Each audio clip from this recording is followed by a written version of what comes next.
So far, post-kill is going to probably go down here too. They can get banners. Lufka just has to get away. If Lufka gets out, they can get the banner reset because of the Newcastle. And but tragedy strikes for the boys over at Ascend. You hate to see it. And I respect Noctum not hitting the finisher on Kashera there. They do just get the full kill. They get all of the loot from Ascend. I'm not gonna lie, man. It's a good play from Noctum, bro. It is a really, really good play. We don't like ratting. I know a lot of people don't, but I gotta admit, recognizing that the boys from Checkpoint are gonna rotate in, recognizing they have no seer, remembering that, and committing that play. Yeah, and I really mean, smart. That's just one of those things, chat, where, you know, you gotta obviously prepare for the unexpected, but something like that, man, you can't really prepare for.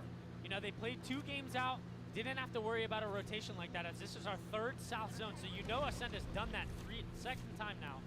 And how could they possibly expect that? No, they can't. What the hell just happened with that Trident? I don't know what's going on. The Beamer, Benz, or Bentley is just going crazy here.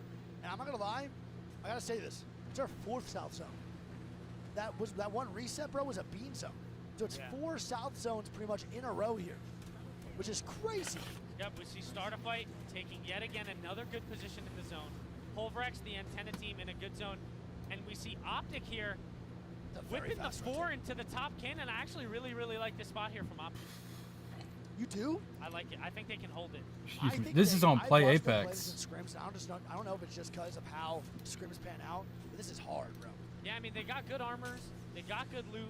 Drop's got 3 bats. But look at this already, bro. KCP's already going to start causing problems to the boys. I have drops on my channel, which means that if you are currently at a JOB and you are sitting at your desk and you are fucking relaxing, you can't watch ALGS, but you still want the good old drops, you can just lurk that bitch. He's literally pasted over them. He was just like, watch ALGS and be a degenerate and not work because you know what? Fuck yeah. I'd rather not either. so we're good to go, no go. High five. But yeah, nice. anyway. That's what we're doing. Did I wake up late? No, I didn't wake up late. I'm just not going to wake up at 2 a.m. Okay? Listen, I'm not going to wake up at 2 a.m. I'm going to wake up at 7 a.m. because I'm not going to give you a false creator, okay? I'm not going to wake up at 2 a.m. and be like, oh my God, Noko, is this your new schedule? No, it's not. No, it's not. This is hilarious. You're going to wake up at 2 in a row, bro, going into World's Edge. I think they're a better Storm Point team than World's Edge too, so they have another bad game here, man. It might be detrimental to their overall score in Block 1. Yeah, and I mean, FaZe is another one of those teams, man, where, like, if you would have told me there was going to be 3 South Zones here, I would have told you FaZe would have 3 banger games. Yeah. But once again, man, it looks like they're having, yet again, another slow rotation. It's weird, though, right? Well, last rotation was really fast and then they died. And now FaZe is trying to get into that exact same spot they got into that first game. They're taking another fight. And they're going to be fighting this, bro. I'm very, very surprised. There's going to be a TSM versus FaZe fight. This is a big-time fight for FaZe and a big-time fight for TSM. At least TSM does have some points here. FaZe pretty much non-existent in the leaderboard. They want this too, 100% to take. Yeah, this man, fight. I don't think they can back up now. Oh man, I don't really know if I like. taking a really good angle here on the roof. He might be able to get some really, really good entry, aiding out the guy behind the boxes. Nice shots here, dude, from Hal as well. Good ulti. Yeah, FaZe is in trouble here. This is really bad. I like how Evan is on the roof. And Verholst drops down, gets the first knock here onto Frex. It's going to be TSM in a 3v2. Yeah, this is not looking good for FaZe. Not looking good for Hal. Hal and them playing every angle possible. I think we're about to see Snipe And Reps down. goes down. It's going to be a 2v2 here. Verholst with a really, really good angle. Oh, As Hal goes down and FaZe gets eliminated, Verholst wins the fight here for TSM. Bro, Verholst had to clutch that up. By Verholst there, bro. Without Verholst Dude. getting those angles and making sure FaZe dies. Here comes a third party. Oh my God, Verholst. DY, and Hal picks up 2. Wait, Oh! just went absolutely nuclear there. Great job picking up 2 on MDY White. They had white armor Greek. They just snuck up and they said, no! TSM holding off the third party and Hal going absolutely nuclear as MDY is eliminated. Holy shit! Down. It's gonna be Where's chat? Why is my chat not working? FaZe and then holding off the third party for the boys at MDY White. And then MDY White backs Maybe up it'll load to this the time. Trident. They go down. It's the LGS group stage. Sorry, my title's probably not updated. By Reps, but the damage they just shitted and farted out was a game changer for TSM, and now they're going to have 5 KP heading into round 2, closing in 2 minutes with 18 squad still alive. Look at this. And I'll tell you what, chat, you know, obviously you guys might not be in the arena to feel it, but when TSM gets into a fight, you can literally feel the energy in the crowd. It gets silent, and the second they start unloading big damage, they get a knock, or they win a fight, you just feel the energy in the crowd. Everybody's like inhaling, and then just they hit the exhale when TSM's okay. And now You can Ascend just gets the feel it. full reset, by the way. So they're all the way in down beast. We got the boys at Nocta, man. I mean, they are going through it every way, shape, or form in this first script block. And I think this is going to be what they're going to have to do this whole land in order to make finals. They are all the way in North Pad. That is bad. We got Rotating from 3 North teams Pad. in Stormcraft. Yeah, this is pretty wild. They have to go literally Lewis and Clark across the fucking spot. What up, big dogs? We got Ryan here from 100 Thieves, bro, and Logan, little fucking goats. Ryan is the manager, Chad, that I always talk about, bro, that brought 100 Why? healthy snacks Dude, this and is made Scurry not eat McDonald's. That was really good. So he's the goat. pissing me All right, off. well, multiple teams Hold now, on. Greek, inside of Antenna. We see that zone pull here, too. Another very similar zone here that we saw LG win on game 1, but this one is going to pull away towards the cannon zone. Not gonna lie, bro. I think there's another LGW here, depending on how they play it. I think it's gonna pull towards the rocks here, right outside of the respawn beacon.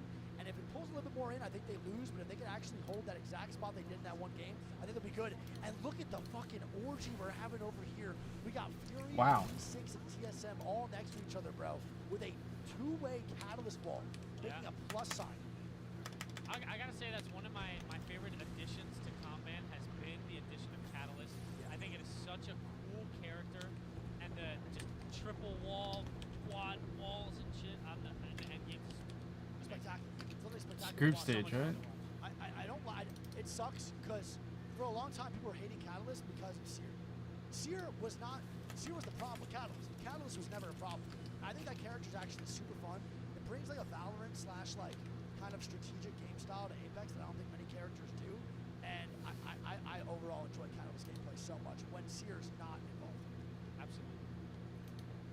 I hated Seer. One team that's in a really good spot too that we haven't really talked about is KCP. They have the entire south side of the zone to themselves, and I think they're going to be in for quite a bit of time. I think so too. As long as this fence line doesn't get pressured too hard or doesn't get like put out just a little bit more of the zone, they'll be fine. They do have a beacon hit too, which is great. So now they know that the zone's pulling down just a little bit more. So they have the recon that we do, which having that extra circle, bro, is big time. And here we go. I don't know who's fighting, bro, but the crowd is going crazy. I don't know what is going on. It doesn't even look like I anything. think TSM. They're just screaming right now. There's nothing even on the screens right now. So I don't know what the fuck they're yelling about, bro. Send does get that revive though, so they're gonna be good. IRK and Tropic are still over in barometer. They're still in barometer. These guys just don't even rotate, bro. They don't Double move. ult. No, not at all. Yeah, they really don't move. Who just picked up a kill? Lusquin getting a knock onto the boys at Pulverix. Yeah, they're the 2 teams in Antenna in the building. Yeah, and They're not pushing them. And I have to give a huge shout out, bro. Sorry. Yeah, I mean, their zone calls so far have been nothing but immaculate. They've been setting up in really, really good spots. Haven't been inting, playing very smart, and they're getting the placement points. I mean, one thing I gotta say too Furia. is the South American region has really have a lot to prove going this way. They have a lot to prove. So if there's a couple teams that can really make finals, bro, and make a statement for the boys over in South America, I think this is going to be absolutely huge for the region. I'm excited to see what they do. I think they're a little bit more of a toss-up than ever before. South America really Players needs now something making too fans because and South getting America's involved. servers So are check out shit. that one, too. So This I man- feel sorry for those Ah, guys. dude, you're too funny, bro. I don't want to expose you right now, but I want to so bad. That man, we're getting pictures taken of us right now, and instead of having the mic right to his mouth, that man Greek moved it down here, bro, so the pictures look better. So you can see the mustache, bro. What you mean? I'll admit that 10 times out of 10, of course I will. I knew If that you look shit, at bro. it through the lip light. All right, here we go. Fury gonna take a fight on the TSM here, man. Here we go, baby. Nice, good shots coming out from Panders. A 109. How? Jared Tricky picking up the knock on to Hal. TSM down to a duo now. Can they bring it back? Good job, Hal, getting full kill here too. They have another team on their ass though, bro. They need to fight this tactfully. They cannot get knocked here. They have to stay up for this 2v3. And this is tough for TSM as TSM's Ref's going going down. down. Oh my God! Rolls. E6 eliminated by Fnatic, and those boys at TSM just got ran over. Great opening damage from Furia. Yeah, Great that's what job from that's what Fnatic. happened. That opening Fans, damage, he R9 hits different. Do not forget. hit him for Furia is 110. one of the only teams that has the luxury to craft R99s on Storm Point, they are always crafting R99s, bro. Yeah, and we see it again for Holst. The lone solo in Antenna. Yep. And Noctum's going to start to make the move. Antenna is such a Riddle shit here, man. POI. They need to Riddle change that needs so to get these bad. kills in order to rotate in. Noctum's going to back up here a little bit. They're getting shot from Lufka and Ascend. Bro, I think Ascend dies to Storm. Yeah, I mean, it's going to be pretty close. I think they die to Storm even with a Valkyrie. Where are they? They're all the way in the backside of Jurassic. Yeah. I think they're I love how everyone calls that Jurassic Park. There's It's no going to way. be a tough Valkyrie to get over. They don't even make it over the wall. I don't know. Yeah, let's watch this. Let's see. This is interesting to say the least. Yeah, and even remember, chat, Ascent did get ratted in the very beginning of the game, so their rotation off rip was chalked as for Holst goes down TSM getting a 17. And Watson picks the KP up 2 onto Verhol, so Fury gets the full 3 KP onto TSM. It's crazy. Yep, and here we go, zone 3 close. We do have the info on the next zone, and it does shift a little bit more towards LG. Yeah, it's going to pull a little bit more down towards the boys at LG. Like I said, I think it's going to keep going to that right side of the beacon. LG is going to be in a great spot. They're not really a team to watch right now because they have no action to be really played. Nothing to really do here other than just stay alive. We're going to see the boys in Ascend now trying to rotate in as Noctum, and then we're going to start moving towards Riddle. Here we go, man. Noctum. They need some light, man. They need something to give a little spark, a little fire under their ass to make them keep moving forward and keep pushing forward. But this might not be the one with Riddle in zone and them just completely not in that building at all. Yeah, I mean, Riddle looking to pick up these kills. They have the height. They have really good angles. I'd be surprised if they died. Yeah, this is really rough. The Horizon ulti coming down. Little nade spam. Yeah, and there Guys, it that's is. a huge third, man. That's going to be worse going down there. Riddle now with man advantage. King's going down. Yukio Knocked him, stays eliminated. up. Yukio stays up 2. There is no third-party opportunity. Oh my god, good shots there from Mia. Oh, They're taking the knock on Kashira. Holy shit!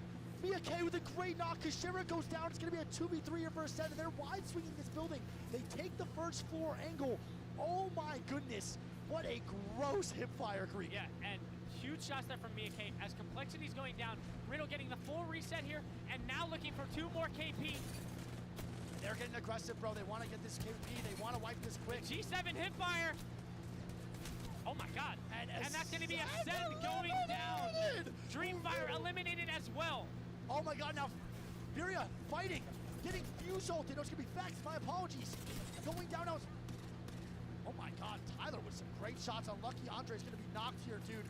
And they're gonna be in a rough spot. It's gonna be Vexed, along with Furia still alive. They're now taking shots on the Riddle. Yukio going down to Panders. Oh my god, and Furia somehow making this work, fighting off 2 teams, one on their front, one on their back, as Optic is now killing KCP on this backside. Brothers, what are we watching? This is a great set of games right now, and Game 3 is off to a phenomenal mid-game. Yeah, and I think there's they need to 33 get rid of seconds here this away. POI. And Furia, you know, they're holding out a team, but let's not forget, they still have to make their way to Zone 2. They're in the middle of a shit sandwich right now. Yeah, it's a shit sandwich Greek, and it's in the middle of that bread. It's just diarrhea all over, and we're gonna have. You can't laugh when I say that. And we got KCP now on the front side of Optic, and they're getting the suck in front. As the boys at Riddle are gonna be in a tough situation. A tough situation. Zane almost going down. Riddle potentially putting down a tower.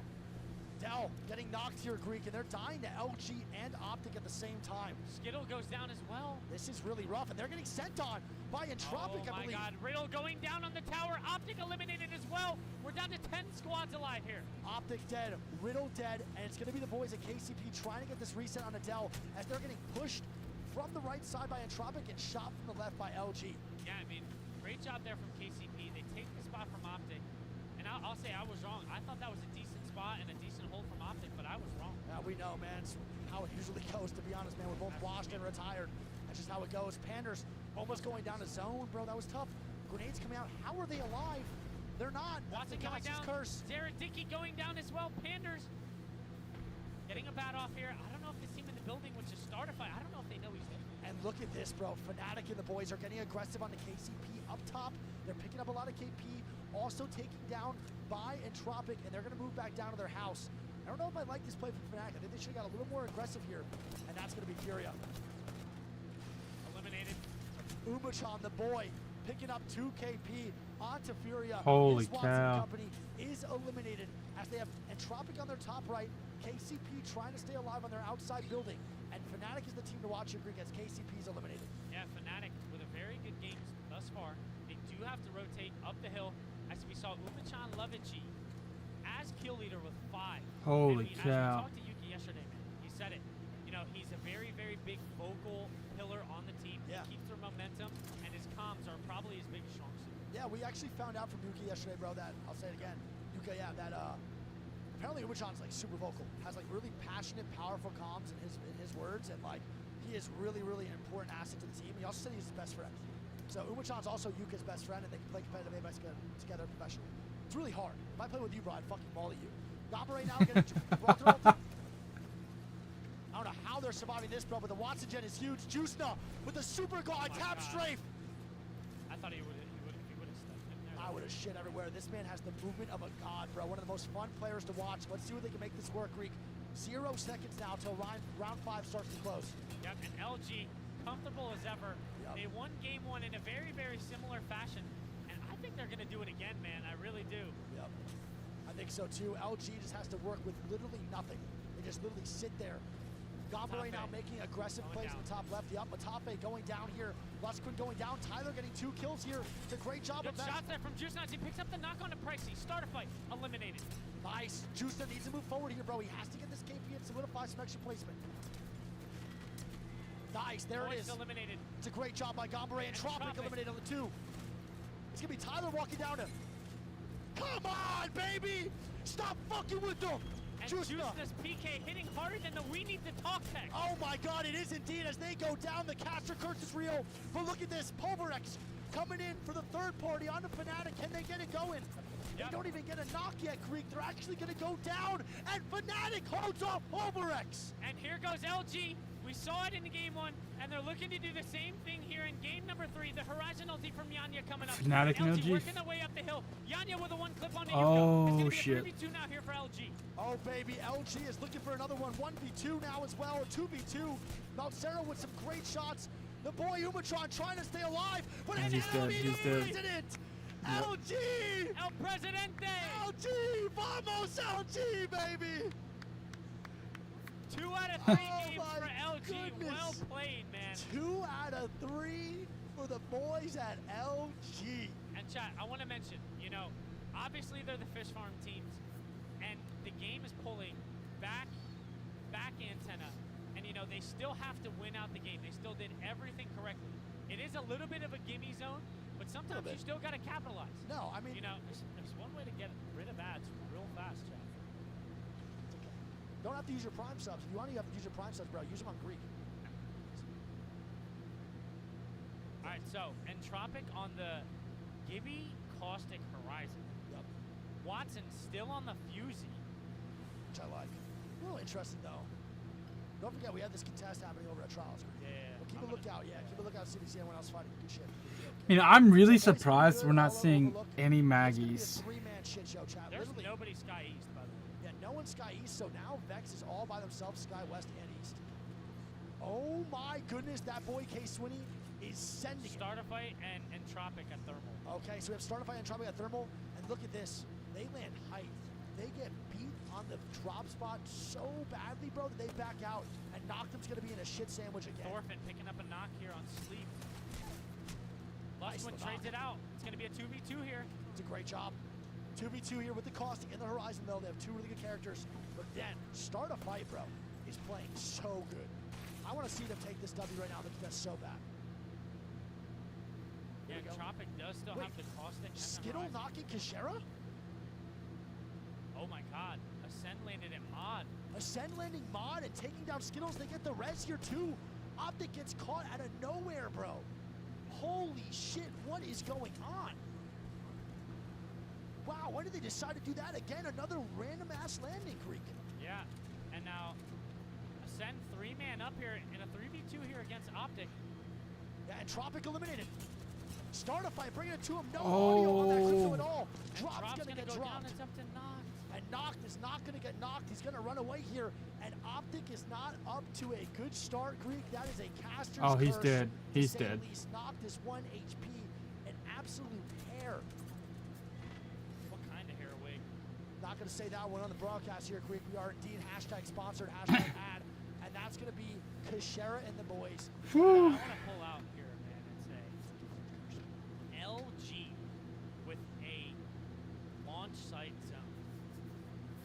Our fourth south zone here, and LG could potentially run away with this one, man. They're going to hold their signature back building here, and I think this pulls to the property. This is written in the stars, Creek. 5 south zones out of 4 games because of a restart, and now it's going to probably pull toward this backside launch as the team starts to rotate in.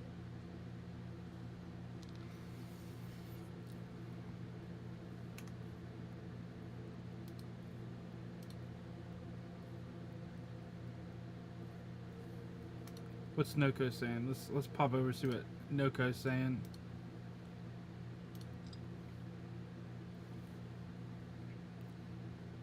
This VOD's gonna get ripped, by the way. And fucking,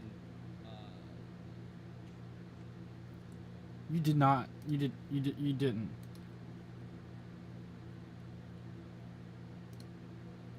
Alright. One group stage, Twift drops. Should be lit. 4 minutes, dude. You mean I gotta be entertaining for 4 minutes? No, dude, I want... Why does it keep doing this?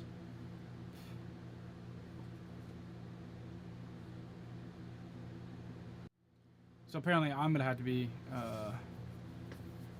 it's crazy, like, just looking at all the teams in here. Because we're in group stage. It's day 1. Dude, I wanted to go so bad. It's just, it costs a lot of money. We did it on stream, it was like $4 grand. $4,000 to go to ALGS from North America. I can't afford that.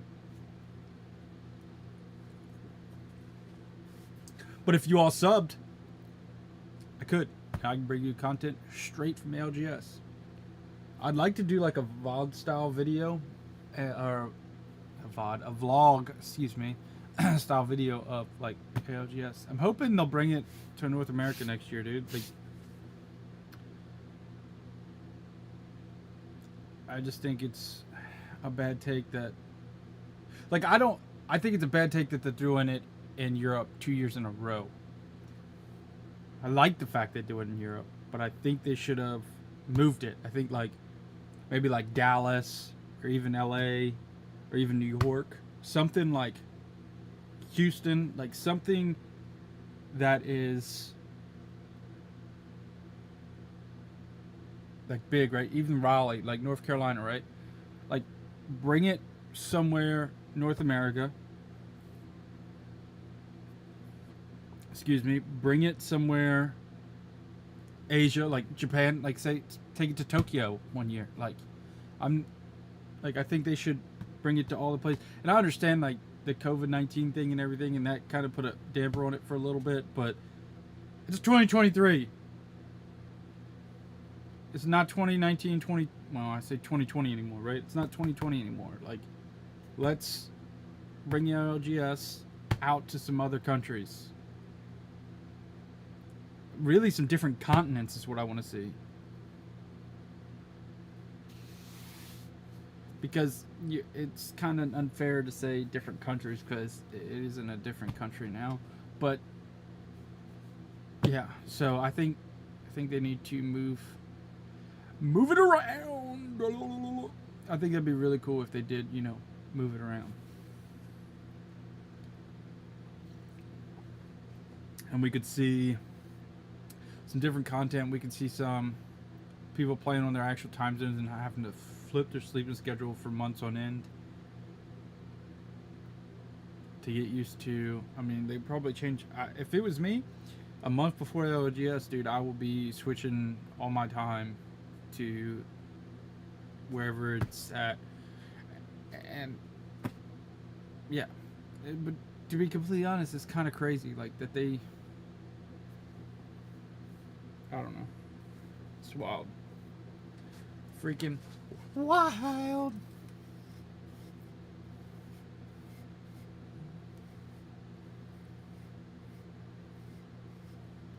It's freaking wild, man. It's freaking wild. That,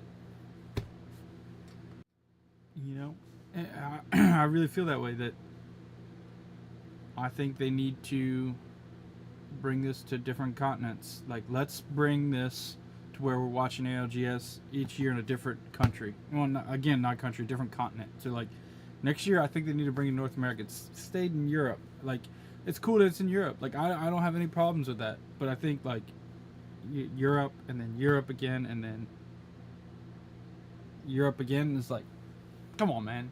Come on. Like, let's move it over. Why is my... Hold on. Why? There it is. I just don't think...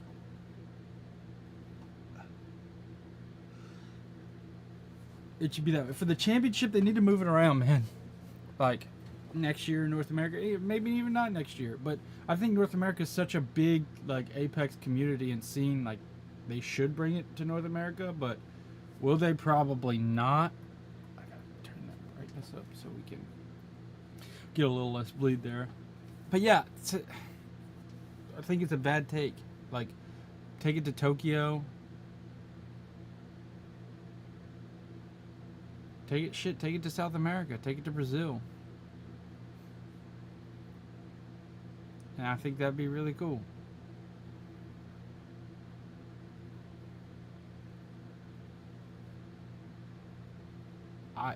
I would like to see more of the build and more of everything else. Like, I would love to be able to do a vlog style video at ALGS. Like, go there, like, just my experience, like a day in the life for what it would look like for someone to go to ALGS, right?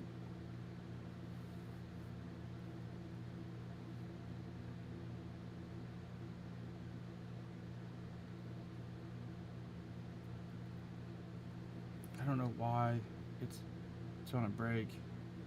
Not really a fan of that, especially when it says it should be over. There's no way this still says it's on commercial break.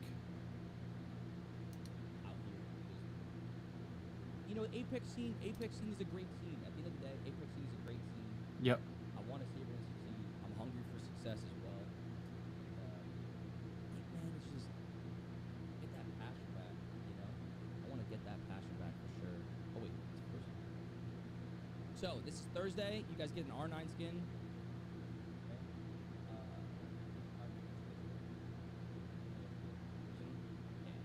Nothing better to make my schedule. LG, not playing good. Pioneers got Riddle, got DSM. Pulverex, the dark horse. Oh my god. Maybe they're just, you know what? Maybe Pulverex is a land team.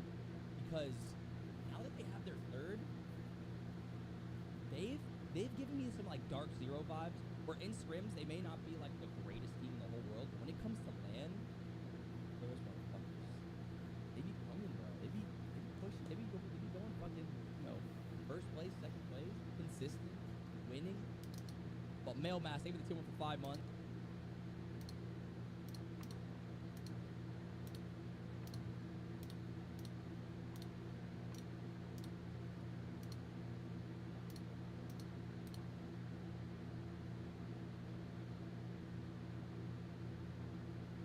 Drainilla.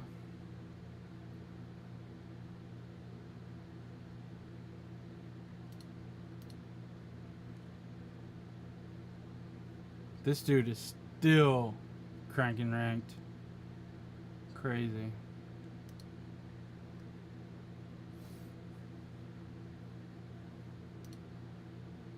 There's so much to look forward to. Yeah, you got to do a little bit of both now, Gene. Down here analyzing the star, up there casting to finish. How's your day been so far? Yeah, look back and forth, but you know, I'm happy to do it all, and there's definitely a couple of teams who are trying to do that as well. Listen, we've got even more groups, more teams to talk about, but first, let's take a look at the schedule if you guys are just joining us to see what you can expect for the rest of the day. Obviously, we started things off with groups C versus D in the morning. Now we're moving into groups A versus B, and then we'll be closing out the day with groups A versus C, 7:30 p.m.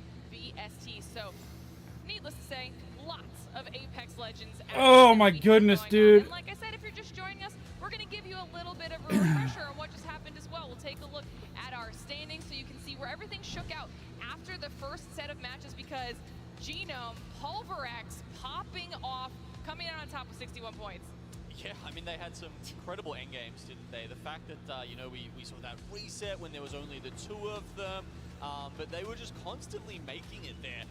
As you know, in contrast to LG, right, who were coming up with the massive games and then a couple of quiet ones. So a big contrast there between our top 2 teams.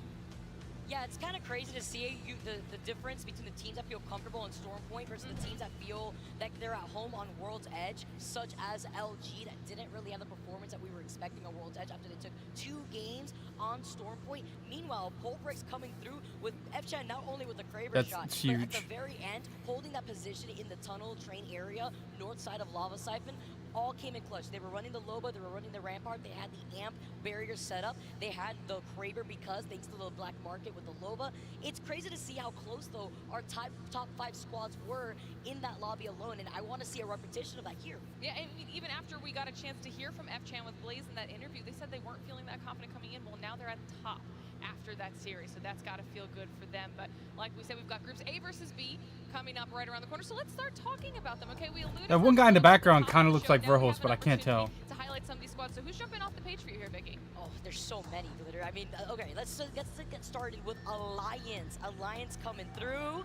Get the cheers going down in the crowd. Effect, welcome out here. Crazy top fragger. Only 18 years old, by the way. These young bloods, man, they really put me to shame. Aurora's another team. Are we going to see the redemption shot? I want to see this team come through. Dark Zero, of course, it is a miss if we do not mention Dark Zero. Again, there's so many amazing teams. NRG, obviously, all the fans watching them from home. 100 Thieves. My Texas boys always got to see how they do in these events. But Genome, I'm curious, any team specifically to you that you're looking forward to seeing? Yeah, I'm really curious about NRG as well. I mean, these guys, they got the most points in the finals of our Split 1 playoffs, and you know, they were sitting out here making tweets being like, yeah, well, we were the best team on the day. So may they do that again here? I don't know. I don't think they've looked as good this split, but it is one of those kind of teams you can never count out. Then you got Onyx, you know, perpetually. I'd like to in see the shadow Sweet of and Mason and Gil just pop esports. off. They came 7th, just behind them, 1 place in the Split 1 playoffs, and again, 1 place behind them in our Split 2. So they're always looking to sort of, you know, they want to be the best team in APAC South, and it feels like they have I think to break Verhos that is the out, best player on before they can TSM. break onto the world stage. Yeah, I mean, Maybe so hot many take. points can be made about I don't all think of our so. teams playing this I just next think he's group. the best player. We have to do it though every single time. We got to keep our eyes on a couple teams specifically that we think could potentially do some big things here. We've got Exet as Vicky's pick, Dark Zero as Genome, and I went with Alliance. But Vicky, I want to hear from you first. All right, when you talk about the heavy hitters from North America, you got to talk about the #1 team that placed at the end of all the tournaments that we had in the Pro League, and that's going to be Exet. By the way, Nod's coming through, #1 in the amount of damage that he's been able to put down in NA. First in the North American League, which is why we keep highlighting this squad. He does so much Thank damage. you. The second team isn't even half close, and that second team even being Dark Zero out here with the amount of damage that not only they take, but they also put down when it comes to helping them with a lot of the pressure. But Exet has also been this team Sally where Binky after the monitors. first LAN, I got to talk to them a little bit. They felt very just deflated in what they could have done differently. This is a team that is very consistent.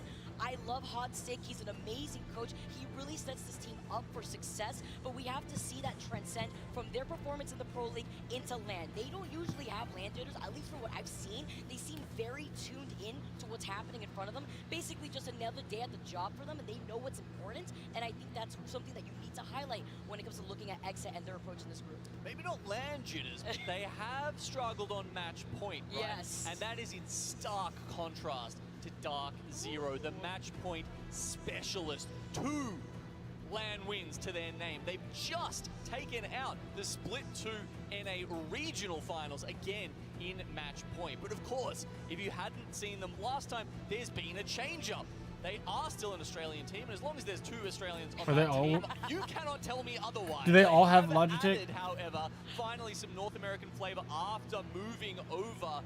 Freaking Jen Burton, a couple dude. Of a couple of splits ago. Dude, So Jen they've Burton, added Dad? Zainu now replacing Sharky, still of course that core of Zero and Jen Burton, and they're just looking so good. I mean, got to remember, he wasn't playing the whole split with them. Zainu, you know, they tried a couple of different things, and finally, when it was time for match point, Zainu popped off. I mean, there were some incredible moments from this guy. He's so young, and he's just so damn good. All right, well, you two keep talking about young players that are just so good. I told you my pick was Alliance. We got to talk about Effect. I mean, you even mentioned it yourself, Vicky. 18 years old, coming in, top kills in the EMEA region. This was a pickup after Vibes had stepped down from the squad, and Alliance honestly, is a good Alliance team. is someone that I constantly have my eyes on when it comes to Alliance us is a really watching good them team. play at LAN. They are known for their ability to control these fights and be dominant, as well as their ability to pretty much play any comp that they want to play. We've seen them bring so many legends here to the table, so they're someone that I'm very excited to keep my eyes on. Not to mention that Hackys is obviously one of the best IGLs in the world. So, I mean, we've got some great choices here, but we keep talking about these young guns as well. I'm excited to do What headsets a they're little bit of using. a comparison here between our two I just wonder how squads, good they actually you know, are. for these young players. All right, because honestly, between the two of them, things are very close. Yeah, okay, so I believe it was Zainu and Effect, both kill leaders for their regions, if I'm hearing that correctly, but you can see Effect was ahead in a couple of important stats here. Kills, assists, and damage all going in favor of the man on the left of your screen. But everyone keeps calling NA the best region, the hardest region. Does that mean we have to balance this out a little bit? Is Zainu better? Well, there's only one place to find out, and that's here at LAN. It's so important. They're not too, wrong. Take a look They're not at wrong. The legends that were picked for both of these players. You could see the way that Effect plays so aggressively on the Valkyrie, the entry fragger to just go in and out, open up an opportunity for the rest of Alliance, and they have so much synergy in following through. And also, it's great to see the gang in person together. This young legend that you keep highlighting between these two, to see them in person, to see the success that they have at such a young age, I'm all here for it to see how that's going to translate. This is actually, I think, a lot smaller than last year, like where they're at, the building and everything. Right? They have so much potential time ahead of them. Because we looked at the building on stream, and I'm pretty sure this is a smaller, like, setting too. With less time than a lot of the people on the stage under their belts, experience-wise, I am terrified to see where they end up. And not only that, right, you know, we were talking about the IGLs on these teams, Huckus and Zero, they've got so much experience to draw from and learn from now, right? I mean, they've obviously got the mechanical skill, the raw talent. You know, When's this next fucking stage start? Them all the extra help to help. I don't know, but we're gonna pull up Apex in the meantime.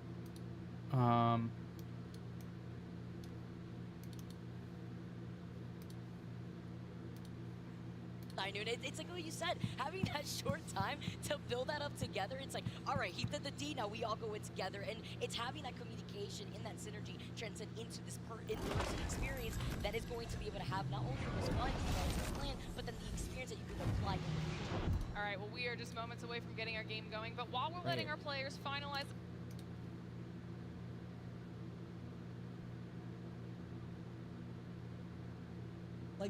like a younger brother. He looks like a younger brother.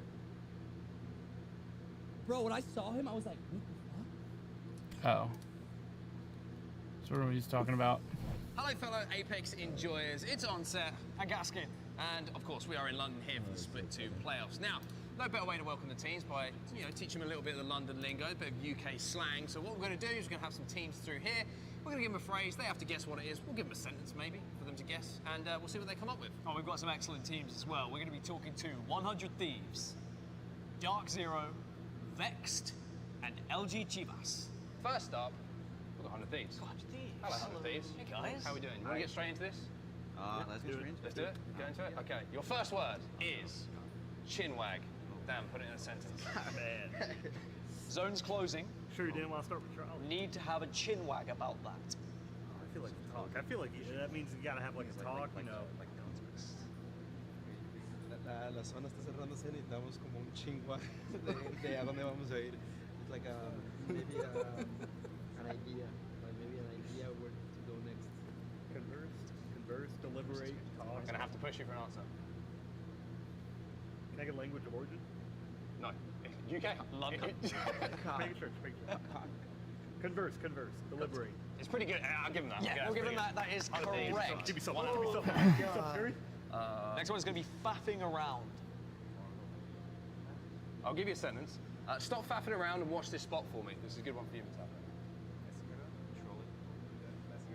Messing around? Yeah, we'll give you that. Messing around. There's a little yeah. nod there of confirmation I'm looking as forward well. to I like Vex that. listening now, by the way. I'm just going to hear Matap say, stop faffing around. Full of beans. Mark, can you put that in a sentence for I can put it in a sentence. You have 5 kills already. You're full of beans today. Oh, that's rubbish. No. That's its own word. Cheating, Is that your final Is answer? that final anscer? Just like No, good. no. I'm feeling good. Dude, no. Hear me out. This is a sports reference. You know how they say you ate your Wheaties that morning or something? Tell you what that means. Trust me. It means you're going Alright, crazy. let's get an answer. It Let's means get you're an answer. popping off. Okay. It means you're popping off. You're going crazy. High energy. I think it's pretty good again. I will give you that. It's like high energy, you know, you're kind of like bouncing around the You're place. confident, you're feeling good. Yeah, we'll give it to you. We'll give it to you. Next word. Next one is minted, or as I would pronounce it, minted. I've got so many heels this game, I'm minted.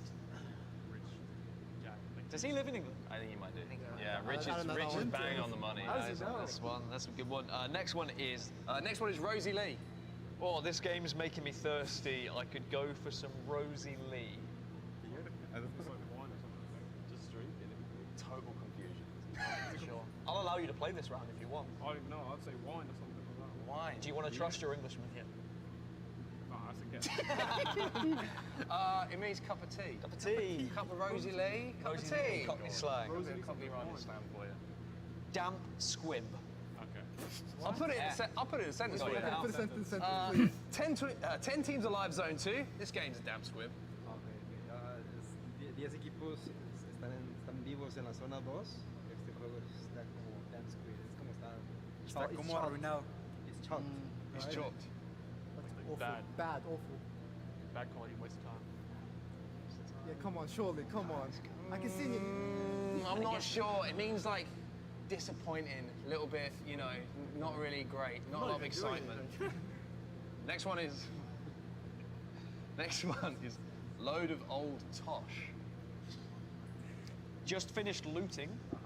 I'm leaving with a load of old tosh. It could be with no loot or with no like And what would Maybe like garbage. Is that another rubbish answer? Yeah, he like just finished looting. You know, you're leaving. You got nothing good. You like poured. how would you feel if you left with like bad loot? Broke, like rubbish. Rubbish. Yeah. Yep, bang on. Dan's trying to be really harsh on you, and I don't know why. Just a rules man. I'm playing the Mexicans in game. love. Next one is bants. Sentence. It's just a bit of bants. Just a bit of bants. That's it. Like you might have pushed someone 1v3 and died, and then go, oh, it's just a bit of bants. I do it all the time, but I'm always, Push 1v3. I'm always like, no. Oh, I mean, when I push, I always come, but Like messing around. Messing and joking. There you go. That's pretty good definition of bants. Next one is mug. You died so easily, you mug.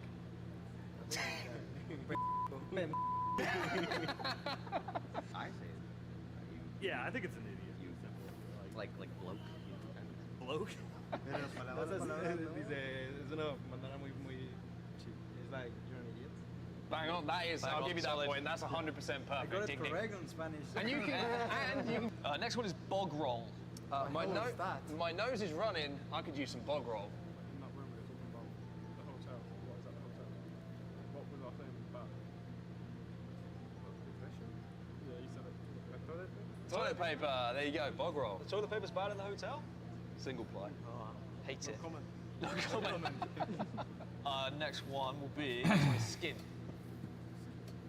I just check his eyes every time. Skint. I'll give you a sentence in a minute, just in case you want to blow one out. No? Okay. Anyone got any spare ammo? I'm skint. Dude, he just gives it every time. You either minted or skin, there's no in between, right? Next one up is peng. You should have seen that shot. It was peng. It's peng. It was crazy. It was nuts. Sounds like perfect. I mean, it sounds like perfect, but I mean, you Like, know, when you trolley know how doesn't you- sound like you know how shopping you're cart like- to me. So it was perfect. It was good. It was, you know, it was crazy. Something like that. It's Again, yeah, pretty much solid. last one. All right, the next one is buzzing. Feeling great. Yeah. Feeling great, feeling good. Yeah. I think you should be, because you were pretty damn good at that. That was the last one, wasn't it? That was the last one. Yeah, solid This is hero. a damn squib. You can't convince me. That's not real.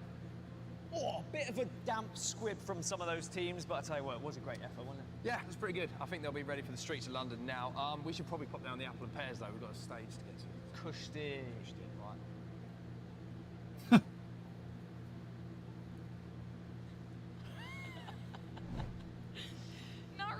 Not really Yeah, sure see, about it's a those Apple small pairs, but place, why dude. were DZ and 100 Thieves so good at that game, Gino?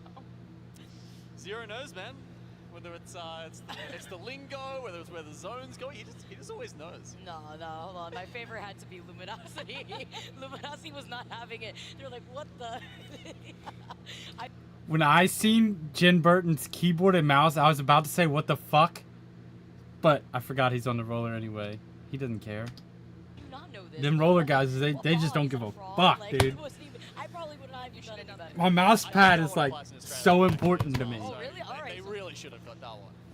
All right, well, you know, we had to have a little bit of fun with our players before we go into the seriousness of everything. Our match is just a few minutes away, so it's time for us to start talking about a few things before we jump into it. Let's get it. We've been talking a lot about these teams, a lot about some of our favorite players.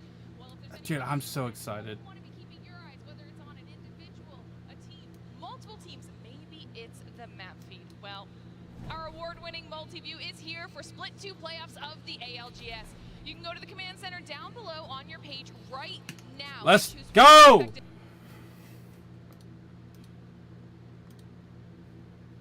We are doing that right now. So they're going to be one.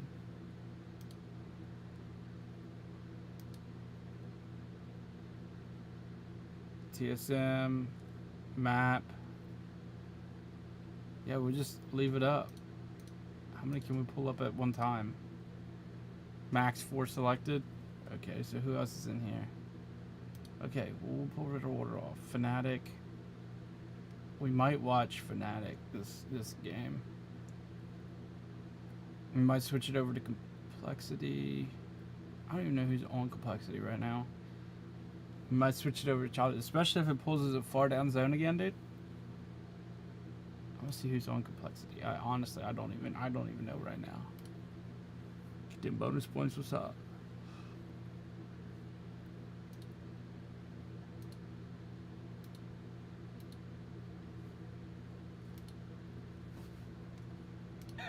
No, honestly, also the weapon turn.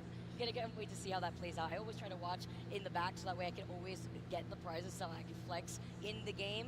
I also still have that hollow spray from the second playoffs last year, so you always have to be able to flex in any way you can if you get any of these drops on Twitch, and it's always nice to see too, so you can represent your favorite team if you let anybody else know that you also watch ALGS. All right, well, hopefully everyone has gotten a little bit of a rest in. You've got yourself refreshed and ready for the second series of matches map. on I don't the know what day map today is, but because we're it's time for me to gonna send keep it up map to the up. London lads themselves on Set and Gasket. Thank you very much, Lauren. It is an absolute pleasure to be back here, Dan. We've been waiting in the wings all morning long, watching the games, enjoying everything that's been going down.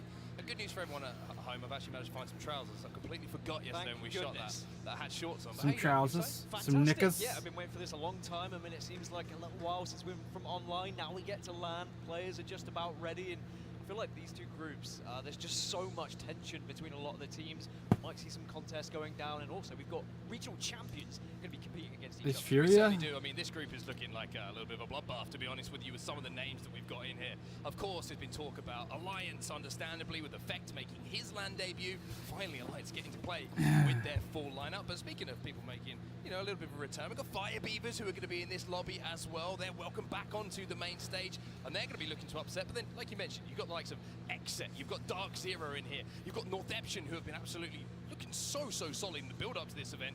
I mean, you can kind of just take your pick of a team at the moment, and there's a story behind them. Yeah, I think the fact that we have so many regional champions means that we've got teams who are very good at match point. Now, of course, we're not in match point just yet, but it might give us a little teaser of how things are going to be when we get to that championship Sunday. Are we going to get an idea of the squads that are good, getting those victories in, can get those match point victories? When we saw Dark Zero there, they are the kings of Hopefully match it point, lets us seems, in do this situation. 2 I'm sure command they're gonna be centers. there That's or what I'm going thereabout to try to when do, Sunday but we'll comes around. see. But it's all built around today in the group stages. When you get those initial points on the board, when you start to mow your way towards getting into that winner's bracket, hopefully not going down to the elimination bracket. Yeah, I mean, there's obviously a long time to go. We've got 4 days of action here from the Copper Box in London before we get to that finals lobby, and seeing how stacked this tournament is. And as we see Gino just taking center stage there as he walks across. Give us a wave, Gino. Too late for you, unfortunately. But I mean, it's going to be a real battle to get in. This is the first time I feel that we've seen teams in their full kind of lineup, full capacity. Everybody here, everybody who deserves to be here on this main stage of this event. And there isn't kind of a weak-looking team. Every time you're looking around, you're like, okay, this team is looking absolutely ridiculous. They've got the ability to do this, X, Y, Z, whatever it might be. But I think it's only right that we focus on the 2 teams who not only, have looked very strong in their regions, but also have 2 players making their debut. You have Effect on Alliance, and of course, you have Zainu, who's coming in for Dark Zero. Yeah, and I think for Alliance, they have shown that they really are a major threat on international competition. Not only were they performing incredibly well with a substitute the last time we saw them on LAN, but throughout the online season, they have looked like a team who should be, if not at Sunday's finals, winning potentially Sunday's finals. They are a team who can compete with the very best on the international stage, and I think their Effect is going to have those pressures though, right? Your first time playing on LAN, is it going to be a situation where he's a little bit slow out of the blocks, or is he going to be incredible? Is he going to be the kid that we saw playing online, the kill leader, unbelievable, but there is always going to be that extra pressure on your shoulders. Of course, there's going to be a lot of eyes on him, but there's no 2 better people to be alongside to make your LAN debut, right? You've got Hackis, been there, done that, seen it all. The only thing he hasn't managed to do so far is lead the team to an international victory. This team has been kind of the beacon of Europe, and as you can see, Effect on your screen there, giving us a little bit of a smile and a wave. The man in the middle there, alongside who was one of the clutchest players out of the entire tournament in the Split 1 playoffs, Yuki. It's the perfect foundation here for Alliance to move forward and show. Why is Alliance not on here, dude? And we were lucky enough to speak to Pierre, the coach of this squad, and he was saying how if any of the players are a bit hot-headed, maybe if Yuki's pushing in and getting a little bit aggressive, they just speak to Effect, and Effect calms them down. And that is a crazy thing for me to hear as an 18-year-old being the calmest member of the squad and just bringing down that energy when it's needed to. I think this is going to be one of our teams that we have to watch, not just in these groups, but throughout this entire tournament. I would be shell-shocked if they don't make Sunday. So a lot of expectation, understandably, on the shoulders of Alliance, but then you have other teams in this lobby who we haven't even mentioned yet. One of them came 2nd place back at the Split 1 playoffs, and that, of course, is going to be NRG. Always the bridesmaid, never the bride so far. Maybe here in London this time round in the Split 2 playoffs, it's going to be their time. Yeah, I think the amount of times we've seen NRG get onto match point and have that opportunity to win. God, I would love to see. Really get over the finish I mean, we got days of ALGS, so next long take like that, we're gonna pull up Apex. So I have Apex already pulled. So. But also putting that game to bed. I think it was 3 or 4 matches we saw them at Split 1 playoffs not be able to convert match point, and then of course TSM ripped it away from them. Well, let's have a look at our map rotation. You can see groups A and C are going to be going up against each other right now. Excuse me, A and B, I can't read. Our first map is going to be Storm Point, as it was a little bit earlier. 3 matches here on Storm Point before we move over to World's Edge. And there's a couple of teams. I mean, we would say in general, everybody's kind of managed to even themselves out as far as how good they are on each map. But as we take a quick look at the expected drop points here, Dan, a couple of teams still certainly, I would say, shine when it comes to Storm Point. Yeah, and there has been a little bit of change here or there throughout the last week in scrims, but for the most part, we believe this is there or thereabouts where people are going to be landing. I mean, the contest we'll focus on is going to be Onyx and Aurora down at the southern side of the map. Definitely a chance to maybe take advantage of Aurora playing with, of course, a substitute, but that substitute is Malawan, who should have played for them at Split 1 playoff, so I'm very excited to see that team perform. Everyone else has kind of dished out these POIs quite evenly. There will be one player kind of dropping off away from the rest who might, be contesting a 1v1 just to try and get a beacon, maybe try and get a little bit of extra loot, so we'll also be keeping an eye on that. And of course, I gotta say, dude, ALGS, dude, it's live, man. The crazy rotations that come out of a certain team called Fire Beavers, because they are unpredictable, they are a lot of fun, and they certainly can get on a roll. It's going to have to be interesting to see how effective that is in this lobby, Dan, when we've got some of the best in the world taking those 3v3 engagements. Well, we saw how impressive it was from the likes of Pulverix earlier on today, playing placement, not worrying about kills, and then suddenly in the last 3 games they just burst to life and they become a squad who's able to top the table. Is this going to be a situation where a lot of teams are playing placement to begin with because they're easing themselves into LAN, and then Fire Beavers can either A, take advantage of that by catching teams off guard, getting that push, getting a CQ down and then jumping on a team, Or will they struggle a little bit because there's going to be so many squads and rosters that are just going to be bunkering down? They are going to be getting into those final circles nice and early. As we see, match 1 is about to go live here, and we're about to get into our first game at Storm Point.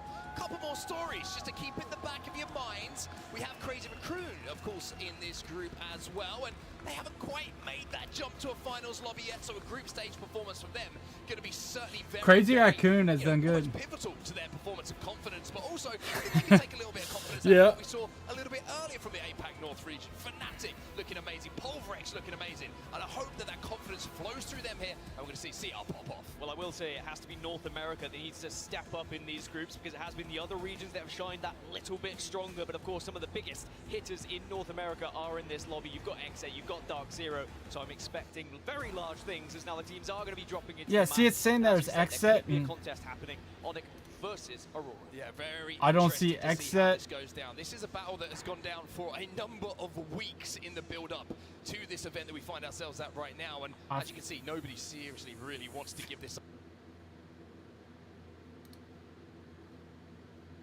Okay. Of course, back on land, they did have to make this last-minute change with a previous teammate coming back in. Command Malawan. center might be Onyx, bugged. Of course, representing the APAC South region is good. Let's exit command center, watching command center, and then see. Nah, dude, it's saying it's all the same, bro.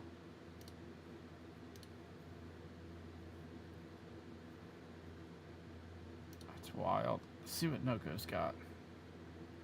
See, he's got like actual. Got a wingman, so you got to be really careful. You can't peek.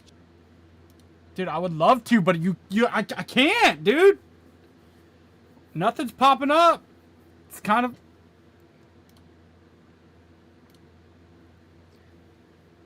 peeing me off, dude. Why is this not working? Watch Noko calm.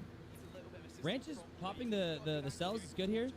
The charge rifle is unfortunate. The EVA, though, if it gets close range and they're not prepared for it, they got the res off.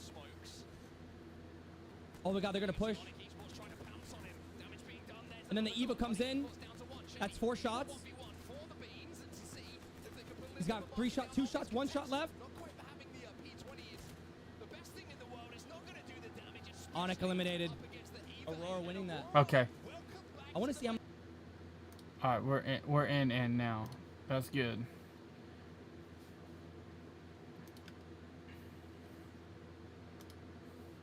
All right, we can get all our channels back up. I kind of wish I would have just left it now, and we can get back In in those areas, they're going to have the nice, easy early rotation. Yeah, Watching command center, I mean, right? Dark Zero, they are bang center of Stormcatcher at the moment, bang center of this zone. They're probably going to try and hold down some of the staircases, I would say, because we have seen this zone just pull slightly south, maybe it pulls slightly north sometimes. It's a very interesting zone to see how it will do. So now we can get off all this. We can pull up map, and we can pull up stat page.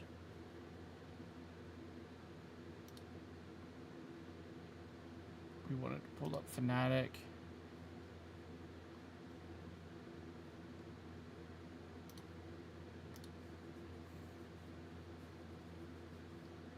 Guess we don't need to pull up the stat page. We're gonna get Chavez. All right. Is complexity not in this? Like, what's going on? Furious looking at someone right now.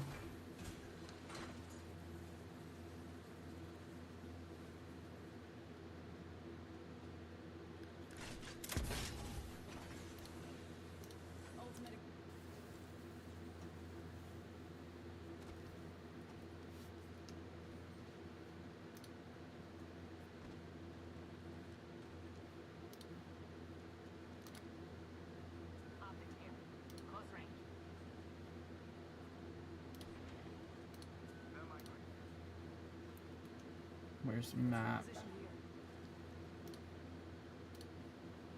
Let's look at the map and see what we got going on. Why is this 30, 60? Let's bump that res up.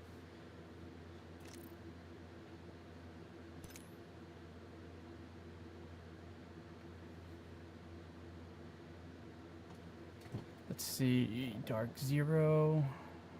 Crazy Raccoon. See, Alliance, like NRG.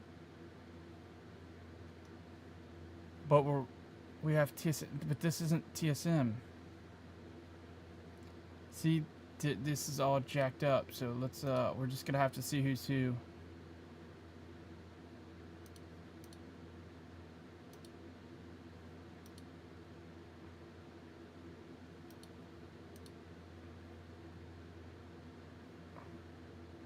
Because it's not right now.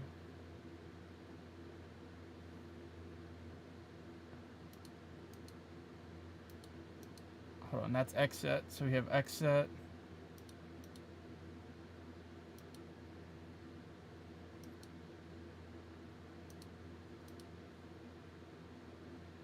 Crazy Raccoon. I want to watch Crazy Raccoon.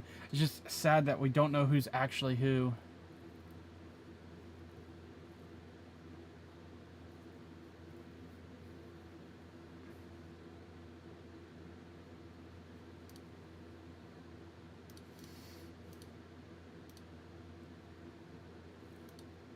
Go next. Where's NRG? There's Dark Zero. Okay, so I want to see Crazy Raccoon. I don't know who this is. Get rid of them. That's Dark Zero. This is 100 Thieves.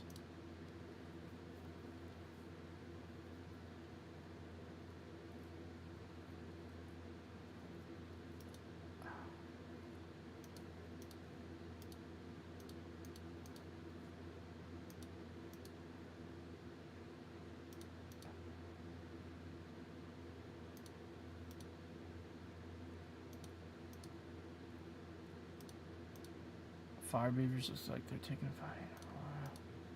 Come on, man.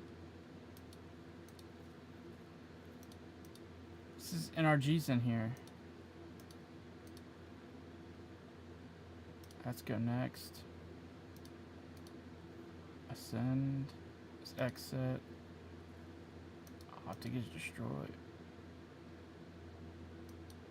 Your command center is bugged.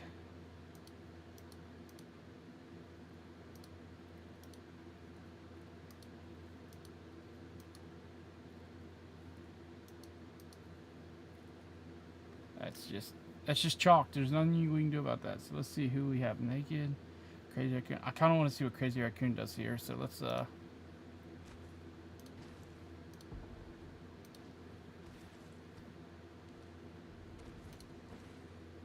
they've been very close to qualifying like every year. I don't think they make the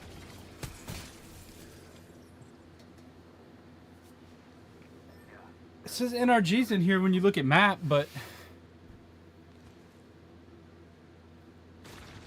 FaZe is Dark Zero, so I definitely want to keep an eye on them. We have 100 Thieves.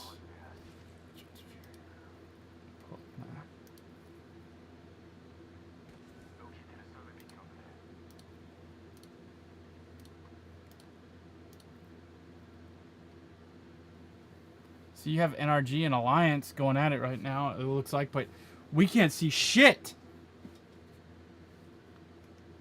Because it's Alliance, it's not on here, dude.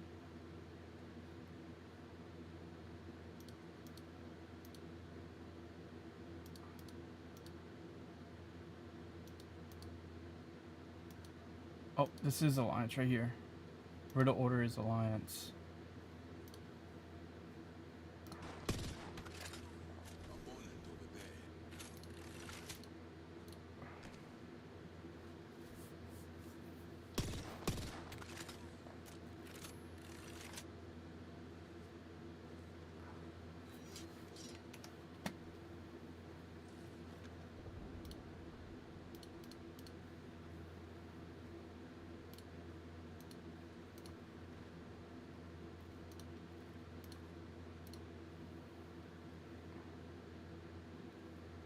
Kind of poking Alliance and NRG. Thunderwatch. I didn't realize NRG was just sitting where they're sitting. It's kind of a tough spot.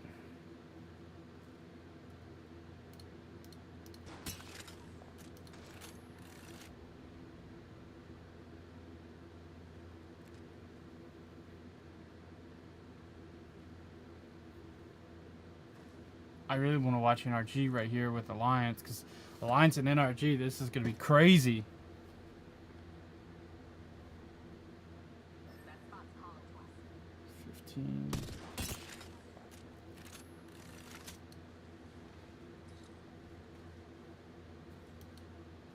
We're trying to see which one NRG's under.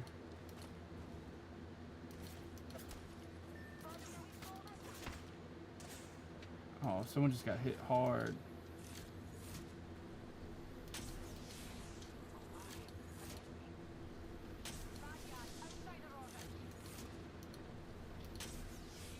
It's probably one of the ones that isn't working.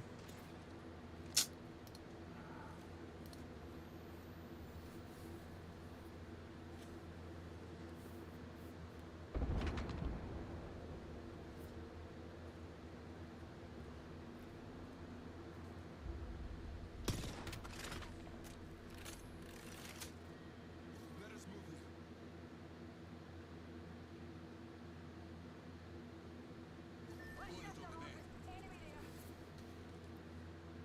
60 FPS.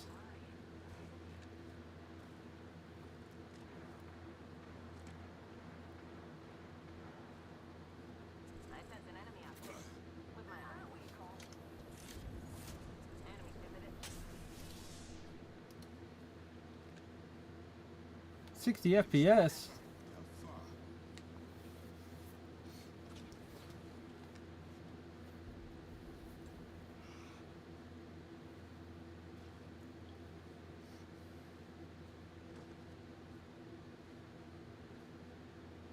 Rival spotted. There is an enemy. I recommend we regroup here. I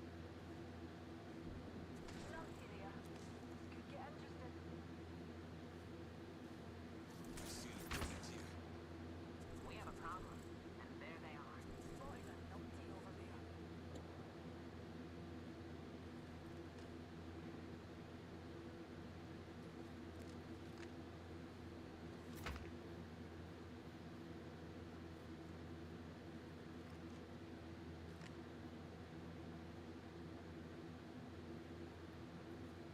Just looking at a stalemate right now. Alliance and NRG.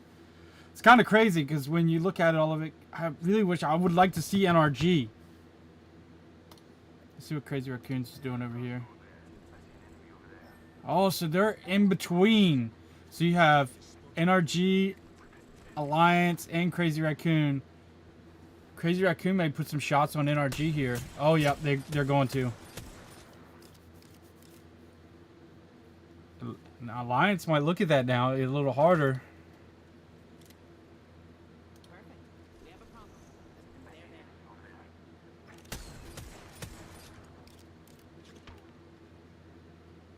There. Yeah. I like the feel of that spot. Let's go. Enemies in the distance. So they're aware of both teams. Crazy Raccoons. They're pushing forward. Well, I mean, they got to go one way or the other. They're going to wall. Crazy Raccoon's going to go in on NRG. They're gonna, the Bang comes out, pushes them back. Might push them down the hill. They just got flown on. Oh, it's going to go crazy. We've got to... Got Crazy Raccoon right here.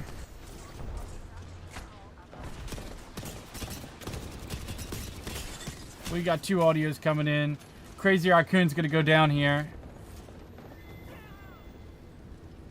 Well, I'm not sure who pushed them, but a team definitely pushed Crazy Raccoon right there. That late push on NRG did not work. This is gonna be...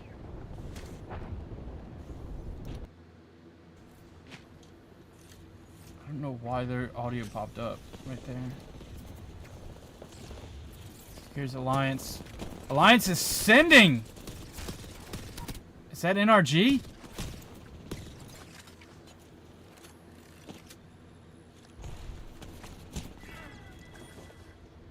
Did Alliance just send NRG? Alliance got eliminated. Yep. Let's go. Little bias. But Alliance sends NRG, and NRG wins that trade. They win that transaction.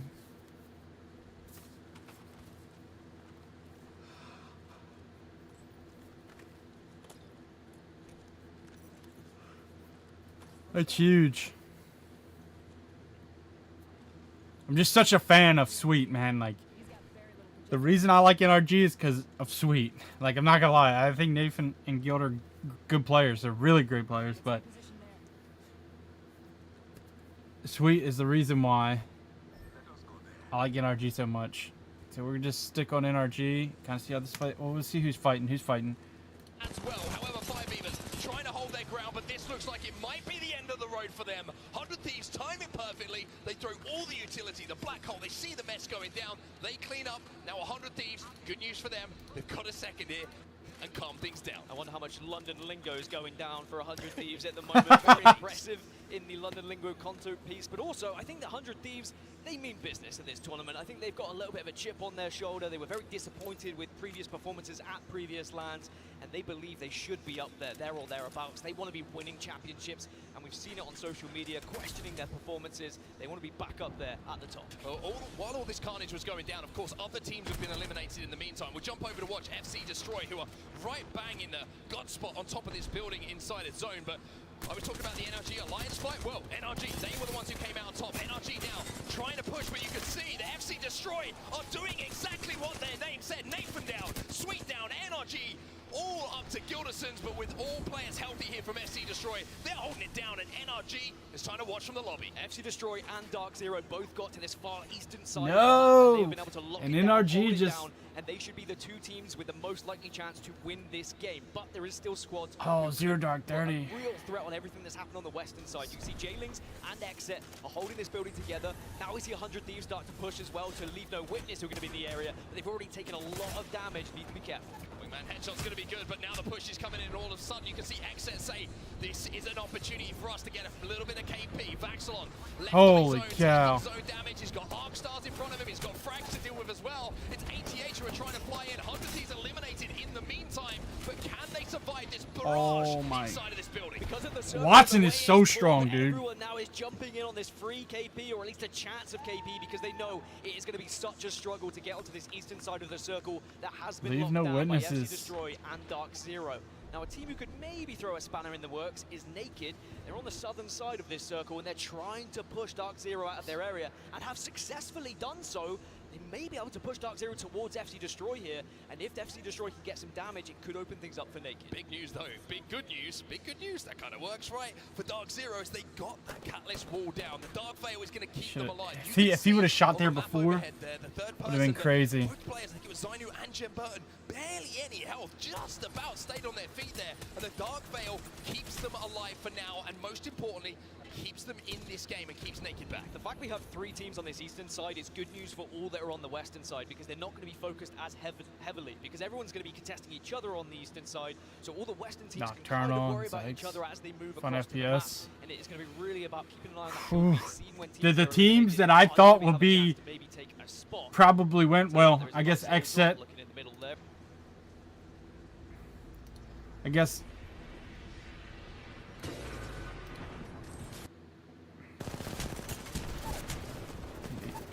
I knew it was about to happen. Exit's eliminated.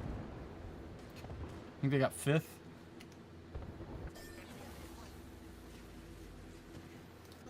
SC Destroys in the position to win, and they got a Watson, man. It's so good. It's hard to get them off the roof with the gen. Is Zero Dark 30 still in? Or Zero Dark 30? I said Zero Dark 30. Zero Dark. Or Dark Zero. Shit. Look, I can't speak. So Dark Zero's in. Under, right?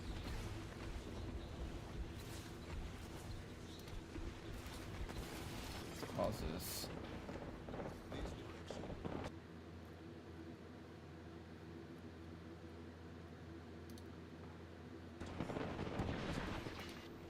See if we can I'd like to get FC Destroy up here too. There we go. We got them all up here. So Leave No Witnesses is fighting Dark Zero right now.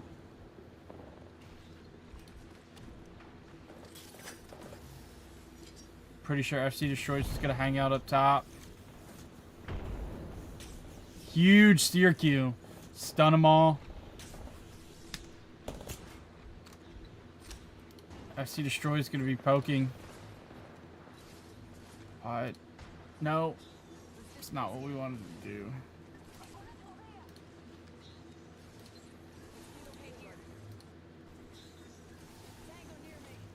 We're talking about playing that rock, it looks like. Oh, he goes down. Watson goes down. Bang's going to get... Probably going to see a Bang ult here. Nope. Not going to get a chance.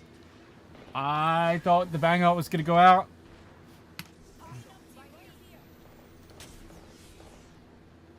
Naked. Naked looking like they've got the chance to win here.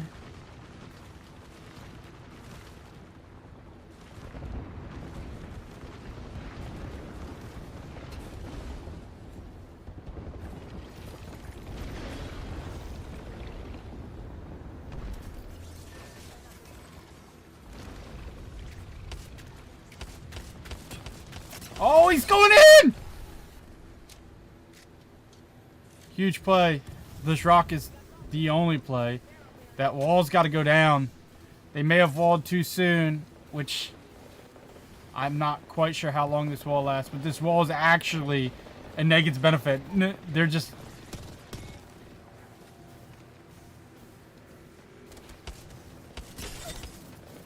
Naked's gonna win it! And Naked's gonna win it! No, it goes out!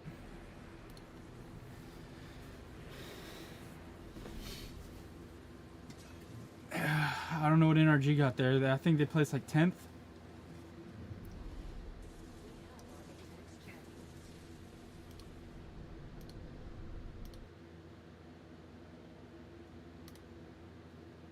You have a Bang Seer Horizon. But I mean, you gotta imagine that the only reason they got so high is because... How do you grow hair? Of that... like the Watson, their placement on the FC Destroy. I mean, they got great placement. What'd they get? 5th? These placement points are no joke when it comes to these tournaments. Like, every spot counts. Someone's saying NRG out. Bro, people be saying TSM out, NRG out. Like,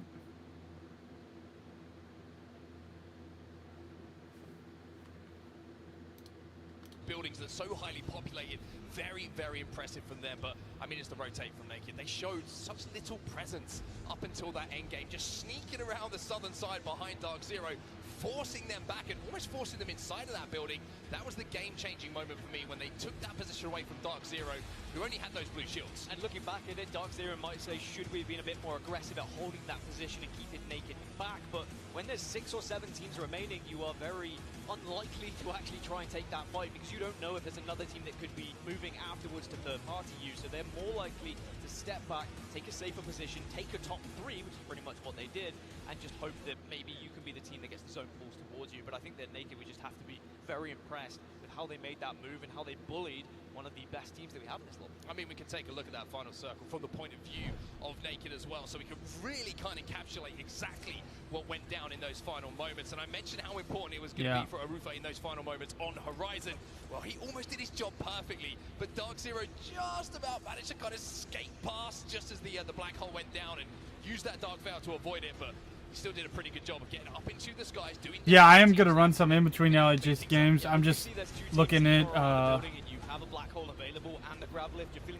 want to see what next game is. I'll just keep going down to auto. They've been setting up that crossfire for quite some time, and they had to back off and they had to accept the space. But it was the damage that Rufa was able to put down initially that forced the team over towards Dark Zero and just meant that Naked could hold the majority of the circle for this final circle. Yeah, Man, really good God safety view there is from so Nikki as cool. well, just making sure that everyone was silenced on that side of the wall, meaning that, you know, Leave No Witness really didn't have much choice other than to try and navigate around, because if they climb over that wall, they're dead. They're toast. Guns are down, and it's just going to be easy pickings. And then having to step through the Dark Veil, the zone helps them out, and it's easy pickings at the end of the game for them. Very, very well. Those walls helped Naked more than it helped them. Crazy. And also just knowing how to expose Dark Veils. Even though Dark Veil very impressive ultimate, it can be exposed if you can get some height over it, whether that's via a wall, whether Man. that's via a grav lift.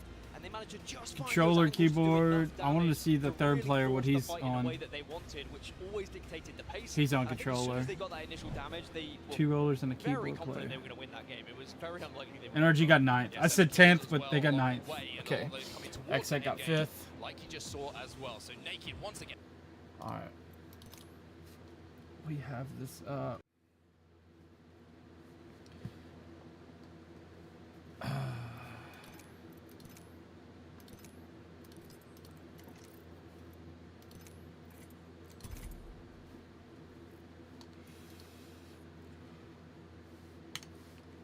I like how you just ignored my invite and invited me. I don't know what you're talking about. Don't know what you're talking about. You know damn well what I'm talking about. Prove it. You're streaming. I don't know what you're talking about. Yeah, you can turn them off now. Don't know what you're talking about. Is TSM not there for No, this game? they Wait, were are in the they game before. Oh, they're in Dude. Group C or D. Yeah, so yeah, they're in Group C and NRG's in Group A. The fuck thing that pisses me off is that the command center is not working properly. It says all the C and D teams right now. So all A, Yeah. that was Group A and B, and all the Group C and D teams just played, and command center was still on all Group C and D. So hopefully they fix that for next game, so the command center is working properly. Because I had to fucking click all around to find the teams I was trying to look for, like Alliance and XSET, and you know I was trying to watch like 8 teams out of the 20, and because Furia is in there too. Furia killed TSM. Yeah, nice. Well, I will say that he got 110 on Hal. They kind of like slid up in there in the building and got 110 on Hal, and that's what. And then they just pushed from there. Dude, Verholz is such a beast, man. Verholz is nuts. I think Verholz is the best player on TSM. Yeah, I'll agree to that easily. That dude almost one clips everyone. He may be one of. It's nuts. He is probably one of the best players in the whole lobby. Like, Sweet is my favorite, one of my favorite players, and that's why I'm such an NRG fan. But When it comes to like just straight up gunfight, I think Verholz is by far. yeah, Probably well, not by far, but it's probably him and then Jin, or it maybe Jin and then him. I don't know. Jin's really nuts. You know. yeah, Jen Burton is crazy.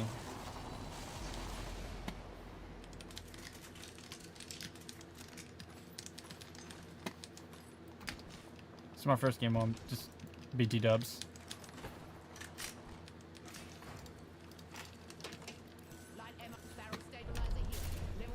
I'm pushing over there. I got a wingman prowler. I'm getting ready to ruin somebody's day.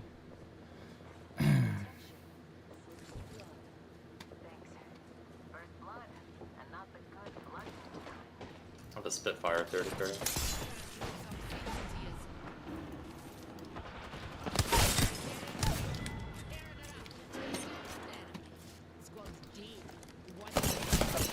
Oh my god! I don't think you ruined anyone's day. I did. I ruined the other team's day. There's a solo here and one up here. 1 and 2. There's one in here. You got Watson's climbing up on you?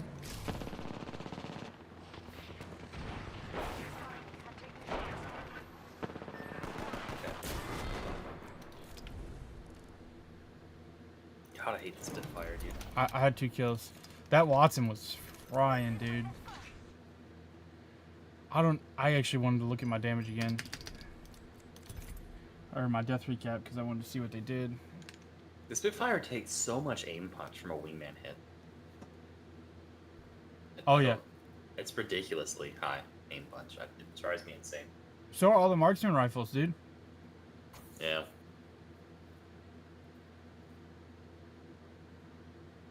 That's why I like the 30-30 is so good, because if you have two people looking at the same guy, the 30-30, it's heavy ammo, and it just does a lot of aim punch.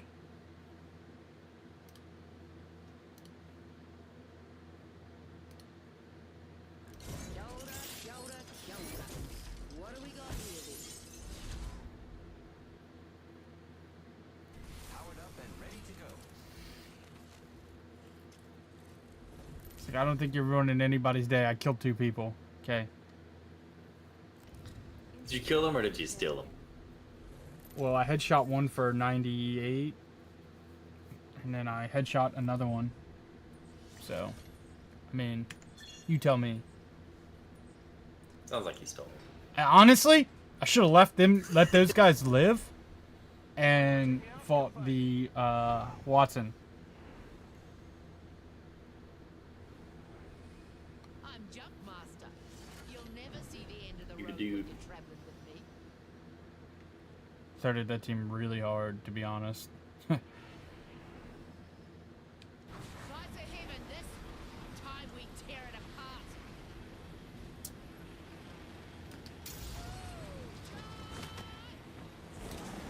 I might actually be alone. I'm gonna go here. Do what? We're not alone. We're not alone. Keep running on you.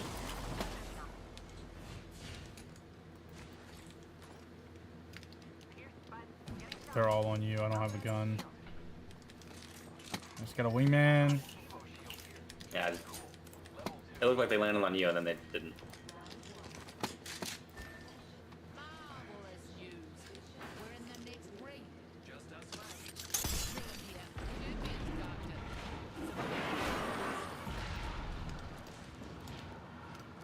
The Caustic has only a spitty, so it'll be an easy kill. What's our teammate here? Scrambled that in.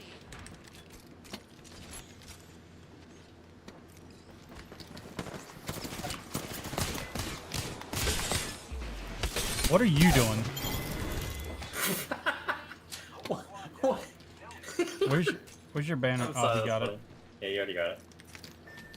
I said, what are you doing? The fact that he was doing those is funny. He's just like, there's no one here. It's okay. That was the only team that landed at that area, from what I saw. Okay. Which means nothing in this game, but Yeah.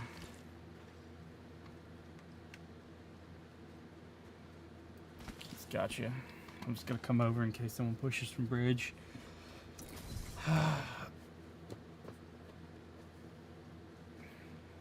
He's got. Okay. I was like, he's got you, right? Like he zipped over there. no, he went over by bridge, yep. There's a team over by bridge. Like, no. There's a 301 in here. 301 evaded. And there's a double tap over there.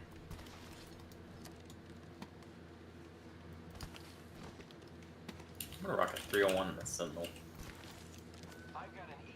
Is it throwing? Absolutely. But Is what? me running a Sentinel. I have days where I'm really good with it, but most of the time. Standard heavy mag here. Level 2. There's a lot of light in here. Care package on its way. I'm already a $180 line. You picked up that 301? I picked up another 301 in the other building. Oh, okay.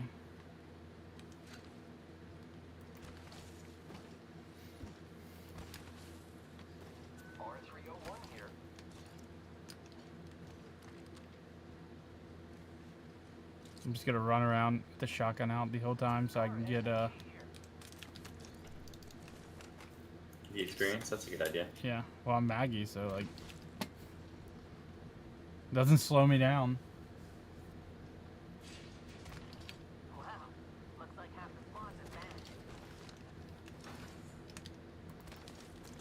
You got medkits already? Yeah.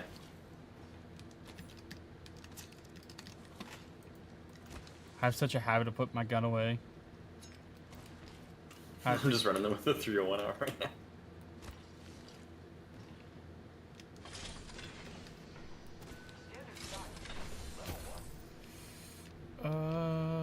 Should I pick up the PK? Yeah. I have a Mastiff. Bloody want it. Oh, someone else put a balloon out. You're flying solo right now. I'm going to get this shotgun bolt. Oh, that's not you. Oh, fuck. I thought you were finding me. Hey, they just landed in between us and him. Reported. We got to go fight.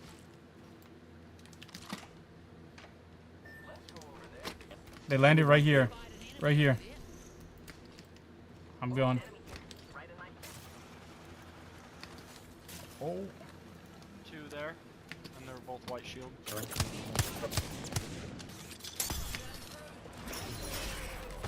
Cracked one.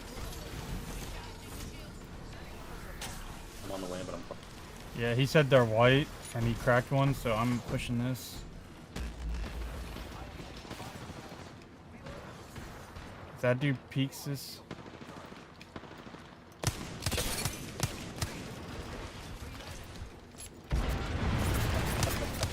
That one's not white, it's purple.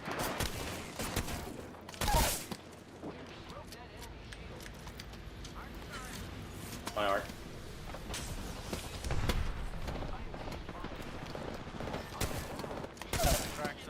I knocked two. Two's knocked. Can you fight that, Ents? She's running. I'm popping a Feeny. Shit. Nice. I got him. I got him. How you going? I was popping a Feeny while you fought that.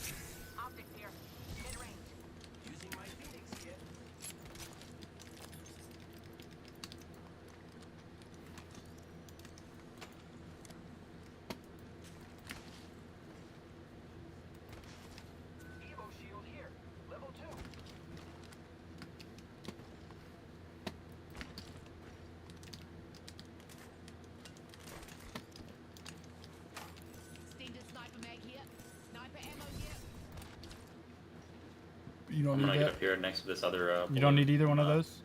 No. Okay. I just think a blue or better light. There was a blue light over here. At the building you landed at. I don't want to go backward. Do what? I don't want to fly back to that one. I am going to go get this package though. Over there, if I remember correctly. Yep, there it is. Yep.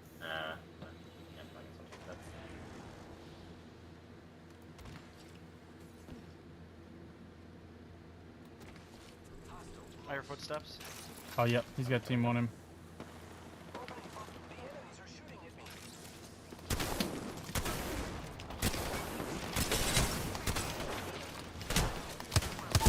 No, he's low. Low, low, low, low, low. Right here. He's going to finish me. Because he's so low. He's going to finish. God damn it.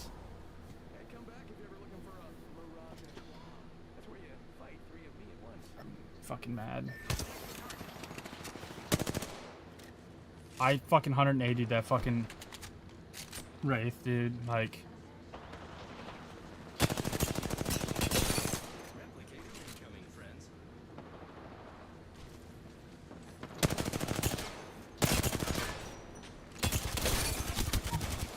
Nice.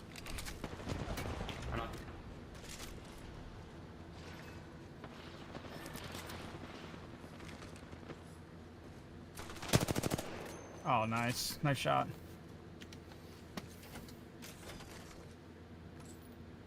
That Wraith had fucking gold, dude. Another team, another team. Another team. On to him. Team, help, help, help, help, help. He's trying to go get me up.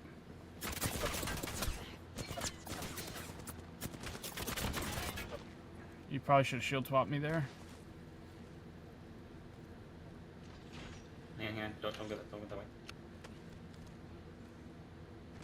go back this way. I'm healing first. Hold up. Yeah, I'm gonna use grapple for us.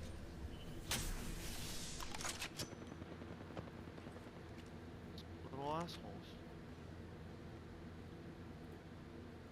Yeah, I can't really. There's on 3 teams left. We can definitely win this one if we can get back up and get reset. I think we can definitely win.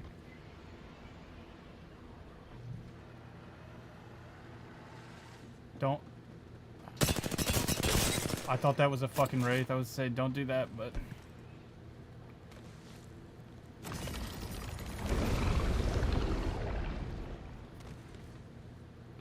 Or don't turn and fight. Don't turn.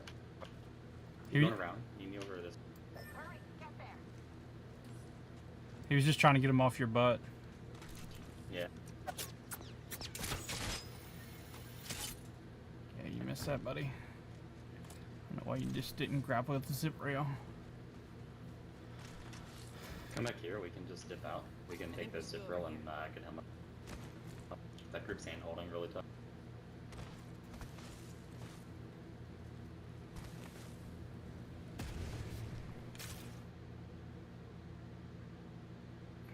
Just.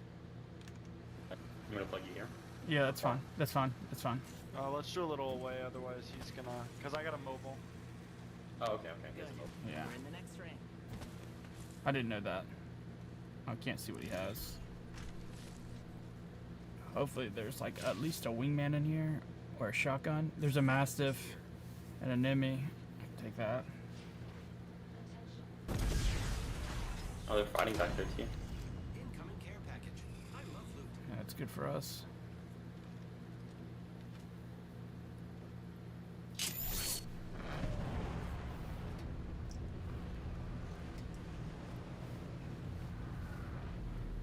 I think I play so much better when this light's not on. Yeah, that light would be distracting as fuck to me. It's hard, dude. I should take the PK here. I'm gonna take the PK here. I feel like not taking the PK is Oh, what hey, killed me. here's 2 bats too. Hold on. Those are brown. Unless you need some too, I can drop one. No, I got plenty, trust me. Alright, cool.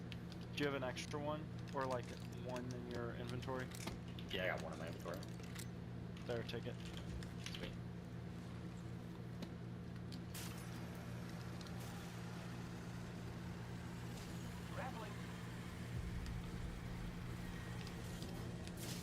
Need loot. Look at this energy. I'll take that. There's a wingman right here. I'm gonna go get that.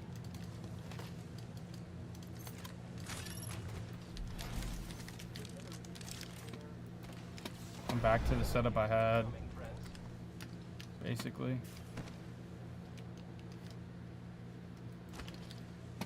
I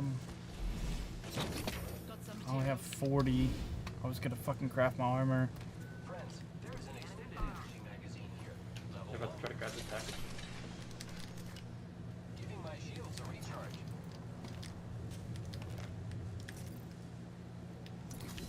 I'm gonna go craft my armor real quick. Are you getting pushed? Nah.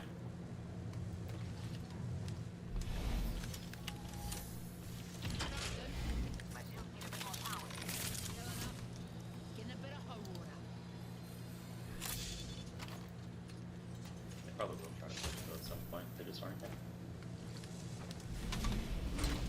That was the team that had chased us for over here. Target spotted. Care package over there. I'm good now. I'm blue, wingman, PK. No shotgun bolt, but other than that, I'm good. Pretty well reset.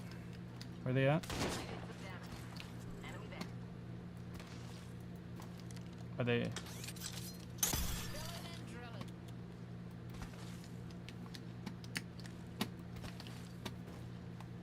One's downstairs, 2 upstairs.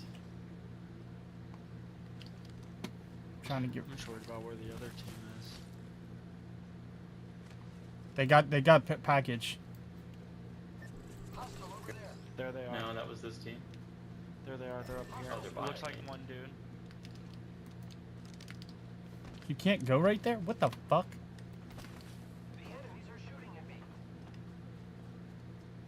I don't like where we're at. I think we take bridge, right?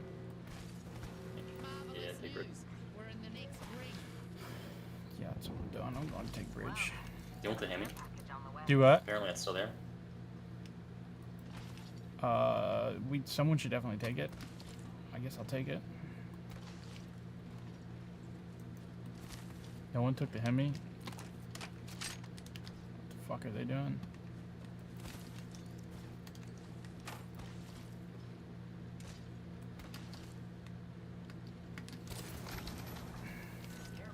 I'm gonna go peek at them. Yeah. Man here. Loading up on nades. I don't want that. Yeah, drop that stupid fucking sentinel. I was gonna keep the Sentinel.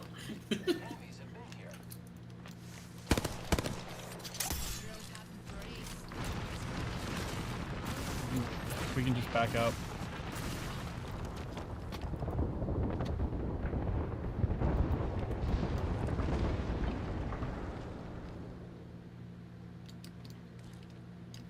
Yeah, I think that's just one person in that squad. No, there was a Horizon and a Bank. Damn. Because the other team has a Seer, Valve, Ash, and I saw a Horizon flying. That's what I think about y'all's doors.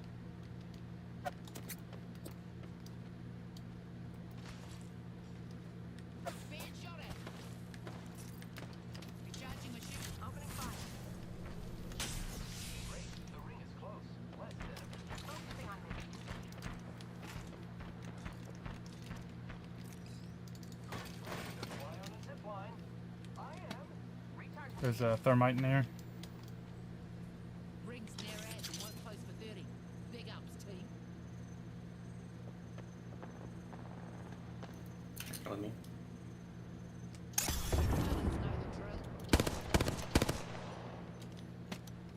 Whole team of 3 right.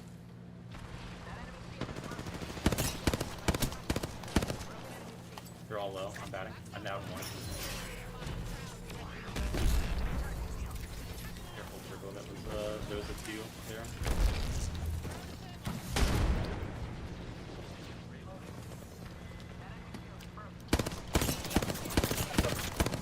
Coming.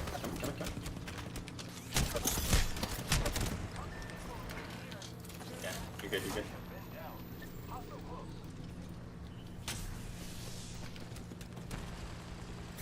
Red shield right there.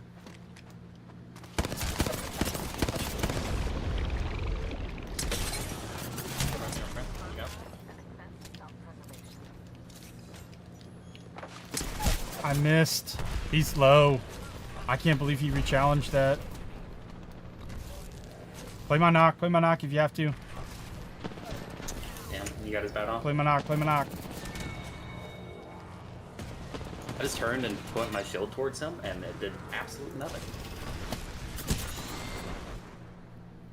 What a sad little creature you are. The other team lived? Are you fucking kidding me? Yeah, Booty was the last from that team.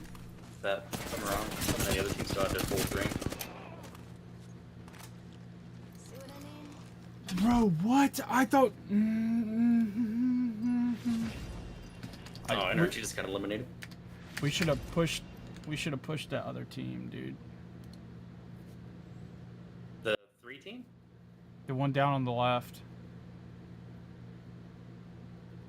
Oh yeah, we got the fool on the yeah, bang. I know. We should have just kept pushing left though, because that Seer was down there, and we should have pushed him instead of that Mirage. Yeah. Our dude was sitting over there on the right though, getting. Yeah, He should have grappled to us. Instead Yeah, of just honestly, sitting there, yeah, he should have came to us. It's kind of his fault.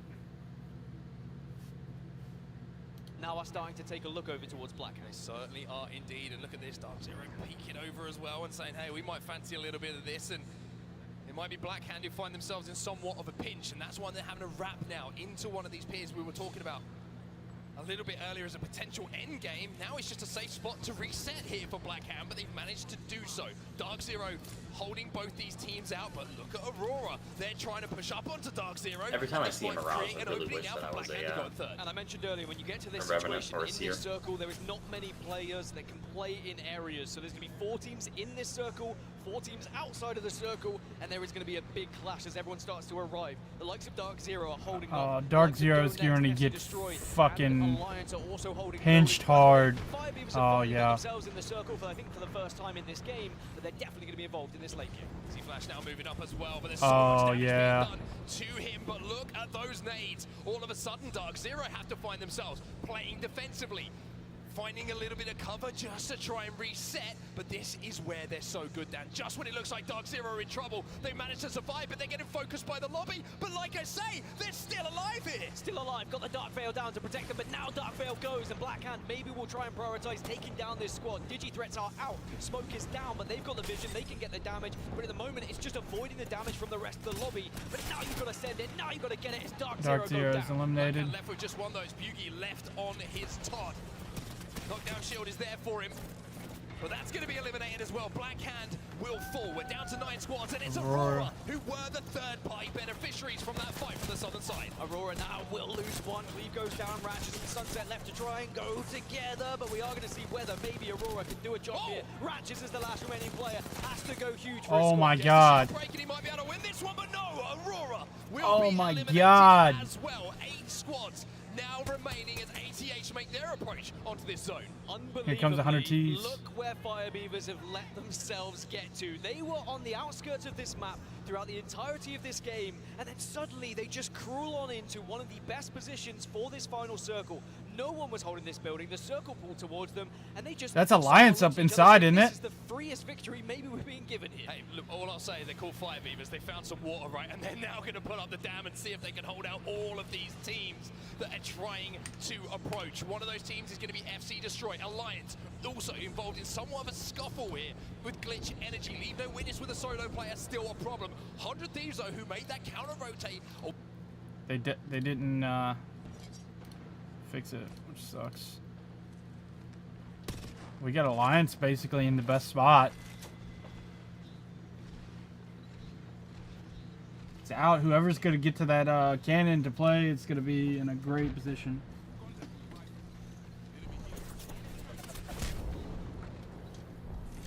Mandy had mentioned at one point that he would play pro again if he was doing it with Alliance and ALGS. That he would play for Alliance? Yeah.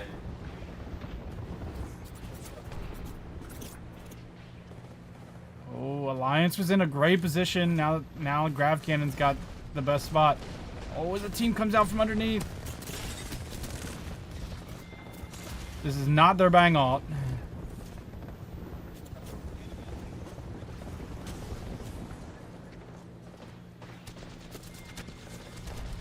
This is their cat wall. Huge, huge, huge, huge, huge, huge, huge, huge. Huge seer scan. The cat wall is doing wonders.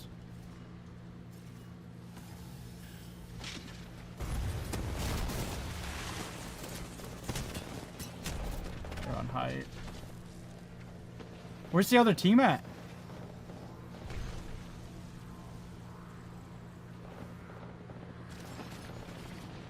Cat is living, dude. Alliance could clutch this.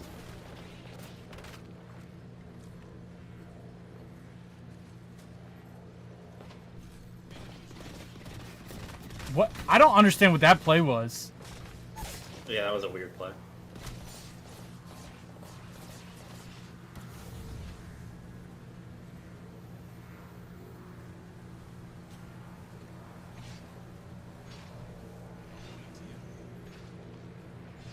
They're not in.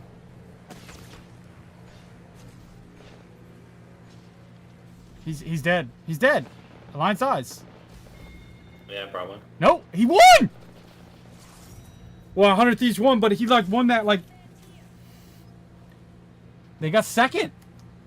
Alliance got second. 100 Thieves won. 100 Thieves of game number 2. And 100 Thieves just left shrugging their shoulders a little bit, saying, all right, we were given an opportunity, and boy, did they take it. As soon as Fire Beavers sent in on that initial damage, 100 Thieves then said our priority has to be Nate getting Jack the creamed high ground, himself getting right to a there. position where actually we can dance around and maybe get some shield swaps from the teams that have been eliminated early. It was a good effort. I actually from like the Nate Alliance, Shot. and Fire Beavers may I like be a bit frustrated with that I like the one. 100 Thieves in the organization.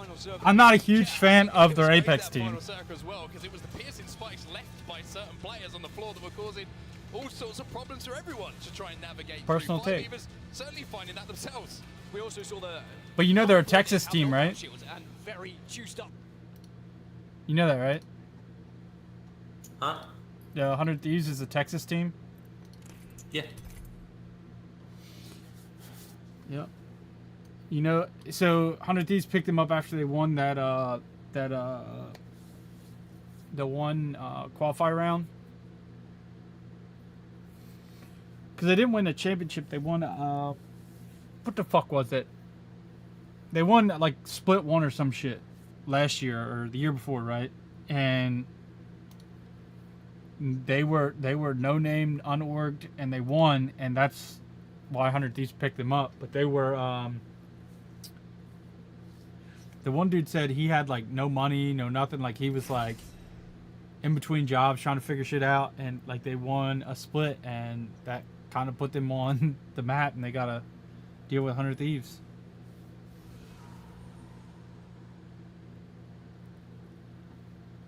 Something I've learned is Cat is pretty decent in zip buildings and buildings that don't have windows that are easily accessible.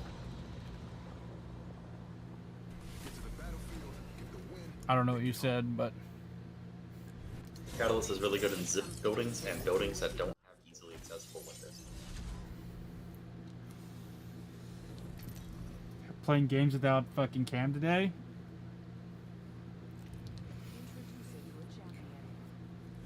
I think one win in group rounds gives you enough points to qualify, right? I'm not sure. Most of the time, yes, but it yeah, not always. Could work out not that way. Yeah.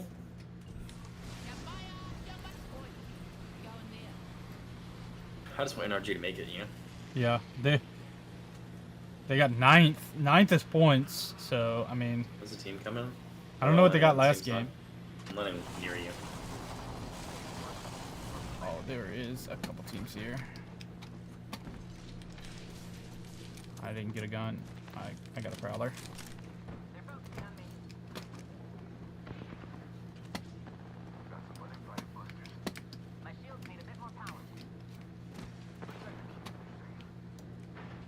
I have no gun.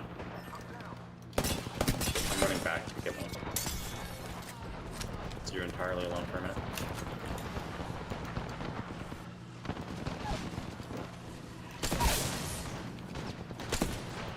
I'm trying. I have 245s. Oh, I didn't mean to jump down. Run back. Can we fight this?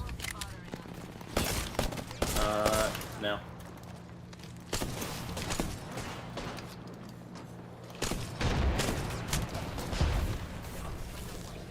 Dude, the nades. Dude, we needed to fight that. They just rezzed.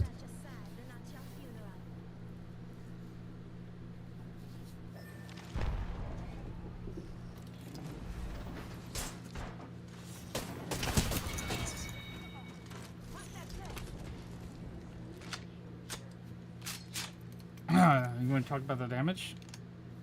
I had to run around for 10 minutes to find a gun. What we gonna say? Thank you so much, Onset and Gaskin. Yes, I am down on the floor with Sabs as we have been watching these awesome matches and enjoying you guys out there in the crowd as well.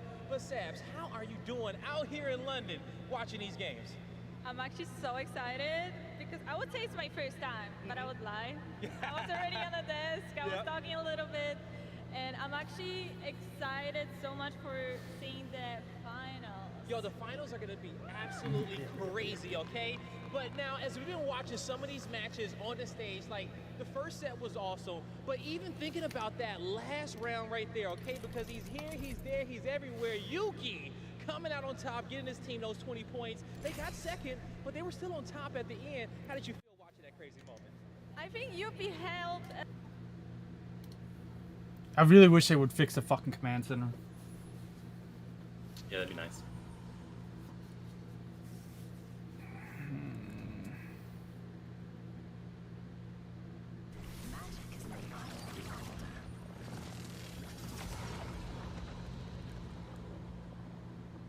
Eventually you gotta pull the trigger.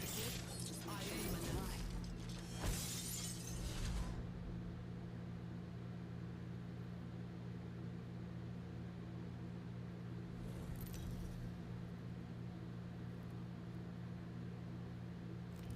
Introducing your champion.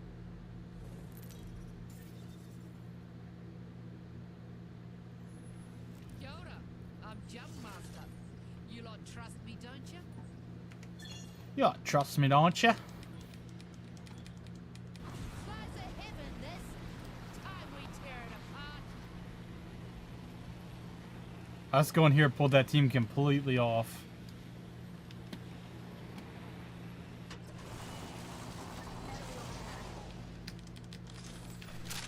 Where? You're playing. Oh no, that's not you.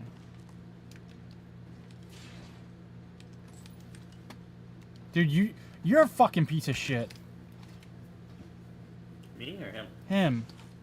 Like he I was like, lands what do I there. do now? He lands there and I leave because he landed You want a here. wingman? Yeah. I'll leave it at the bottom of the stairs then. I- There's a PK right he outside doesn't you even on the loot other back, dude. Like, loot fucking back, you fucking bot. I left for a reason. I have a purple heavy mag if you need it. side. There's another one in there to you.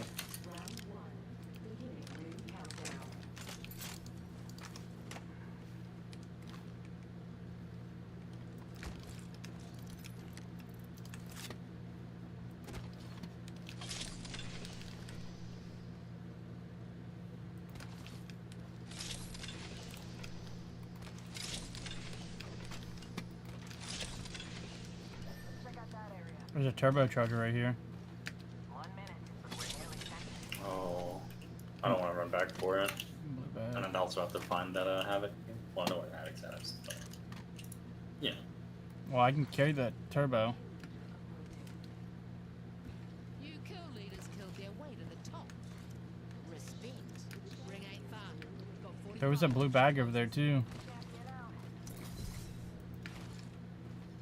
Nah, damn. Wish would have got that one. Rings in our neighborhood and won't close. This guy's gonna die. Watch him die, and then he's gonna use his microphone. I bet he doesn't use his microphone. I bet he just. I leaves. pinged that that was where I was going. Where were you guys? Oh. Oh my god, even better. There is 3 Nemesis right there. And a lot of ammo. I got some ammo for now. On an enemy. I need a fucking shotgun bolt. Come on in. Old Painless is waiting. Rings closing and we ain't in it. If you want to die, at least let me. Strong enough to believe it. Broken enemy shield. Reload.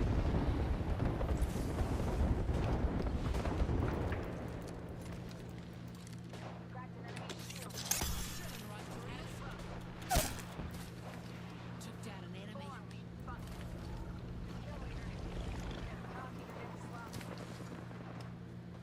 Half the squads are left.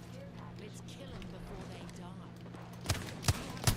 Get back and shoot my dinner.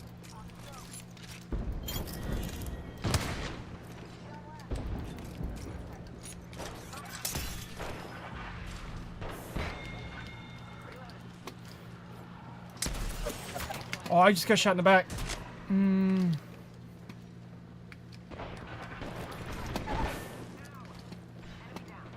down one. There's a Watson over here hiding. Another one here. So low right here. Watson 1 HP. He's low. Low. So low. The other team's gonna push up now because we started fighting first, so. Keep coming, keep coming, keep coming, keep coming, keep coming. I'm watching the black here. Right here. Right, just kind of outside. Behind me. Bring it in.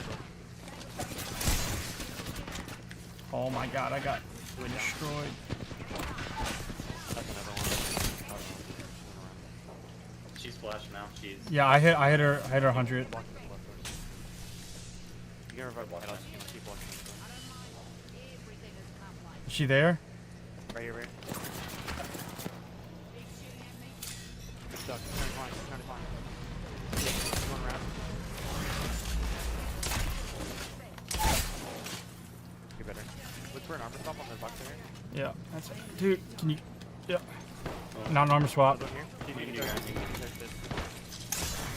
Right here. Swing in the corner. Swing in the corner. That's not our Watson. They're still fighting. They're fighting someone else. Yeah.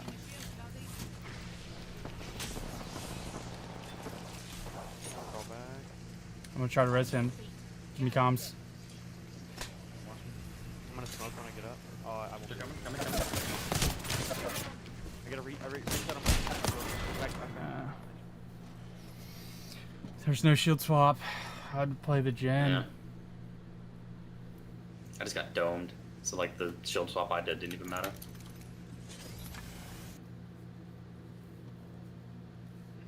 So many teams right there. That's crazy. Yeah, dude. Teams just kept coming. Knocked that Horizon though. That was great. Damage and then take advantage of it with the push. Problem is here for Clay, you've got no shield cell, so he's going to have to maybe just... Looks like Command Center's see fixed now. how much damage he can get down as quickly as possible and hope that Do his two what? teammates can move up and finish. Looks like off Command that Center is damage. fixed But now. Look at Onyx. They hit the grav lift. They now take the high ground, and Aurora make the call that this fight's taking It's too not. long. We need to either try and match them, get ahead of them in that zone. It still says Otherwise, they're TSM just gonna issues. have the height. Maybe I gotta reset. Try refreshing? Yeah, that's what I'm gonna do.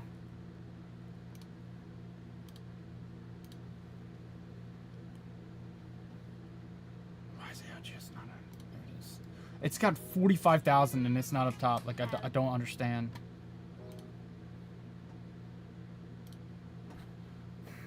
It's so frustrating, dude.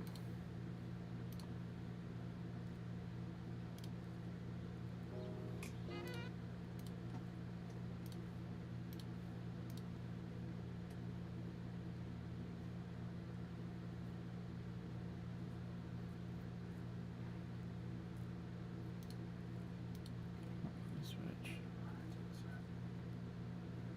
Yeah, it might actually be fixed now.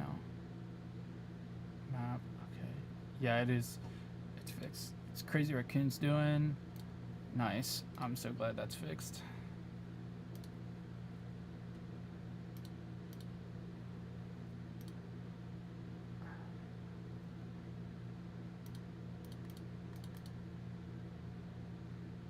NRG. Dark Zero. 100 Ds on this one.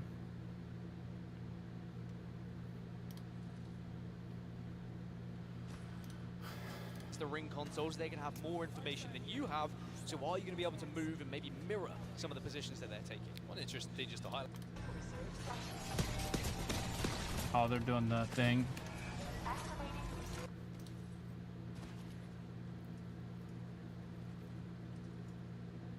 NRG's out already? Fuck, man. I don't know if NRG's gonna even qualify.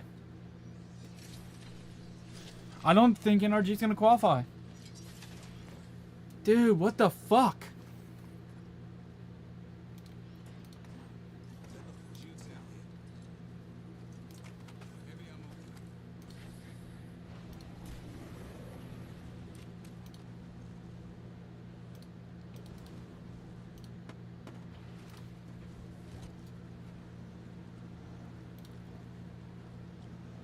Together and really elevate yourself back into contention and certainly making your runs a little bit easier. But for now, we're going to see a little bit of CR on our screens here. Crazy Raccoon, quiet so far for them again, Dan. Yeah, it has been a quiet Damn. performance so No, far. NRG's alive, bro. Why is NRG not? Just pop off. We saw it before when they get into those final circles. They are a team who really threat, as any team from any region in this tournament. I mean, everyone's... The one that says it's NRG is not NRG. Where is... Maybe Onyx is NRG? Maybe they're backwards? No, Onyx is Onyx.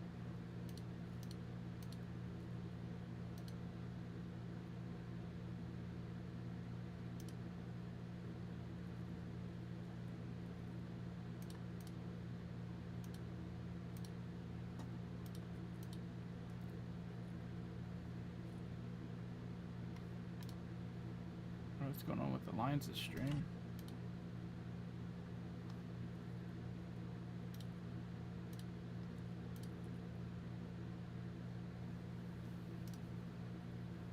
Yeah, a couple of difficult zones for them as well. They've had a long way to go over from the northwest side of the map to try and force their way into zone.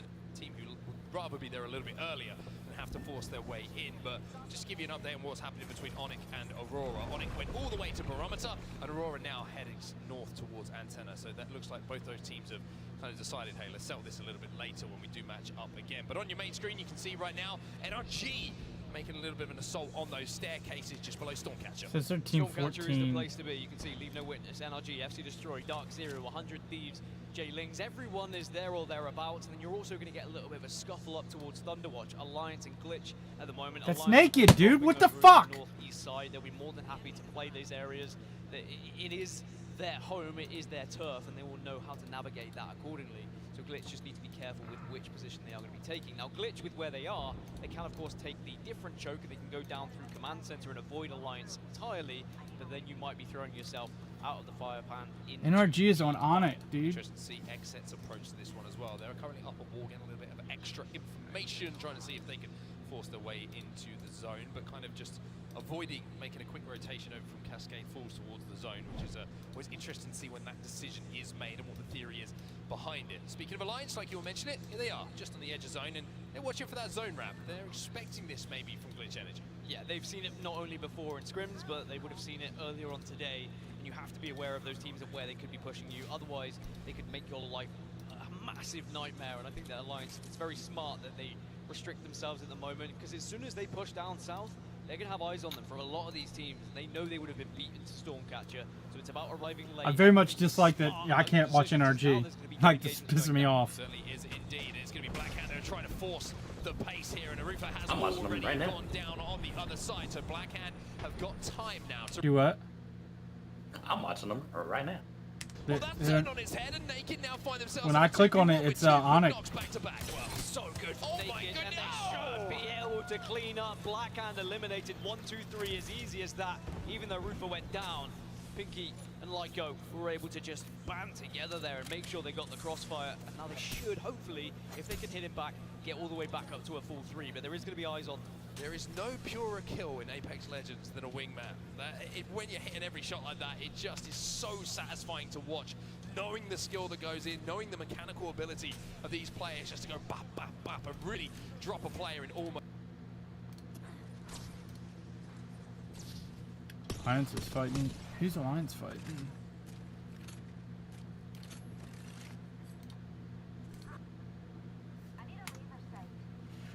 It's kind of pissing me off.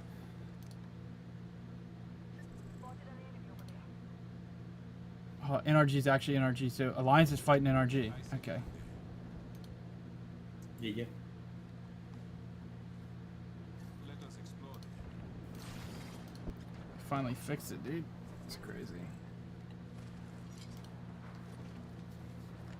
Can't hear any of NRG's comms. Did they make? Did they stop that? Yeah. There's no comms, cause Why? I think it's because it's group rounds. I don't know.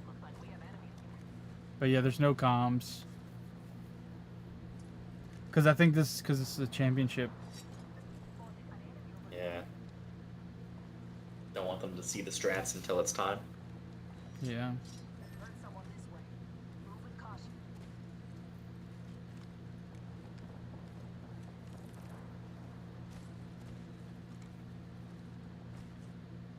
I wonder who's playing who on NRG.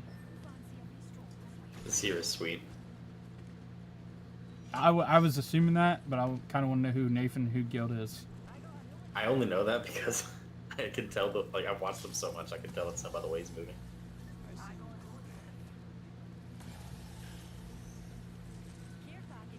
Like when they're just chilling there, he has very lazy movements. I'm gonna assume Guild is probably Bangalore. See, I thought Nathan was Bang. Yeah, no, that would make more sense because Ghost's the controller guy. Wouldn't want to kill his own aim assist, you know? Right.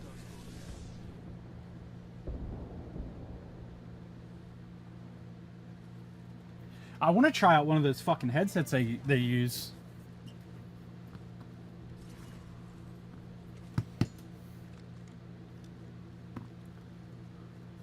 Wonder if they're any good. I remember a PUBG tournament where Shroud was there, and they were like broadcasting the stuff on the intercom or whatever, and they just had little earbuds in. And Shroud was like, "Well, now I know where everybody's at, so I guess we just can't go anywhere now."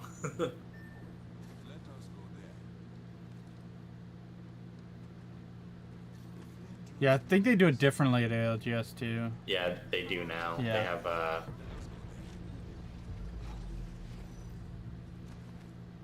Does crypto get rid of spikes?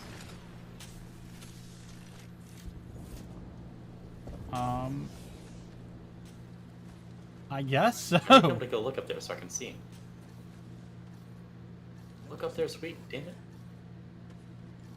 Yeah, it does.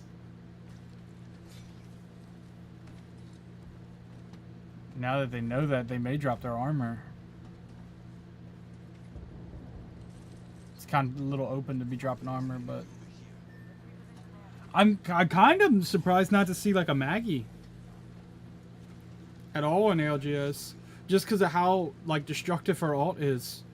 Yeah, her ball would be fantastic in this freaking hallway. Yeah, The like only issue is if it bounced back, it would also kind of suck. Yeah, but the thing is like, it destroys bubble, it destroys walls, like it destroys everything.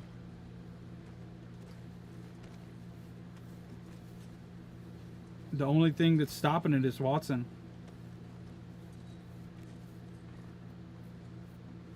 It destroys almost every single fucking person's ult. Does it destroy Newcastle's thing? Yup. Like it's one of the it's so good, dude. Yeah, swap it to firing range real quick.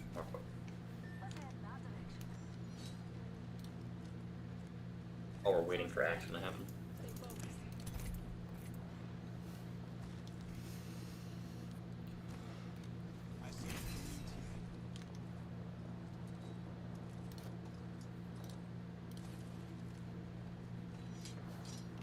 I kind of want to go look over at Dark Zero real quick.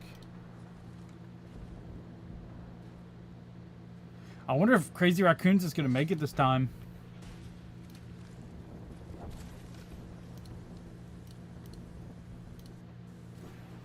Hitting the evac. There's no heat shields. Like, I think a lot of people forget that there's no heat shields in ALGS.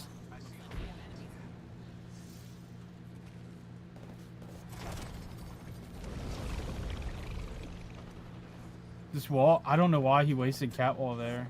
I feel like it's a waste.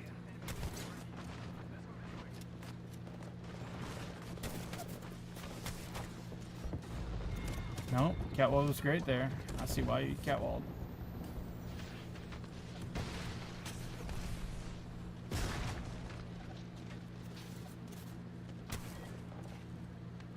ATH got hunted there. Crazy Raccoons is in a bad way right now. The ball does not destroy Newcastle ult. What do you mean? I just tried it. It might break his shield, like his tactical Q. No. Where's Newcastle wall? Give me a Newcastle wall. It's already down there. Where?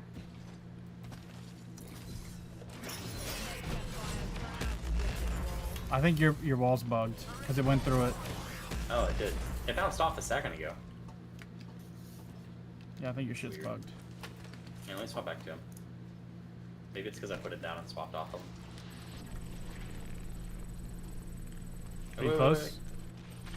Alright, I'm good.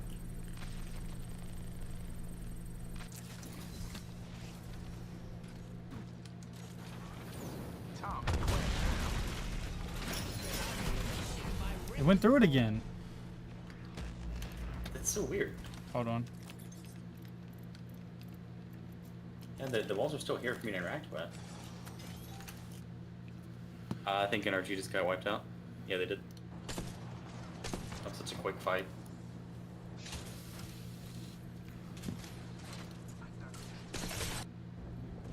Reset just hit a 106, dude.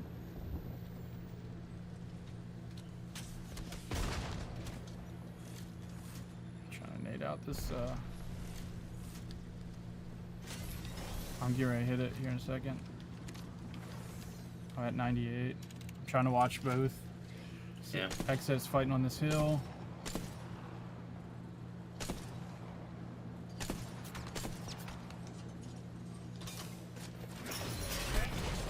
Yeah, it's going right through it. I don't know what's going on. Try it on my Q.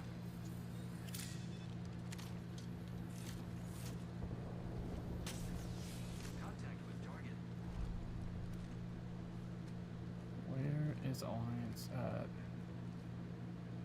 Okay, I see. 100 Thieves.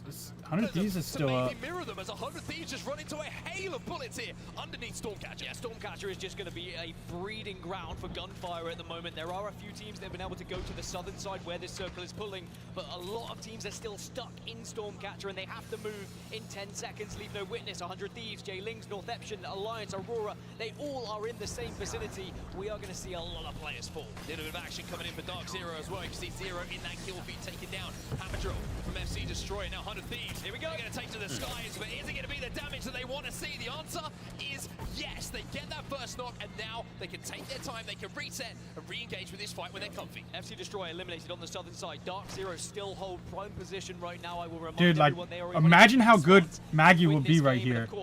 With that seer in that corner. Could still be a real detriment to their chances. As 100 Thieves, they're trying to break the walls down like Chris Jericho, and they will be able to take down Leave No Witness. Leave No Witness will fall. Just the solo player left alive. 100 Thieves chunking away in that initial fight. And now looking maybe to turn Throw your Q. back Throw your Q. towards Aurora and Alliance. It's Aurora who are still alive. They are calling in a respawn beacon as well as one player did fall, but look at North Epsion here. North Epsion in complete control of these staircases. Oh wait, hang on. Just I bet I know why. where Dark Zero You gotta put it on take off friendly fire. Oh, yep. Hold on. Again, Dan, involved in our endgame. Yeah, we've got about 5 teams on the northern side. Naked hold the eastern side right now. Hold on, and it's Oxygen and Exet everything's about to happen.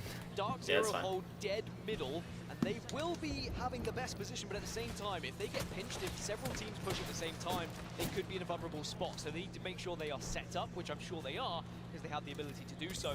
Their main concern right now is probably Exet. As for North Epsion, they will be able to hold this kind of northeastern side, but as they move in, it's about I think it only takes out one of the walls, like whatever one you hit, it takes out like one section.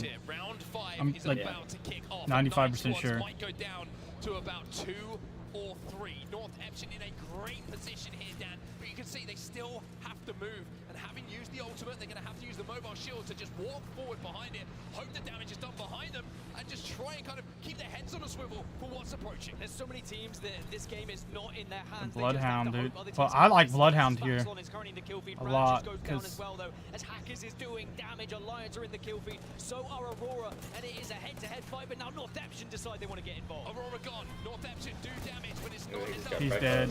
Hell yeah, he's dead. There's all sorts of nade markers, but they survive through it all. Tighter now, having to survive. No. How did, dude, Tadia, you needed to get your fucking shit down. You needed your alt down. Alliance is still up too. And it was Naked again. Naked's fights have been incredible. That's either his Island, Alliance, or Dark Zero. And Alliance. We have Yeah, both of them. Of our giants from each region at the moment, all going toe to toe. Dark I guess Dark have Zero. held this position for so long in the game, and now they're trying to use the positions that they've been able to hold down. They could just seek out Naked here as we see the sight line cut off by Alliance. It's brilliant as well because Effect went down. Now they have completely cut the zone, even though they will be able to get Effect back to his feet. Have they used the Dark Veil too early to get the resin? Both. Now not be able to rotate from it. You get points for positioning and kills. In effect, back on his feet. What is Zero doing out there? Zanya was able to silence the entire I think he's trying to hold an angle on the position of where they are. Naked. Such a horrible spot of where they're hiding. Respawn beacon goes down just to give that extra little bit of cover, just something they can hide behind. But I think they're looting that box down there. Okay. I think it's 1 point per kill, right? As the circle will start to move forward Yeah. and move in and force these teams together. Smokes go down for Dark Zero just to give them a little 20 bit of points cover for a fire. win, It I think. really is going to be on Oh, Alliance and how they want well, to play the this. other team might get it because Dark Zero's about to fight. That's the question. Dark Zero They know they've got to hold. Alliance, they know they've got to be aggressive to get out of this position, and Alliance have taken center zone, but used so much to do so. Naked swinging zero? Dark Zero still hold the western Yeah. side, though. Naked now have been able to swoop round to the southern side and actually have angles on some Actually, of the sides, but Alliances, I think you're on in the a walls. This is what's important. As long as they just hold this one area and this one choke, they should be in one of the better positions, but another Dark Veil to cut off some angles. As soon as that goes down, though, we can see very exposed players. Or you can see the calls being made right now. They are game-changing calls. Who wants to wrap on who? It's a 3v3v3 Alliance. They're in center zone for now. Dark Zero know that. They want to play and try and They got a force Triton these to two play teams too. towards each other. CQ is available for Zaidu as well. If he hits this, it's going to silence the lobby. Yeah, Effect gets silenced, and maybe that could be a chance for them to push up, but they're well aware there's another team down below them.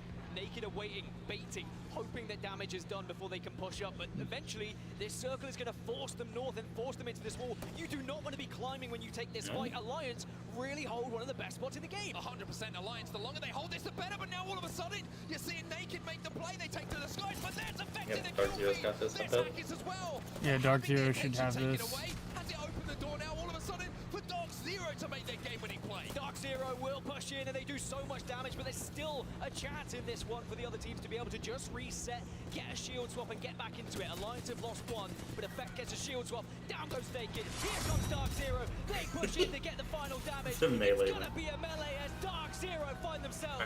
Alright, swap it to not friendly. And then I'll place the ball.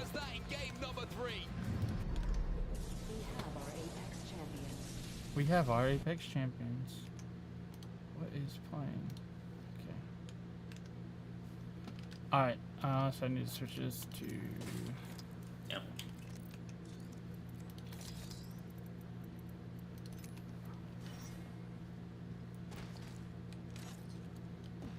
You gonna place a wall? It still wants me to jump to you even though we're not friendly anymore. There you go.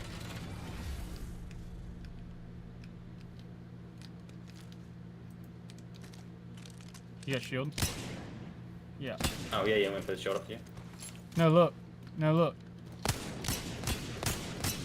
What in the world? Yeah, this, I'm going back to lobby. The whole fucking, this whole thing, I think is bugged. Yeah. Dude, it's a wild ending, dude. ALGS gets crazy, dude. ALGS is wild. Absolutely nutty. Yeah, I think the whole lobby was bugged. I think so too. I'm still gonna, cause you were still showing it's like a teammate for me, and that even Yeah, it was when- still letting me opt to you with the ultimate. This place takes me back, and I don't want to be back.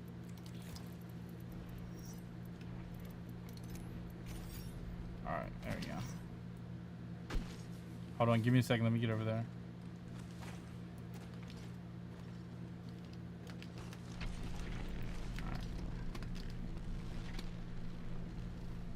I'm like 95% sure it takes out one wall, because I played quite a bit of Maggie.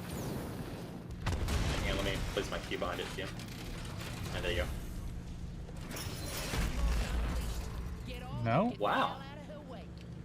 How much damage did it do? I don't know. Hold on.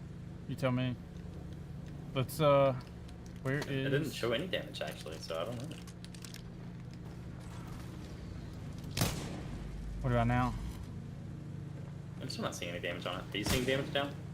No. I hit it. Where is? I need to. Where's the Yeah, alt? it did no damage. I don't know why your bullets didn't. Where's Maybe it just can't be damaged in here. Maybe, yeah, maybe. Hold on. So now let me try the ball now. Maybe when it's got the fucking like electricity, it's like impenetrable for a second. That's true.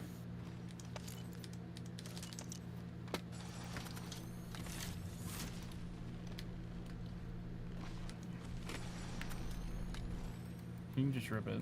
I'm ripping the Celtic cell, and I grab the gold helmet.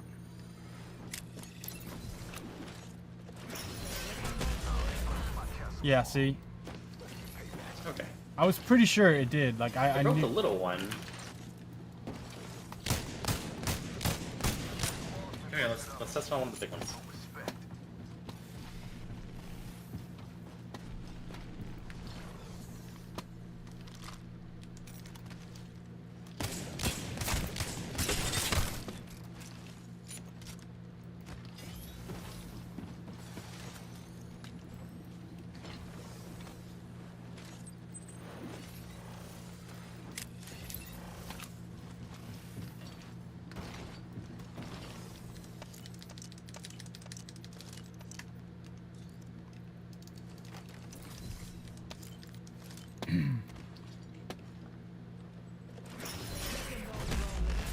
does 320 damage.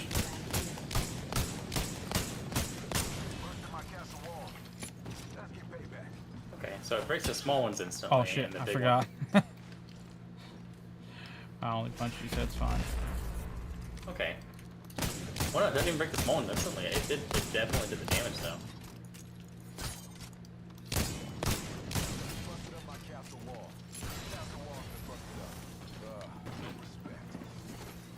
That's pretty good though. Are you Newcastle right now? No, on the top. Okay, you're Maggie. That's what I thought because I was getting Newcastle voice lines the whole time. Do the thing. Oh yeah, it 100% does. I get 2%. I know it does this. What? Maybe it was just weak. Huh. So maybe you have to shoot it 3 times before you do your ult? Maybe. Like with a wingman? So what's that, 130 damage?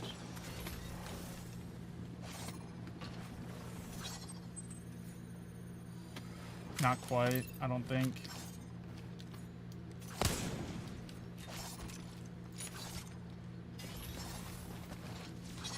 $135 maybe? I don't know. I don't know what it does. I got it back now. Let me know when you're ready. Yep. No. It doesn't matter. So that's 45, 45, 45. That's 135, right? Yeah. That almost broke it. 320. So Yeah. 4 shots.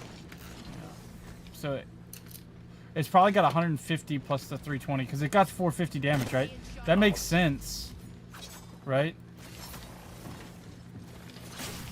All right, dude.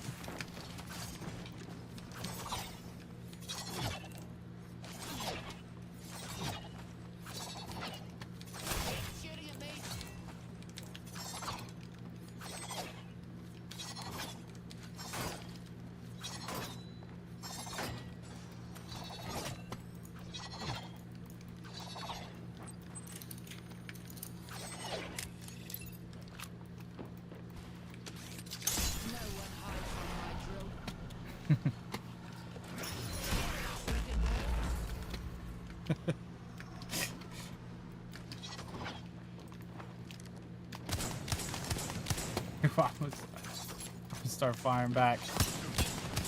Hey, I got a knife. Leave me alone. I brought a knife to a gunfight, okay? Took down an enemy. Alright, let's go do an actual game. All Damn, right, Dark now, Zero, we Naked, and would be 100 remiss Thieves if are we all didn't hot. talk about this. We were talking about it in the green room when we were watching these matches. Dude, Let's deep I wish they would dive put this on YouTube. just a little bit. I mean, team that shows up on land time. Yeah, and time again, 100%. people It have to shows look so down much, them when they see them come. so much discipline. But you have to. You can't like. These are like pro players. Like you can't like. You swing one team, the other team's gonna swing. So you have to like. You can't just blindly swing a team. I want to see the. It's a stat page. The stat page doesn't even have it. Right now. Zero's always proving to be a leading IGL, and once again, just I showing hate strength the- early on. Remember when we talked about when Zero's like, I hate the fact that they. and then that is the opening opportunity for Dark Zero. I We wanted saw to play see out the. perfectly, especially in this spot alone, in the end circle. You saw that they were able to hold You wanna against do the ranger wall, trios? and I love this position here too, because even when they have the advantage, they have to be careful with the circle closing in right behind them here too. I hate that the fact that they. Squad, and I want to see this aggression transcend over to World's Edge, like Arcane was talking. Onset Gaskin even mentioned it on the cast, but what has felt like a revolving door of thirds for this roster has really been brought together. I hate the fact that you can't like pause or rewind on Twitch. Like I love that feature on YouTube. Like you can just go back and check. Figure out Yeah. what works and Like I wanted to see the stat page, you know, but moving into playoffs clearly paying off early on, and the game plan that Zero has also clearly tried and true at international competition. I think we expect a lot from the squad. Okay, now before we continue intermatches, I actually want to talk to you guys a little bit about this because the scoreboard right now very close at the top. Right now we're switching maps, heading on over into World's Edge. Which teams do you think that's going to be beneficial for, or what do you think we can expect out of that map switch after what we saw in our first 3 matches? I think NRG's stronger on World's Edge than Strongpoint anyway, too. So. Yeah, by far. Play style. That's not to say that Edge teams don't also find success on World's Edge, but right now our top 4 is dominated by like 3 fighting teams, and then only one zone team, which is 100 Thieves. So expect to see possibly a big move from 100 Thieves here to try to close out the set. That's actually really exciting too, because it's kind of very similar. 100 Thieves, the top 3 teams right now are gonna make it. You're worried about like NRG's what, like 14th or something right now? I don't know, and it's pissing me off. Will these composition swaps now from Storepoint into World's Edge allow these teams to play more that passive-aggressive playstyle, Dia? That's what had me wondering as well, because I was thinking specifically of Northampton moving into the ALGS group day 1. Newcastle, Bangalore, and Bloodhound. They're opting to go without a beacon scan, without the ability to look at next circle. Zones on World's Edge tend to be a little bit easier to predict, just because we've seen so many seasons of it. And so if they choose to run with the same composition, and I'm Hold on, you can watch this on YouTube? it'll get a bigger chance to shine, because with Oh. Newcastle, we'll be able to set up in better positions naturally. You're the jump master, and we're about to AFK drop. Sorry. Sorry, Tia, we're watching ALGS.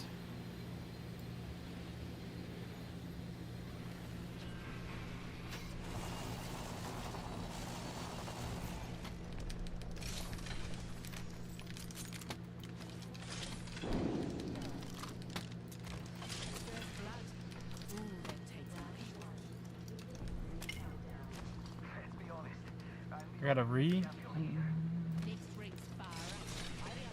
Got a wing and a re.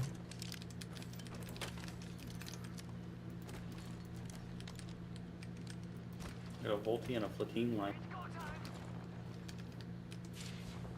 I have one close. There's this and a Nemi there. Run this thing across to you. Bring what across? I got people Right coming in over the me. I thing. got people on me. 90 on him. He's one.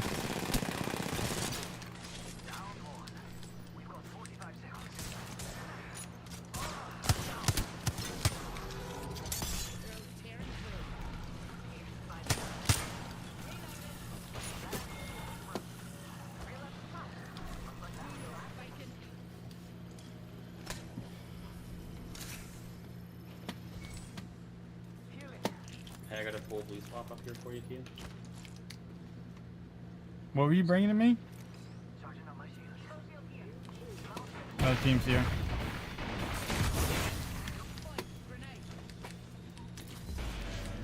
I'm coming roof. Maybe.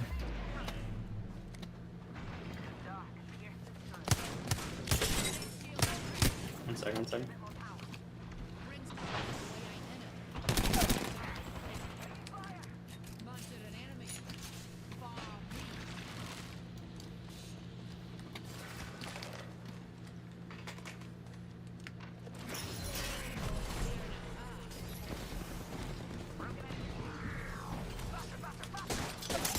Hi there. I dare you. Oh my god!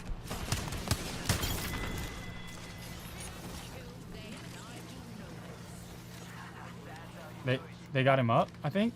Maybe? I don't know, I'm going.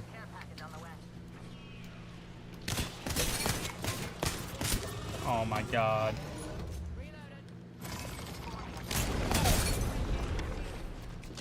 Hold that for me. Oh my god!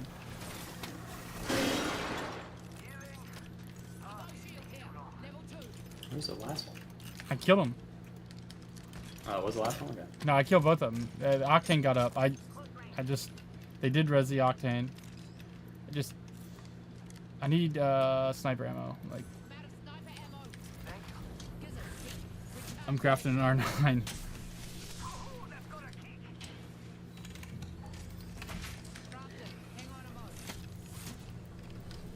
You wake up, monster. You see that?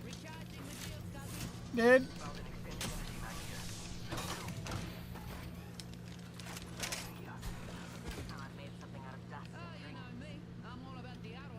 The Roja. I'm out of sniper ammo, like, completely. I may craft it, to be honest. What's on this guy? There's a. Extended light mag here, level 2. Oh yeah. Found some materials.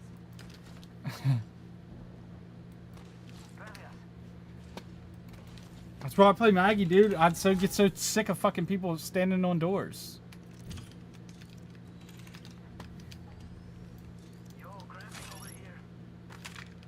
Hopefully this dude doesn't touch my shit.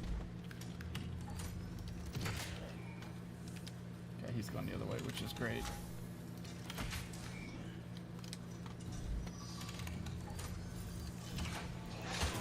The 3X is in the thing. You already made one? Huh? Already made one. Okay.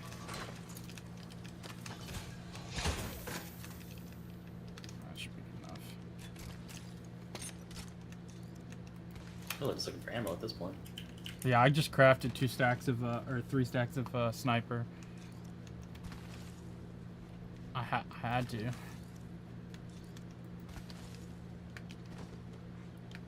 Dude, that Ash jumped over and got fucking heady, dude. Like, crazy. Yeah, I was wondering why I had like 42 no regis on her, and then I saw that she was already down. Dude, look. That kind of pisses me off. You know, I'll just keep this. It's fine. All right.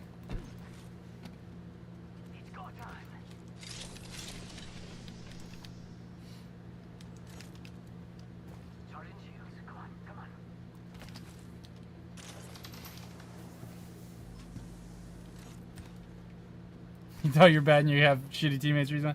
Dude, that's... Way she goes, bud. Way she goes. I'm going into frag. Me too.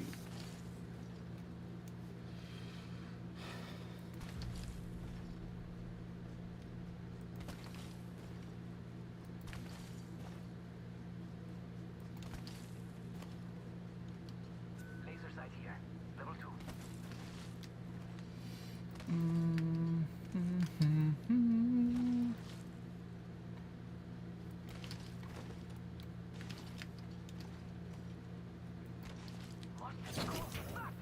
Got some materials. Got sweet picks. Careful. Thank you. Pierce their heart. Team here. We have an enemy out back. Opening fire. That enemy shield is broken. Reload. I'm looking. I don't know where you're at. One's here, one's over here. I'm pushing the guy that's far. He's really low.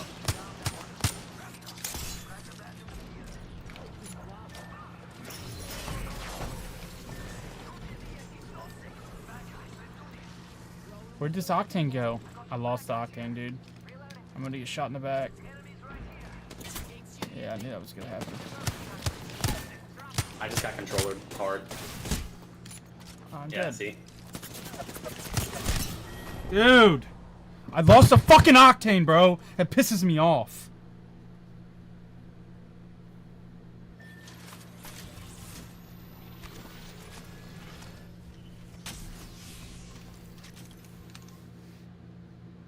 Dude, Just buy a game. just so tired, roller.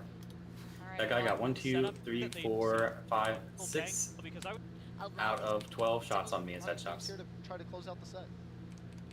so pick up. Ed, two. Here, two. Spot. I'm watching it on YouTube now because I can scroll back and see the... remiss if Fighting or Here you go. So placements and kills. So he tells you how many kills they get and then how many placements they got. So Dark Zero's got 2nd place, 1st place, 11th place. They got 4 kills, 1 kill, 9 kills. Damn, 9 kills. That's a lot. So 10, 14. So 14 of those 36 are from kills. So that'd be 22. So yeah, it's 12 and 10, right? So 12 for 1st and 10 for 2nd. Am I saying that right? I think so. Oh no, because I don't know. No, because what? Because the top 3 teams had 100 thieves and they had 1-1, but Yeah, maybe it is, because that would, yeah, that makes sense now. It probably is, though. 10, 16, minus 16. Because they got a third, so that would be 8. And then they got that. And they had 2 more points for kills, so that would put them at 36. Yeah, so 12 and 10. Makes sense to me.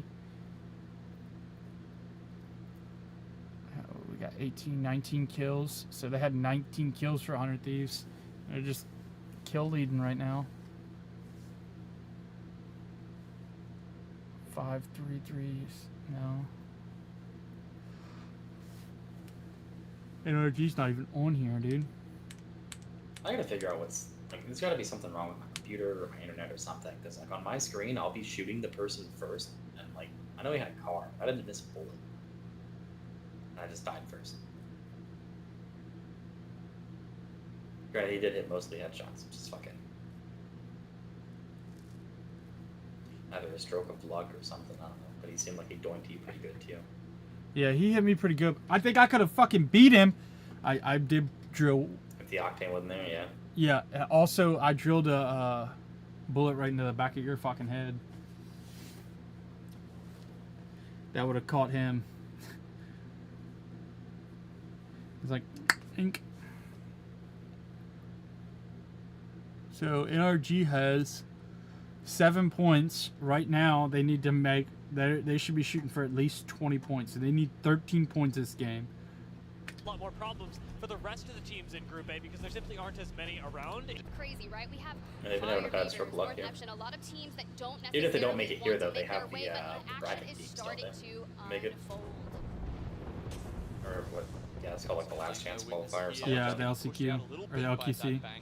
But they're happy No, in LCQ, I said it Dorito. This is right. a really good spot to hold for at least probably 3 to 4 circles here on a staging ring. So they're going to be very happy that they've gotten one of the, you know, maybe not God spot, but it's a very defensible Yeah, this position. guy's definitely on roller. That's all it is. Into the game. Even if we get one of those switches. to Are you a still thermal watching that guy? Well, it's going to be really tough, right? You got Sweet Dreams on Yep. Rampart, inside staging, just kind of throwing up the amped covers He all over the place. can't hit a bringing up single the shield or when he needs that like defensive long positioning range shot and at just all kind to save his life. of keep the people away from him, which I like. I saw him in passing, and I was like, hey, dude. Yeah, I played with a roller player. That he played on Maggie. I played with him. He got a 4K and a 20, and we like pushed together. And I would just push with him, and he would just kill everyone. But he couldn't shoot for shit from range. Hope you get enough Yep. ring consoles. I know a And lot he's of people like excuse that. me, what did you say? And I was like, ring consoles, my man. We had a whole discussion on the regular season broadcast about your spawn rates, and I was just hoping for that to happen for you. Yeah, you know those, See, like- those IGLs that love the rotates. Exactly, that's Dude, what they're I looking for. honestly, I think I would play Maggie, dude. In ALGS, because of how people play, dude. You could just tick damage. You know, you get your drill back. I would give Maggie gold helmet. And just let her keep drilling people and getting that. You know what I mean? They're sweet. Where's Nathan and Guild? Oh, they're behind him. Is Sweet playing Watson? Still occupying this. They don't necessarily want to full send it, and you want to maintain that high ground. And stop laughing. I know you're laughing at North Edge. Stop it. Stop it right now. Oh, man. I'm watching the whoever's controlling the observer feed be like, oh, it's time to zoom in. Oh no, wait. North Epson's like way out in the Sweet's playing Rampart. Northampton still in big mod, electing to come in whenever they so please. Naked still alive as well. Fire Beavers, though, electing to stay in that north side of the ring, but leave no witness. Inching ever so closer, they were able to... Edge teams begin to craft R99s, and you definitely... Dude, I'm telling you right now, dude. Like... Maggie would be so good. Even just crypto, just to grief the teams. Like you see someone walled up and like someone else has a good angle on, you just go hold them and then they die. Yeah, crypto's good too, but I think Maggie's better because you don't lose like the ability, the drone and everything, right? Yeah. Because you could like right now, Sweet's 92, bro. You could drill 2 people and get, you know, blue. I'm pretty sure Sweet farmed purple for one of them a minute ago and swapped.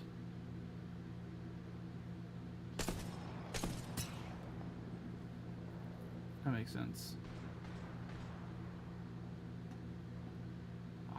Dude, I wouldn't. I guess the longbow's nice because you can put a 4-8 on it. You can't put a 4-8 on a 30-30.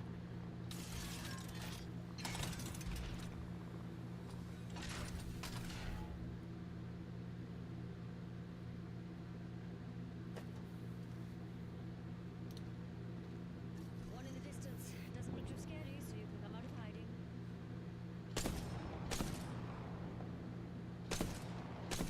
What?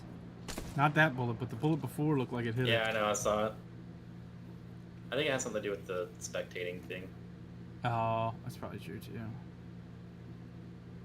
It's like a lot of the shots look really weird to you, like the bullets just aren't going where his cursor is.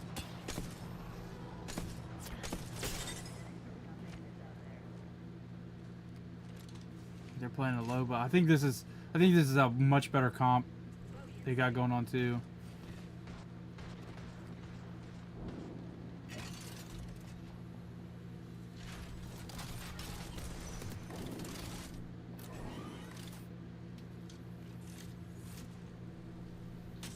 Dude, did he actually knock that door? I can't see. Yeah, I think he did. Yeah, he did. It only takes, I think, 2 bullets.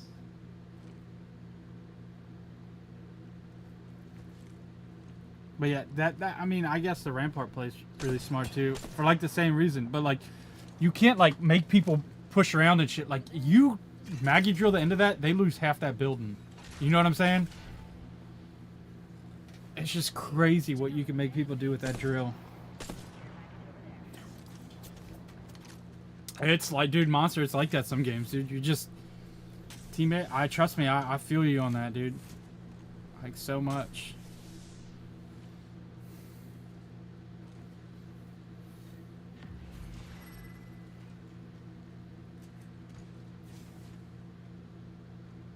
I'm not gonna lie, the amount of ammo Sweet carries with him all the time, like, just makes me panic internally. Because he doesn't carry that much ammo? Yeah. Yeah. Like, he does in, like, normal pubs and normal range, but in ALGS it seems like he only has, like, 120 at all times. Yeah, he prioritizes heals. Looting here. I'll take the good stuff and let you know about the rest.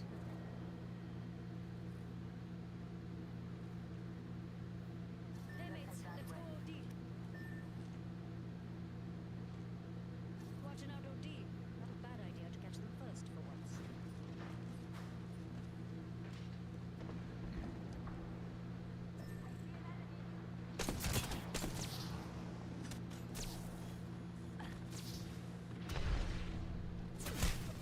Oh my goodness.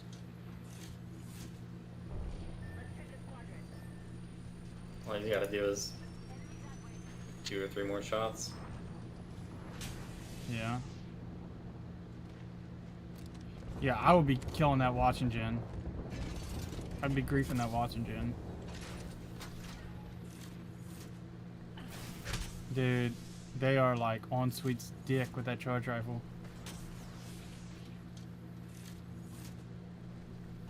I'd pick that up and pull it forward. I picked up some more ammo.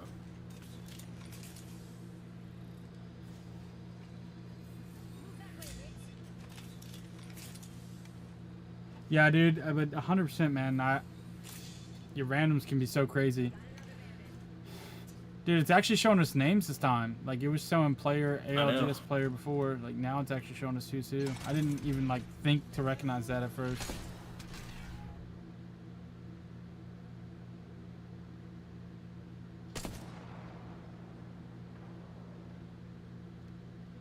Yeah, I would have griefed that Watson gen.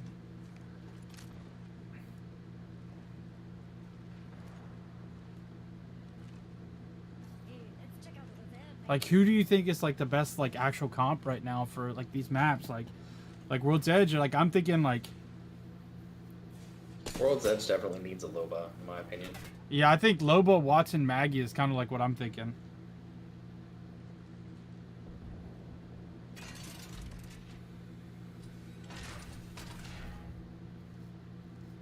It's a little strange comp, but I think it will work good. This guy's purple. Yep.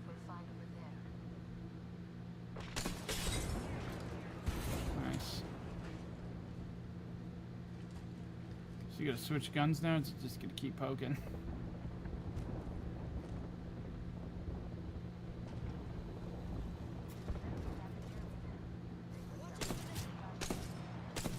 Nice.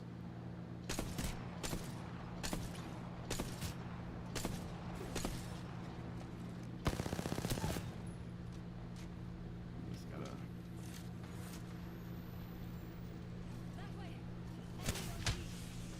Oh my god, he almost died there. That charge rifle, whoever's on that charge rifle is not fucking around. That was a different guy. There was the seer that was getting him earlier, and that was someone in that building. I could see Caustic being really good for this map too. Really, any of the control people. Yeah. I do think out of the controls, Catalyst is the weakest on World's Edge. Storm Point and World's Edge, yeah.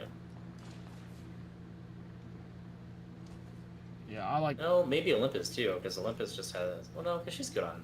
Her walls are Is her good on wall. Olympus. Yeah, so on Storm Point too, I think her walls are great. Yeah, just because they're so open.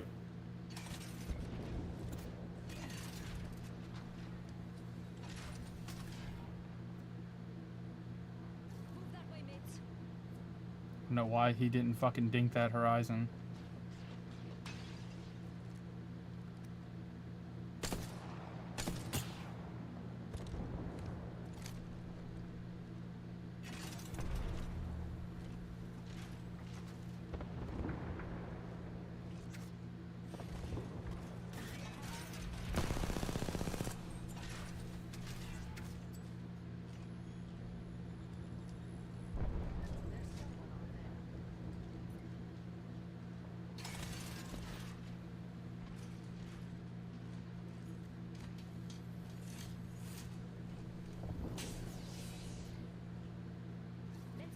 They got to do well here. They have to do well here.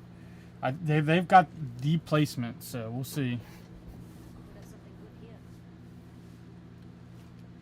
Playing this way, I think they're almost better off with like a Watson instead of Guild playing Valk, but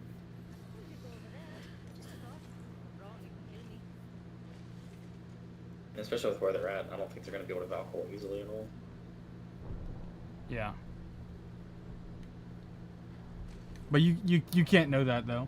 Yeah, no, that would be cool. Yeah, if everyone was dead, you could just watch everyone that's in the lobby. I think that'd be cool. I think it's a cool feature. I don't know how that was missed. Yeah, and that especially the second one. The second one looked fucking bang on.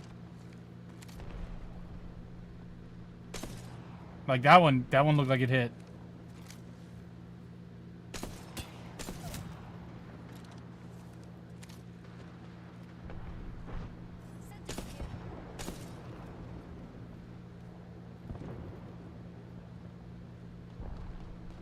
Did you just hear a team behind him? I thought so.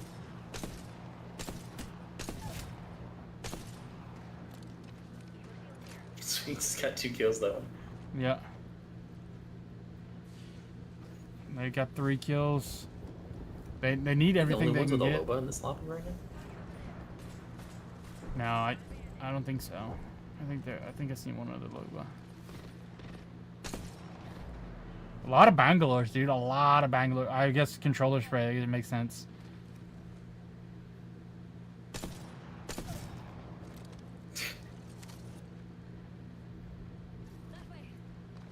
It's the kill leader. Like, yeah, they're playing to fucking win here. Like, they're playing. They got to get points, and They're Sweet in is 10th not and they fucking have around. 4 kills now, so Yeah. points. Guild almost got destroyed.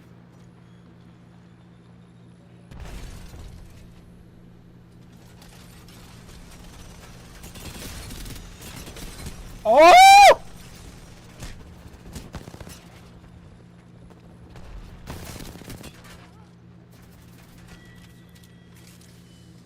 NRG is popping off!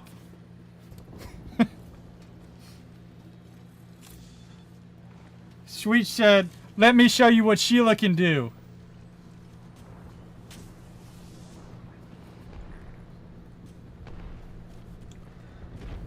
Who did they eliminate there?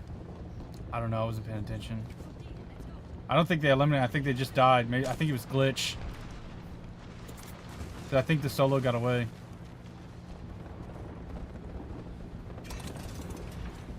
Oh my god. That was really good.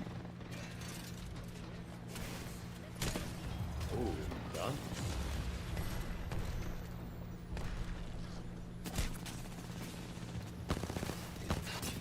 Where did that fucking bang come from? How did he get back there? Where did that bang come from? Was over in just a flash. That was 100 Thieves! Onyx actually still in this from the top tracks. Most of the teams over there, and then you've got 100 Thieves and X set on the staging side. Backslide forced down to a solo, able to grab some shield swaps available for the last bit of the game, but they are so high in positioning here in this group stages, it's got to be pressure, but fun. Come on, Nocturnal already down, the IGL for the team, and Go Next has... Yeah, one we thought was behind it was 100 Thieves. I think he just ratted in the back, dude. Does feel like as long as they can find the angles that the high ground team should have the advantage here, but it's a little hard, right? You jump up on top of those little railings there, you do expose yourself to the other team, so it's just a little bit of a gamble. But the 4 teams left alive. X-Set just trying to get, you can see they... Is 100 Thieves still alive? ...cover to play with, but they're split. It's honestly No, kind of rough. They finished it, right? Had to. X-Set alive, Onyx alive, Crazy Raccoon. Hey, let me just tell you, that Crypto Res really let them go, but Go Next, this is their game to win. If you can maintain the high ground, keep shooting down, that's another one. Rocky down, X-Set eliminated, and now Onyx Go Next is... in trouble. It's crazy seeing the teams like flip-flop, like... Probably forced Onyx to make that jump down there and say, I don't know, maybe From Storm's Point... From... Oh, shit.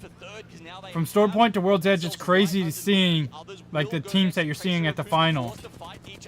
Or can Onyx bring this out after that decisive send? Well, it's like the Spider-Man meme, right? You just want to point at everyone. It's like, you go, no, you go, but they don't have to move just yet. They have Horizon all... I mean, this is exactly what we saw in Game 3, right? With the last 3 teams there alive, Alliance and Dark Zero. So they really just rotated around each other. It was a ring around a Rosie until finally... Where's the other team at? Bambino on the fuse, and honestly, I want to see more Fusey, right? A little bit of knuckle cluster. Okay, yes. But as that ring starts to collapse in, the Seer exhibit's going out, and look, Shady, Fussy, Racky, they're able to get a full reset. If here. Go Next could, a duo of Raz and Parka, if Go Next can ult on the backside of one of those teams with the Horizon ult, it's gonna go big. Contest to Aurora and having such a shaky start to this. I mean, 7th place finishes last land. They have to be thinking there's no way that we will be sent into the losers bracket. Oh, dude, and they've got to fucking know.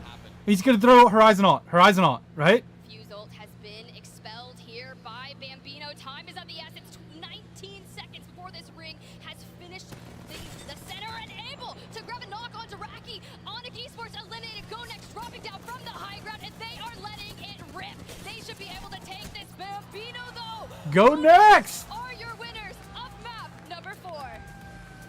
Yes, there we go. It's pretty good. It's pretty good. Love that finish from them. I mean, I was about to say this could be a heal off, right? I mean, most zones have been eliminated where you've got, buildings stacked on top of each other, and you can even possibly have that sort of zone where did 100 Thieves place here? The top deck team could have stayed in the tunnel and they could have just tried to heal off, but no. Go Next, say, okay, we're just going to go for it. They go straight through the piercing spikes, through the dark veil, and still come out on top. Look, this is really tough, right? They just announced this is the former Eternal roster on June 29th, got signed by Go Next Esports. So getting that initial victory on land just has to feel so good. It's a big moment for them. Are they all MNK players? So look, this is through that sort of zone where of each other. Most zones have been eliminated. I was about to say this could be a building stone where this is the form still come out on top. Look, this is really tough, right? They just announced this is the I think he's on controller. Can't tell, but big, it looks like they got 2 MNK players and 1 controller player. I am on top of the world, actually, Gino. I'm standing next to you. I'm actually 6'3". They're all MNK players. I know, right? How's that feel? It feels good. It does feel good. they're going to be able to look each other in the eye as well after that one. They're, yeah, they're just going to be feeling. No, he's fantastic. controller player. They He is played it controller. Really well, obviously. Yeah, those lower ground on it, as Onyx goes down to finish them. You know, maybe you grab 1 or 2 extra placement points at that point. But you've also kind of signed your death one.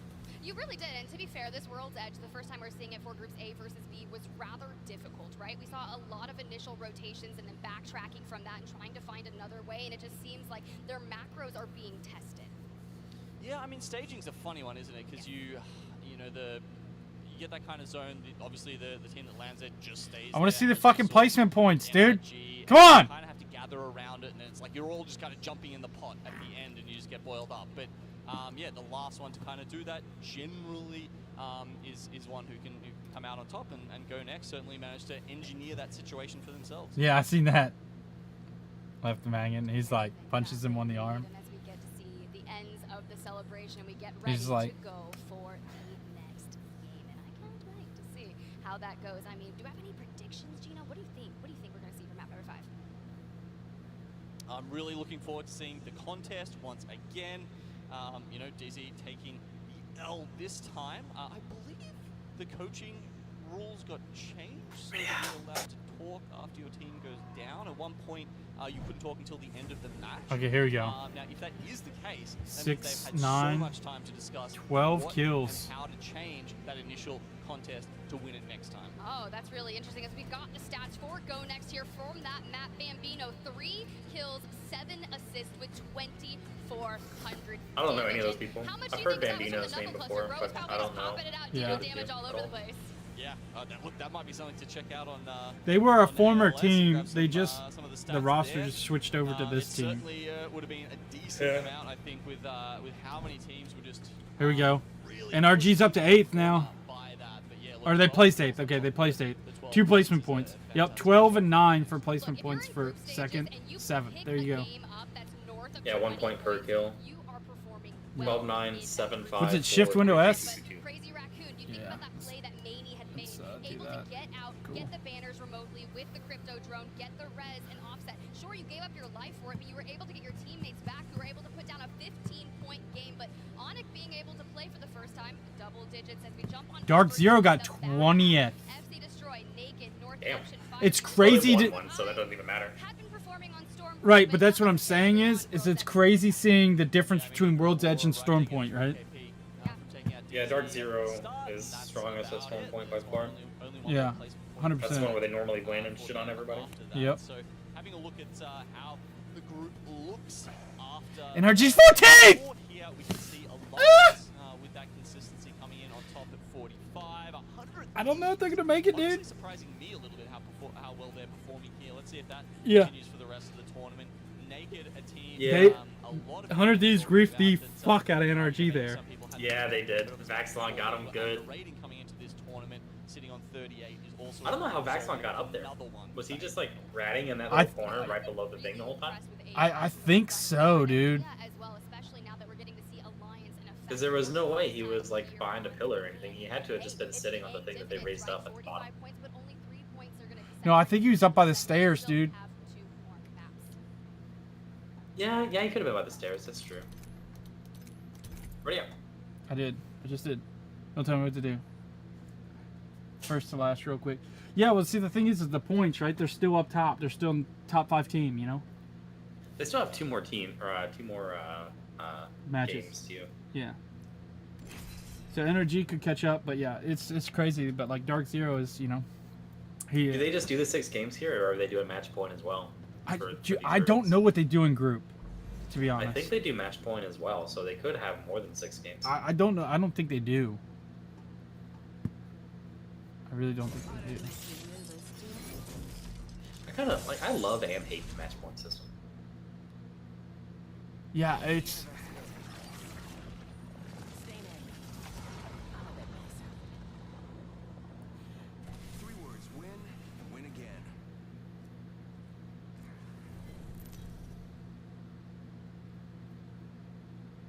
You know what I hate about Mirage? I hate that he can pretty much use his ultimate every time he's in a fight. Yeah, 87 hertz. What? I played with this guy the other day, our mute, who got a fucking 20 bomb.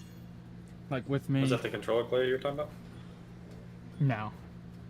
He was a random. I almost got a squad wipe with the fucking people. I'm so upset. Hey, maybe we land here. I got punched out by a Watson, bro. I believe in you. I believe in myself too. I just need to fucking learn how to reset, bro. Like I jumped off. I went from the roof to the second floor, and then I ran like all the way around like this corner of the building to this entrance, and then I just stayed outside of the door instead of going in. And someone fucking punched me. Are we getting a full commentary now?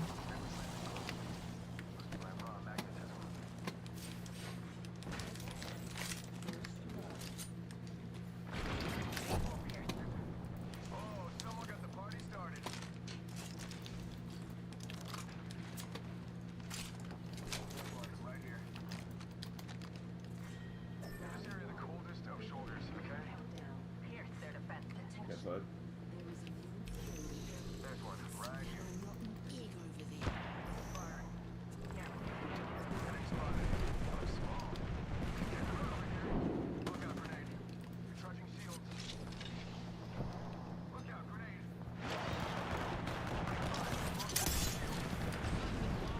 Knock one.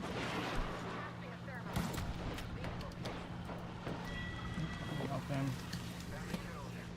Gotta watch this up.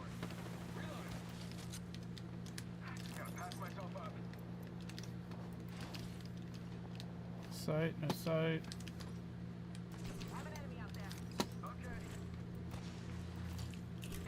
Just you.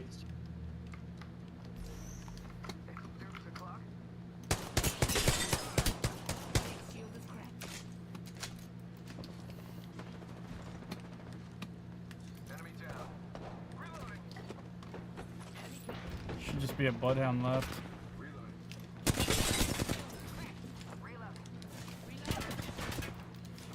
Push him outside, push him outside. Nice. I had an angle on him. He pushed out the door. Go over there. I'm going to get this on. Oh, behind him! On me! Go to the building, go to the building.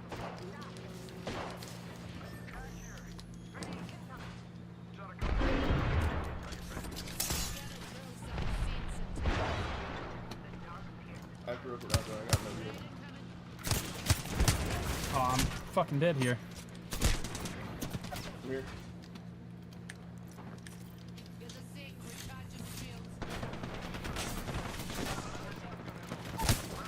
Knock one.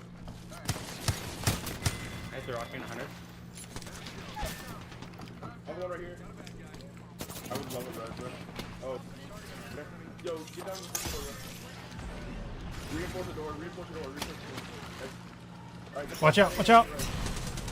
Mmm.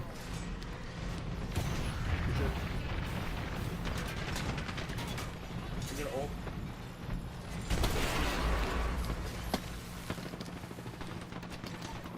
Knock one.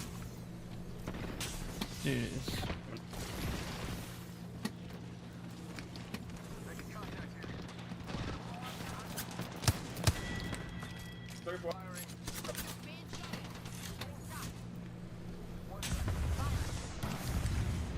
Oh, this is yours, dude. Need shotgun.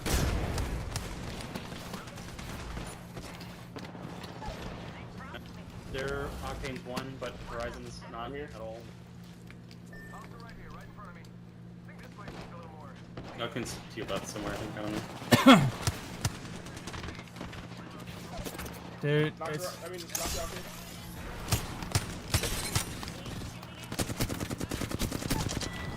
Good shit, bro. What are you third party team? Yep.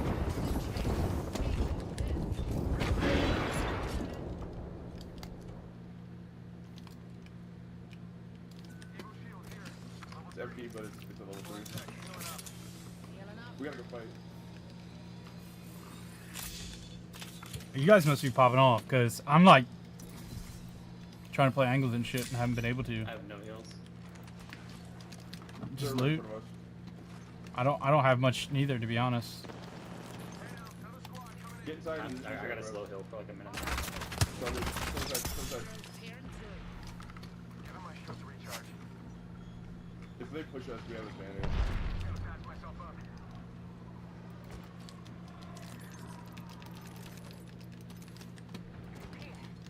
Yeah, I have one cell. I have one cell, 10 trenches. Keep looting, bro. Yeah, there's nothing. Then do we gotta rotate? What do we wanna do? Oh, we have to do something. They got blue. Like, we can fuck them up. Give my shield to recharge. Right here. Like, they really got fucking blue out here. I cracked.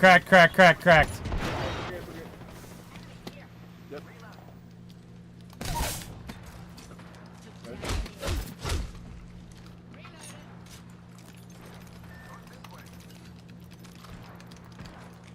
They have a fucking 30-30. They have technically one gun, bro. I'm getting in there.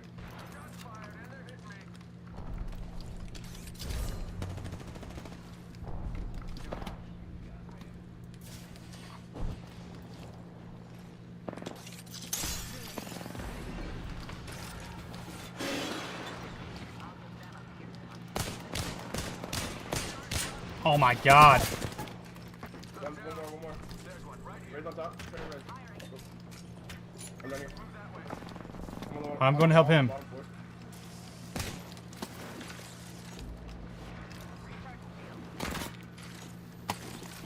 First floor right here.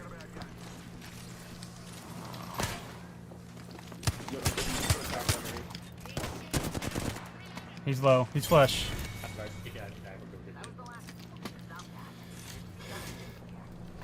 He jumped on my spike.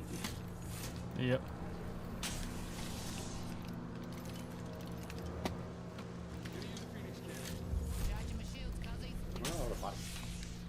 Do what? All over. These guys are fighting in ring. I want to get up there. At top, you have to be able to climb up there. You surrender. You need what? I'm just popping some stuff. Oh. What's Or this I mean, tonight? that's- They're in the train station stuff. Yeah, which is crazy. They're still there. This dude's got to be popping off. Probably. I'm only at like 800.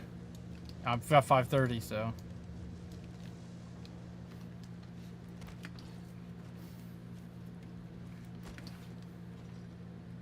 They all died in there? No way. Right here. So right here.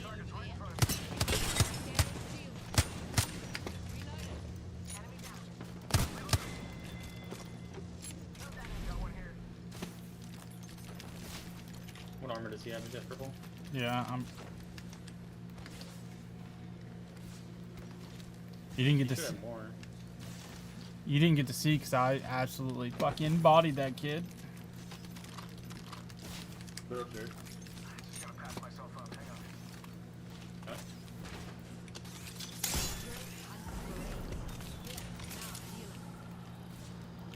Out front, they're grabbing banner.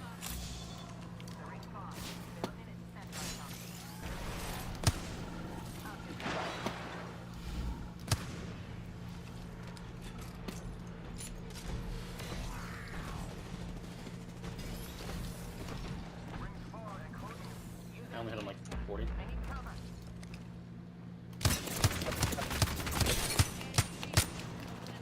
Got him. Oh. Oh. Did his body fall? Yeah. We can go down there now. I need a little bit of I got light. missed, See, I dude. mean, I'm glad one of us does. Yeah, right? I have a med kit for you if you need a med kit. Can I have some cells? Mr. Dick? Yes. You may have some cells that will bless you with some services. You have bats? I have 2, yeah. I have 4 right now. I have 4 cells. I got the evac tower if we get another tunnel. Oh, wait, actually, we gotta go first. Yeah, just drop it.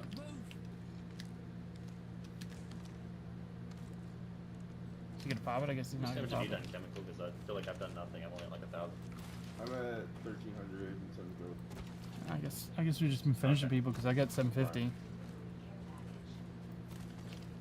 Check it out. Care package coming in. Not gonna lie, man. I hate running into Mirages because almost every time they fight, they can use their ult. It drives me nuts. Yeah, I'm a gamer, dude. What can I say? I'm very.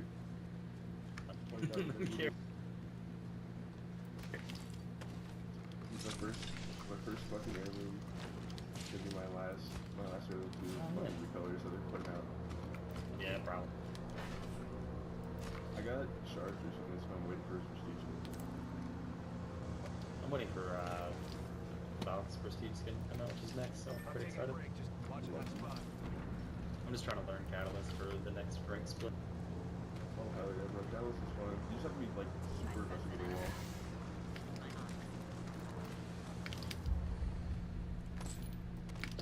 They had a Horizon ult right below. What? Okay. Right They're fighting. Last two teams.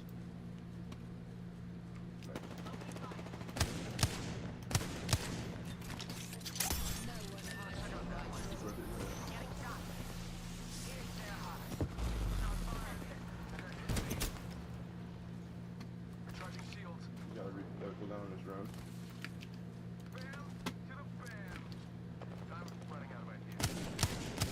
Get one left. You got it. I missed every bullet.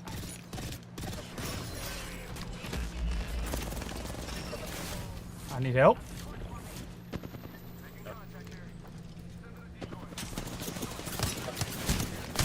I'm dead.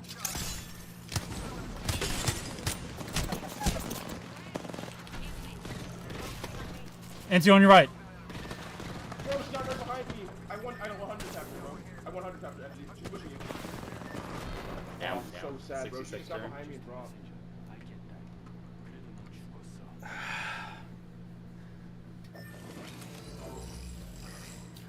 Got killed by Captain Crunch. That's okay, game's going now. Yeah. Exactly. So that's a definite on that one, with that Zone 3 knowledge now coming to us as well as Glitch.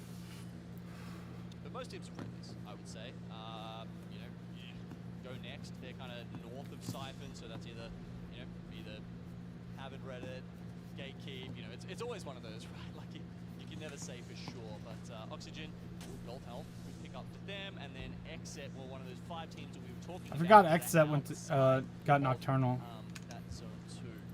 I had a chance earlier. I like fun FPS a lot. But Nocturnal, I had a chance to talk to him, and I was really For how much he actually plays the game, he's so good at it. the way that he approaches Apex and kind of the hot sick and how the effects he's had on. And most of the time he plays, he's just playing music and just running around W-keying everything. Favor just yet. You know they were incredibly dominant during that split 2 I gotta take a dump. I'll be back.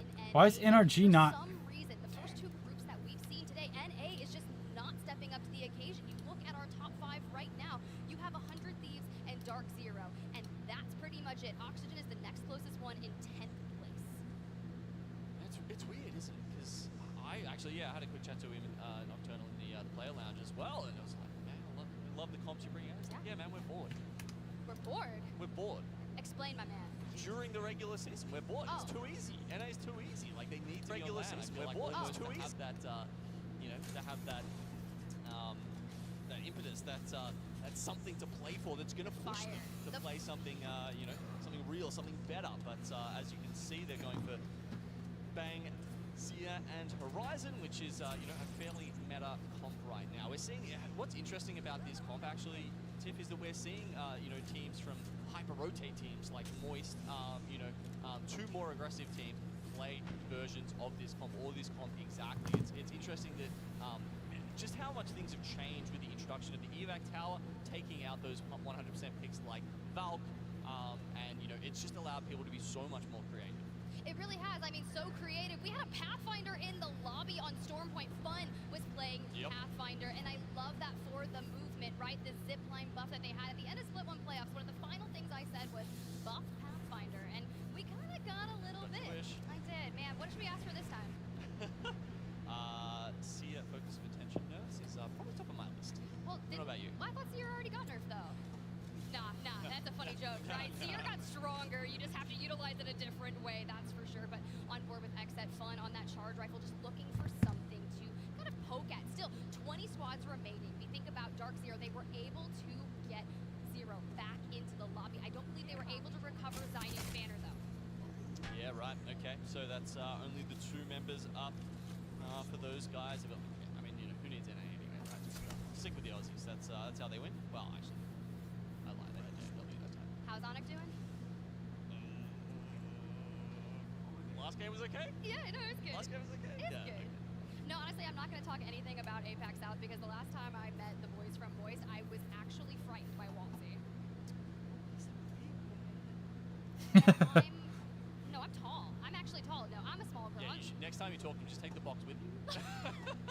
I'm gonna look like, you. yeah, what up, bro? I look you right in the eye. Let's do this. But as we see, we got a beautiful free cam shot from our observers. You can see Jay Ling still here in Lava Siphon.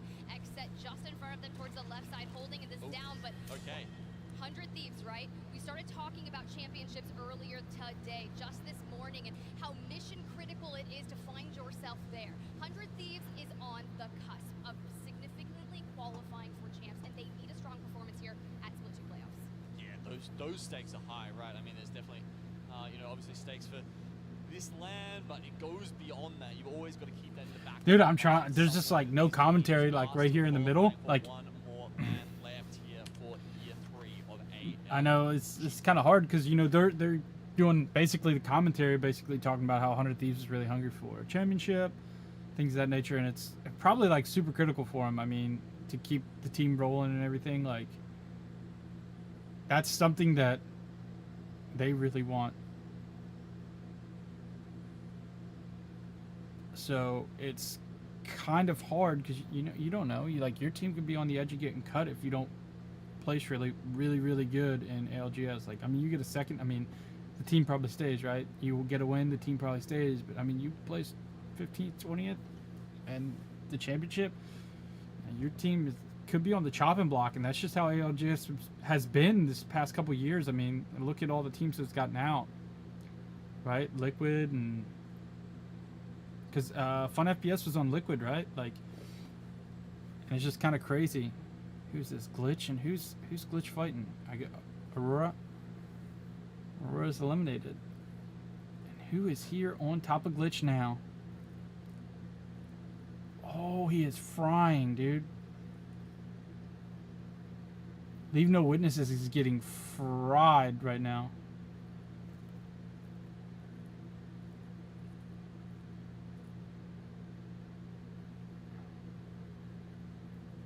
He needs to heal. He needs to heal. He's going out. It's a 2v1. He needs to play their Nox. Oh my god. Oh, dude, I thought Glitch was gonna. Oh my goodness. I thought they were gonna eliminate Leave No Witnesses. He was going nuts. So hard for this RV because right now they're playing like it's Godspot. We can tell you that it's not. It's not going to be in Ring 5, and with the way teams are set up right now, Ring 5 is going to be where everyone just gets rushed in together. Well, as round 3 begins to close, let's go ahead and take a look at where that next zone is going to start pulling towards 100 Thieves. Hey, sometimes you just get a little bit sniped. You look at your shield utility there, 1 shield bat left, and you just utilize it. You have 13 cells, so relatively okay. Yeah, look, this it's going to be very fun to see where the next ring goes and what teams. Well, the teams are about to find that out, right? Very few of them, if any, would have the information right now. Gets revealed, okay, they have to start thinking about their next steps. You can see Alliance and Realize are going to be doing a good job. Where is 100 Thieves at? I want to see where 100 Thieves at. I thought they were somewhat close. Reset off the back of that absolute cluster that happened down the bottom, and then you've got Crazy Raccoon in this southern Siphon building who are also going to be in an okay spot. Jailing's on the north side, but what my eyes are going towards is that main Lava Siphon building. There's still a ring console available to them, and if now Dark Zero, NRG, if they can fight for that information to really solidify their knowledge of where they need to go, but as we see, this is going to be a historic fight. Fire Beakers and North Epson inching ever so closely to each other, and of course, Taida on that outer edge. Fire Beakers have the advantage. If you think about it, they can gatekeep all they want. it's about to turn quickly. So let's just have a quick look at this map here that we've got, Tiff, because as you can see, Alright, what's happened this game so far? by the Loba ult up the top. Basically, Leave No Witnesses got pushed. God, what's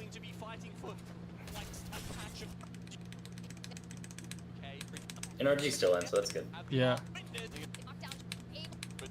Glitch. There was a solo man in Glitch.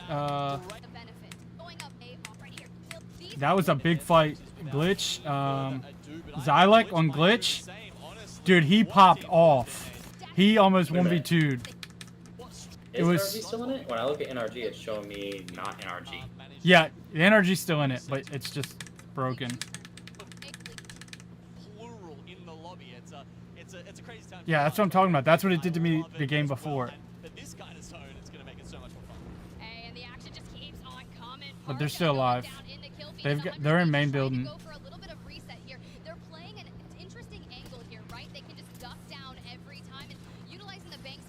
I think Glitch and Aurora are the only two teams out right now. Yeah, Glitch and Aurora are the only two teams that have gotten knocked out. I'm trying to find out which one's gonna actually give me NRG right now. None of them. Crazy Raccoon got eliminated. That's sad. I don't think they're gonna place again this year. Alright, well let's do it. Let's jump on board. We gotta listen in with North Eption as they continue on their dominance.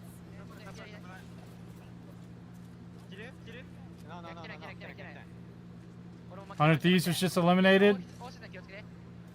Xset was eliminated. Dark Zero was eliminated. Alliance is in a really good spot right now. Alliance is probably in the best spot. Yeah, they're really solid. Currently. North Deception's got the Kraber though. Yeah, true.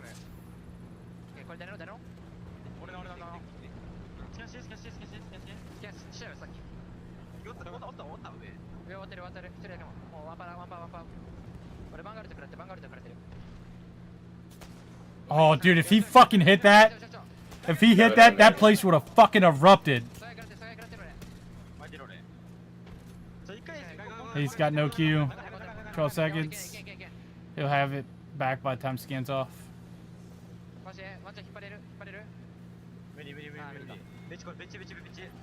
Oh, they're getting thirded hard. Nope, yeah, that's screwed. Yeah. NRG went out at 6th. I wish they would have showed us that. Unfortunately, North Eption not able to survive the onslaught. They were trying to take down Alliance. Effect able to They were all the way over Naked has been to the right. so well here in A versus B, and they decide to 3P this, but it's Oxygen that should be on your mind. This team came in 10th place to map number 5 and are finally here to play. Yeah, they've got the high ground on one side. Realize though, they have been down that bottom for all of this time. Finally, we do see the rotation coming out here with Valkarum, who does pull the Skyward Dive, and they find the perfect position, no doubt scouted in advance by Oakley and his drone. Ooh, just inside the next circle. They throw the Jenny down and immediately hop into the drone. They want to get the EMP out and make sure that they can keep on moving forward. Oh, Reeds is so low. Yeah, and he got slowed in the storm too, so he got an extra tick there. Alone. Yeah, it looks like Oxygen are fighting both Realize and the zone, though they just managed to stay inside and find some cover behind those bank smoke. Hanky's got the Kraber now. Four teams, it seems like we've got two separate contests here, but as they start to really find their Top peak left. again, I think we're going to see these teams start to work out where all four teams are playing from, and someone eventually is going to get crushed by that. Who will it be? Alliance is number 1 right now, dude. Just below Oxygen. And they're holding good, dude. Alliance is looking really good. Yeah, since they picked up Effect, they're doing nuts. Who? Effect. Oh, yeah. I think Yuki's always been good, and Hakis was so strong last year. Yuki has always been good. Yeah, Yuki's always been good, and Hakis was a surprise for me. He was so strong last year. Yeah, Alliance seem to be in an okay spot because they've got Yuki and Effect looking one way, and they can afford to have someone looking the other way, whereas the other teams very much focus just on each other. Okay, Oxygen. They needed that fight. They were running low on ammo. You got 100 rounds of ammo for 2 weapons, inclusive of the Prowlers. So you wanted to take that fight, loot up the best of your abilities, and then focus on the 3 remaining squads. You have Alliance, you have Oxygen Esports, and you have Naked. All right, Oxygen Esports, they pull into the middle. Not sure that's where they want to be as Naked swing from one side and Alliance from the other. Alliance. He's dead. There's no way, right? Oxygen Oh yeah, he's dead. get crushed between the 2 teams. This is what we want. Oxygen Esports has been eliminated. We have a 3v3 Alliance versus Naked, and Naked able to just clean it up. They win another one from the preseason qualifiers.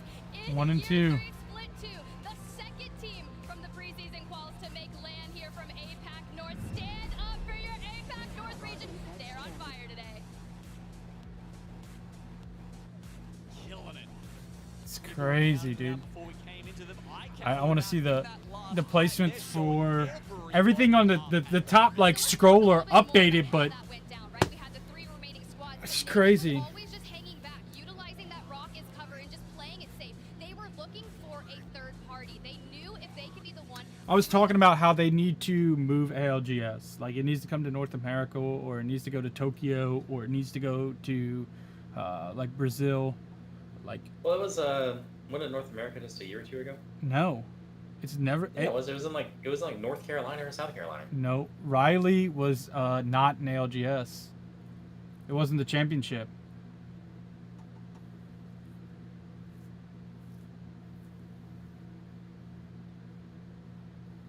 It was the championship. It was the year 2 championship to the PNC Arena in Raleigh, North Carolina.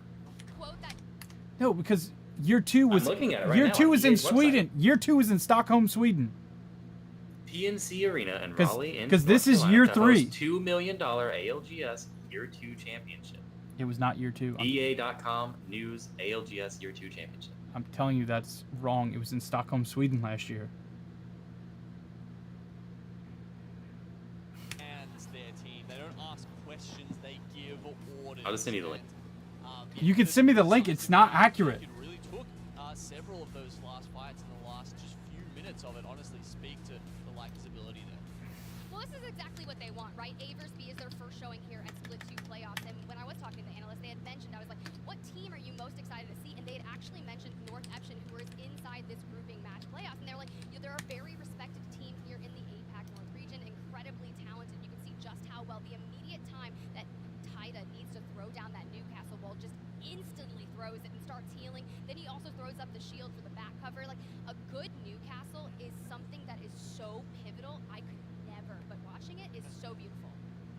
Yeah, look, it's a pick I certainly had some reservations about coming into this LAN.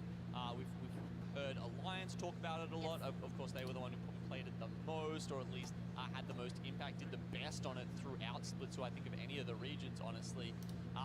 And they've talked about how it helps them be consistent, right? It helps them with their resets. Of course, his passive in Retrieve the Wounded, really helps you get up in situations where otherwise you just wouldn't be able to. Yeah, it's really challenging, right? But as we get a look back at that final circle, Realize has just been eliminated. Pinky with a Kraber in hand, trying to shoot through that cat wall, not going to connect. 4 bullets in Yeah, the shade. ALGS Split 2. About, It's in Stockholm, Sweden. This rock for cover. They don't want to overextend because Split it's not 2. necessary just yet. But if you can Yeah. get Championship. opening damage and maybe force Yeah. the other Year team 2 championship was Raleigh. engage with each other's first, they're looking for the third party. Let's watch them, how they take this first 3v3, I feel like was probably the key one. Okay, yeah, so the 2 teams I out the bottom see. just engaging, exposing Okay. their backs, and that makes it pretty easy. And Yeah, I do that agree. I team think is it lost should go to just Tokyo. enough Yeah. damage. Because London's happened twice now, right? No, it Or was at least- Europe. Europe's happened. Yeah, Europe. Yeah. You know what I mean. It's that same thing. Kinda is. You can drive 30 minutes to get it there. It's still not the same thing. Like, I've been there. If I can drive there in a car in less than an hour, that's the same. It's a different country. I know. But it's not as big as Texas, so it's the same. It's true, and they've been so consistent, even throughout international scrims that these Very teams have ignorant, figured out fighting you for dirty their American. lives.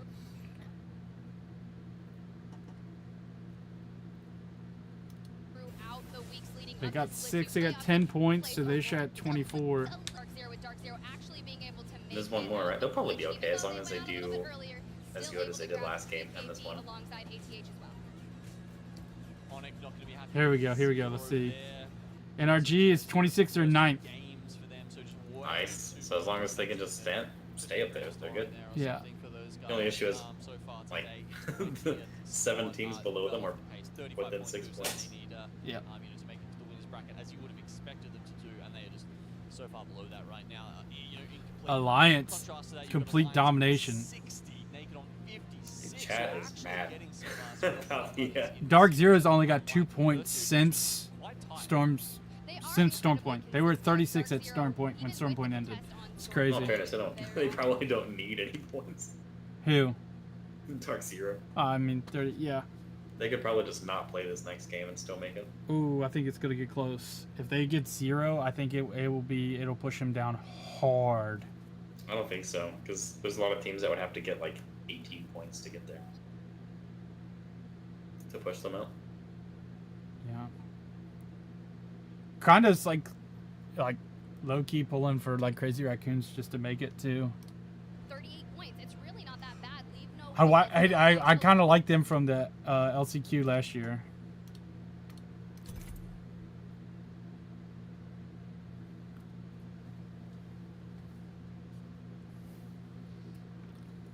Everybody's complaining about the command center being broken.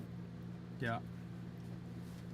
And there, of course, the White Knight. Stop complaining. It will be fixed when it's fixed. Hit the bit.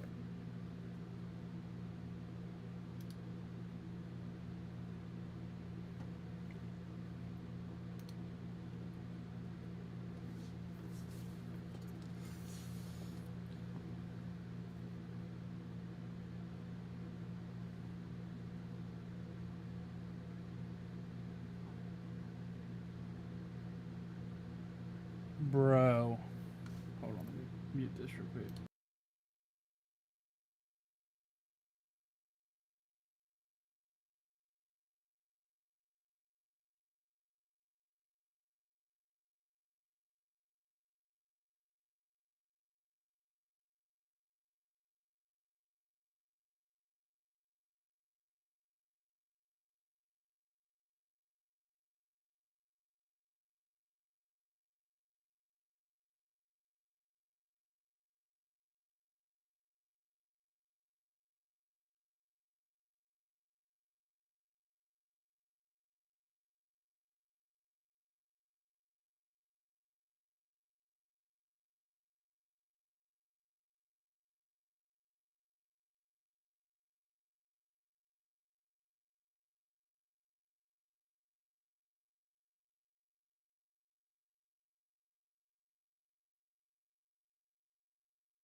A lot of these heavy hitting teams from other regions.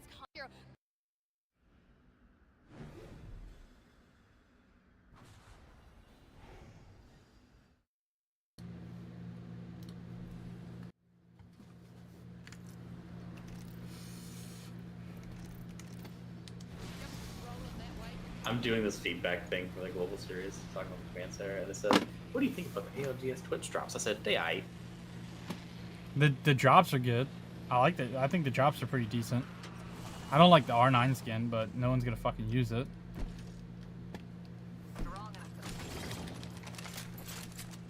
No one lands on us. Right here. That Newcastle's hurt. Like hurt. I need ammo still, so I'm running around.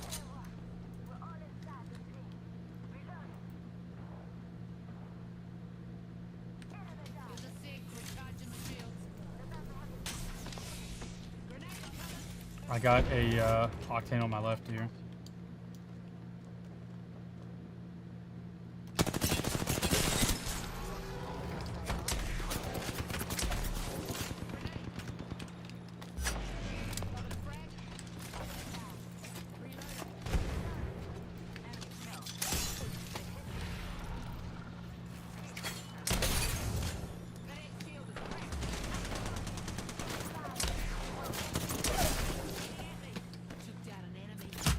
Ah, no, dude!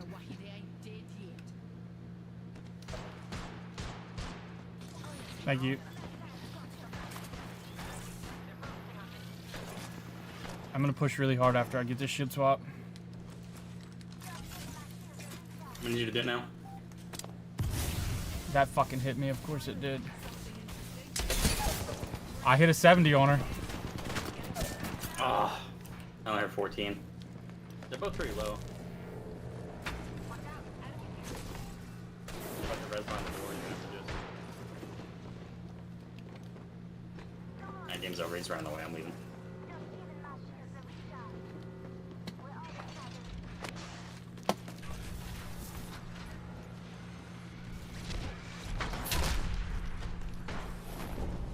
Yeah, there's no way. I wall bounced, hit him for 67. The PK.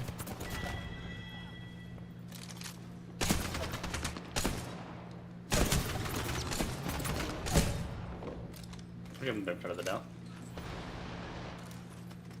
My doubt is very high now.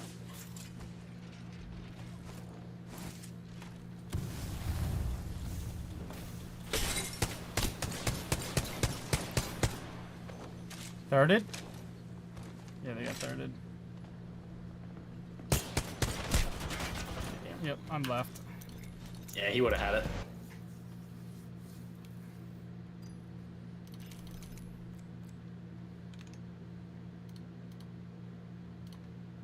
Yeah, they got in that last game quick. Guaranteed weapon spawns, right? That you can plan your contest around. That knowledge does exist somewhere. I'll just go mine it for us. Look at it. Where is our weapon that is not a P2020 so we can really excel in this? But Jen Burton just getting completely lit up. Has a Nemesis, 44 bullets to spare and a Spitty. So I think that this is okay to NRG is showing NRG again. go back now, but you've already burned through a chunk of health. Yeah, I mean, there's not more than like a single clip in reserve for Dark Zero right now. We just saw them take some damage. I mean, come on! Blue, purple, how on earth are they going to turn this around? I mean, Maliwan only has 8 bullets in the G7 Scout, so he has to have a very high accuracy. And you, okay, look at that. 3 stacks of ammo now. This is it. Dark Zero, take your This is not 1080. Like, what? pattern forward. Yeah, well, I think because of... No, Zainu's going down. Oh, no. I was just about to say, because of where the circle is right now, they might actually think about just playing in the snake and fortifying the position, you know, with the core stick and just seeing what can happen. But no, that pick on Zainu, I'd say, will probably get this done. Unless some massive shots come out, Ranches almost risks that, but they still do have the other 2 members who can go toe-to-toe with DZ.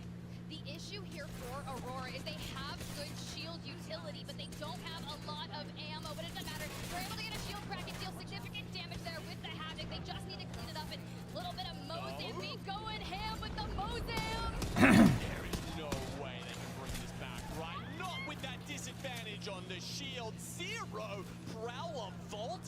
Can he actually do this? We've got some people ticking in the gas here. It's a 1v1. Jen Burton's already done 449 damage in this context. You can deal all the damage you want, but it doesn't matter if you're not getting the eliminations. Jen Burton, keep crawling forward, utilizing your shield from your teammate. But to go for the res, he might get it. Okay, Bleed, he has time to get that ultimate down. Is it enough? Oh my god! What happened? Jen Burton just got shit on by a fucking 20 HP seer.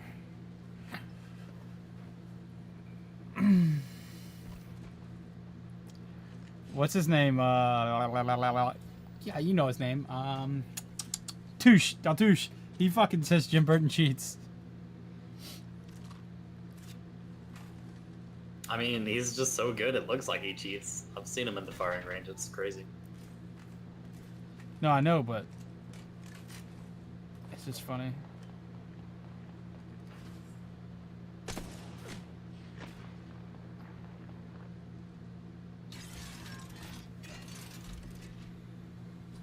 I think 100 Thieves about to die too. Nope, never mind. Alliance stamina went out though. Effect saved their ass.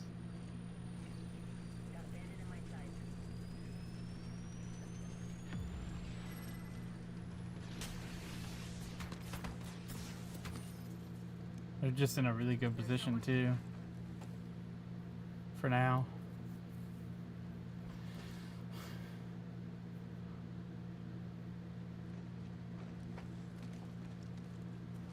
Everybody was mad at Effect too because he was the one beating Watson for rank 1 and at some point, and Watson kept saying that his team was cheating or something. You remember that? No.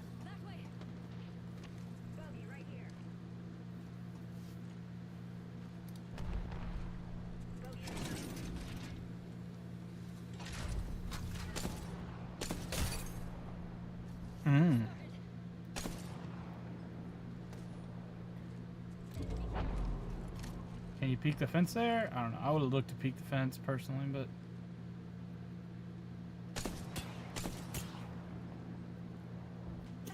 shoot him in the toes.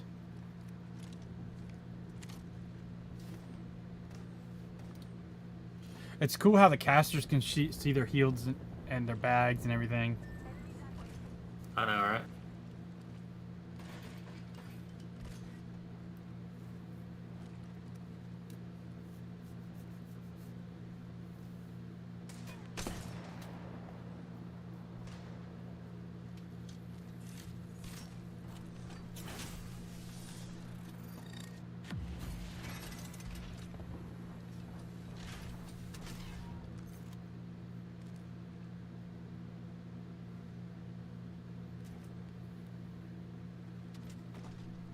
Haven, Sweet, and Guild are in a really good spot. Yeah. They'll probably be okay as long as they make it past 10th and get like 2 kills.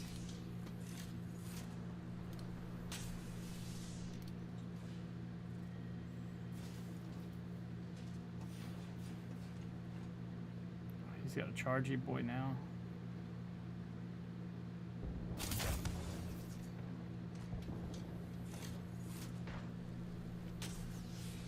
I wonder if he's gonna give Guild a shield now. Yeah, that's what they're doing.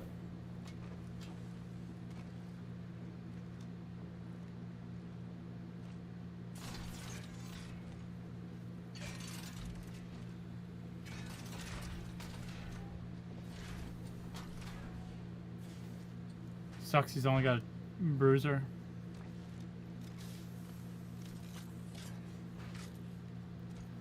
That's not another stack of sniper there. It's so hard to see. Yeah. 100%. Every Watson gen I see, I fucking grief that shit. I see someone over there.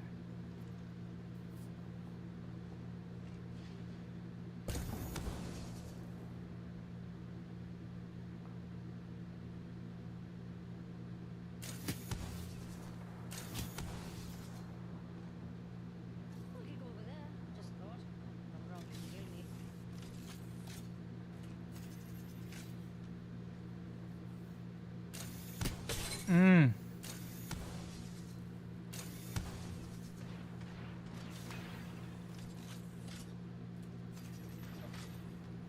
Kind of wish you could hear the comms.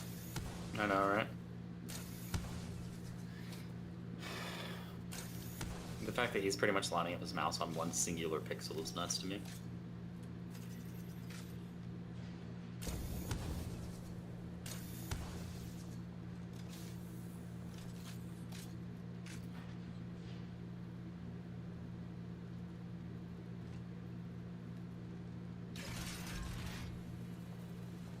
Watching Northception. Oh, NRG's in such a good spot. Looking at the map. They've just been chilling in zone the whole time. Yeah. Naked, Fire Beavers, and Xset are probably all about to fight.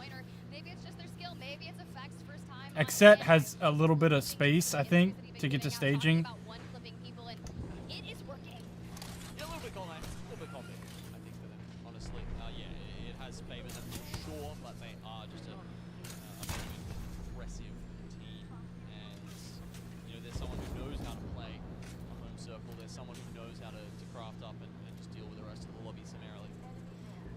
this zone, now that we are able to get a good picture of it, Fire Beavers going through Harvester once again. This is the same rotation that we had witnessed them make when the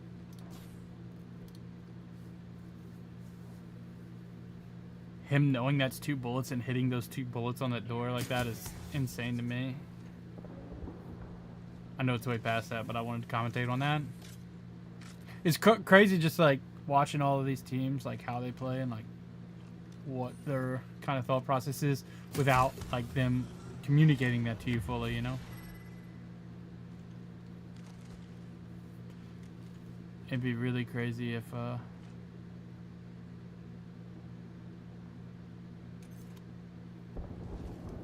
the fuck is Sweet Shield?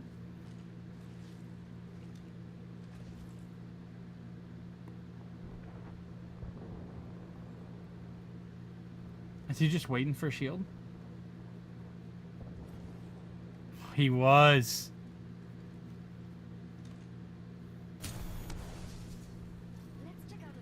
Are they the only ones running Loba?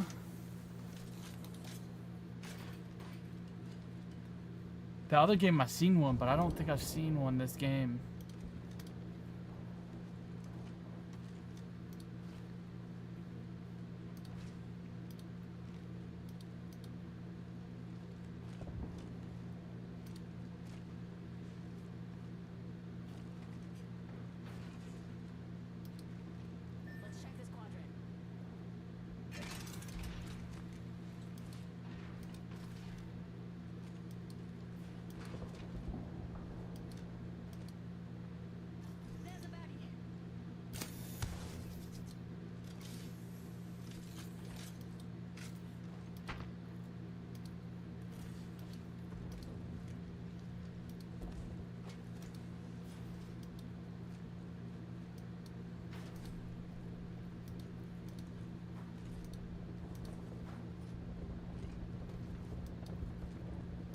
Leave No Witnesses has a Loba.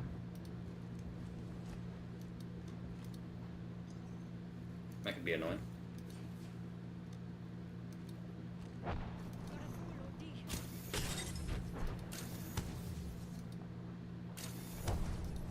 That is the only other team I see rocking one.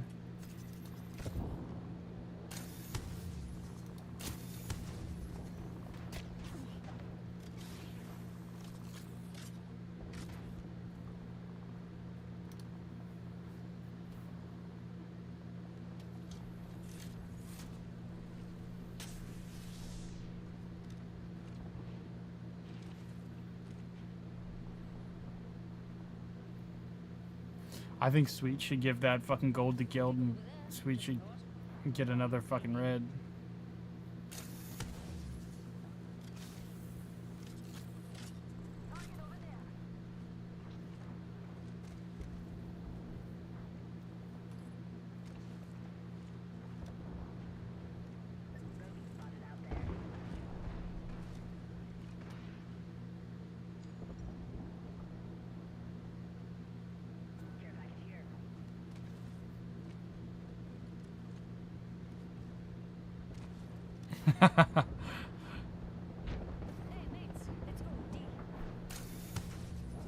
Can't do that on controller.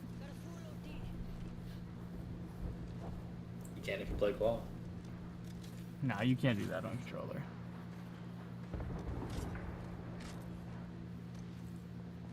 You can't do that on controller because they don't allow like Steam configs or anything like that at all. So like you can't tap strafe on controller. In ALGS. Like, okay, he's already got red. I was just saying, like, he could have red right now. It's crazy. Dude, he was standing still, Sweet. Why didn't you shoot him?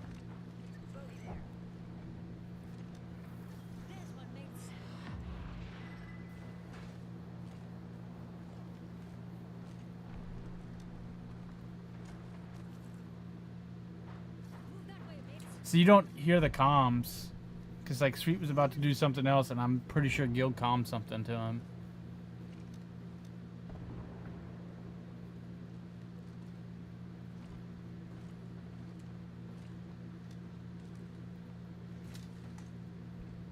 he got a 4 to 8. Nice. Yeah, he's gonna start really beaming some people now. Heal management is gonna become a real thing this game for everyone that doesn't have a Loba. It's sweet with the charge rifle. It's gonna be kind of nuts.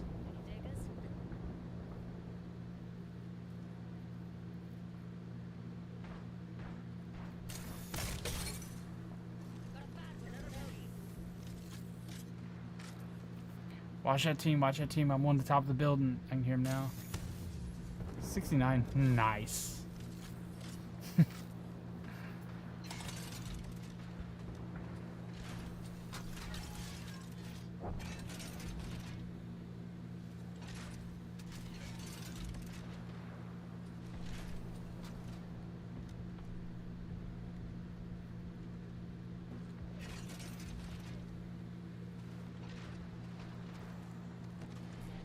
He's getting landed on.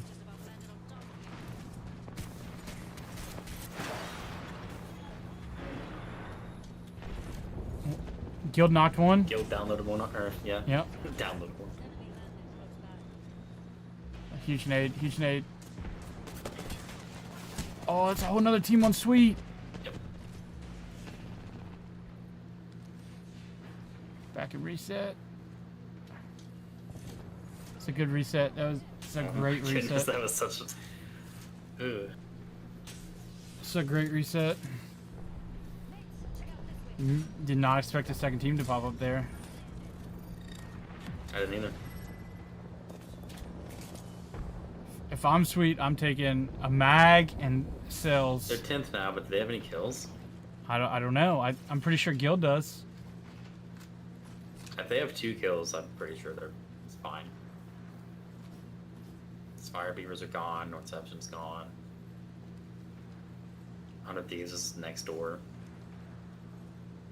That's not their cat spike, so they gotta get rid of those. 100 Thieves only has 2, right? Am I seeing that right? 2 what? 2 people? Yes, energy's between 2 teams, but... Oh, 100 has Thieves 2. dropped on them second. That was the third party team.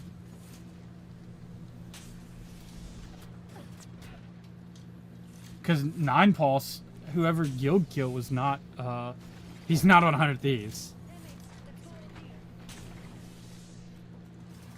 Oh, this crazy alliance is going in, dude.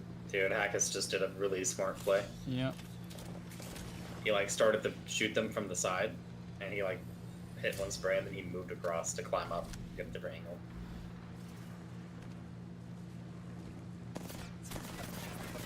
What's going on with NRG? No, Sweet's bleeding out.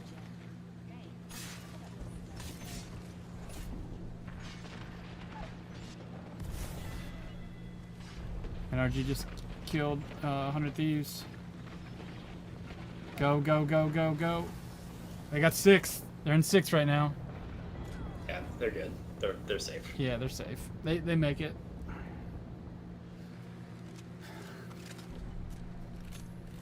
Oxygen.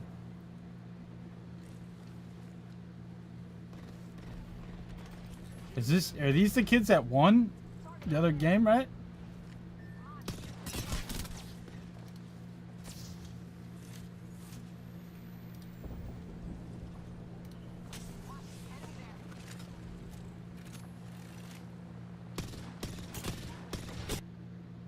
Go to the balcony, go to the balcony! Drop down! Go on, barely store, park it! Okay. Play on the corner on me, safe on me! Go left, boys, kill left! Yeah, one sec, healing first. Hold him up. I'll Q left! I'm nading. Nice. Hold him outside the left. Nading. Holy shit. Can we reset a second? Dude, Alliance is fucking frying, dude. Yeah, they are. Yeah, reset. Yeah, reset. Top four, I'm healing. 5-second Q and swing it on my left there. They're already playing. He said top 4 seconds. 5 seconds. Go now, swing. I cannot. I'm kicking them. Look in there. Can we go a little bit slower, please? Look in there. Just come left, Vicky. Okay, I'm coming left. If they would have all looked in the air and FX said that, they would have killed that guy immediately. Yep. Last team. Just play slow. Okay. Last team. I'm stopping. Dude, they have 15 fucking kills. One HP. I got him. Last one. No ammo. Two more. Slow, you guys got it. One roof, buff on roof. You can fade my rest. Break the fence. Break the fence. Hey, go get him, Marcus. No, run up. Yes, get in the corner. Do it. Stick it all the way. You watch. Feed your face. I am. I'm climbing. Top left. Oh, gold res comes out. Get ready, I'm gonna stabilize. Hold on, stabilize. The res goes well. The res goes well. One is that side. One on the balcony. I'm top here. I'm holding. I have to hop in a meeting after this game, so I need them to kill them already. Watch me. One is top left. They're gonna come to horizon. Oh shit, behind me. 50 on horizon. I might have killed him. I did damage. Where's the one on top? That was some solid movement from effect there, too. Yeah. Look at me. On the back. Horizon dead. Pop the back. How can we win this? They're both here on my feet. Get them both here. Swing this, Yuki. We're getting... Oh! Oh, man. Gas the fucker. Pop a pad. I wanna pop back.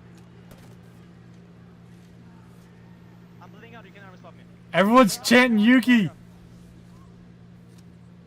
Play my armor swap.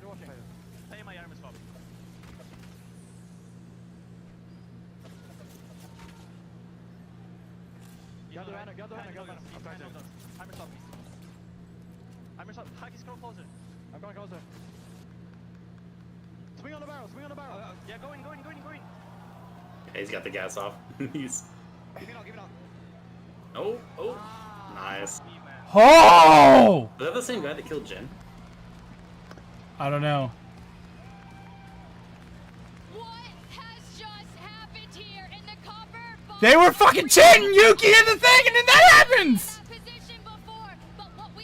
Alliance is upset about that, but they're number one. Like, they can't be too fucking upset. I think that's the longest 1v1 I've ever seen in Apex Esports. I mean, even the 3v3 went forever, and oh damn! I mean, we like once they got that gold knock res, we were like, there's no way Onyx let them have this. And Holy cow! I It just... was like, oh okay, no, it's over, and it just traded back and forth. Unreal scenes there. I gotta... Okay. Are so sweaty from sitting here in the booth watching it. That shit is fucking electric too. The levels that it just reached trying to navigate. Like, look at these guys. These guys look like unsponsored. Who is that? Even had gold. That's 750 damage that it can take. Yuki walking behind Hackis as they inch ever so close. Yeah, barrels going forward. Onyx were in 20th spot coming into that game. Oh, okay, I'm so keen to see this. Now we've seen, we saw and heard how Alliance were playing that the entire way through. Now we get to see what Onyx saw that entire time. I mean, I'm almost just keen to let this play out. It's so exciting. Do you just want to sit here and rewatch? I wish we could get the comms that were happening from Onyx Esports. Can someone get some popcorn up here right now? We need the popcorn. We need a little bit of a beverage, water, of course. But this was so beautiful. The catwalk, shady. Then it all fell onto Raki. And the Nox tries to go into the box. A second box, still not finding the armor. He's got 19 ammo. Does have time to switch to the light though. Gets the Seer. Focus of attention's on it. I mean, oh man, this was Dude, he does the... He's not even paying attention. He wasn't even paying attention, bro. He had a thermite, dude. Well, it says he has a thermite. I guess he doesn't. I guess that's team heals. Ryan, you see, like, the first one, it was such a great shot to knock that one down. That one he has to eliminate. At this point, he's down by 75 health and still comes back up to win. What a clutch. 19 points, Members dude. of Onyx Esports right behind us right now. Just big smiles on their face. Onyx Esports, 19-point game. Very well needed. But Alliance... Dude, that is like... That gives you goosebumps. Woo! Safe on me, play left, and they were just moving so strict throughout that end game. 25 points, 16 Alliance is a really good team. I mean, they got 16 kills. Yeah, Like, I started wondering whether they were actually going to get a world record game there. It's probably one of the highest kill counts we've ever seen on land, 16 for them, and a top 2 finish that easily no, that Furia in Stockholm was the highest they've seen, probably. I think they had like 20-something kills. No surprise. Now that we've seen the match 6 results, we've got to know who was our group stage A versus B winners. And hey, it's to no surprise, Genome, you know exactly who it's going to be. Oh yeah. Hey, I'm seeing some Alliance. We heard the Yuki chants, and hey, maybe that 1v1 didn't necessarily pan out for you there, but we go next. Oh, yeah. The crowd was definitely on his side, man. The chance coming out with that one were unreal. They're running back. They canceled it. Points for Alliance. They picked up Oh, in okay. a single series. You know, I'm waiting for guys are these. just in a fantastic position. I can say it right now. We will I'm see. pull webcam for this so we can see. I mean, I was thinking about who I could potentially have for maybe a Told you top and I would make it. five Yeah. here this week, and 7. Onyx made 10th, dude. They were fucking 20th. Oh, dude. That Yeah, win. they wouldn't have made it if they didn't win that. That's Nope. This is just Holy shit. the greatness from Alliance. 85 points. You know, you're looking Crazy 24 Raccoons in points down 12th, is dude. make it, but APAC North, 100 Thieves though, they did not make the Exit. final lobby and split 1 playoff, so starting off on a good foot here. Except did not perform Yeah. that well. No. Oh man, I'm just. They normally do. They performed well on Storm Point, I think. I need to focus on some of the other teams, though. Of course, yeah. Yeah. Look, Alliance, 85 fucking points, man. 21. That's probably the biggest surprise out of anything here. I mean, you know, 21 isn't. You know, like, yeah, sure, That's crazy. We 15 points mentioned off the exit and then they pace. mentioned Will they exit. sneak in and probably grab a winner's spot berth? You know, It's with crazy because Onyx is like one of those teams, right? They're wearing T-shirts, you know. They're not wearing, you know, sponsored jerseys. Ooh, now that we've had 2 I love seeing the underdogs, dude. play out, let's go ahead and take a look at the overall standings on the day, and no surprise, Alliance on top with that dominating performance, but Pulverex, that match 6 in our earlier series today is really paying off, but I'm not gonna lie, Genome, the only thing I see right now is NA and APAC North. Alliance is the only EMEA team in the top 10. Yeah, that's crazy, isn't it? And I mean, honestly, I feel like that kind of reflects a little bit the how the region is going. Alliance are crazy; they're amazing, but there is a little bit of a drop-off after that. However, APAC North being so prevalent is something that's I don't know. I'd say there's a few people out there who wouldn't have expected that. Well, it's a story So like it's Group that. A, B, Group C, D, right? Qualifying for champs, And then they got the LCQ. I can't remember how that like culminates. But Gambare Otosan rounding out your top 10, TSM starting there in 9th. But overall, I'm so I can't impressed either. with what we've seen so far. from Do C what? versus D and A versus B. I can't remember how that works out either. Played 1 game each, right? They've got their, got themselves locked in. They're getting that feeling back in of how it is to play at LAN, of how different it is from sitting at home in the comfort of your own setup, of having the crowd for you. Well, now that you mentioned, playing from home can be remotely different. And honestly, I think Blaze is sitting down with some really awesome members from Alliance, and maybe they can shed some light on their first time at LAN. Thank you so much, Tiff and Geognome, for the fantastic cast. And I have Hawkins in effect with me Where's on the Yuri? stage as Alliance comes out #1 in this set. Now, Hawkins, Yuri doesn't want to okay, show his face I was talking to you. after that match, I guess. Fans up there in the top row as they've been cheering y'all on all weekend. Now, you come in here, you get 4 seconds in a 7, and we see the last fight there at the end. It was a 1v1. It was epic. You don't come out on top of it, but talk to me about how did it feel, just the way that y'all was playing in those last final moments.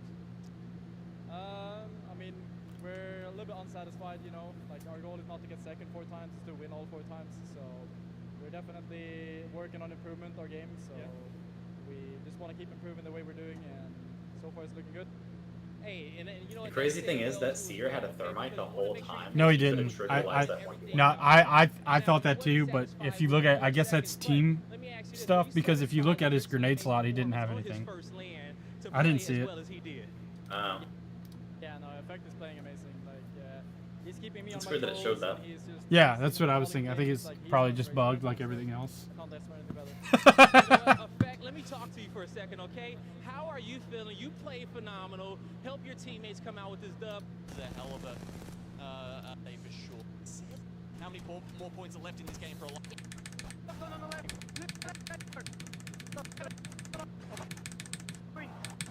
We see the other side.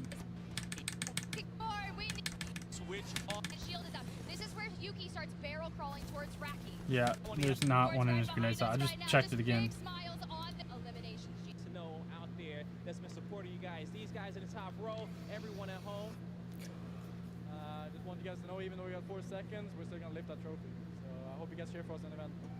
You heard it here from Hawkins. At the end of the day, they gonna lift that trophy. Now I'm gonna let them get back to playing. That's gonna do it for us on the stage. Gentlemen, appreciate it. All right, now folks, we will be back. And when we come back, we will be our final set of the night. Don't go anywhere. We'll see you in a bit.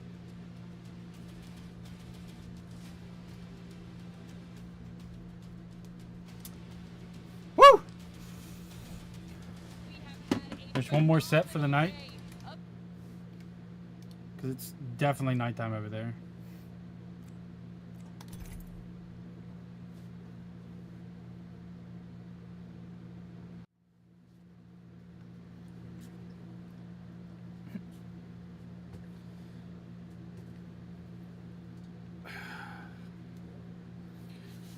It's crazy. I'm a...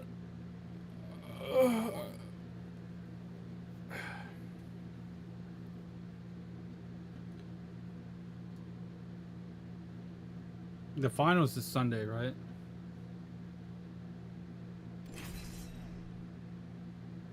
Ends? Sorry, what? Yeah, he did. No, the finals is Sunday, right? Yeah, he did. And then he was just like... I think so. Sorry. He's just like... Eh.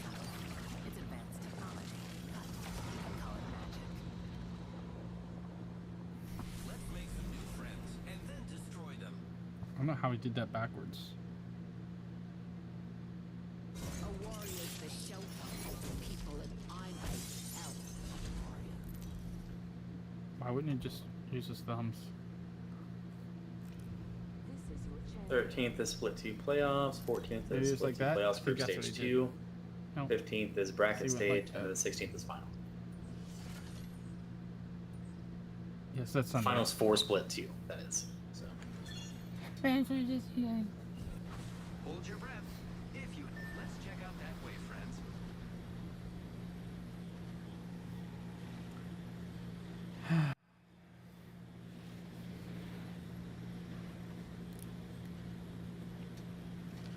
It's not getting us warm in here today, not going game after game. It's pretty nice.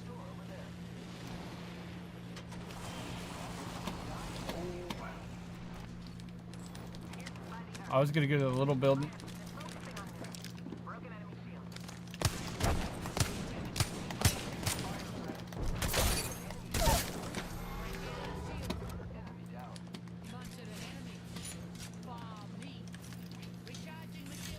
The fact that she just pushed me like that kind of pisses me off.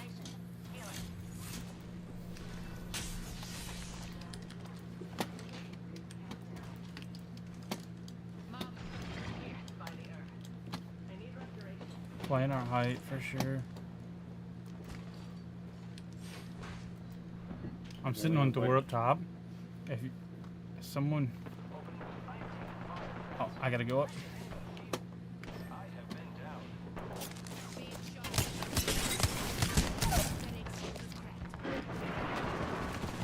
What the world? I just got down without getting shot. No! I had no audio on getting shot at all.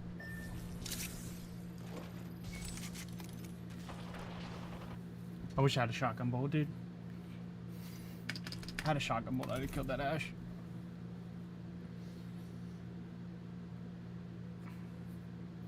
Damage check. What?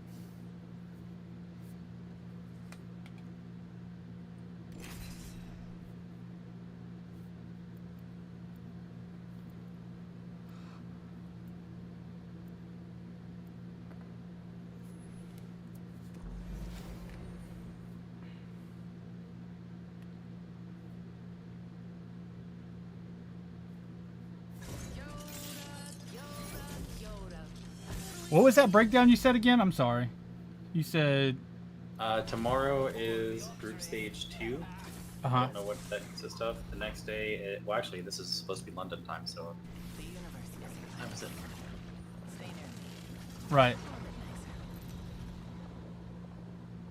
So group stage 2, then what? Okay, yeah. So tomorrow will be stage 2. Next day, or the 14th will be, sorry, 15th will be bracket stage, and then 16th is finals. Oh, so the bracket stage is what solidifies the last 20, I guess. Yeah. Remember your ABCs. Always be killing.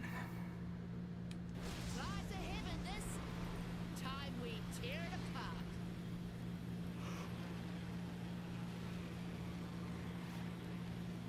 I think we're alone. No, we're not. We're not? We're not. We got one right behind us. Same. I'm gonna land over with you guys. I don't know.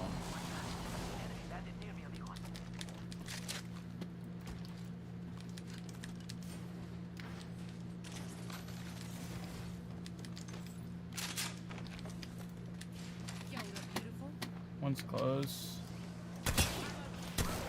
Item 30. Hold that fucking door, I dare you.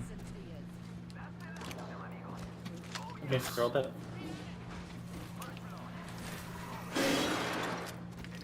I said hold that door, I dare you.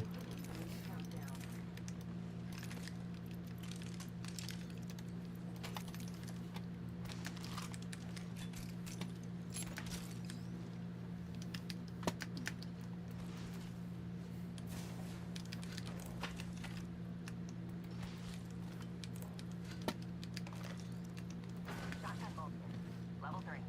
I bloody want it. Rings near, cuzzies. Got a minute before she closes.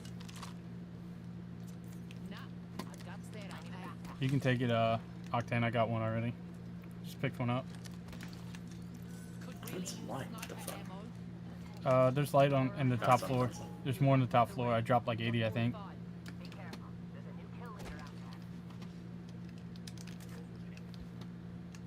There's a purple shotgun bolt. It's over there. 30 seconds until the ring closes. You like cutting it close, huh? Ready, set, go! Go in here. You lot, getting behind. Shotgun bolt here. Level 3. Gracias. Come on, the ring's closing in 10 seconds.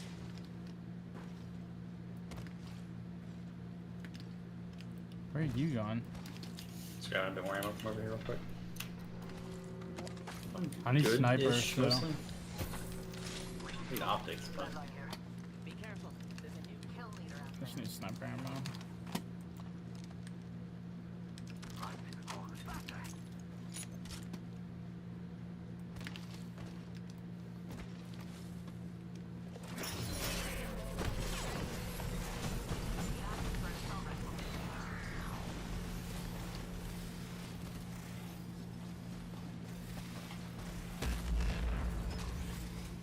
Half the squads are left. Let's kill them before they die. Care package on its way. Sweet as. I did 51 damage that first fight. I did 30, so I'll do it. There's a blue light mag there. Oh, you switch. You guys are both on energy. That's what happened. Yeah, I have plenty of ammo. I just need an optic.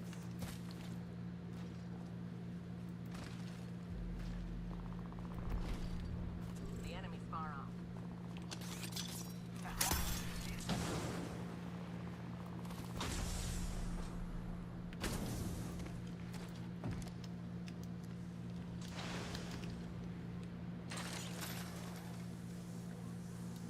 He's got a havoc.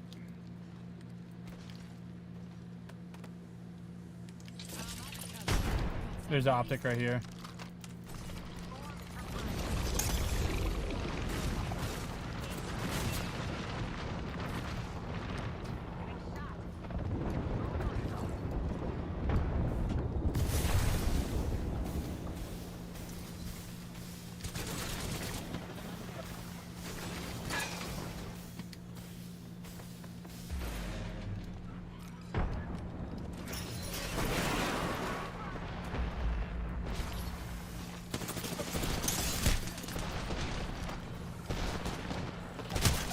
Dude. I thought you guys were swinging with me on that ball, and you guys both went around, and that just...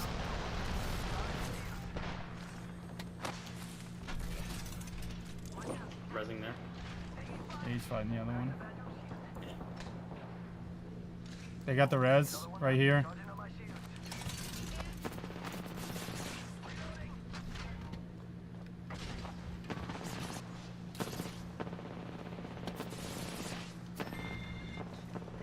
That guy took so long to kill me. I'm leaving.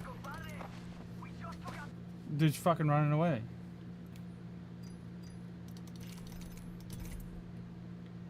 If he wasn't running away, I would have stayed, but we don't have fucking anyone he can craft us with or anything. There's no fucking shot he's gonna get us. Nope.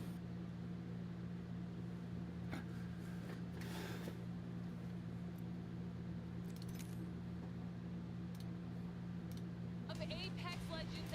I'm liking what Leibowitz is doing. I wonder if you're right though and it pulls to the tracks, but what if it pulls to the choke? Then I don't really like that at all. Yeah, no, it definitely could. Oxford could be in a good spot, and potentially even Lions could be in a good spot, depending on what this pulls. This is I love, replay. I absolutely love some Chargers. I know that might be a really hot take. But the damage that I watch people do is just so entertaining. Yeah, seeing someone track like a Valkyrie out there with like a charge rifle is Super aesthetic. Yeah, I know it's like very annoying, and I know if I was getting shot, I'd lose my mind. But overall, it's so fun to watch with a spectator watching someone get crapped on. Seeing someone else get hit for a 6,000 What happened? off one charge rifle shot. Wig. And if I get hit for 26, I'm all. Yeah. Actually, not really. Oh. Where's this going? Just back to where. Is this going to where Aurora is? It could be on the track. I think so too. I thought it was initially. Why is this a replay right now? Still could, but there's this. I don't think they have any more matches for today, so I think they're just gonna do the replay. He said there was one more. He said there was one more set. I don't know what he's. I mean, NRG's pretty cozy now too. Which is great. So they made a little bit of a misplay, but not. Yeah, they made a little bit of a misplay not going to Rito, but apparently that misplay is going to turn. Because they're already on World's Edge on the replay, so that. Exit now fighting Realize here over in the tracks inside of the cart. Yep, Bangle going down here. A lot of chaos. Sykes looking for an entry here, as he does get slowed by their own Bangle, but the team is doing a good job covering for him. Sykes looking for an entry. Yep, Stuki getting a knock right now on the top right, 2 on a naked. Good shot there from Sykes as he gets the one clip on the Sang Ju.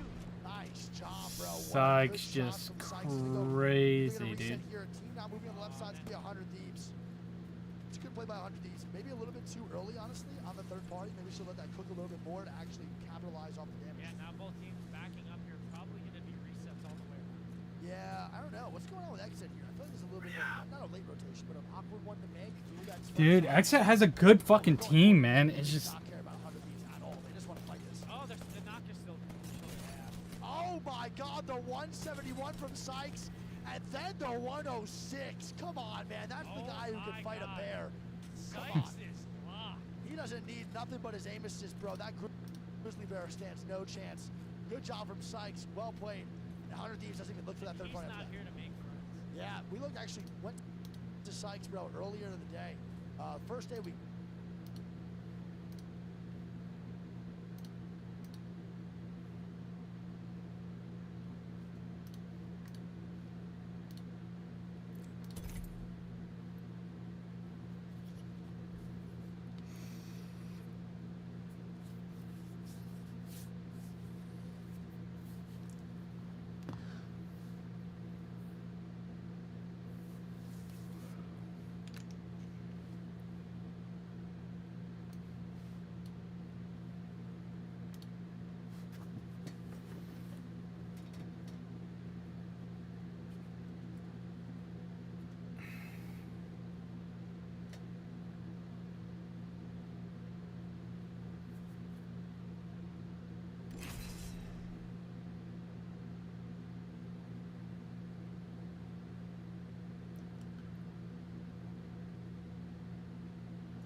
Oh, that's where the skull piercer's at.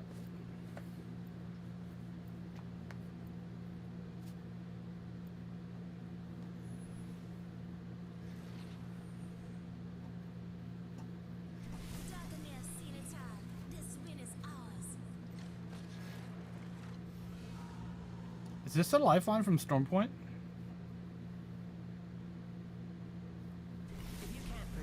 What do you mean? Oh, the one that now. The one with us? Yeah. No. You sure? I'm pretty confident. 10 kills. Oh, that's fun. This is your champion. Roll fast, hit fast, win fast. Tricks are for kids. When Maggie says jump, you say down whose throat?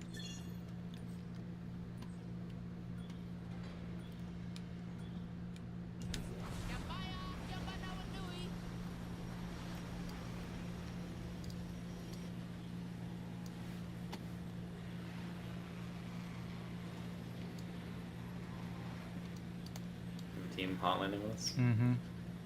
I'm going in the hole.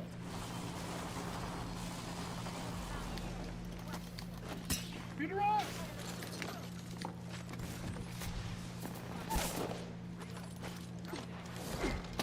Bitch.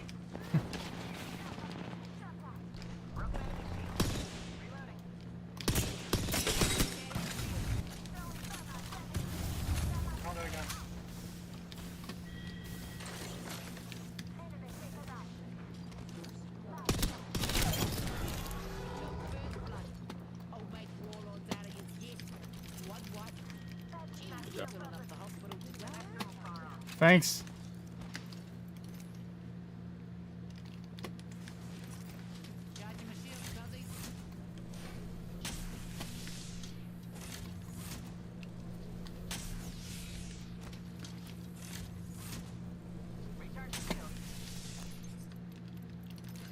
Yeah, double tap.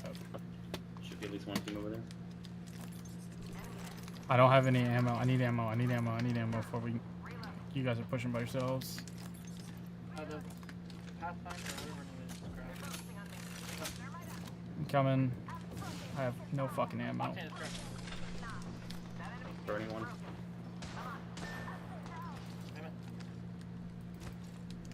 Where?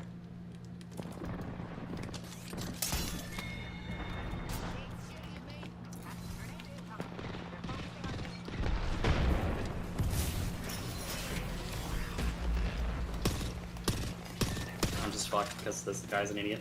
Shouldn't went with him. God damn it. Where did that guy come from? We knocked one, didn't we? No. Someone said they knocked one. Fuck, dude. I was not ready, like, for that push. I had no fucking ammo. Like, I couldn't even reload my gun. He didn't even call that the Octane was up there. I'm so tired of config users, dude. It's just so annoying. Yep. That's more annoying, I think, than fucking controller players. Which, they are controller players for the most part, but yeah. That shit is a problem.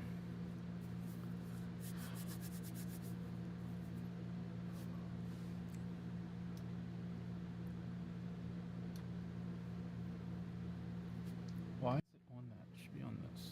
Thank you.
Zaps is the one here. One on dog right here on the door. Yeah. Hold your shield, hold your shield. I'm pretty sure they just died to a nade. No, they died to another team.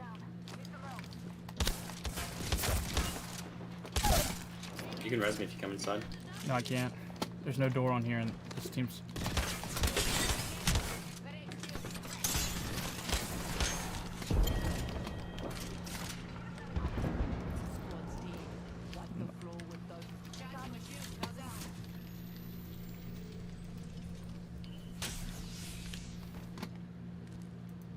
They're inside.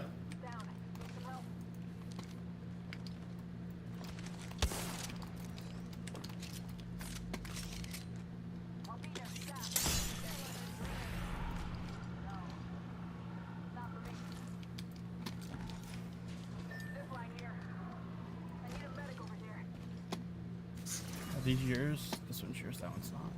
That one's mine, yeah.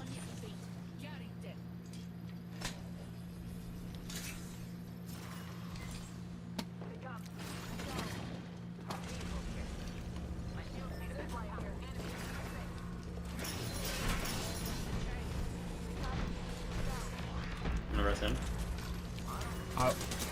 Yeah, I wouldn't do that.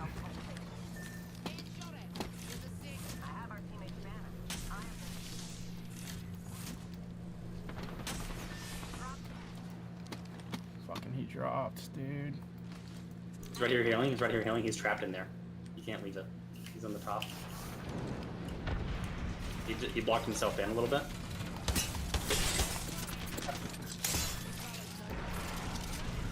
How's that not hitting him? Where's he at? I can't see him because his wall. I'm assuming he's over there behind his shield. Yeah. Maybe. Yeah, he's healing.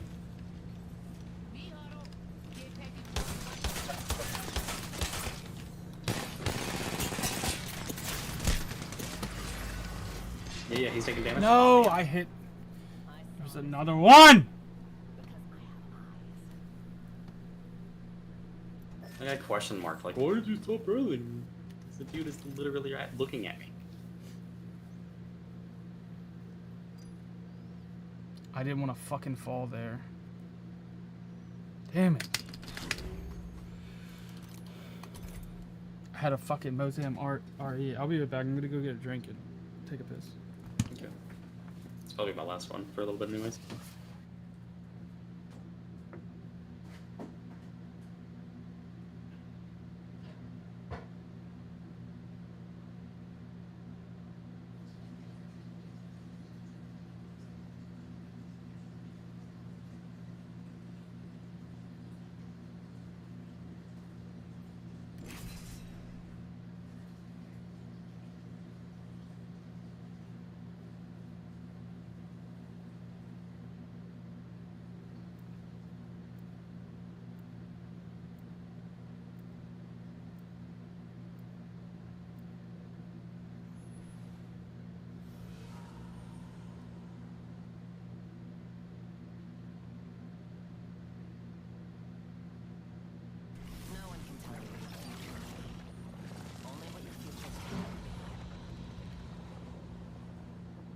My coil produces 1.2 million volts. Remember, bloodshed is bloodshed. Let go, Batman. Introducing your champion. No, I got some agua right here.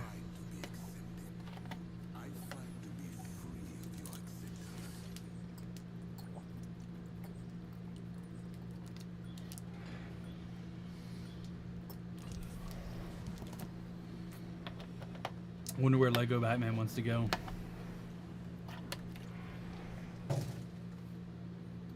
Land there. Man, I missed my walker. Use bloody oath. Let's go. Ugh.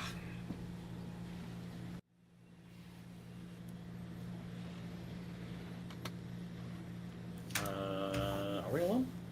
I don't know. I wasn't looking. Yeah, it looks like we're alone. I'm going here.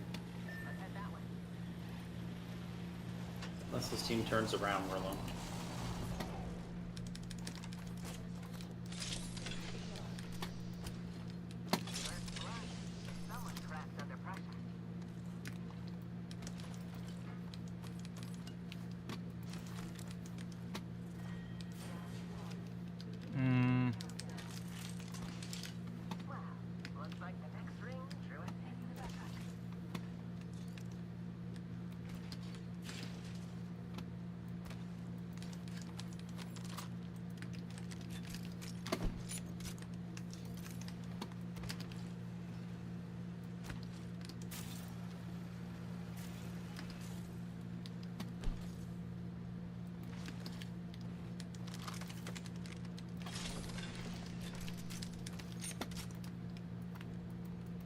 Oh my god.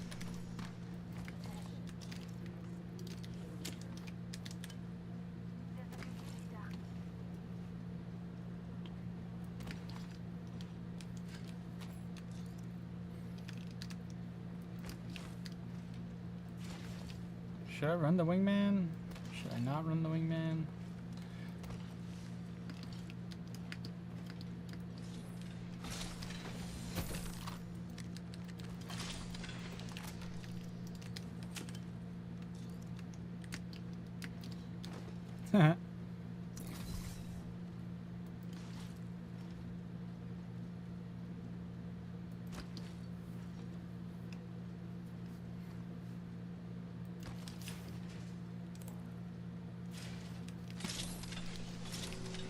I'm gonna run a wingman. And then I don't know what else, but something.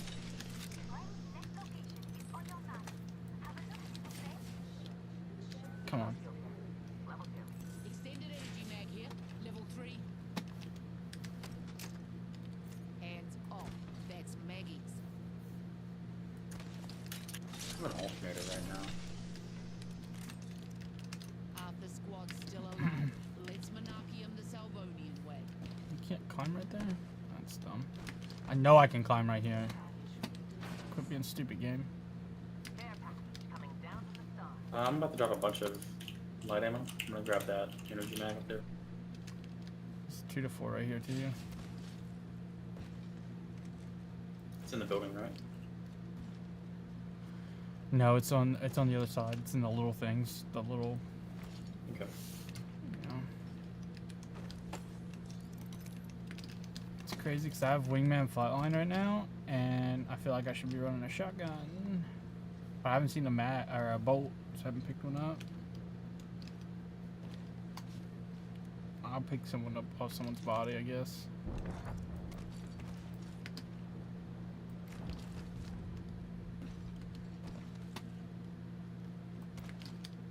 I wish I could grapple teammates.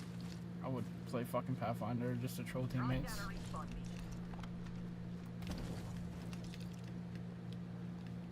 You got a hemlock or is that a bow? You got a bow. I couldn't tell.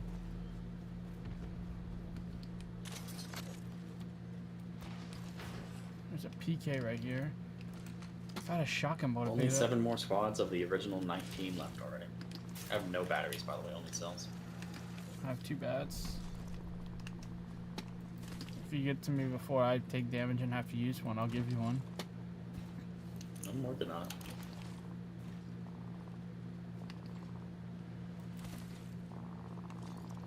Are you behind me? Yeah, it says he.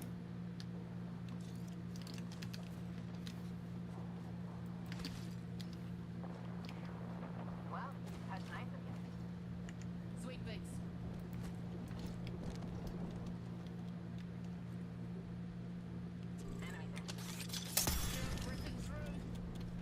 He's got fucking red. Oh my god. Crack that egg shield.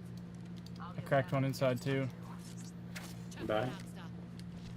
Oh, that was such a good fucking arc.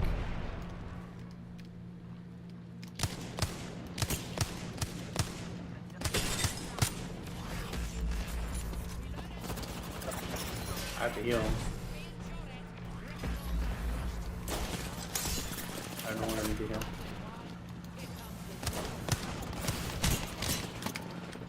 I hit one for a fucking 100. Yeah.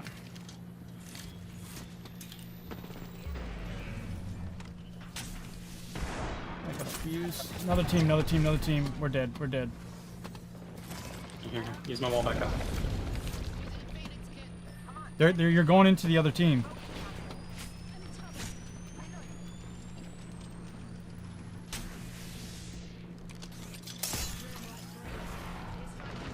I'm running north.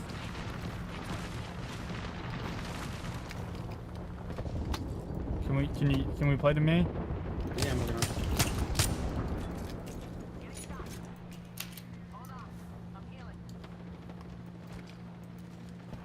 I'm wrapping wide left.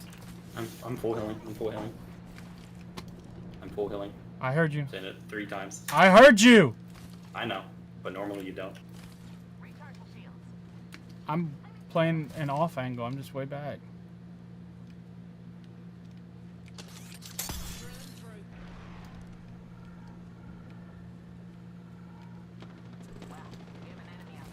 We need to get in these guys' I don't want to block butts. the door here. I want to go inside this fucking building and shoot them in the ass.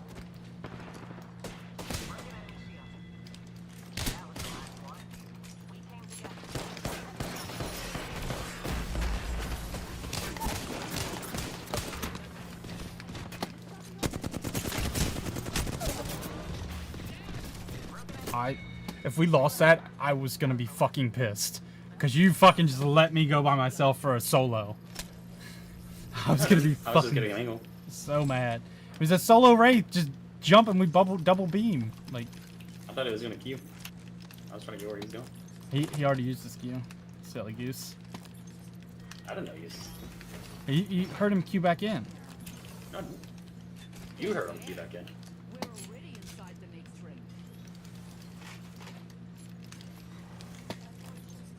Picking up this PK. Oh, he doesn't have a bolt neither. Fuck, dude. I'm pretty well set. I don't have a fucking med kit. Yeah, I have 1 bat, 1 med. We need to look more bodies. I need a shotgun bolt. If you see a shotgun bolt, let me know, please. You do. Oh, I have quite a bit of shield bats now. Oh, I got a shotgun bolt. Let's go.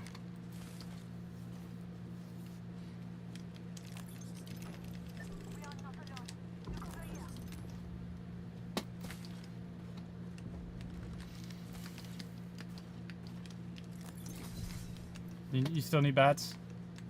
No, I'm good now. You sure? Almost killed lifeline.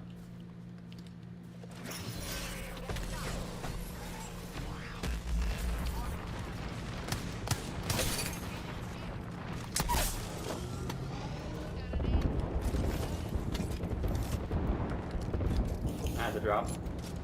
Had the drop. I'm fighting the other team.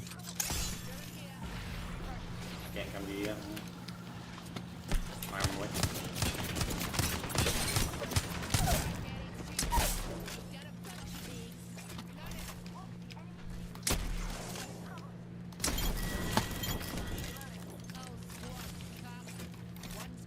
Can you make it towards us later?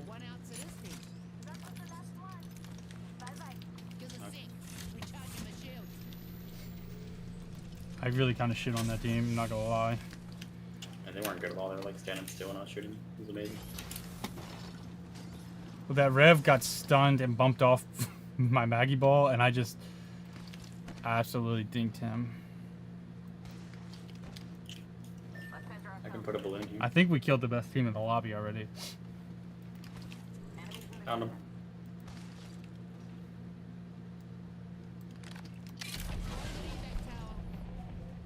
We're coming.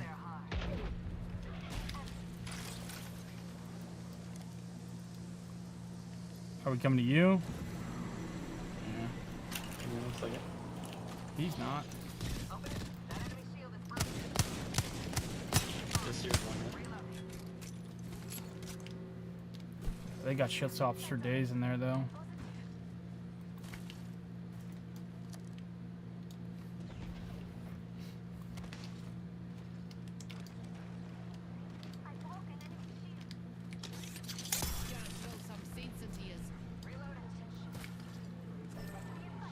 Where did they go?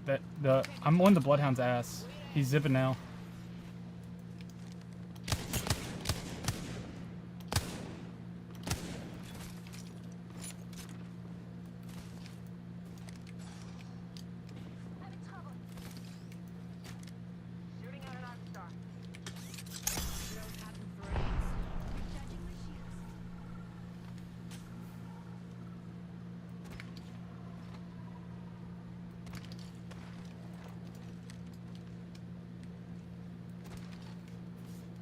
Where are these guys at? Below, below. All of them? Below. At least one of them.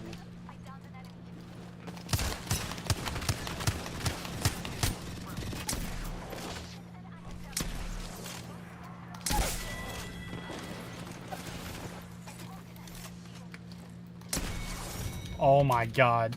You hit that right before I hit that PK shot, and I got a no rig.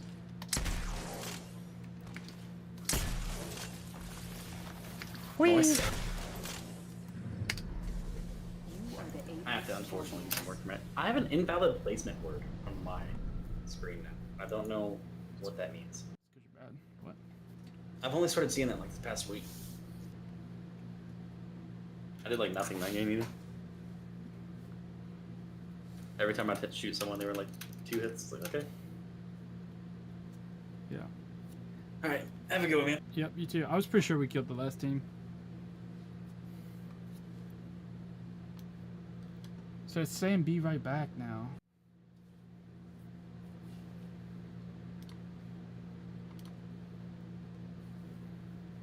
Just be right back. It's 1:30.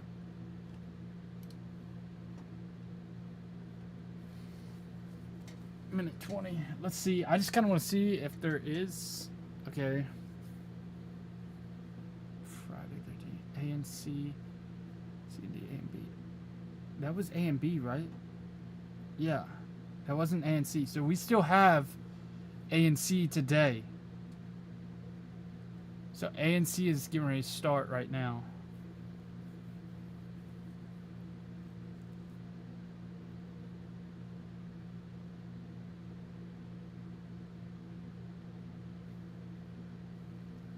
Official partners, official supporter.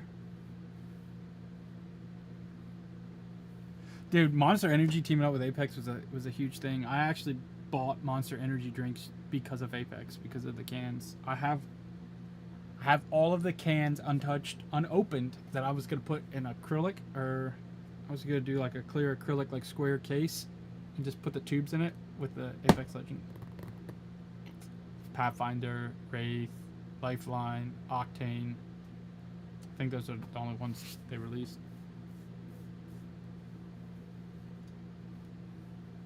Ain't that right, Monster? Dude, Monster and Monster Energy, dude. Get you a monster, dude.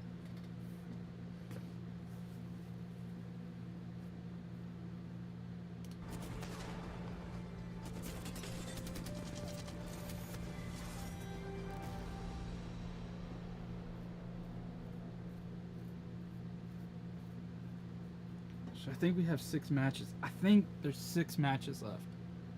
A full day in London. It's always a pleasure being here on the other side of the world. For some call it home, and obviously some treating it like a war zone. That would be APAC, North and South America. Most importantly, showing up ready for war. Will it continue to go in their favor, or will we see a bombardment from EMEA in our final sets of the day? Yeah, Welcome final back, set. So there's 6 more matches. I thought so. My name is Rain Day, and I am joined with the loveliest fans in the world. I appreciate all of you coming out on Thursday. I know Friday and the weekend will be a little easier for our responsible folk. And speaking of the irresponsible, I've got 2 gentlemen on the desk right beside me that you know very well, Dan Gasket, Mark Onset. Dan, how are we feeling about the day so far? Oh, it's been brilliant. We've had a little bit of everything, haven't we? We've a few surprises. TSM! Regions performing better than we expected. And NRG. Maybe a little bit worse than we expected as well. But now a chance to redeem yourself with the final series of the day. Mark, been a roller coaster. Certainly has, and I think, like Dan alluded to, I think I've been super impressed with APAC North. I think they've really come out of the gate swinging. And the great thing is, it seems like all regions have had moments so far throughout the groups that we've seen where they've shown that they can win games, and they can get towards that end zone and they can convert as well. And it just sets us up so beautifully for the next couple of days, not just in groups, we get down to those crunch elimination games as well. It's going to be a pretty wild ride. And you set me up pretty well also to talk about how this tournament works. Not just a couple of days, we've got 3 more days. This is day number 1 though, and obviously it's going to lead. He's like, you set me up pretty well. Setting up for more group stage play. More group stage play. Winners bracket, a losers bracket. I know we have a slide to show you guys a little bit about how that works for our tournament. We'll bring that up for you right now. It starts off with the group stage these next 2 days. We'll hit the bracket stage on Saturday. That's where you want to be here in the stands if you can. Online, absolutely watching. Then, of course, finals will be on Sunday. Group A and C, D and B will play each other in round-robin style. So everyone will get a chance to go at everyone. What does that mean? We'll find out who are the best in the business, at least up until about halfway. That's when we start knocking people out of the tournament. The winners will continue on into a special waiting room where they will wait to see who makes it out of the gauntlet of the elimination bracket round 1 and elimination bracket round 2, which will include the second half, the bottom winners, the best losers, I guess, into this moment. But of course, we all have to joke about that because everyone's a winner when it comes to being here at this event, the top 40 in the world. Match point threshold is where Apex shines on Sunday. Top 120, 150 Apex players are there. I say 120, 150 because of the subs. After all that, it's pretty impressive, guys. $300,000 to first place. That's not a bad day at work. No, and of course the playoff points as well. Get yourself towards the Apex Legends Global Series Championships, what everyone wants to achieve when that prize money gets even bigger and even better. Absolutely. It's all fun and games until it gets to that moment, and we've seen different styles of how to take the cash. I always mention Furious play style, going for points instead of trying to win. Still earns you a cool over a couple $100,000. Of course, this is also all leading up to championships, which will happen later on this year. We don't have official dates for you yet, but it is coming. The Split 1 and Split 2 playoff winners will obviously earn their spots there, but each team will earn points. The top 30 teams qualifying for championships based on points, and the outside top 30, they're going to have to go through the LCQ, which is taking place 2 weeks, or at least a week after this event. So it's going to be a very fast summer, an even faster fall potentially, and it's going to lead us to some great Apex Legends, Mark. But again, the story goes, today sets up for all of that success and maybe a harder road that you do not want to take. 100%, and I think the proof today is that all of a sudden everyone stepped their game up, right? I feel like, I said this while we were casting, this is the first event where I feel like we've got everyone at their full strength pretty much on this main stage. You know, not a lot of subs in. Unfortunately, Roy, you know, pretty good sub, let's be real. Yeah, you know, they're picking up a player that they would want to split with. But it's fantastic to see all of a sudden, you know, the likes of Pulverex, who I think is a great story at championships. We saw them playing as a duo. Everyone wanted them to succeed. Then they play as a 3, but it's not their main 3. They have fill-ins, and then today, I mean, we've seen what they're made of. Everyone's been waiting for Pulverex, the full lineup to be here. They are here, and boy, have they looked impressive. So I think this is going to give us a really good indication, not only what's going to happen over the next few days here in London, but you know, moving ahead to the championships, it's going to be tough to get there, man. That's a great point, bringing up how we're seeing regions adjust and know that this is a moment they have to perform. Group A, B, C, and D on your screens now. Boy, oh boy, each group, Dan, has somebody special in there that makes it look like not too much of an easy road. Yeah, I mean, some of the groups have several regional champions as well, which is what's pretty terrifying about all of them, but I think Mark's alluded to it. This is possibly one of the strongest lineups we've ever had at an Apex LAN. I mean, of course, that would be commiserations to those who didn't qualify, but that's the reason why it's been such tough competition. And when we look at championships, when we look at who is going to be there, there is only a certain amount of spots, and it's going to be so difficult not seeing some of these squads at the championships. It really is going to be a heartbreaker, but that's the drama of this esport, and that's what makes it so interesting when you see performances like this. Teams who have a chance at Split 1 playoffs, like Alliance, don't quite get it done. Working with Mandy, the sub, super sub, many might say, in terms of personality and a player, but with effect. Take top of the group here coming into the beginning of their group stage performances. We'll have a chance, after looking at the back half of this, Mark, to see Alliance go again soon.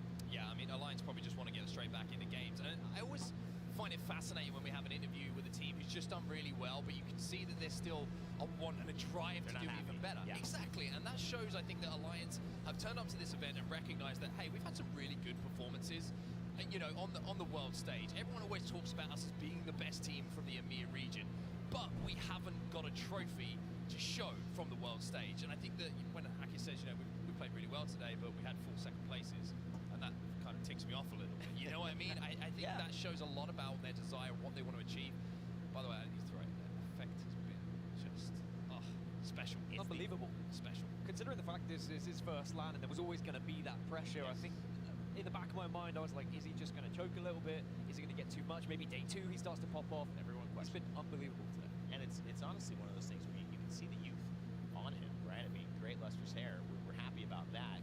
Right in the little class skit that we did. But the idea is to take that not only at a young age, but an experience at LAN, and then do exactly what everyone else said to do, and that you would do, which is perform at the highest levels. Effect, obviously standing out in a very big way. We'll see if that continues to be the case for Alliances. They have a chance now to go into our final 6 matches of the day. It will be A versus C. This sets the stage with 2 different types of juggernauts. One, maybe Alliance from EMEA. We got to see one of the others, XSET, in the previous matchup, but now we get to see TSM again. terms of A versus C, who do you have your eyes on in terms of these groups? NRG, Someone else, I mean, TSM. the ones you've already mentioned. Aurora, mainly because Yeah. they will again be contested in their group, and they have been winning their contest today. 6-0, So that's by the way. someone, Yeah, 6-0, maybe 5-0. One of the teams ran away a little bit, but not bad. they've been winning those contests. But will they have more success getting points? They had a pretty average amount of points, around 27, which is okay. Yeah. If you can get around 30 points each series, you're probably looking at a pretty good spot to get into that winners bracket. But you just want that extra oomph to push yourself a little bit further. Mark, you said they're not satisfied, but how important is it really to get off to a good start in day one? It feels like it can kind of just be a routine thing to say, but does it really make a difference over the course of such a long term? It's tough, right? I think day one you want to do what you have to do. If you win the group, it's great. It fills you with confidence, and it certainly sets you up for the next couple of days. But you always want to be going into Sunday and playing your best, right? I mean, it's a very obvious thing to say because that's where you win your money. That's where you pick up a trophy. But for confidence, for teams who are playing together on land for the first time, day one is vital because you need to feel the synergy. You need to feel comfortable. And I do feel like a lot of the teams are looking comfortable. And I mean, you look at the group that we're about to have in front of us, Ray. This group, for me, this matchup of A and C is NRG, terrifying. TSM, Genuinely Optic, terrifying with the amount of talent there. I Fantic. mean, I was surprised all over the place. Not only, South America, their performances. We've seen North America in LG Chivas specifically, but they get a little bit of a Mexico rep, and I think they've earned that one as well with their players hailing from there. But also just the way that APAC North has been high and just on fire in terms of some of the ways they've handled these end games. Yeah, and I mean, it's not just the big name. Fnatic had a great start to the day, right? Okay, everyone kind of expects Fnatic to be the shining light, but then you look at Naked. Naked winning games earlier on as well and looking extremely strong. And I think that Dreamfire as well, I mean, you could throw so many teams out there at the moment that are just looking very, very strong. And of course, I mean, I've got to say, by the way, some of the best fans. Some of the best signage I have ever seen at an eSport event coming out for the APAC North teams. And I mean, it glows. It glows a little bit like Dan does when he smiles. Wow, that's a nice compliment that I didn't expect to have. Throw me a little bit off. But we have 4 of our top 5 at the moment in the overall standings competing in this series. So that shows the juggernauts that we're going to I'm so glad they got rid of Girl as a caster. She was such a bad caster. I said what I said. And then you, of course, have Fnatic added to it as well. Well, let's start off with you, Dan, and take it right back. In terms of ones to watch, we've highlighted a few teams. Who's your pick? Yeah, I mentioned them earlier, and it is Aurora, and the reason why is because they have been fighting so well in the initial game, but what I want to see from them, and the reason why I'm watching them, is because they need to be performing in the late game. I want to see them get to those final circles and truly show us what they're made of. Of course, Aurora are going to be playing right now on your screen, Pulverex, and they're a team that we've been paying attention to as well, Mark. Yeah, 100%, and why wouldn't you? You look at the leaderboards where Pulverex in a great spot, and I think it's been very exciting to watch them play today. I know they have a lot of support here as well, and I think they sort of gleaned a lot of fans from around the globe with the journey that they've been on, but now that we're getting to see them in their final form, boy, they're playing some good Apex Legends. Oh my God, this team as well. I'm excited about not just that APAC North mention, but Naked. Yeah, I mean, this team has shown up. Second place in the group that they just played before, but Alpha Pinky, it's such an incredible performance from a team that we didn't expect, Dan, to come out here in this way. I think what's impressed me the most about Naked is how they've been rotating, how they've been pushing the narrative of we're not going to be bullied by other teams. Instead, we're going to be the aggressors. We're going to bully other squads. I wonder why there's tape on the back of that monitor. On the international stage, they have so much He's got an Aurora's monitor, isn't it? Is it BenQ? Always a team That's a which you BenQ hear monitor. whispers about as well coming into an event. It's like, oh, this team are playing really well. Keep your eyes on this team. This team could surprise a few people. And I was hearing that about this Naked squad. So I'm expecting them to continue with this form. And I think that everyone who's in their lobby is certainly going to be very, very aware when they see that comp they see in front of them. Well, listen, I think one thing to know, obviously you had mentioned Aurora. I think we have to say it again since we're going to see them featured here as well. One of the themes coming in was Can Aurora finally a part of the legacy of EMEA in terms of our online play? Can they finally have that moment here in the sun at LAN? Unfortunately, one of their members, Sunset, is not able to be here, and it's Maliwan who, strangely enough, was actually their former member earlier on in the season. So again, just Dan, quickly, any concept of how this is going to look for them? Obviously, day one, you're going to have your jitters on any team, but is this an Aurora, because they're so familiar with each other, that has maybe even a little bit more to prove in some ways? I think so. I think especially when you look back that they weren't able to attend the Split 1 playoffs, there's always going to be a chip on their shoulder. They want to be able to perform. They want to be at their very best.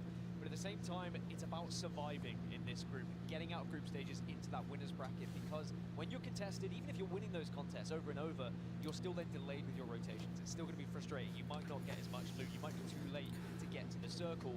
But if you can average out at a good amount of points getting into that winner's bracket and maybe getting there with the other teams who are contesting you do not, you're going to be in a far better situation. So it's about surviving and then hopefully winning the battle enough that you can secure the drop spot for yourself. It's a great plan. Obviously executing the biggest part of any LAN like this. We're getting ready to go into the games very, very soon, ladies and gentlemen watching at home. It's our last set of 6. But if you are watching, make sure to leave that stream on even if you have to take a break. We know it's been a long day, but Twitch drops are still available for all of those who put in the time. And Mark, I don't know, you feeling this?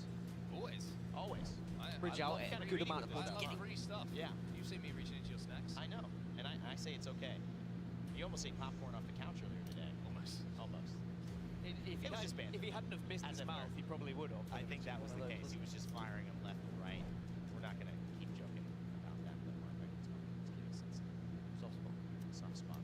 Fellas, always a pleasure with you. Always a pleasure here on the desk. We'll be back after a few games, but right now we got to send it to our casters. Up top to get it started, it is our final set of the day. Let's get ready, London, and see how it goes. Casters, take it away. Thank you so much, Brain Day. Onset Gaskin, you were amazing as always, such solid points, but I'm gonna need you to throw me some popcorn. I don't care if it was on the couch at all. Like, honestly, I just want a couple kernels. Thank you so much, guys. But we've got a crazy matchup on our hands. Spider Tiff here. Dia, man, your first day, ALGS Split 2 playoffs, you've been killing it. I mean, I'm feeling really good, but it's hard not to with the amount of energy that we've had in the arena. People have been going off, and it's my first time being in a room with a bunch of people who are just as excited about Apex Legends as I am. This is your first time being in a room with people excited about Apex? Bro, come on, we gotta get you out, Lord. We gotta get you out, but let's look at the map rotation. We're gonna be kicking things off on Stormpoint for the first 3 matches before jumping back on over towards World's Edge. Dia and I will be taking you through the first 3 games, and when we think about what we're gonna see, because I just came off casting the prior match, A versus B, we saw C versus D earlier, and a lot of standouts, and Alliance right now is topping the charts of everything that we've seen. Everything except the average placement on World's Edge. But if you total in both maps, they run the gauntlet of just all the way around. 16.67 points per game. And this is the nice thing about the 3 games that we have. So we get to turn our blinders on. World's Edge, who is she? I've never heard of her.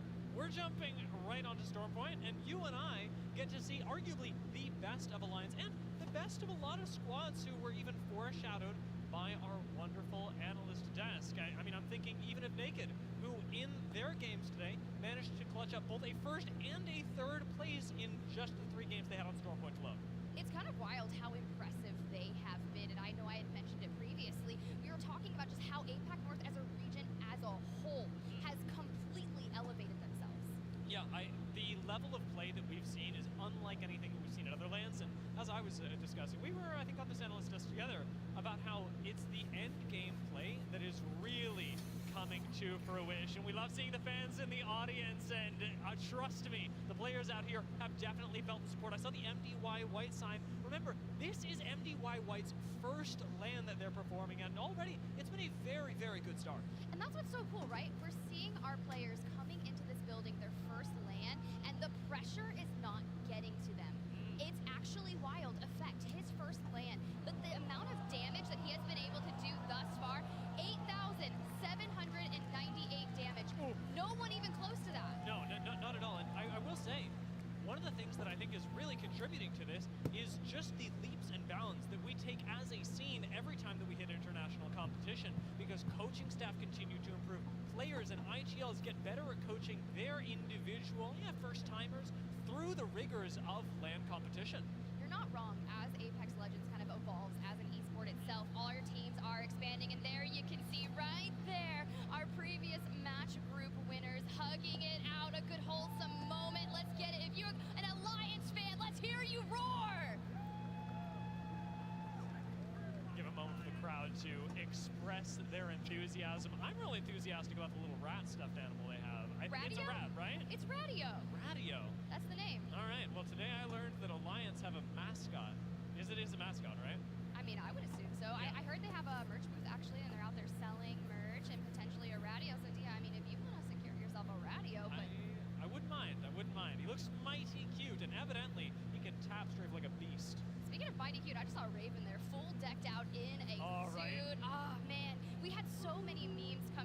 of Split 1 playoffs specifically, including him. But Kim Chili back there, man, Complexity, Monsoon, he was my nomination right there. If I could give a nom for the EA, like, most positive player, Monsoon. And let's not forget, you guys at home can do that. So when you see players out here acting in ways that you think are positive, that you enjoy seeing on stage, be sure to check that out and nominate them for this distinct honor. Now, I will say, you touched on Kimchi while we were there. Complexity have had wonderful organization when it comes to their intergame segments. They perhaps haven't had the really high highs that we're talking about on ADs to set up for our big heroes of this matchup. However, Complexity are a squad that I'm absolutely keeping my eye on, because in the post-game, their comms, their improvement is organized militancy. Well, the trajectory is going to keep going up, but you mentioned teams to watch. Well, you know what I want to see run it back is actually going to be another contest. We got to keep our eyes out, actually, but looks like we're going to be jumping into World's Edge, so maybe that's going to be the first 3 maps of the day. So I lied to you earlier. You can blame me, guys. We're running it back with World's Edge. Yes, we are. Let's do it. I mean, you know what? I'm prepped, and jumping into it, we've got some big things to acknowledge. Of course, Aurora this time not going to be taking on Onyx. However, we've seen their contest happen over at Harvester before. It's been quick and dirty. It has been, and I think a lot of that is attributed to the fact that Aurora just mirrored Dark Zero's comp and just landed on them full send. Yeah, I mean, you got to do what you got to do, and landing strategy is a big part of it. NRG, with their positioning over at staging, have had a bit of a lackluster day. A lot of people had high expectations of NRG coming into it, but you're trying out a comp that very few people are actually working with. A Valkyrie, Loba, and my personal favorite, Rampart. Look, I really do love the Loba Rampart together. The utilization is specifically for the black market, finding that loot as you make that pathway and keep going. But Aurora, this is the contest. Ranch is already down. Cleave, Maliwan. This is the thing. Maliwan on Caustic, already on a purple, can just kind of throw those barrels out immensely. But Jen Burton equally running the Caustic. A very valuable pick in a position like Harvester as well. A lot of chokes that you have to run through, so Caustic's value just gets quintupled even as we jump into the contest for this POI. Senza the last one standing already, but he does have the assistance of Gas. With a little bit of body blocking, he almost makes it work, but Aurora bite the dust, and Dark Zero take Harvester. My, how the tides have turned. Dark Zero was not happy about this contest that happened in A versus B, and they came in with a plan. Previously, it was Dark Zero that primarily held the P2020s, but as you can see, it was Maliwan that had that this time, and they completely flipped the switch. It's so rough when you have contests within your own group. No matter where Aurora play in the next 2 days, they cannot escape the fact that they have to fight for their POIs constantly. Exactly. You move on over to Storm Point. On the latter half is going to be Onyx again, so they are just fully contested all the time. And granted, you want to be in group stages and you want to hit that certain threshold so you can throw yourself in that winner's bracket instead of fighting it out in the elimination bracket. But sitting on 2 purples, a white, Dark Zero, now they can focus on playing their game. Now we know where we started. I want to take a look at where we're going to end up, because the map is already starting to evolve. We've got plenty of rotations happening as teams try and find themselves some beacons, and most notably, actually, NRG has started rotating up from staging over to the landslide area. They were cut short by Leave No Witnesses, who are still looting in this area. A surprising thing, especially because landslide really doesn't have that much, but it's worth noting that this is specifically because of the way that staging and landslide beacons are spawned off to each other. If staging doesn't have one, landslide almost certainly does. And then you have to kind of bide your time, right? Because at the beginning of the game, you know that beacon information is already going to be occupied, so you want them to hit it, and then you can rotate out and mirror them and get that information and carry forward. But NRG has been rotating entirely quickly, and that alludes to the composition that they're running. It does. It's this quick loot 'em, scoot 'em, boot 'em, and they'll make their way in, ring data or not, I suppose, and they're going to have the unfortunate, unenviable task of walking by Dark Zero. Our ring, however, pulling straight up and into the northeast, where we've already got a lot of squads piling in. TSM, of course, notably over by Overlook right now. MDY White have their position over by the bridge and start a fight. The team to watch for me from these first 3 games this morning have put themselves all the way in the corner. Something about when you go to where the circles kind of connect, it can always be a safe bet, but it doesn't always pan out that way, because we've seen some crazy pulls, especially today, and this is one of our... So this is the last 6 games for the day. Today and tomorrow are the longest days. It's not always as true nowadays, but as you talk about, benefit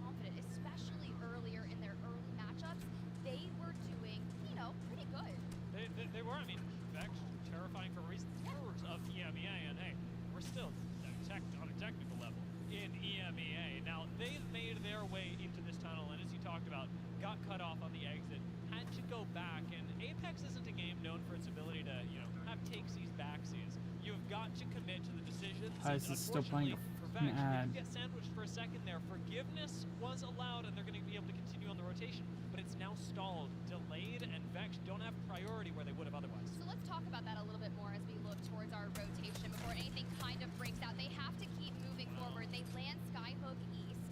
Pulverex takes Skyhook West in trials. And if you're already rotating towards that zone that's pulling towards Epicenter, you're going to get mirrored upon if you get held up here. Yeah, if Vex is trying to...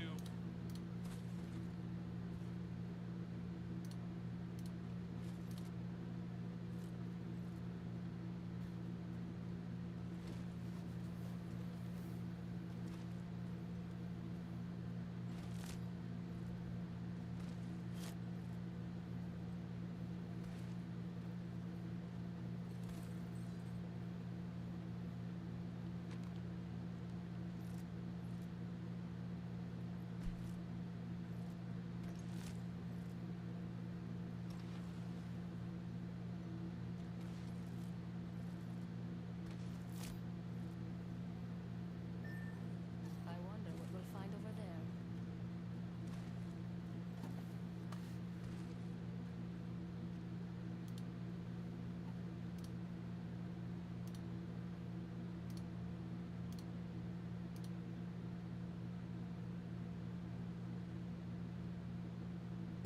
He's gonna scoot right by naked. Huge, they don't see him. Huge.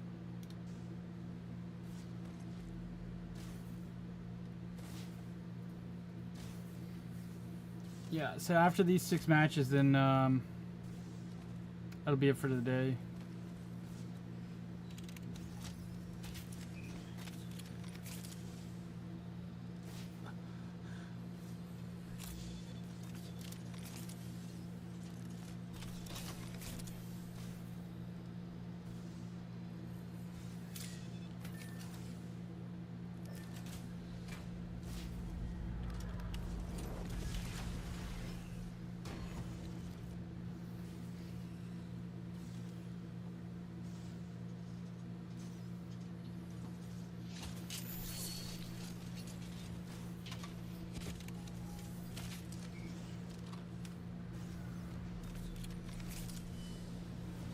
Materials here.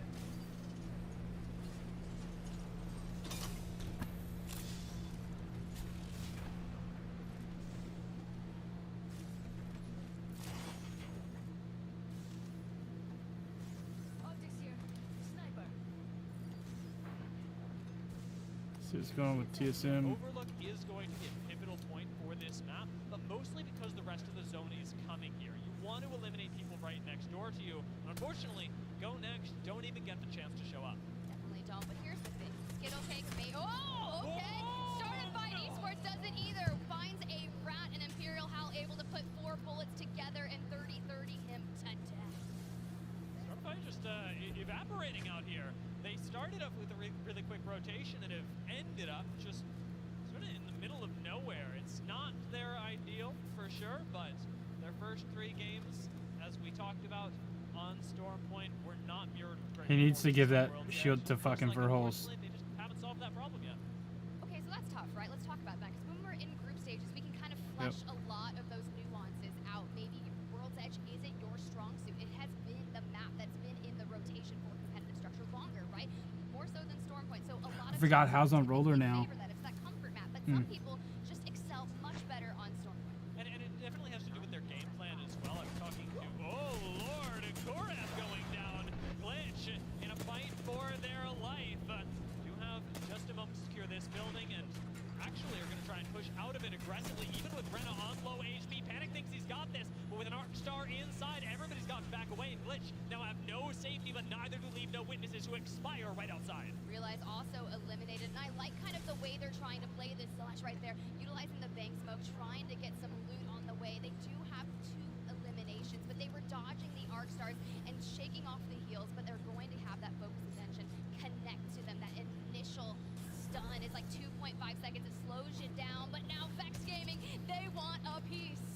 on the inside do not have a catalyst. For Vex, it's a matter of controlling the lines of sight through these doors. Unlucky does a great job of applying pressure through the roof. And now it's a matter of who gets first move. Tyler gets chunked of it, and that lets you push forward as Glitch, as they drop down, should be able to pick up at least a knock here, if not a full squad wipe.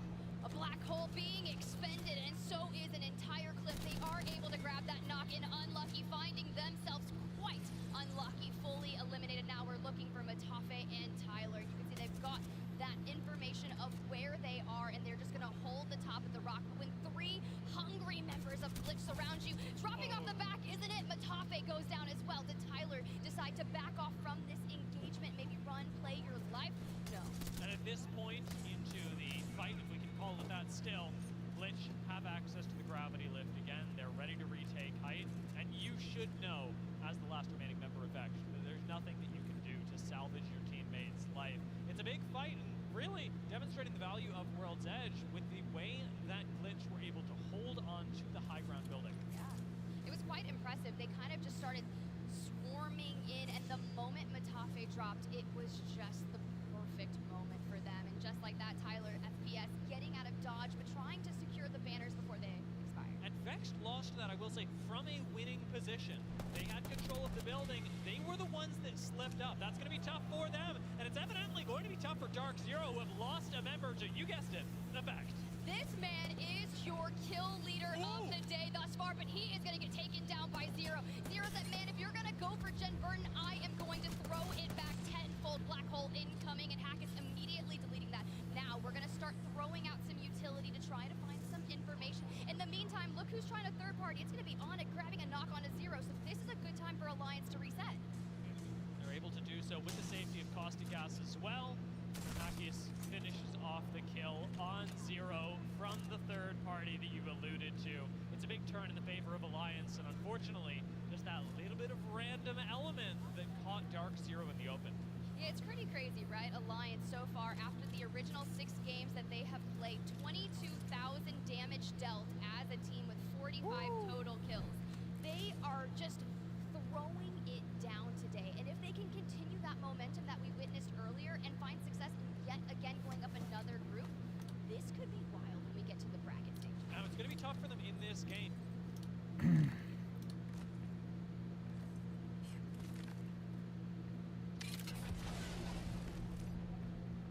Get a gold, a purple, and a blue. We're watching Nathan this time.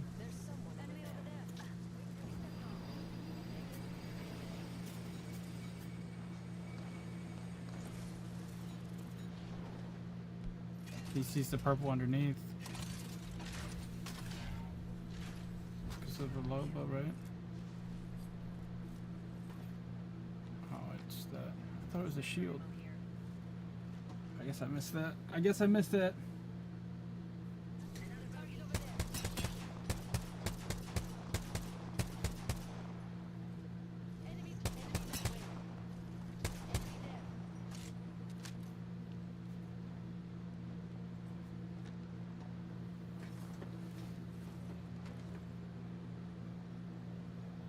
I see it. Watch out, enemy there. Watch out, enemy there.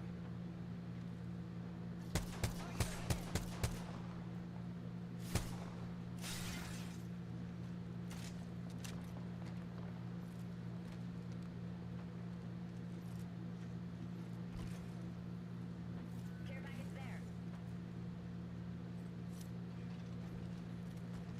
Is that landing on them?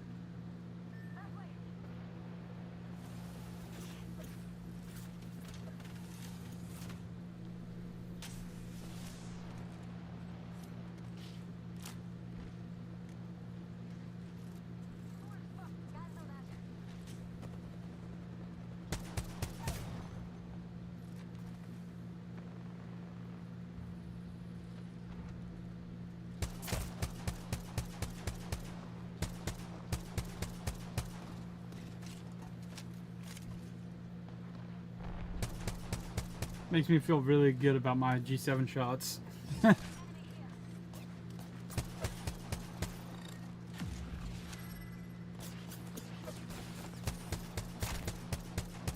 Is that how? I think that might be how.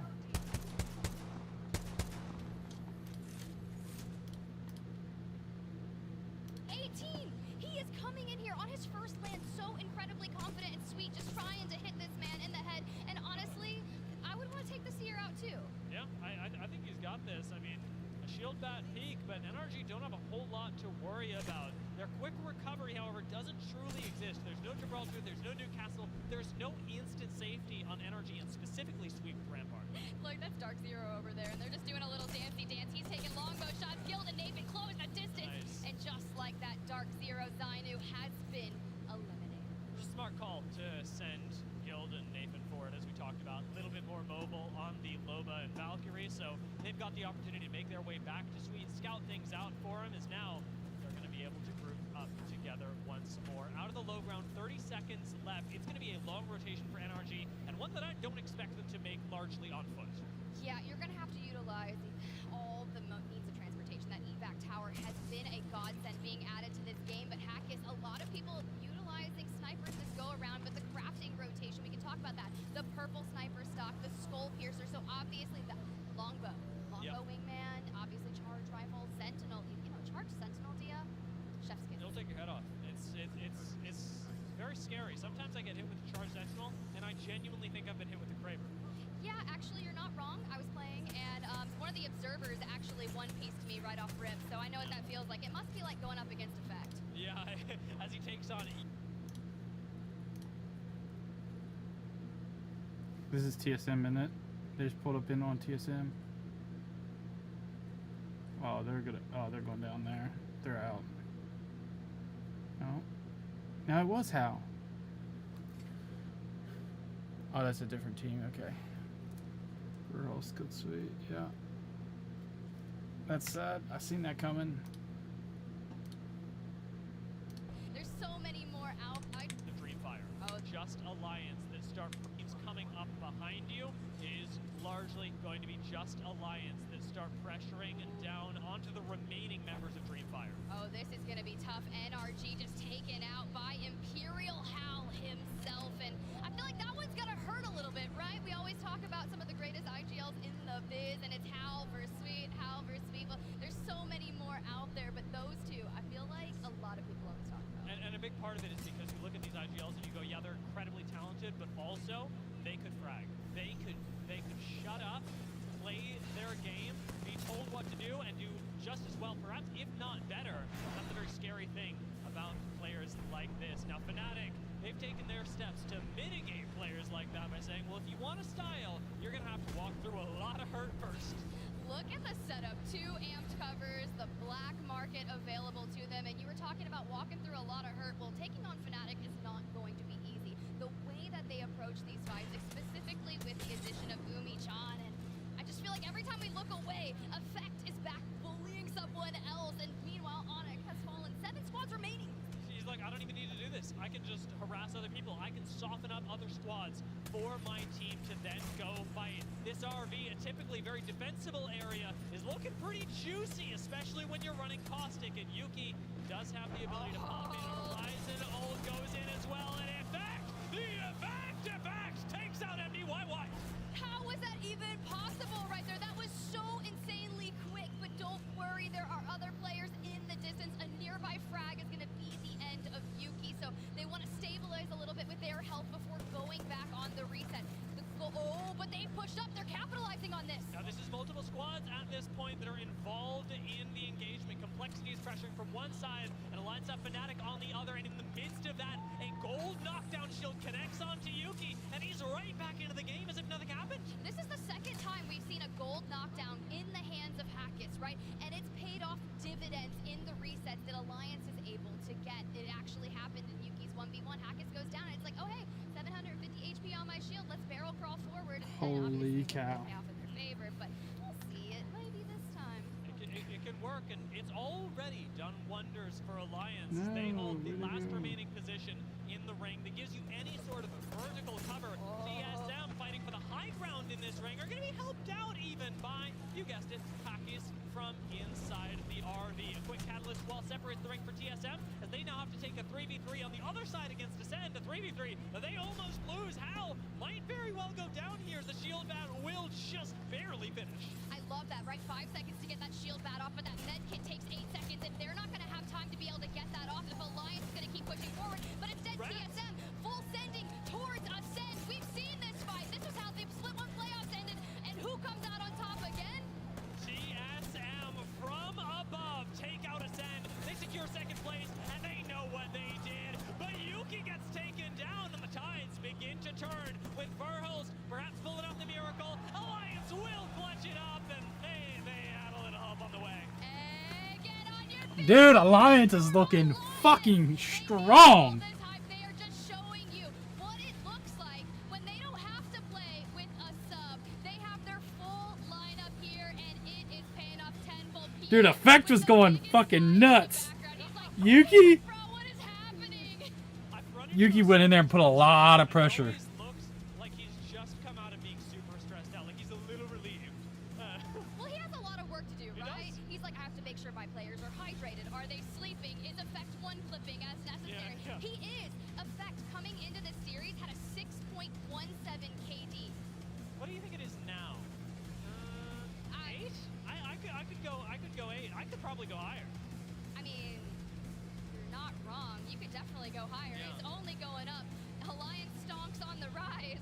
Yeah, this is a squad that is looking unstoppable, and it is in the first day of the tournament in the Split 2 playoffs. Now, Onset was talking about this earlier when we were on the analyst desk, but this is the point where it's nice to pick up first place. It isn't what it's about in group stage, and yet, when you're able to secure it at this point, you are throwing the gauntlet into the squads. You not only have to do well, you have to beat us somehow. You do, and let's run that final circle back. We can see that initial push on Alliance where Effect takes that black hole into that and immediately starts pushing. Optic is going to drop out here. We're at 4 spots. Look, they're already double digits, 12 eliminations. No, he doesn't.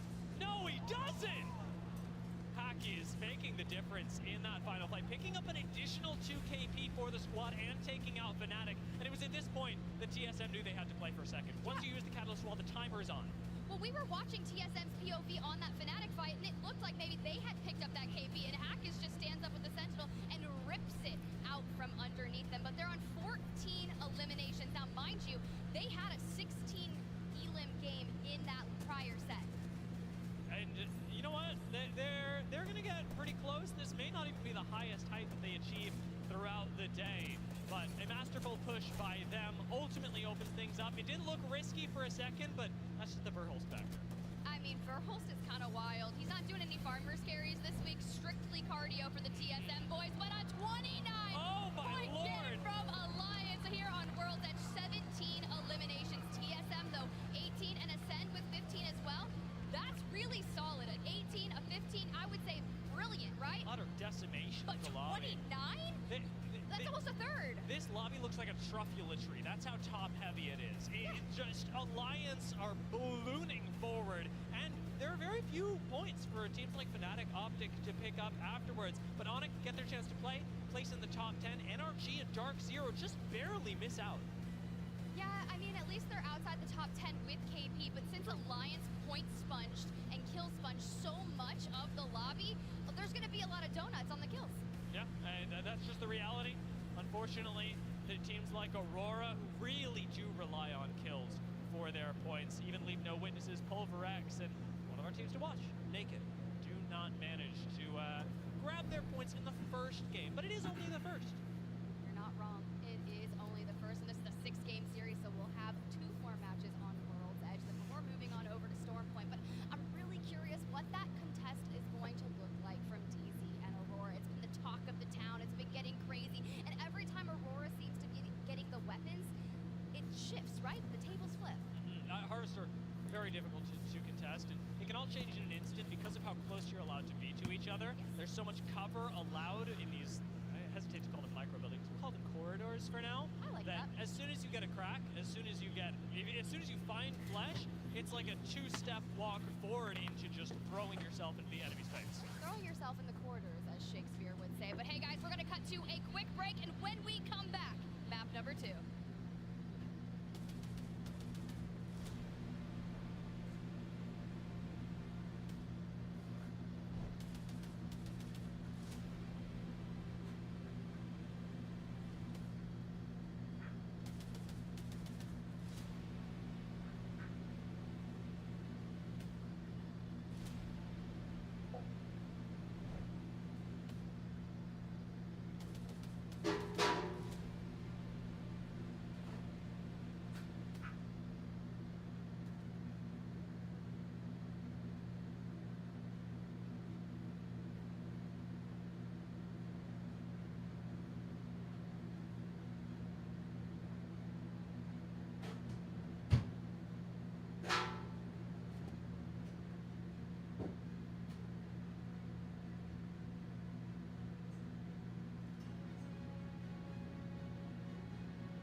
WD Black, the official storage partner of the Apex Legends Global Series.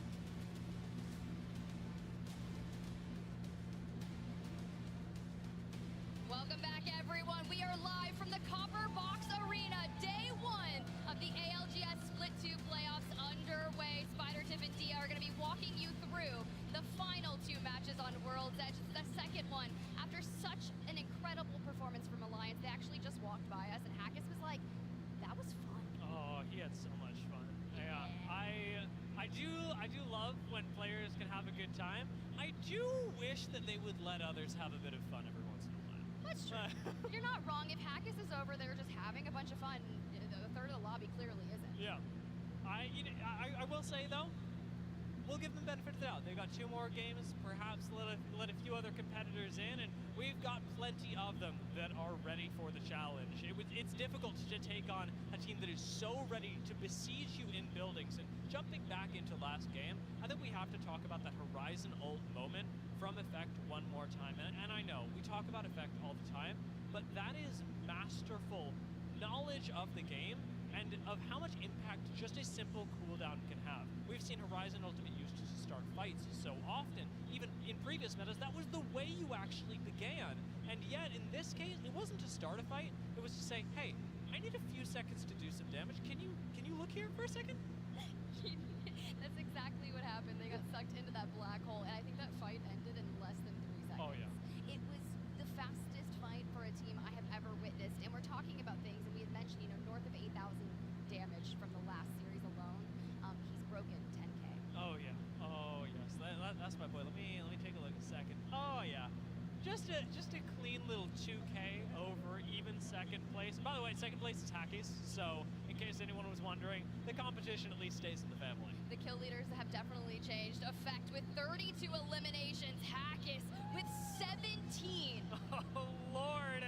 And this is why we were so excited to watch Alliance jump in. And yes, we were also talking about teams that perhaps did not get their time in the sun. I'm asking myself, looking at this game, even looking at their performances throughout the day, right? What's going on with Vexed? Should I not have asked? Sore subject? Look, I don't think it's a sore subject, right? They're not happy with the playoff performance they had on Split 1. Obviously, not making the finals lobby. And the one thing that they said, we have to improve. Honestly, the way they worded it, it can't get any worse, right? And sometimes when you say things like that, it can get a little dangerous, but they have had some pop-off moments in between. That first World's Edge map did not do them any justice, though. No, not at all. And now that we're jumping into World's Edge once more, they've got the opportunity to recover a bit of that. I do think that their World's Edge has actually traditionally looked pretty good, even in their regular season, but a lot of that was because they were catching teams off on rotations that they weren't quite prepared for. You're trying to make your way through Fragment? Well, Vexed are there and they're ready to kill you. In a case like this, it's very clear that the rest of the teams in the lobby have prepared their rotations ahead of time, and with relatively few contests going around, a lot of them are making their timers, and so Vexed aren't getting those kills in passing that they were during the regular season of Split 2. You're definitely onto something there with that, but they're going to have to turn it around starting now. Now, granted, we always talk about this. It is still group stages. These are not the brackets right now, so teams are kind of figuring it out, getting those contests out of the way, and trying to deny the other teams from contesting in them when it comes to bracket, because that is where everything matters. On Championship Sunday, you need to be in that finals lobby if you're even thinking about wanting to get those playoff points that are so needed for the champs. Yeah, and I am looking at, we got to see one of our teams start a fight who did not get the chance to pop off as they did in the first 3 games previously.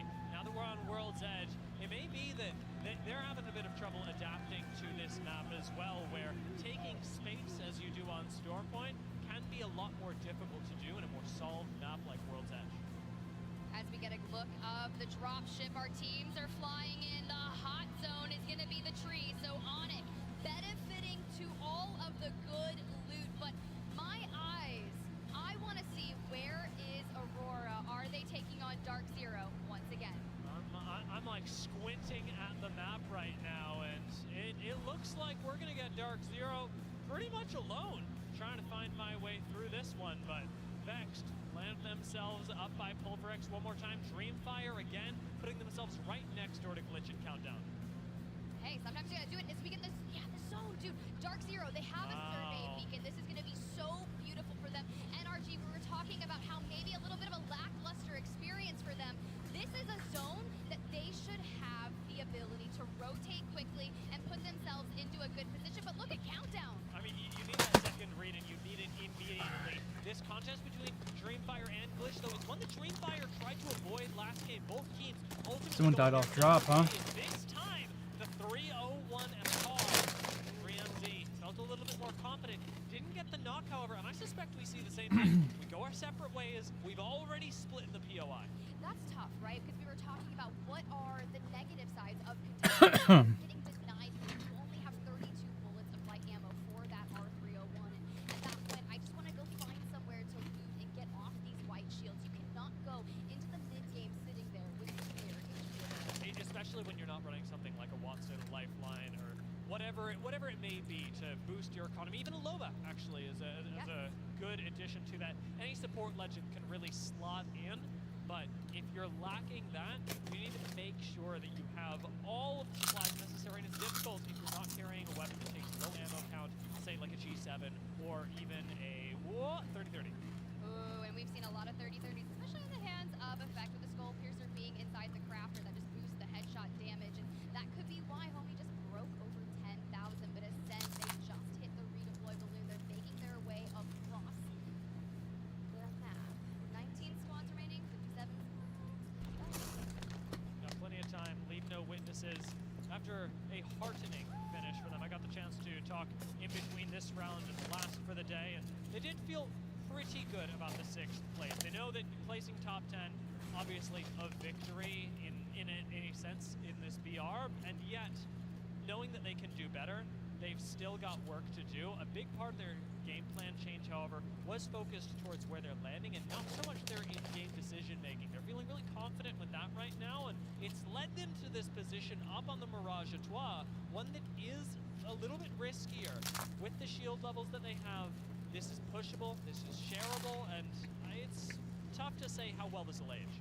Given where the zone is right now, this is not necessarily a bad spot to hold. Yeah. If anyone maybe drops a player, there's a respawn beacon available here, and typically some teams will try to get and utilize the one, especially on Mirage Etoile. But jumping on board with Naked, Leica, the IGL, Pinky, and Alpha, they have been kind of a dangerous trio to go up against. Sure, map number 1 really wasn't their best that we've seen thus far here today, but you can have that happen in group stages when you're ironing things out. Meanwhile, Glitch and is going to go down.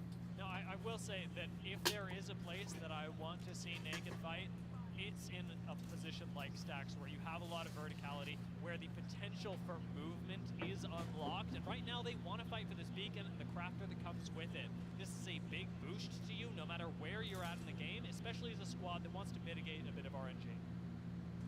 Trying to get that information, but we are in Optic Gaming stomping grounds, and you know how aggressive they can get in the early game. We saw their positioning and trying to take a move on a TSM before it was even necessary, before backing off. So now with Naked in the vicinity, of course, Optic Gaming, you can see them just on the corner, hanging around Big Mod, but shots are being fired, letting them know, hey, you're not alone here.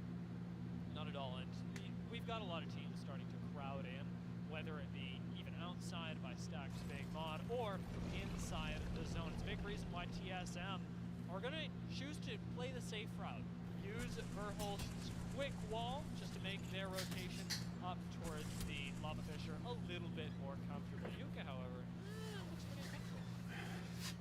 You know, when I thought a Fuse couldn't get any worse, Dia, it's when you put an L-Star in the hands of a Fuse. The L-Star, that care package weapon that has the collat damage, can really make or break a fight difference. Fnatic will be able to back off because they lost Yuka, and Yuka was playing a support legend. This is not the end of the world for them. You'll be able to loot up really quickly once you get Lova back into the game, and you're able to craft our banner, perhaps even here in Landslide. Yes, and obviously they're in that next zone early, so if they can get out of Landslide early, which by the way, guys, in CBD, they do land Landslide as their drop stop POI, but here, they are not actually going to be making that happen. They will be rotating in from Overlook, so they're doing kind of a negative rotation, but Landslide is already occupied by a multitude of teams. You see post-kill Lufka on your screen, a Bengal in the mix as well, just trying to reunite with Kashera. And Ascend run the low ground right underneath Leave No Witnesses. This is a team that knows exactly how they want to play the zone. Sitting down here, you've got a great power position as long as you pick one of these buildings. Ooh, Fnatic as they make their way to try to get their teammate back. Dark Zero is in hot pursuit. Umi-chan Lovechi is gonna go down, but we were talking about Dark Zero having to deal with the contest in that last matchup series at Harvester. Now, it's almost kind of like things are moving in the direction that they had really wanted to have happen, already on 4 eliminations. Taking a look down towards the south of the map as well, we've got the opportunity to jump into Naked versus Optic as they encounter each other in the south of Lava Siphon. It's a long-distance engagement, one that Optic have certainly been warned against, and we should be seeing these teams pass by each other, but it's 1, 2 30-30 bullets can change that. It started over in stacks, right, with Optic occupying Big Mod, and they're now finding themselves trying to rotate towards and out of Lava Siphon. Triple blue for Naked, and Optic still taking the high ground in the building and just keeps rotating further and further away. And I respect that decision because I think you need to prioritize your gameplay and getting ahead of Naked, getting through Harvester and carrying on towards staging and even Landslide, because trying to rotate towards Landslide, you're going to get gate capped. And Optic, in a way, do win this engagement. Though they don't fight it out fully, they move their way towards the center of Lava Siphon. They have access to the beacon, the next ring scan, and that's really the benefit of the rotation, late rotation they took. They're going to tank a bit of zone, sure, but they had Crafter earlier. They've got plenty of medkits and health to work with. Now they get more information on where other squads are with not just a ring scan, but they hit the People's Beacon. People's Beacon, and they're going to know exactly where everyone is, which will, you know, be able to give them a rather easy rotation. They can see exactly where they'll find the most resistance, but Naked finally making their way down. Fnatic looking for a bit of crafting. We got to get Yuka and Umi-chan back. At least Melcero is able to get the banners, and look at that. At the back of Geyser is actually going to be a respawn beacon. They can maybe craft up an R9 if they have crafting materials as well and hit the road. I love support legends. It gives these teams that do suffer early losses a way to play the game again. This, however, is a surprising turn of events. With Melcera choosing to pick up his teammates deep in the ring, you're going to be burning more meds in the long run for the trade-off of being able to pick up more loot along the way. So you look at it, right? 45 crafting materials left. Melcera only has 1 medkit, so he's going to go back probably to the crafter and immediately drop down 3 medkits. Yeah, and what you get here by bringing your teammates into the game now is the chance to pick up materials that will also transfer over to the 2 set teammates. Now everybody's going to be able to make a med kit, start rotating in. There's a little under a minute left on the zone, and Zone 2 will not kill this team, but it does set them really far behind in terms of the kills, and they've not earned any placement points yet either. Right now, Fnatic are still sitting at 0, and it's been a tough 0 to achieve. It really has, and now we start to think back to their drop spot POI, right? In that earlier initial CBC, they were landing Landslide and finding a lot of success through that. Now, in the Split 2 regular season in the APAC North region, Overlook was their POI, but as you guys know, Moist, J-Lings, there's a lot of teams that are looking to vie for Overlook themselves. So in these different group stages, they're either potentially going to be going Harvester, they'll go Overlook, and they'll be going Landslide, but everything's going to change according to that initial POI. We've got our map up in the upper left, and that's really going to separate this. Take a look at where Optic, Gaming, and Naked are compared to each other. These couple hundred meters of distance separating the squads are just based off of the earlier rotates that Optic were able to prioritize, the extra mats that they had, the comfortability where Naked had to stop by thermal and grab a little bit of extra crafting themselves. Now you've got to run through an alliance who's going to be effectively edge guarding with you in the red. The heat gets turned up for Naked. Optic now able to grab the building in staging, that main building, but when you have Alliance kind of nearby you, after watching them take down 17 eliminations in that first map, that is something that you have to think about, and a lot of our players in these lobbies are very familiar with the compositions that our players are running. The enemies will know exactly who is the moment they say, oh hey, there's a Loba, there's a Rampart, there's a Valk, and they're like, okay, these are the 2 teams that are running that, here's the rotational path, and the ability to deduce that information down. Well, looking at Sweet right here, he's one of the masterminds who thinks 20 steps ahead. Yeah, I mean, one of the, as you said, historically best IGLs of all time. You got to put respect on Sweet. Sweet, well, he may not put respect on you, as unfortunately, they Naked have got to run towards NRG, and you now know as NRG, there's no way out but through you. I mean, that's what you gotta do. You gotta carry on forward. Sweep is running the longbow early on in match number 1. He's gonna continue grinding that as well. Has the Sheila available to them, but this is just that most beautiful long distance fight. But if you're gonna have a sniper, we were talking about the Sentinel earlier and how scary it can be. You're like, was it a Sentinel or was that a Kraber? Yeah. The longbow just shoots so much quicker, and you can just double down and go 55, 55, 55. Next thing you know, you're dropped. It's great for finishing off kills, and as you said, consistent damage as well gives it a big edge. NRG are going to quickly relocate, but make no mistake, it's not because they can't defend this spot, it's because the ring has started pulling a little further up towards the north. Look at the minimap in the top left, and we've got a ring that seems to be largely pulling out of the open. There's always the outside chance that this goes Lava Fisher, but as they land with Pulverex right in their face, it's Pulverex that I believe have predicted one of the better zone lists. And the thing about Pulverex is, right, historically they hadn't been better on World's Edge, but today they have been. So now if they can capitalize on the incoming Falcon, now taking that RV, because you can see F-Chan over there on that rock, he's like, hey, what's going on in that RV? And we've seen a lot of chaos ensue, especially with Effect throwing a black hole in there, just nade spam galore, and how preferential those ARC stars can be for your team. But let's check in with Vex, because we've been keeping an eye on them and their performance. Only 1 point from game 1. And they've just pushed back Optic Gaming into a rotation that'll take them just through landslide. A slow is going to land in the ring, and that actually very well could be deadly. Drop makes a wide swing. He's going to have to back away from this nade, however. And now you find yourself trapped. Optic Gaming do not have a way to relocate unless it be through the squad in front of them, and they got to take tank ring damage to do it. Fnatic has finally made their way out of their regain from Geyser, rotating in just towards staging, and just like that, Meltstera, who went through the depths to get his teammates back, is fully eliminated. You can see Fnatic just trying to get out of dodge, prioritizing their life, because there's 17 squads remaining. You can't keep going out early. This is the most difficulty I've ever seen a single squad go through, especially in international competition, to still have achieved 0 points. Fnatic are clawing their way just to be able to play this lobby, and it should emphasize the importance of rotation, not just for them, but for Optic right next door, who now have the opportunity to jump a little bit hot up on the high ground. Hitting that evac tower. Oh, big game. Alliance eliminated. So now that point sponge, the kill sponge, isn't going to be here. And it is anyone's game. And it's Optic look to take that engagement on the team that actually single-handedly took out Alliance. But they're on the low ground. They've got the high ground, Anakin. Skillcake does almost go down, but a pristine Bangalore smoke should keep the squad alive. It's just a little bit of damage being peppered in, but nothing that you can't live through. But Optic choose to take the high ground. That's well being shot in the back. They're going to find themselves right in the face of the ring, and at least 3 squads. I don't think anybody's making it out of this live tip.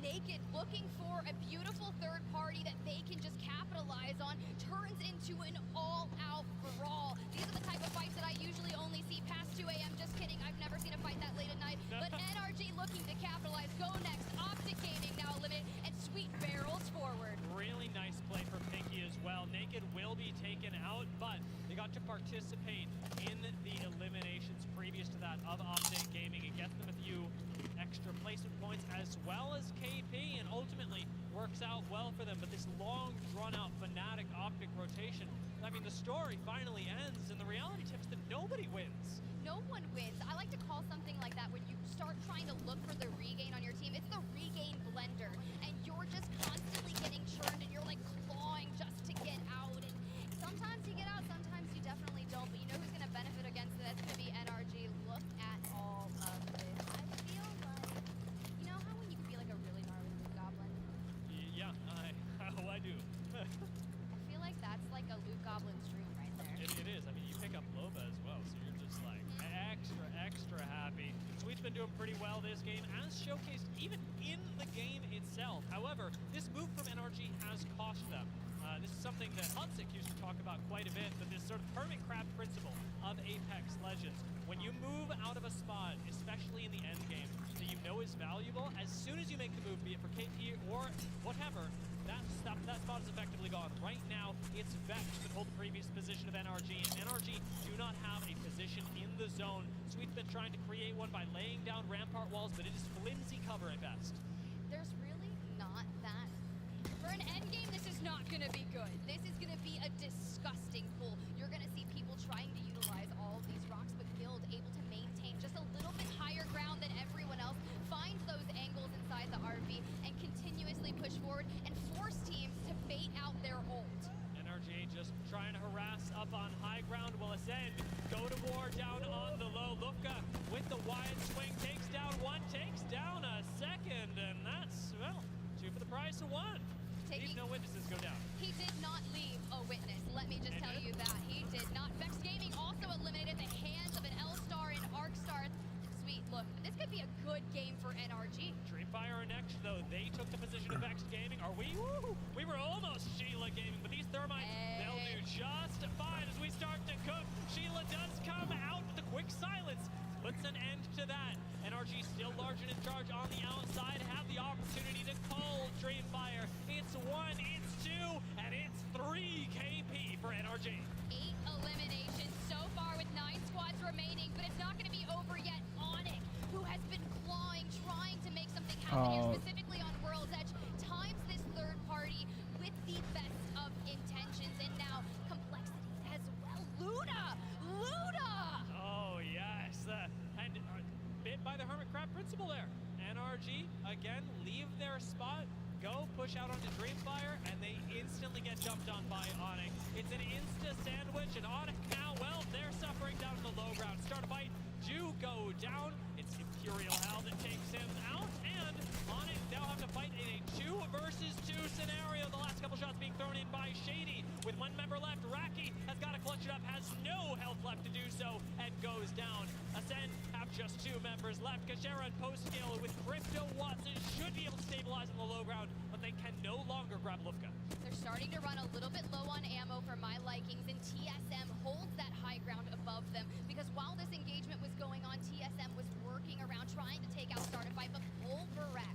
Yes. This has been different, right? Like, so I've watched them a lot in scrims, I've watched them a lot in the group stages that we've seen thus far, and I think even in his interview, he's like, you know, I've been very sneaky, and as you can see from that shot, they are definitely quite sneaky, just barreled up against the wall, waiting to crawl out for that end game. It's been a real brains-on kind of play for Pulverex, because they started in the open, they know what the power positions are, but right now, they're taking a gamble by playing out of the low ground that Dark Zero and MDY White will keep them safe by making the other teams unable to drop down into this canyon that Pulverex currently have. They'll grab a little bit of information on Crypto, and a Sky native may very well find some purchase, but Pulverex are largely alone down here, and it's up to the rest of the lobby to farm itself.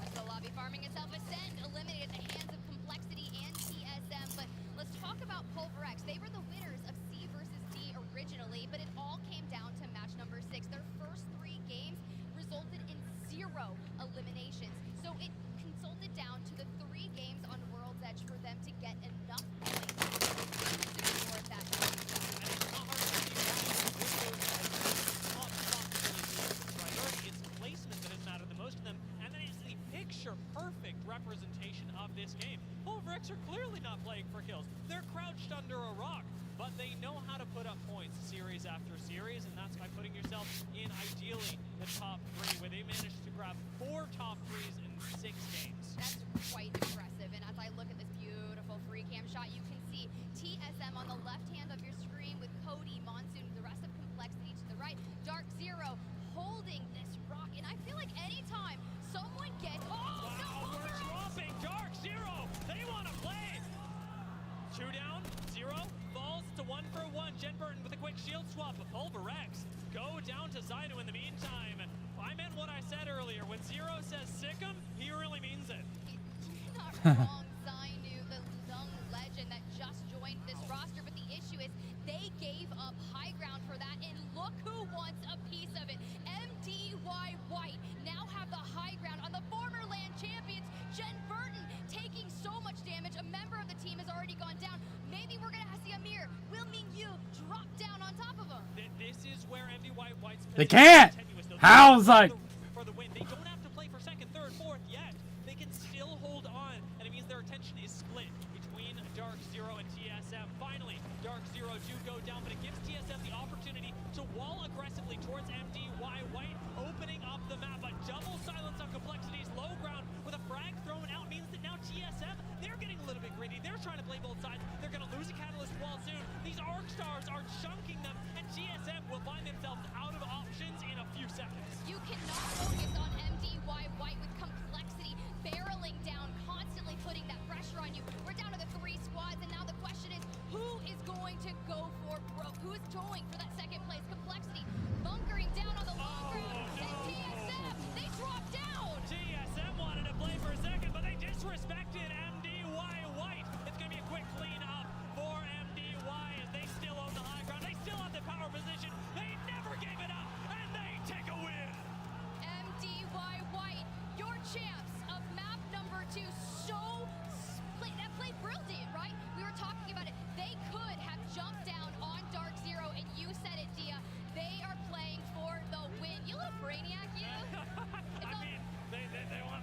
good for them. Let's not forget, by the way, first time land. First time land. By the way. Yeah. Let's go. MDYY. I mean, this is, as we were talking about. I love rooting for underdogs. I love rooting for the underdogs. The crowd, they have one of the coolest ones. And I know we keep talking about it, but where are these light up signs coming from? I don't know. I really want one. I don't think I would have put one in my baggage. I'd be afraid that it would break. But we get the support in the crowd once again. You called for it, and you're absolutely. It's crazy, like how many seats are open there. I mean, it's not the championship day, but Even the mid-season was a doubtful nomination for playoff. I've been fucking chanting NRG. Just sweet. I'd be honest. Look, hey, they deserve this spot, and they are showing why. Let's run back that final circle. Dark Zero has been eliminated, and it was this fight where TSM decided to take the low ground because MDY White, coming out of that engagement, had stayed so healthy in that fight against Complexity. And Dark Zero made a really interesting play moments before. MDY White being able to finish off the kills is largely just because they have Beiju. It's one of the big differences between Valkyrie and Horizon is that Horizon has to extend a cooldown in order to jump onto low ground, making it a little bit more risky. Valkyrie does not, and it lets MDY White open up that play. The mistake from TSM at the end, however, was the big clincher because they tried to jump down onto the low ground, disrespecting MDY White. And I didn't think I'd be saying this about North America, but you can't get away with that in an international land. You can definitely not get away with that from the action that we have seen from all the other regions. They are represented with immense talent. 20 points for MDY White, Complexity in second, TSM, and Dark Zero, despite going out in fourth place on the low ground, 13 points. And Pulverex did get what they were getting. NRG had 11 fucking kills. They knew what they were doing. 4 placement points after doing perhaps 500 collective damage. It's a pretty good return on your investment, but we'll see how it turns out in the next game. The bottom half of the leaderboard, a big change for the rest of the lobby. As you noted, Alliance going off very, very early. Aurora Chicken sandwiches.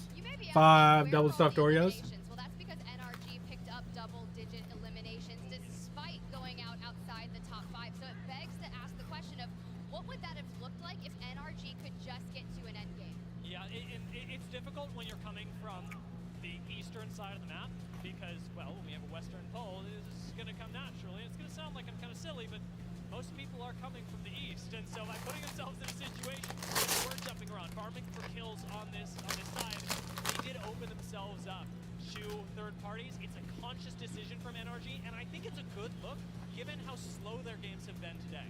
Right, and they're fleshing things out. Group stages are the times to test, to challenge, to make things work. But we've got a tie for this series just after 2 games, and we will have to work towards that final map on World's Edge. I'm looking forward to it as World's Edge has given us a very different look at the game, as it always does. Storm Point's going to shift things up, and it will favor squads that can take a little bit more ground. And this is something that I'm expecting, say, teams like Starfight to jump back on a little bit. Those squads that do want to play more aggressive. And what we're seeing now is that teams that have specific game plans that say, we want to own these 10 meters, specifically because they're the best. They're happy. This is like, ah. They're really able to show up, and it's 2 very different skill sets, but I'm happy to see that both get their time in the sun. You're not wrong. Let's see who's going to find their time in the sun on map number 3. But before we get there, let's cut to a quick break. And when we come back, the final map of World's Edge.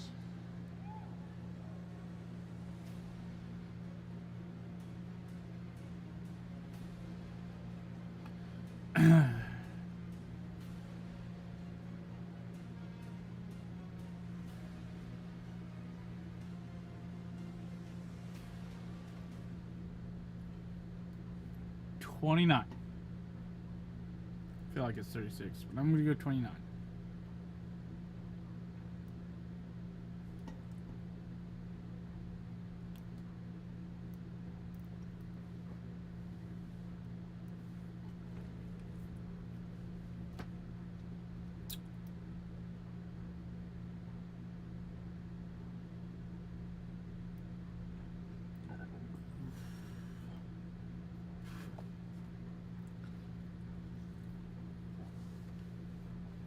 $36. I told you.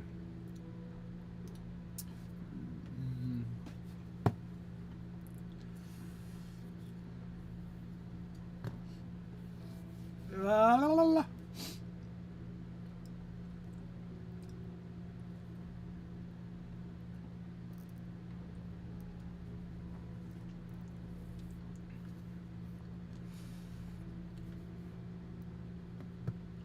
Prior to today's match, how many assists did Husky have in split 2 regular season? Oh, 65? No, 52. 52. 33. 52. 33. 58. 65. 98. 52. Noski! Welcome back, everyone, to the ALGS It's not gonna tell you. Split 2 playoffs. MDY White coming off a stellar performance. Dia and I will be taking you through the last match on World's Edge for the day. And with what we've seen throughout the entirety of our 3-map series, the 6 games, we had A versus B, C versus D, now A versus C. It's just been kind of dreamy, actually. Yeah, I mean, I'm feeling a bit like it's Sesame Street at this point, and it's why we have to keep bringing up team names, because we need to be tracking how many points they're all getting, and most notably, seeing what tendencies we're getting to emerge throughout the course of these games, because that's what the group stage is all about. It's setting expectations and places the teams can build from. Being able to pick up a win here is a really good sign, and what we celebrate in the group stage is the ability for teams to reach really high highs from here on out and over the course of this day and the next, especially once we get into the elimination bracket and beyond. It's about being able to replicate those performances in preparation for match point. A lot of the teams, when I was reaching out, talking to their analysts, talking to their coaches, had talked about the adaptability that was needed as they were advancing on through the split 2 playoffs, group stages, the bracket stages, and even then the finals, if you can make it. Because some teams that found themselves inside the top 3 in groups didn't even make the finals. And that's really hard to say, and that's North Epson in particular. But when I was talking to them, that was their biggest takeaway. They're like, we didn't have the adaptability. We were still a new team. Prior to split 1 playoffs, they were only a team for 6 months. So you have to factor in a lot of that. Some of these players, it's their first time on LAN, first time playing in this leveled stage, looking at a crowd in front of them, supporting them, cheering them on. And look, we get sweaty up here. I'm not gonna lie. Can you imagine what's going on in there? Like, Yeah. If you're a fan, now's your time to cheer the loudest for your squad, because when it comes to Sunday, you want them to be used to the sound. Otherwise, I mean, it can be a really nervous experience. So when you see players that you love popping off, give them some love. Oh, while you're giving them love, let's look at the kill leaders for the board on there. Effect 9, Imperial Hal 9, but someone else that is making a name for themselves that showed out in Split 1 playoffs. Lufka is also in the mix with 9, so pretty wild there in Jen Burton now that they're actually able to survive that contest. They're getting some numbers up there. Are we skipping Sweet? Because No, I don't want to skip Sweet. He's got 7. That's pretty good. Yeah, it is. And I will say, being able to place among the top there, I mean, Imperial Hal and Sweet are there for a reason. We were talking about it in the first game of World's Edge, but your ability as an IGL to actually carry some fragging responsibility as well, clearly present in these two. And I think that just goes to show you, based on their legend composition that these players have chosen for themselves as the IGL, but still gives them the ability to pick up the frags. They're not locking themselves down on a character like Seer or playing the Catalyst themselves. They need movement, but look at Effect. Yay, best hair, but Hackett's running space. Look, they're all challenging for it. You could name a lot of different people here. You saw the boys at Onyx, they got a lot of hair too. It's true. Now, I in particular find it a bit of a conflict of interest, nominating for best hair. I think I have to stay silent on the topic and, let the chips fly where they may. Your hair's almost as long as mine. It's curlier than mine. I'm not jealous or anything, but look at this. Monsoon, where did you get those beats, my man? Yeah, it's funny that, every time we jump in, we have so much personality built up for complexity. And that's the other thing that I really love about international competition is the chance to build that up for everyone. From around the world, we are getting to see so much from these different squads, from first-time appearances at LAN to even the fans that have given us a new or revised look. LAN changes lives. I said it earlier, this is where dreams are made of. A lot of our pro players on the stage also stream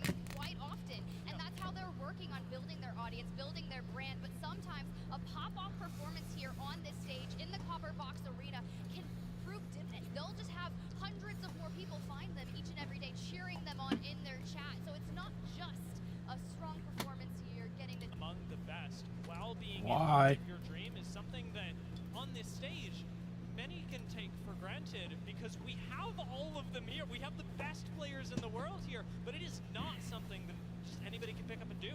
Well, it's really cool. The player lounge is just on the other side, and you know they just banter in there. They get in there. Yeah. It's all fun and games the moment they leave these stages, and they just all see each other, and they're See, like that's what I want to be able to do. Is business, and as we get to look at Pulverex, the sneaky little ones themselves.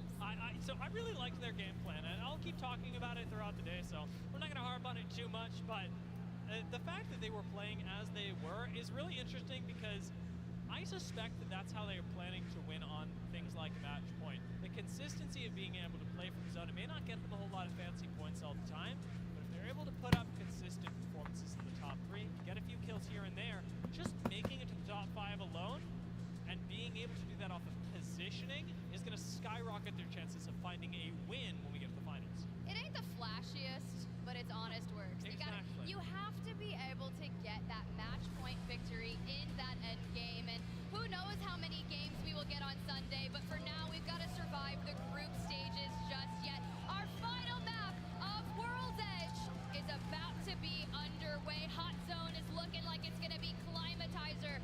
Ring Console 4 overlooks so Fnatic, but first we have the contest with Dark Zero and Aurora.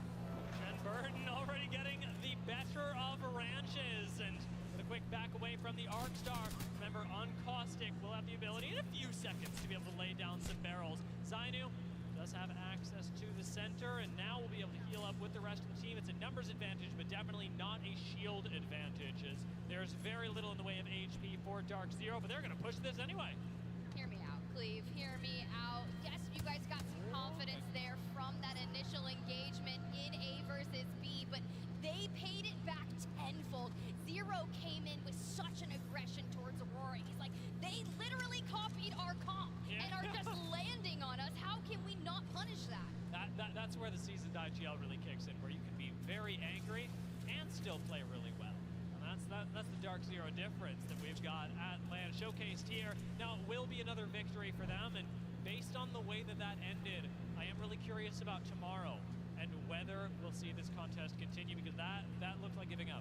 I would think about looking for maybe a different POI, but Harvester is such a central area. You can typically get good loot. It's got the survey beacon, but as we see where that ring is going, I don't know, TSM plot armor, look at the lava siphon. And here's the thing as well. I mean, we're talking about POIs. Let's not forget, MDY White have all of Fragment, all of Monument to themselves. No one else is there. We used to split that POI, and now teams are just, you can have the whole thing. You can actually land there and still have a pretty central rotation. It may not be Harvester, but at least you're surviving.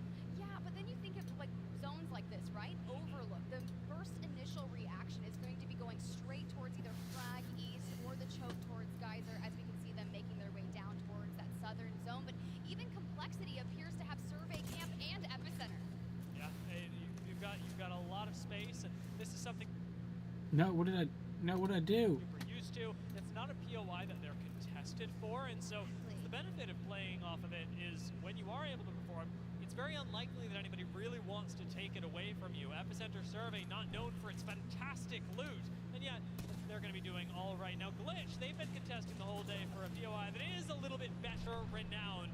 Renetricky able to get away for now, and on the horizon is going to be one of the more aggressive IGLs of the day. Has to heal up while Zillach opens things up with the damage. Our South American Fernalst does start making waves, but doesn't find a knock just yet. If I'm going to land on a weapon early on, let it be a Nemesis, let it be an Alternator. The moment they put that R9 back into the Crafter, the Alternator has paid out so much damage in these early game engagements. Unless you grab a P2020, then you're just kind of like, all right, whatever at this point. But it doesn't seem like this amount. They're just going to kind of poke at each other for a little bit, not going to fully send in. You can see Panic, Renetricky get a full heal up and maybe hit the road. As soon as you get the scouting damage as well, you call out what shields or what. It's clear that on the other side of this Dreamfire have an advantage. NRG, Onyx. however, get taken out by Leave No Witnesses, and it's been a tough day. It's been a tough 3 games for them, but Leave No Witnesses, South America are not dropping this without a fight. A fact. I really love the utilization of the bank smoke to go Yuki! Effect is 115 meters away, so Alliance in kind of the nearby distance, poking at a couple of people, trying to decide, is this something that we want to take? But coming out of Thermal Station and making their rotational path towards that next zone, 2 purples, a blue shield, plenty of bats, they've got ultimate abilities, and they are ready. They can be backing off for the moment as Alliance managed to sit back and relax. The push does come through, however, from Dreamfire, and Acostical opens things up after the knock. Zilach goes down, and Glitch follows suit. Dreamfire claim their victims in Countdown. That was such a nice opening by throwing the Caustic ultimate to get them inside that. They swing around the back and completely annihilate them. A little bit of box shooting, but I don't blame you, Roy. That was beautifully done. That fight was drawn out so much that I could only imagine anyone in the nearby vicinity is going to want to take a piece of that. Vex Gaming, Skyhook East, Pulverex, Skyhook West, their rotational paths to get all the way down towards Lava Siphon are going to put them through this POI. I mean, Dreamfire should be rotating basically straight into where Pulverex will be around this time. With a Crafter over by Lava Fisher, it's a natural rotation from those landing. Skyhook, and right behind them, well, yeah, we've got Vexed. Vex, they need to just hit the ground running, get ahead of this, do not get in those early game congestions because it's not worth it. And as they make it over towards Landslide, they are just carrying on that momentum forward. And I like that they're going to the high. It's crazy. NRG's out, dude. Again. Where's that TSM? Landslide made their rotation. It's a clean one, got them a little bit ahead of Pulverex. And you're leaving Dreamfire in the dust. So this team going to be forced to shadow, perhaps play Ed.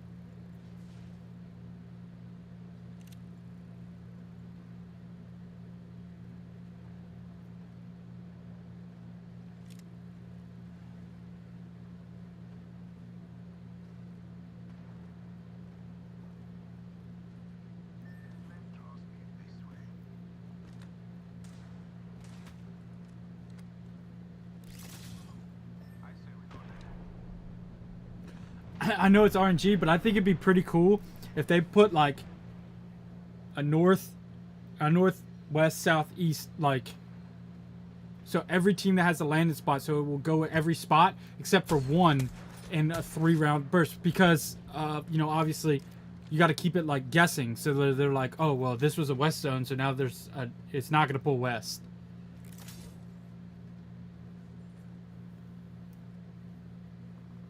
Would that change up how people dropped? When people just randomly land on people, people just keep their drops, you know? It'd be crazy to see. I think it'd be really cool to see.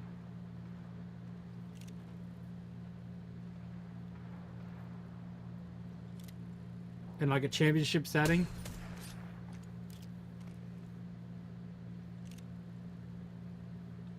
Handrails can be really hard to shoot through. They got blue, purple, blue, which is decent.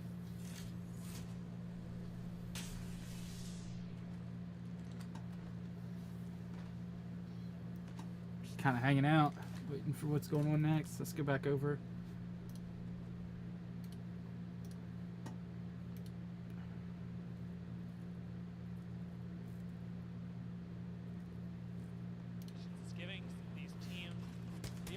Express their individuality, something that, as you allude to, Ascend is certainly doing by using the crypto Watson composition, and we've seen teams even earlier today. What did we have? We had crypto Gibraltar Rampart given to us by Start a Fight earlier. We've seen so much Loba today, and the variety makes it more difficult to anticipate what other squads' game plans are as you run up against them, because you've got to very quickly identify what legends you're going up against and what that means for you.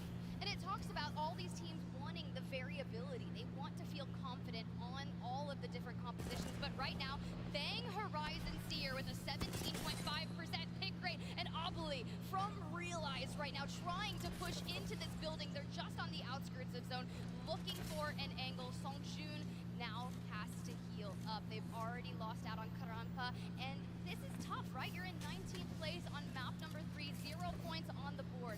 You have to play it a little more continue the fight while Oakley comes up, actually defending his teammate, but getting fried in the meantime. It is now a very scattered fight. Realize, lose control just as quickly. Yuki and Effect, importantly, open that up as Effect's movement out of the door just puts Realize in a no-win situation. They can no longer gatekeep effectively, and you have to split your attention, opening up lines of sight to you. What do you think they're feeding Effect at this point? Because this is just something else. Like, we talk about people eating their Wheaties. We saw the whole London versus earlier. They're feeling their beans, maybe? I don't know. What were they saying? That's true. You know what? I don't remember. I actually deleted that phrase from my brain. Whatever that eating the beans, feeding, I want no part of it. I actually did try beans this morning. English breakfast? I tried beans on toast. I did. It was actually acceptable. Will I be integrating into my everyday life? No, but you know, it's a little welcome to London celebration. I think you should integrate it. Don't hate on it, man.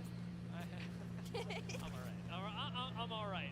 Alliance, you know what? Maybe I'll be integrating a little bit of what they're showing us today. I may not be able to play as well as Effect, but macro like this, anybody can do. Alliance just have the confidence to do it. A quick Valcult up over to Dome gives them the opportunity to approach this zone from the north, so they now not only have a team that they know can team fight, but they've got a position where any fight that you take, you now have the inherent advantage. Optic was scary last year in Split 2. Continue to move forward. Optic Gaming in the distance just ahead of them. Now, mind you, Optic Gaming had recently dropped down to Dome to get that beacon information and have now chosen to set themselves up nearby the vault. This is very similar to a zone that we had witnessed earlier, and it turned into an absolute bloodbath. But Yuka on the Loba, the support character herself, going to come in so clutch, crafting banners. We saw it happen, and the regain blender is real. So I'm still alive after all of this as well. I'm checking the crafting mats, and I'm not sure the Fnatic were able to make it over to Geyser, where, as I would assume, they wanted to make the game plan run one more time. Vex Gaming getting peppered from afar. They're taking towards that high ground, utilizing that grab lift for a little bit of verticality, but they will have that cooldown in effect. But let's take a look. 15 squads remaining. That next zone pull is going to be underway, and I would love to check in and see exactly where our teams will need to be. And did Optic Gaming kind of predict that zone well? You know, they have like a zone picker game out there that anyone can kind of play. I don't remember where it's at on the website, but I'm not very good at it. Yeah, you can find it on Apex Legends status, who also, interestingly enough, have stats from the ALGS, including the Split 2 playoffs. Now, we do get a look at the next zone, and this is a more unusual zone. Where MDY White are on the map tends to be where this ring will pull, including a little bit of the low ground, just as we move down towards the Geyser landmark. But start a fight, have the first move onto Bridge, and go next to mark the very southern tip of this ring that has a sharp disparity between high and low ground. The crucial difference here being that you cannot take high ground too quickly, or the lines of sight will just obliterate you. That zone obliterates me. It's half of it you cannot even play. So look at where Vex Gaming has positioned themselves. They're trying to wrap around the back. So long as they can clear their back, they should know that someone shouldn't necessarily be able to rotate, but there's just a tidbit in, right? It leaves her question. Someone could pop down, maybe a grab lift, and just try to get in with as much minimal damage and do kind of like a little surprise attack on Vex. And you've got Bridge as well as the little cubby hole between the middle of the bridge as well that you can play, so multiple squads can coexist. They're playing Watson, Valk, on Bridge, one in the center, and Crypto. one on the very low ground, perhaps even two if you're lucky, but that still leaves a lot of teams wanting, and that's where we look to the rocks and a little bit of high ground that does extend over towards Lava Fissure. You've got some cover, you've got some head peaks, and that little bit is going to have to do.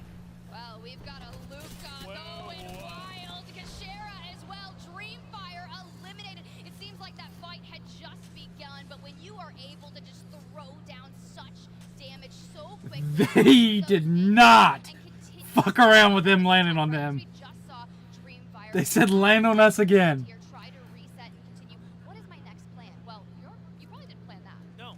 In fact, I want to take a look back at the stats later. That may very well be our quickest 3v3 of the tournament. Even the one with Effect? Oh, yeah, that's right. If Effect did go crazy. we'll check the stats. We'll see exactly how long this one was going, but it's certainly in the top 5, and it's a good look for Ascend, who haven't really had the oomph factor today that you'd be expecting out of a team of this caliber. That's Hal, isn't it? Yeah, Hal just said, sit the fuck down. That's true, and honestly, I'm really expecting them to just throw down, because after what had happened in Split 1 playoffs, it would make sense. Fnatic now eliminated, and Complexity getting sucked into a black hole, but just before that, they're able to destroy it. But the nade spam, you cannot escape, and look who is at the hands of Effect. They are hungry for more. And of course, it is two perfectly placed grenades. Annihilate Complexity. Alliance's high ground plan has paid off, and even now, after suffering a knock on Yuki, they still have height to play with, area to back off to. The big difference here is the separation between Effect and the rest of the squad. A quick shield swap is not going to fix it. Hal looks for an angle from up high, and That I think they knew that was them, and they wanted payback. They wanted revenge. Hal is going to get cracked. This catalyst wall won't last for much longer. It's a mere 20-plus-ish seconds, but still able to get the bat off and retreat from that engagement. And now, after grabbing that engagement onto Yuki, they've done enough damage from Alliance, and they're gonna have to. I think Hal knew that was Alliance, and he wanted them out. He's gonna craft a couple bats, right? Just out in the open, no big deal. Not a whole lot of teams left in the South. You know there's one member of Alliance, and that is not enough to stop most people, unless that person is Effect, and True. they know that it isn't. All right, they don't know. We know. We know, but they could kind of deduce it down based upon the legend compositions and what their style is when they're fighting. And Yuki on the caustic. You think about there's only 3 caustics in the lobby, and you just start checking boxes. But TSM now on the high ground, they are going to have to rotate forward, and there's going to be 4 teams in that next ring. Vex, though, they had already cleared their back. They're still waiting on that high ground in that northernmost area of the ring, and this is where vac towers will come in so clutch. TSM are starting to make their move, and they watch their backs as the last member of Alliance is going to have a tough time. Tanking this much zone damage, though, could very well be the death of TSM. They reduced to just over half HP as the squad, and they're landing, or they were almost landing right on top of Start a Fight. Instead, they're landing on top of Go Next. Neither one do I envy. Oh, they're going straight in, but you hear the fuse ult being expended. Arc Stars to block the door, and now we need to see. We think about all the times where we had seen bad TSM Valkyls, and anytime I see an evac tower, my heart starts to flutter just a little bit more. So yeah, they did take a little bit of redamage, but they're still able to survive. Leave no witness. Onyx Esports, MDY White, unfortunately not going to survive themselves. And TSM have managed to recuperate off of the risky Valkyl that they took. Still hold on to a section of this ring, and one that is difficult to access. Pulverex are shooting at them from the high ground, but inside, Go Next are simply trapped. You can't walk out. I'm not opening the door into Verhulst willingly. And over on the opposite side of this ring, Jinx from Start a Fight has been farming the low ground. Pulverex has now been eliminated. 8 squads remaining, and Verhulst just looking for an opening opportunity to go knock, knock, and you just let me in. It's like the big bad wolves at your door at Hackis. Okay, look, hear me out, guys. Hide and seek. There was a hide and seek tournament that Alliance did prior months back, so I know he knows where all the cheeky spots are, and I was telling Yuki that he's not very trustworthy after watching that specific tournament, because he would hide next to someone and immediately betray them as the seeker. This is, honestly, that might be the best way to prep for LAN. You run a hide and seek tournament. You let all the hiders let you know where the best spots are. We watch a couple VODs, and you've got it dialed in. Those may be the secret strats, and making use of them for now. Aki's will be pretty happy. However, in the next zone, may make him a little bit less so. Just see that? He took their door. 5 seconds left. TSM and Go Next will both have to make haste out of this building. Well, let's see what they've got in store for us. Let's jump into a TSM listen-in. The catwalk. Yep. I don't have Zero Thief for this. They're gonna walk out. They're gonna walk out. Get ready. I'm playing close here. They can't wall. Yeah, they walled out. They're still there. You can see them. Okay, I'm gonna horizon ult it. Okay. Okay. We played for these kills, I think. Yes, we do. Yes, we do. They're right out. One's still in there. I'm on scan. I'm on scan. Where are they? Fuse one. Tell weak. Nice, good job. Armor swap. I'm trying to get you. Go to I'm dead. Go right away, Evan, right away. Run, full run. They're chasing, full run. You're good, stop chasing. No, they're going. I think they ran out. I'm so confused. No, I don't think they ever ran out. They didn't run out, bro. I ran into a nade, like a random nade. I mean, only the cat matter. And I run so far, well, not that far away. Yeah, about 10 meters actually, and unfortunately right into sleep. What many have called the best roller in South America. Start a fight, have managed to make it to an end game, playing out of the low ground. They have been dancing around it for so long, and we've got a little bit of a dance happening ourselves on the high ground at Bridge, where, yeah, Vexter, is this what getting vexed looks like? I'm feeling vexed. I guess I just need to bounce around in a mere 1 meter area of zone. But hey, they're gonna have to move eventually, and we had just witnessed kind of a little bit of a tantalizing dance between Optic, Vexed, and Naked, who are all three still alive in this final zone. But look at where Optic played really well last year. I'm surprised they're not playing better this year. have to push towards them. So I'm looking to the likes of Ascend, Optic, Vexed. What do you think is going to encompass those three teams over there on the north side? I mean, the big thing obviously has to be that Vex are going to die. There's no two ways about it. With Optic right below you, oh, the death boxes simply fall to the floor. Happy birthday to Optic as shield swaps rain in from the sky. But now the real challenge begins as they get pushed and things do not look good for them. Naked do go down. Optic are able to stabilize, but on the other side of this, with only 3 squads left, Optic has just a solo in the game. You said stabilize. I'm seeing 2 members down, and Nox is about to be a GG go next. This is an Ascend game to win. With all the chaos on the low ground, Lufka is stepping in. 2 squads remaining, turning their tides to start the fight esports. Turning around now, it's time for the Rollers to earn their paychecks, but they cannot stand up against Ascend. We've seen it so many times today. They played so good. Timing from one of the longest standing IGLs in Apex Legends history. It was just impressively done, holding the high ground, post-kill on the Watson, fencing everything off to perfection. Stand up, London! Show some respect for Ascend! They're back. They're ready to take the title. That was the anger that they're feeling after, well, a day that perhaps has not treated them so kindly. However, this last game on World's Edge should be giving them a lot of hope moving into, of course, the next round on Stormpoint, but more importantly, when they look at the finals, which is really where their narrative challenge lies.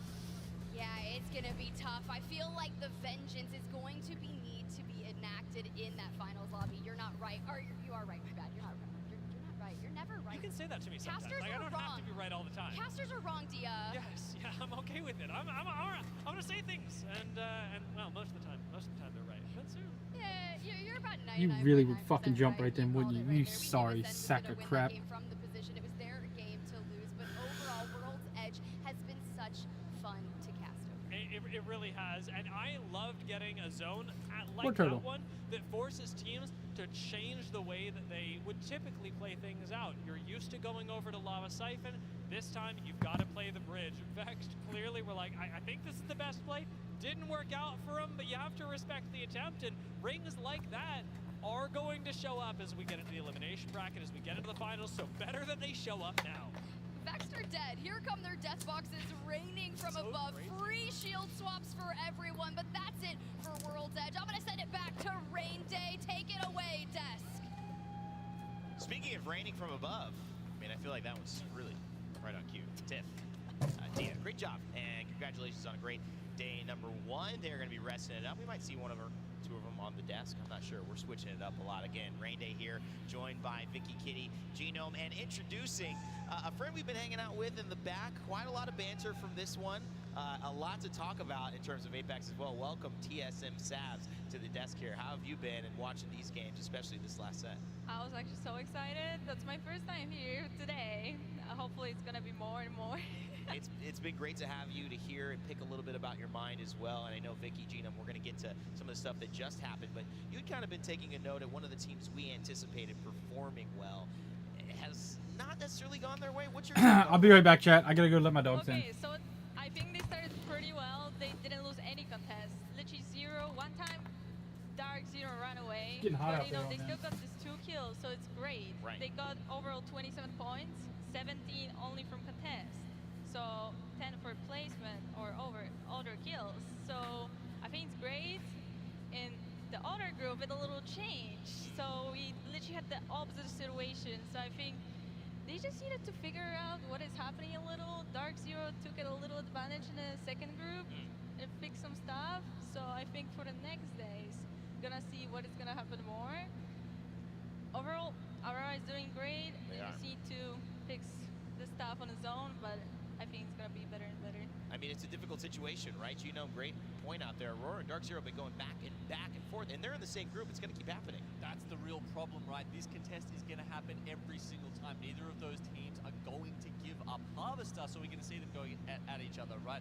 I had a quick chat to Zero after some of those contests happened. He said it was 7-0 in favor of Dark Zero in scrims, and then coming into today, Aurora brought out something completely different, right? Wow. They essentially just copied DZ's strats, and that's why we saw them, both teams flying into that bottom part of Harvester together and just saying, like, we're kind of the lesser team. It felt like they were saying, so we're just going to copy your strat and make it more of an RNG fest.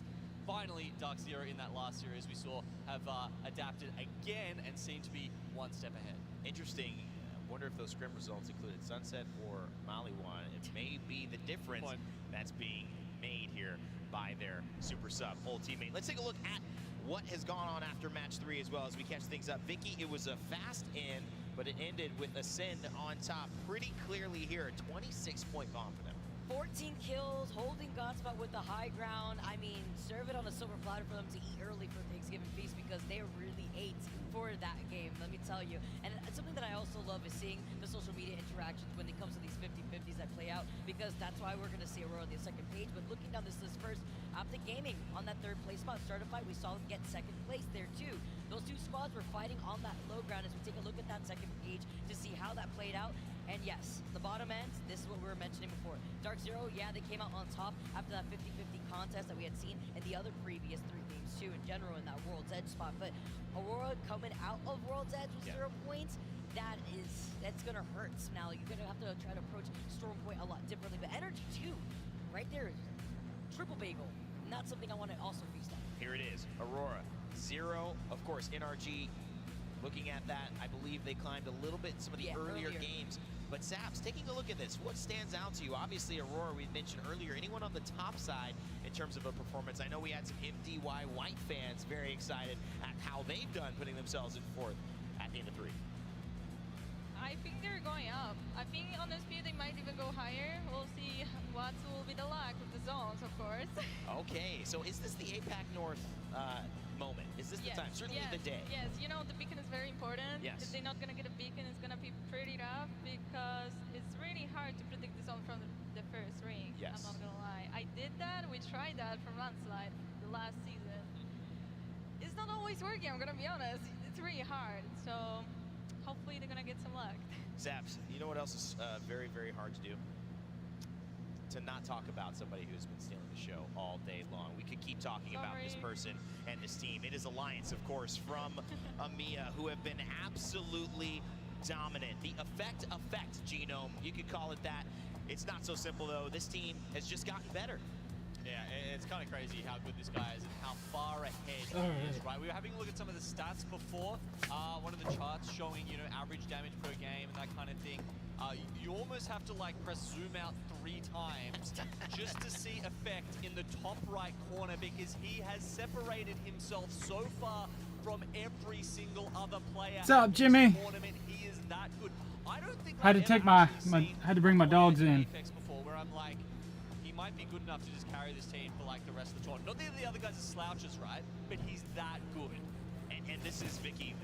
You can add on that as well. Alliance have had some amazing performances throughout today. Maybe one of the stars of EMEA in this day 1 in London. My 18-year-old top fragger out here really went on Twitter and was like, Atlanta's a lot easier than I'm like, what?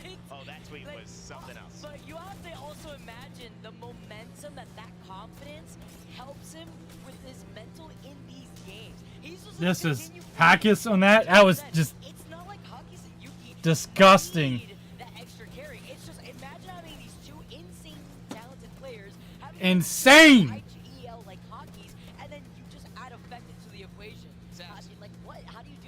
impressive is this? There's a short break in between. The map switch, so we're gonna hop in real quick. Storm point for storm point outfitting. Had to bring my dog in. It's getting real hot out right now. It's like 100 degrees out.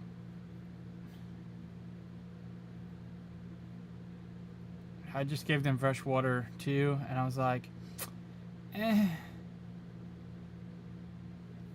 They probably ought to come inside. It's hot out there.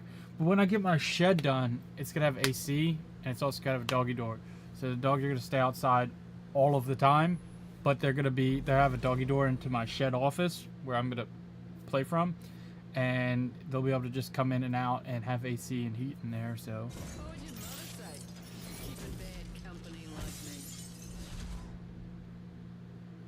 Pretty easy life for them.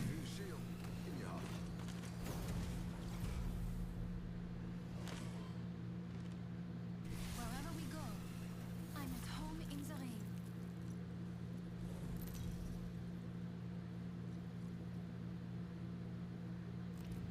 This is your champion. Get behind me. You're untouchable, Slick. Damn, I have 600 kills on Maggie.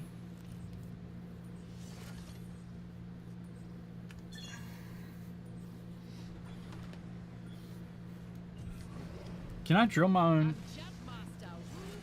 I can drill my own Newcastle's shield, right? Safe. It's too late for that.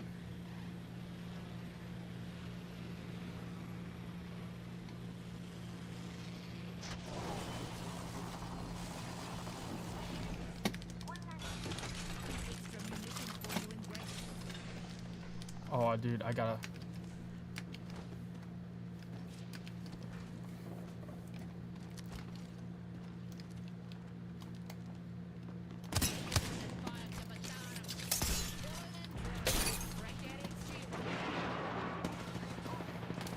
Oh, these are in the way.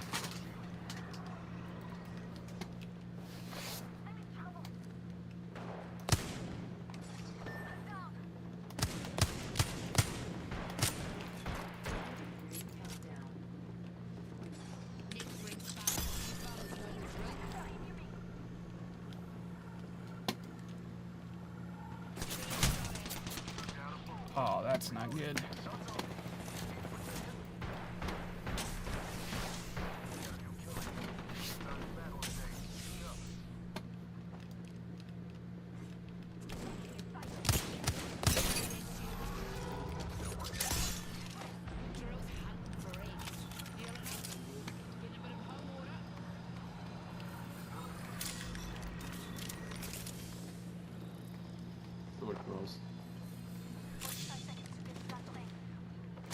Oh. The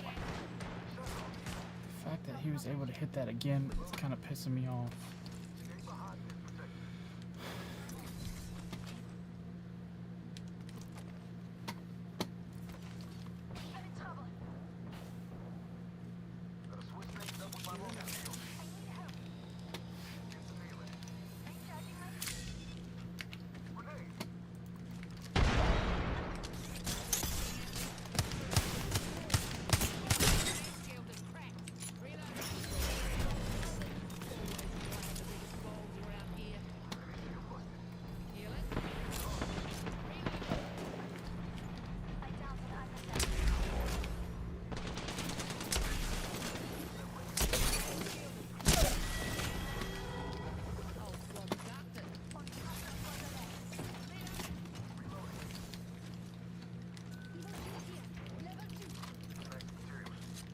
I dropped a purple. I have no heals.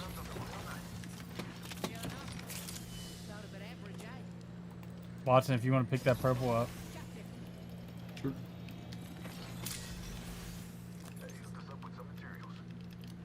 It's up top. Oh, I got you. They were talking about this blue that was like 2 damage hot. What is this thing now? Did... Notice yet? You might have it on right now. Yeah. It's all good. Standard heavy mag here, level 3.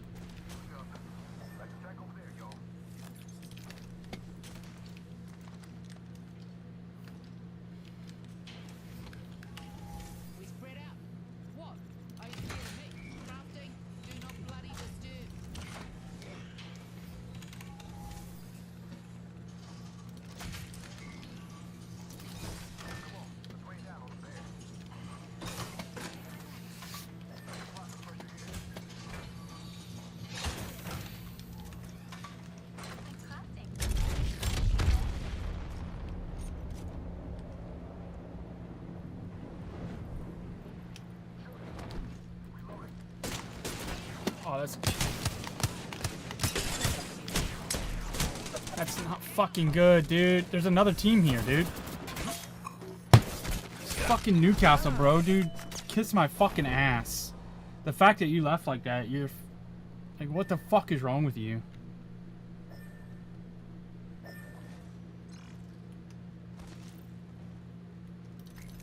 I'm not staying, dude.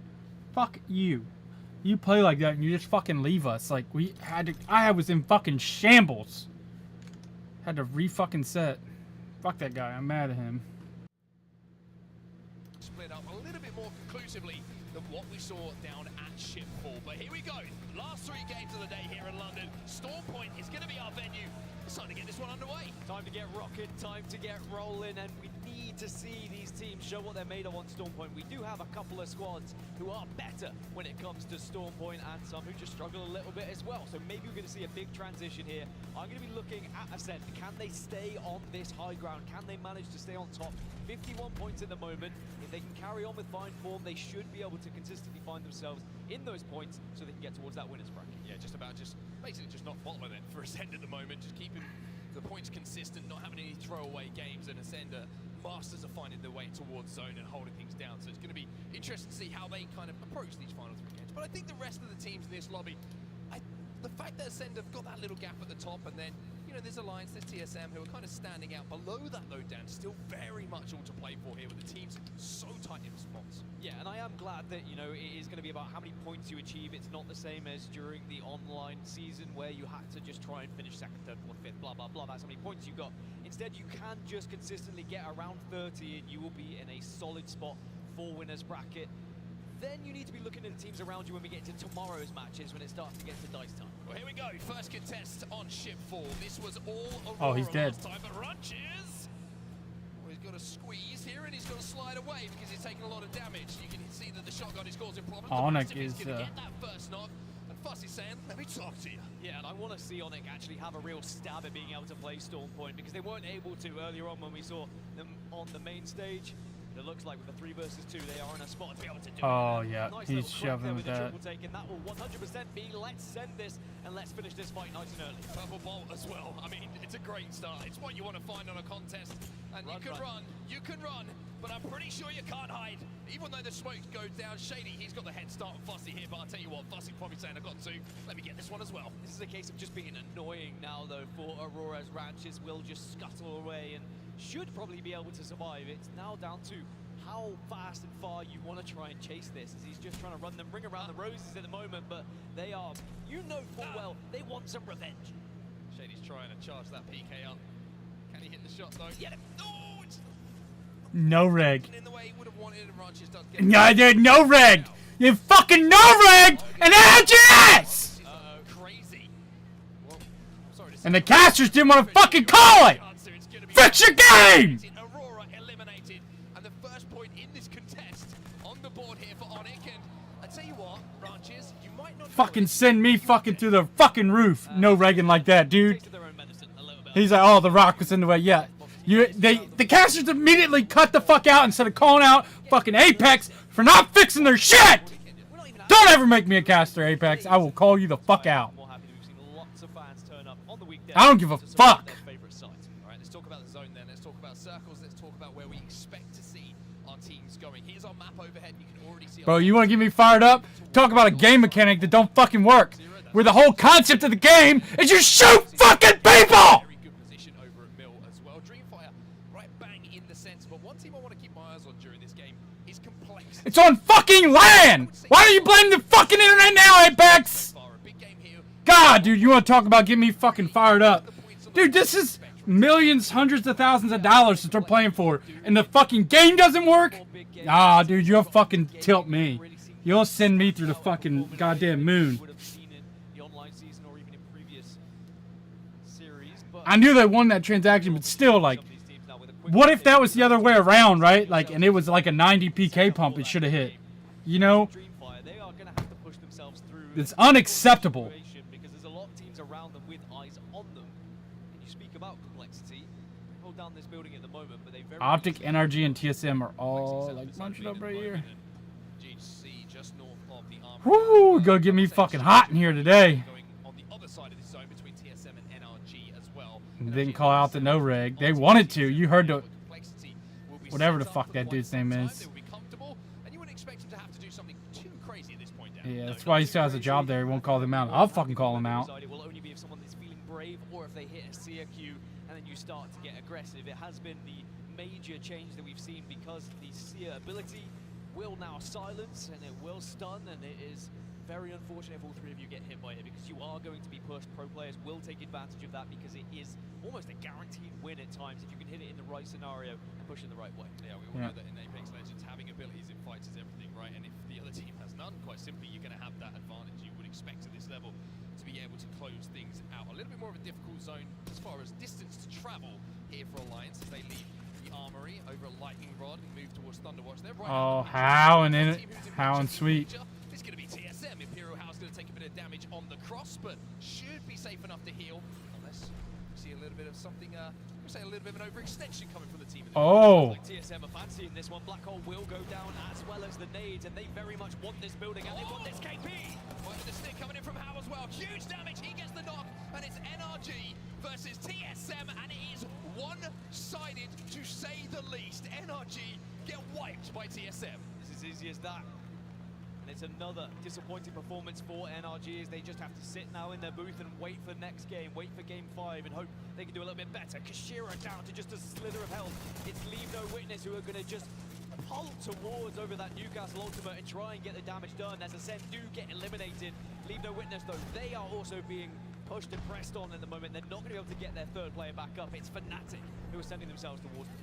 Fnatic been quieter in this group than they have earlier, but they're only 3 games gone, remember, still 3, including this one to go, so a lot of time for things to change, and Ascend going out early, Dan, I mean, that's a great indication to the rest of the lobby as well. They're top of the leaderboard, they're not going to be adding points to their tally. That means after this game on Storm Point, everything is going to compress with those points. Everyone is going to be closer than they were before. And more importantly, they can't get points in this game. They have been sponging those points a little bit in the previous game, so it's a chance now for you to start to catch up in the overall leaderboards. Fnatic still on the hunt here. They are more than happy to expose themselves a little bit. They are confident that they can push this without being thirded. And just looking at the map, yeah, there's not going to be anyone in the vicinity to take this fight afterwards, so Fnatic can just free flow towards this other team. Should be free KP unless the cannon gets hit. Can they hit the shots? Of course they can. As Umichan will hit the beautiful shots through the skies to get another KP on the board here for Fnatic. And that one just hurts a little bit extra as you get drilled out of the sky. But Fnatic have been excellent so far today. The entirety of APAC North has been incredible so far today. But hold on a second. Out of the frying pan into the fire, there's more. It's Leave No Witness. They were there waiting, but it is not going to be a solid ambush. Leave No Witness taken down, and with this looting going down, I'm sure that Fnatic are looking to leave no evidence of these death boxes. They will take everything they can to get back into zone. Plenty of meds to work with as well, but a good push coming in from Fnatic, making sure that they didn't let those KP slip away. And I have to say, a little bit more of an aggressive start in this lobby than we've seen previously. Maybe some tough rotates for some teams who are working their way through chokes, but you can see the game plan from Fnatic. They saw an opportunity for points, and with games starting to slip away today, they see the points as a premium. A few teams, they didn't get ring console as well, so started to prioritize maybe going for some fights, going for a little bit of KP, but when you do look at that circle, it's not exactly the easiest one to try and find space. There's a lot of buildings that are just going to be null and void as their circle pulls further towards the likes of Mill and maybe the southwest a bit. So instead, you want to try and prioritize playing edge a little bit, picking up some of those kills, and then moving on later when you have that ring information. Yeah, interesting to see Optic Gaming landing over Mill do have a ring console to play with as well, so they're going to have a really, really good indication of where this end zone is going to be played from, and I'll tell you what, they're not moving too far from the Mill for now. One team who needs to start moving as far as the leaderboards is concerned, though, is on your screen. Vex, quiet so far, to say the least, Dan. But this is a team who can catch fire out of nowhere. Well, I mean, Sav said on the desk that she feels that Vex have been a little bit unlucky in their play. We'll have to see whether they can have luck on their side. They have found themselves in one of the better positions. They can certainly look out and maybe pick up some KP on teams that approach a little bit later. But patience is the name of the game at the moment. It's not going to be a case of them trying to find that KP. They need to get themselves to late game so that they can demonstrate that they have the ability to take on these fights. They've already won one today, of course, but they just weren't able to get the points and show the consistency as some of the other squads have done. We know full well that Vex are good enough and certainly should be in the winners bracket considering how good they've been this season. Interesting to see Alliance's move right now. They are going out of the zone towards checkpoint to hit the ring console to get a little bit more information on where they expect to have to play from as this game progresses. They might run into Fnatic though, who we did see pick up those KP a few moments ago and are now making their descent towards checkpoint as well. Dark Zero on our screens at the moment. We've seen them been involved in, well, I would say it's very, very fun, depending on what way you're looking at things. Contests over at Harvester previously, where they certainly got the better of Aurora for once, and Dark Zero looking to add to the points tally here as they have the high ground. Yeah, Dark Zero are going to be more than happy to hold this for as long as they can, as long as they don't get sent on.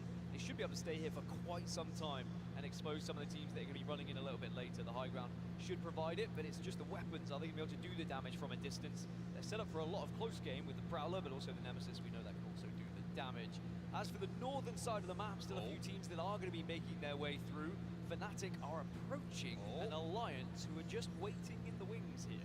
Well, you wondered if they were going to know Alliance, but drone going out is going to give that information away, and all of a sudden you can see how that game plan completely and utterly changed. Fnatic do not catch Alliance off guard. They maybe look to get the EMP going, but that sound and audio cue gave away their position. Alliance snapped onto them, and I tell you what, with the way that Effect's been playing today, are you surprised to see him holding forward here? I mean, also with the amount of points that Alliance already have, they are all but guaranteed winners bracket already, so they can play a little bit fearless. They can just confidently push whatever they want, and they can play without risk at times because they have just accrued so many points over these last few games. They can play in any way that they want. Also, the winner of this fight could be rewarded with a ring console as well if they wanted to stay here and get that ring 4 information. Alliance is still going, Effect still holding that forward. Effect C player, kill player at the moment, and it's looking like this is a difficult yet very simple strategy to stop. The black hole goes down as well. He's going to capture a few players off guard and now send in Effect. He does the damage, he gets out without his shields being broken, but where are Yuki and Hackis? Are they able to capitalize? I mean, imagine Effect in the meta when Wraith was really at its prime. I feel like he would have been amazing, but Effect does go down, and there is still damage done by Fnatic, and they say this is not going to be an easy push for you whatsoever. As good as Effect is, Yuka says, I'm better. He comes out on top in that one, gets the damage, and Alliance now find themselves on the back foot. And here comes Belzera. He wants to finish this one off. Alliance been brilliant so far today, but not in this game. Fnatic step up, and that first knock was everything. Alliance were fearless, but Fnatic showed great grit and determination. 15 squads now remaining, so a guaranteed placement points for Fnatic. Kill leader as well. So Fnatic are really putting some KP on the board. I love how they played it. They just kept going. They tried to avoid as much abilities as possible before they re-engaged and took the fight to them. But as I said, it doesn't really matter too much for Alliance. They're still in a fantastic position. It's Pulverex there making their little rotate as well, and this is a little bit of a difficult spot to hold, I was about to say, unless the comp allows it. There's Rampart, there's the walls going down. So they'll have a little bit of, we'll call it artificial cover to work with here, Pulverex, which makes this high ground a little bit more sustainable for a little bit longer of a period of time. But it is an uncomfortable place to play from, Dan, and you can see already the pressure's coming in from that low ground. Yeah, Pulverex are going to be okay for now, but there could be a situation where they start to get pinched from both angles, so they just want to try and create as much fake cover as possible. I would say they don't want to bring too much attention to themselves, but they've already done that with all the bullets have been going down. Avoid this Arc Star and you should be okay. So you've got about 6 or 7 teams who are outside this current circle. Pulverex should be okay for now. I will say they've been fantastic at staying alive as a 3 and almost just quietly maneuvering their way into circle and then getting involved into fights when they physically have to, but maybe it's going to have to be a little bit sooner than later here in this game. Yeah, they find uncomfortable positions to play, but they won't make them work, and they make them work in a way that not many teams have been able to so far today. And you can see again, it looks like teams have decided, you know what, he can have this Pulverex. We've done enough damage for now. A little bit more cover is going to be coming up pretty soon as well. You can see another wall available for Shabi. He gets that down, and that will now protect them from the teams in and around the armored buildings. But with the charge rifle in his hands, he's also going to be able to do some damage. So that's just going to force a lot of teams to stop poking them. But here comes Fnatic through the spider cave. Fnatic versus TSM, but Fnatic all matching in those red armors. Yeah, Fnatic, with the amount of kills that they have, they're going to be very confident to engage with any team at the moment, but it might just be a case of poke a little bit and then try and find a position at least in the circle. So that's good for Fnatic. They've got a rock to play with at the very least. Just a little bit of scouting and communicating to the team that you are safe in this position. He's just a little bit wary of where other teams might be residing, because it's all well and good focusing on the team in the building. You have to be aware of what other angles you could be shot from here. You can see that Belzera's got into a position here which is going to be safe for that next zone. It's up to Yuka, F and Umachan to try and cross to their teammate. Where the fuck did... try and play in and around this rock. For TSM, it's about denying them. It's about Bro, I'm about to get fucking hot again. chipping away at shields and hoping another team decides to get involved. Another team who is about to get involved, as we'll see in about 3, 2, 1, is Onyx Esports, who have just come out of the skies right behind Fnatic, and that is a problem. And MDY are there as well. There's going to be 4 teams involved in this one. Fnatic will do what they can to try and stay alive, but they're between far too much. They will go down, but not without a fight. And Sarah's trying to do what he can, but Fnatic are eliminated, but Onyx are eliminated as well.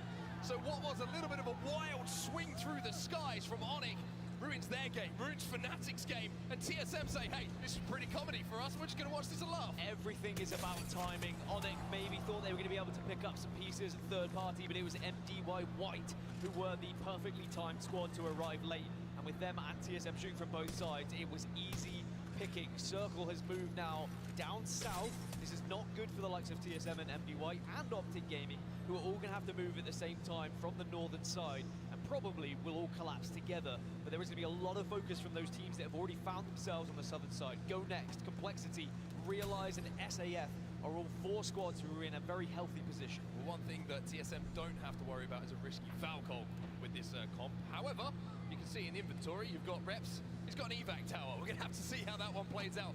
But it does give them an option to maybe get over that God Rocket into a position to cause some problems. We can see a little solo player here being used, going to be left on his own as well from MDY White. A lot of things to work with as far as loot is concerned, but that looks like a treacherous path towards that end game. But again, it's just about now getting as much placement points as possible. It's another team who have done incredibly well at being consistent across the board. MDY White picking up those points and staying healthy. But here comes Vex Gaming now. They get involved. Unlucky gets a knock, but Matafi will go down. This is Pulverexer up against as well. Matafe down, but Tyler and Unlucky looking to do the heavy lifting in this fight. Great shots coming in. This is shield break, but can they convert it into a win? The answer is yes. Vexed win the important fight. And every fight they're taking at the moment becomes more and more vital with the position they find themselves in. And they did it quick enough. The Dark Veil had not come down yet, so they can still keep that sightline away from teams who were in the area. Dreamfire had a little peek towards it, but were reluctant to push because they would be exposed to other teams who are watching down this hill. Now for Vex Gaming, it's about where do you go from here? You've won that engagement, you've got the KP, but now you've got to get into this circle whilst the likes of Go Next have got eyes on you. Here comes the move from Optic Gaming, trying to shadow the moves of TSM here, but TSM are up on this God Rock. Are they going to play for those KP? Well, they're going to have to shoot them out of the skies at the moment. Verhoff's not quite connecting, as we will see the skyward dive coming in from Optic, but now we're going to say, hey, anything you can do, we can do better. They might not have the height, but they do have evac tower. Yeah, both evac towers go down. You send one as a distraction, and then you go up the second one just in case teams are watching and shoot it down. Now Dark Veils will join the game as Dreamfire will use it to cover one angle whilst they push and get aggressive onto Vex. Vex are going to have some problems here because these shots from Pizza are ridiculous. There's one as Unlucky will go down, and Pizza is causing all sorts of problems for Vex Gaming. Vex try and scuttle away and survive, and maybe 1 or 2 could just get underneath the building. Might Go Next and glitch, but there's also a lot of damage being done. Jen Burton very weak here and will take on drop to TSM. They've been able to just get into this circle, but it looks like they want to go back out. They sense blood. They can smell it in the water here. They think free KP. There's one of them, Dark Zero eliminated, and now they've got to be careful of being swung on themselves. They should be able to clean this one up. Optic gone as well. Dark Zero fall, and it's all at the hands of Verhoff. Really smart from TSM. They had the chance to get into the circle. Bro, Verhoff is a fucking beast. Open area, so instead go back up that hill, pick up the KP, and then reassess where you need to go. Maybe another evac tower if you're lucky a little bit later on. $1 billion company, by the way. Billion. TSM inching their way towards zone at the moment. KP starting to stack up for them too. A strong game from a team who's been consistent, but yet to be outstanding so far today. Maybe this is where the tide starts to turn for them. Did my fucking... Hold on. I think my fucking chat went away. Hold on. It's about peaking at the right time. If you can peak on Sunday, that's when you're going to be champions. TSM maybe conserving a little bit of energy, just playing good enough to make sure they get through. We've yet to see them get a victory today. This could be the game. Work till 5, right? Say, we got the likes of Go Next and Complexity How many buildings at the moment within the circle. Dude, sorry, Monster Dude. The chat just quit working for some reason. Focus from a few squads. You can say, just to reiterate I'll on pull that, it up Vex over team here. get The away other with chat one just play, quit still working. alive, I don't so know Vex why. aren't out of this yet. But I noticed They've it, got into a so... position which is safe. Dreamfire up on the high ground, kind of posturing up with TSM at the moment. Complexity, who I mentioned as well, need a game. Well, they're safe inside of this zone as well, but they're going to have to hold off Starfight Esports, who are going to be coming in from the south. Dark Veils go down, TSM trying to chip away. Chipping away as they do. Dark Veils have now covered a lot of sight lines. Matafe also doing some damage from Vex, so even as a 1 or a 2, they're still being able to be a nuisance to those teams that are pushing in. And now TSM House pushing. just have to make sure they are watching all angles. Dreamfire getting He's thinking about it. Black hole down, how? Oh, he stuck one! This man, all of a sudden, the holiday in France looks pretty good. He looks relaxed. He picks up some kills, and now Verholz and Reps try and move in to clean up the damage. There's one, should be a finish as well. One more player behind that knockdown shield, but with the way that Verholz has been shooting today, you wouldn't expect it to last too long. These are great response phase though, and the black hole's massive as TSM are going to get sent on, and maybe this is going to be the beginning of the end. Reps the last remaining player. Can he get the bat off? No, yes he can, but it still might be too much. Just a slither of health here, just a Dark Veil to protect him, and it's gone, but he shreds from behind, and somehow Reps is still alive. Maybe No! Through this, but no, finally eliminated as we find ourselves now down to the final fight. Everybody stacked up in and around this building, on top, by the sides, in the windows. Wherever you are, you're getting me spotted. And I was about to say, realize with a comp that could really change things here. You've got a Gibby that's on the go. You've got the fact you've got a Caustic that can also throw a spanner in the works. That gas is going to be so difficult for these squads. But now we That's have tough. two buildings. Dude, I thought they had that shit. Top, you're trying to slow down the fight. You're trying to just assess who is around and what you can do in these scenarios. Complexity in prime position. If Hal could have got that second knock, I think they would have been fine. You can see on the right-hand side of your screen, if they can hold them out, then everybody else in the building next to them will have to leave before Complexity do.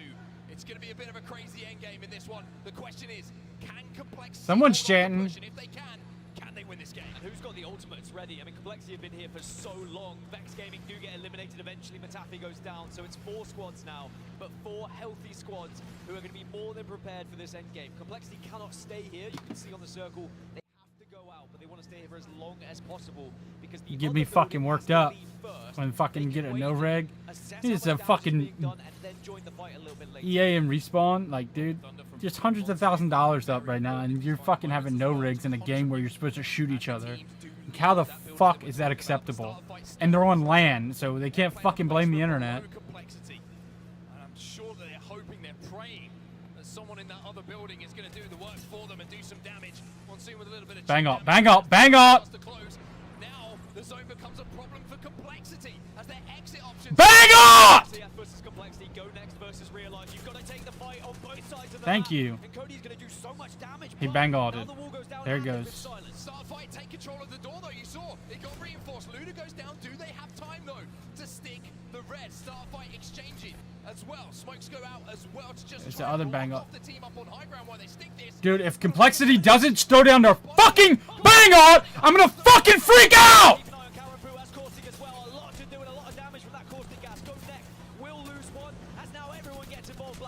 Down. Go next, trying to hold on. It's all up to Obley. Can he close out? Down to 2 squads. Cannon pull alongside him. All they've got to do is pick up the final KP. Damage being done. Flatline is the answer.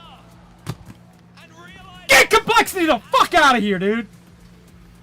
It's another fantastic performance from a region who has outstanding everyone today. And a region who are pushing the limits on the meta and which legends you should Yeah. be playing. Fucking bang out, you dumb motherfuckers!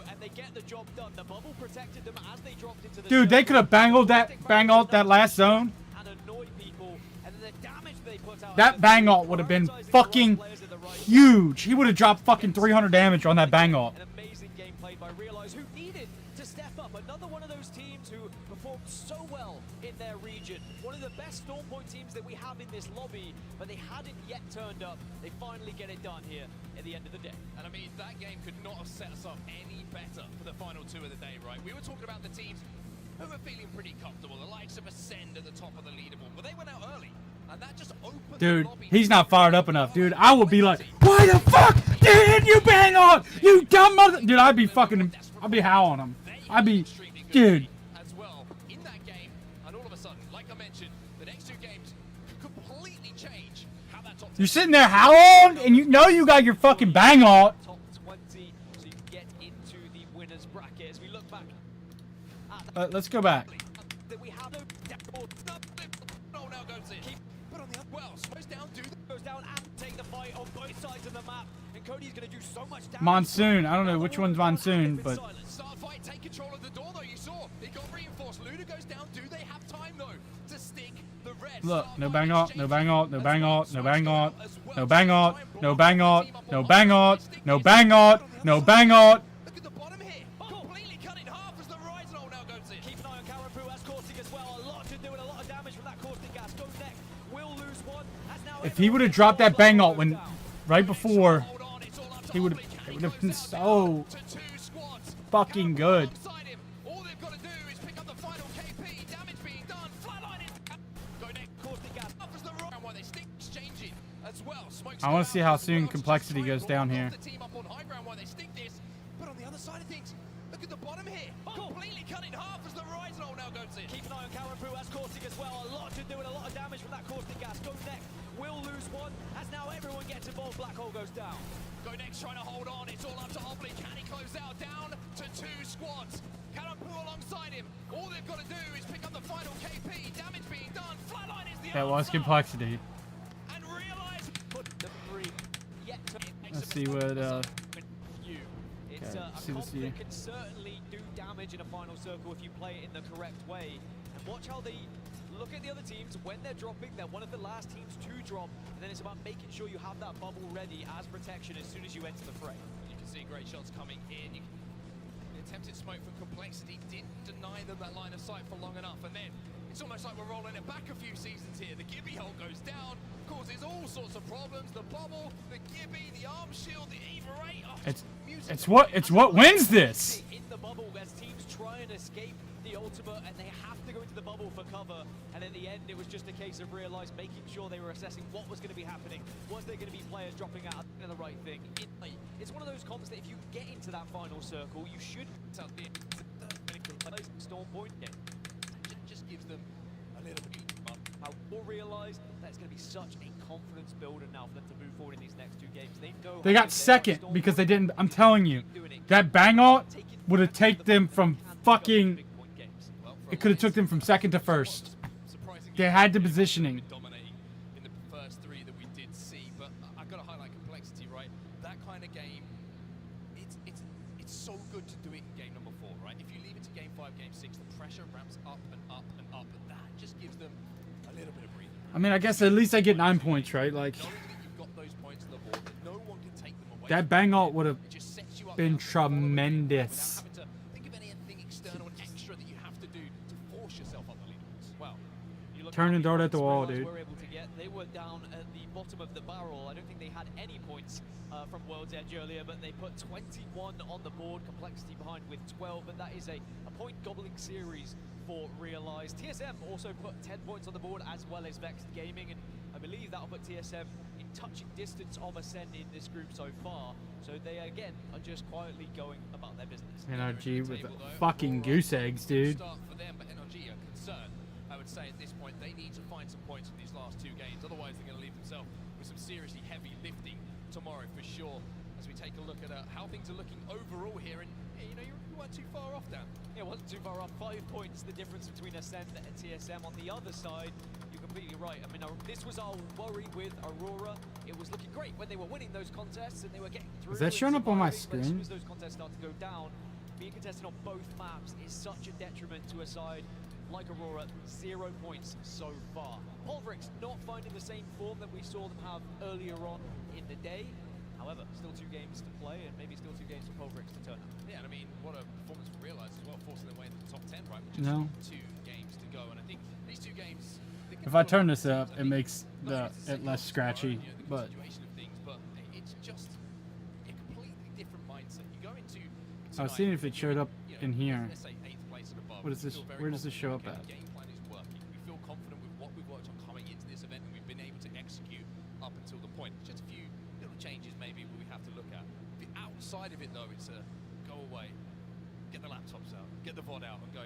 We need to completely reassess how we are approaching things. Because what we've done today hasn't been good enough to force ourselves through. And there's only so many changes you can make overnight. We might see some teams change back to an older comp. We might see certain legends coming back into the fray just because it's a comfort pick, but at the same time, again, there's only so much you can do. It's going to be the teams though that like. What do you mean? Lions who can Zero sit ain't gonna back, win you put shit? their feet up a little bit and say we are more than happy with how we performed today, and they are confidently walking into that winners bracket. I can say it with the amount of points they have. Yeah, and I just want to say, Dan, have you seen some of the chairs?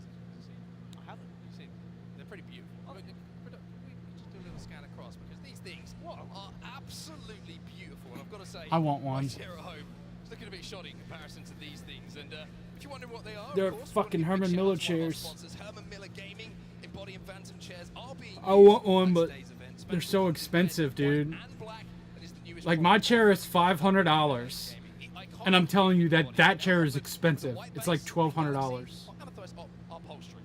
Wow, Herman Miller Gaming is the official chair partner of the Apex Global Series. Unbelievable from onset there. I think he deserves a chair just for it. If Honestly. I'm going to say that. I mean, maybe a partner in the future. Who knows? Just take the chair. They do look very comfy, and I will say, even the coaches get one. So it's incredible that they have the same levels of comfort as the players, as they deserve. As we've got some Alliance fans in the house. Rightly so.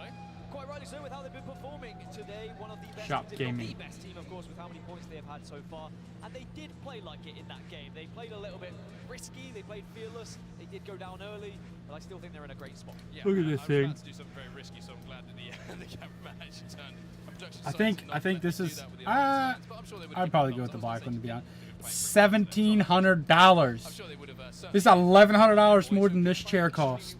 I know inflation's taking place since I got in this chair. I've had this chair for years. They're here to win. I think anything outside of that for Alliance, how well they have performed throughout the Apex Legends Global Series, not just in the region, but of course on the global stage as well, would be somewhat of a disappointment. Don't get me wrong. If you finish in second, third, you're still taking home 3 figures. Yeah. 6 figures, sorry. It's pretty. It's not bad. It's not a bad thing. Right now, Oh, okay. Third. It's okay. It's one of those. I tell you what, someone who would love 3 figures is probably the Vex fans as well. Up in the corner of the room, they've moved. Hold on, they were in my sight line earlier, but now they're a little bit lower down. But I think everyone in the arena at the moment is looking forward Adjust to your these last 2 spine. games because I mean that game 4 had a little bit of everything in the What? final circle. Legends we hadn't necessarily seen capitalize in those moments so far this tournament. They have lumbar support now, which that's actually huge. That's more ergonomic feature that gaming chairs don't usually have. It's set.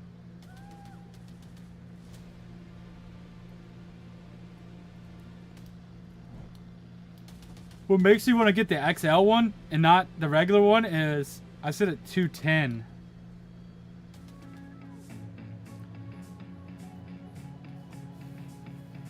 And I was 230 at one point, but I was solid. I was a solid boy. I was much bigger. I was. I'll make sure everyone makes it home.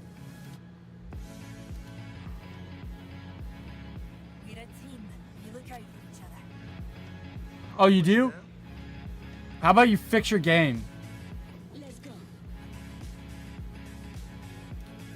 That was a sick game, dude. I need to get fucking yoked again. All natural. No one gets left behind.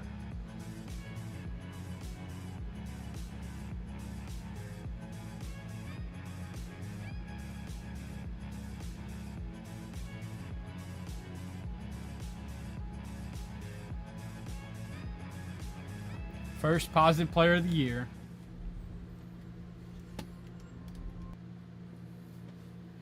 Yeah, because I'm pretty close to 6'1". I'm not 6'1". I'm like 6 foot. If you get like really technical, I'm 72 3/4 of an inch. So, definitely over 6 foot, but I'm pretty close to 6'1". That chair is that price, right? Like shop now, right?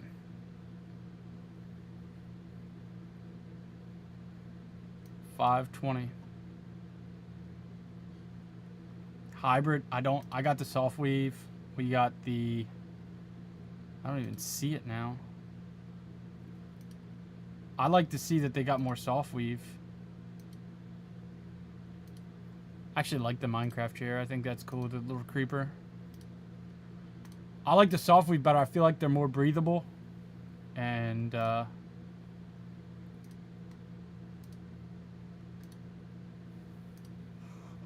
Arctic white, cookies and cream, and that's a black. They don't have this color. This was like the charcoal gray. A foam footrest, dude. Love that. I have to have my feet planted though. I can't have my feet propped up when I'm playing. If I'm like kick back relaxing, yeah, I can. And I really like the fact that they went to a magnetic one. See, I wish my armrest would change. Like, I can't. Can I take this off? Does this come off?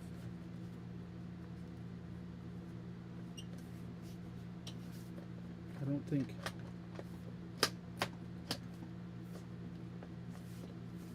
These come off. Let's see if I can get it in the shot though. Oh yeah, you can see it right here. I don't know how well you can see it, but this here is like ripped up on both sides just from putting pressure on it. Putting pressure on the side here, you can see. The outside's fine. And this one,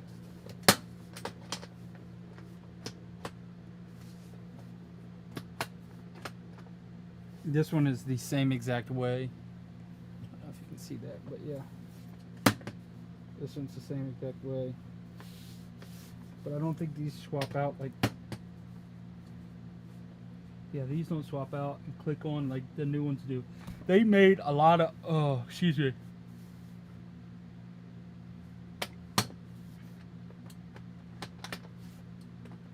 Dude, I used to always think that. Too, my metabolism. Because I was always like... I mean, I wrestled in high school and I wrestled 125 as a senior at 5'10". Like...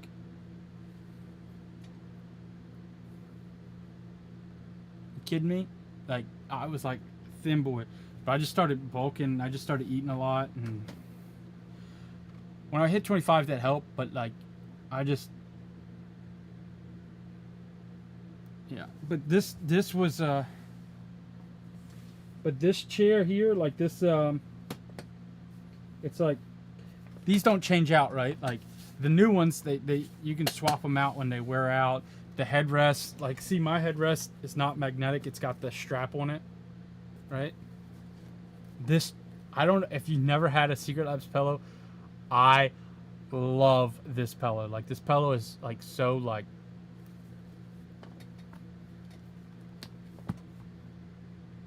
this pillow is so nice. This is the nicest pillow I have on anything. I love my pillows I have on my bed. And I'm very particular about my pillows. But this thing is just like...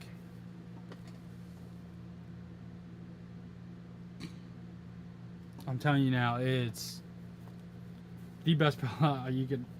Out of all the gaming chair pillows, I don't think they make a better pillow. I don't think anyone makes a better pillow for a chair.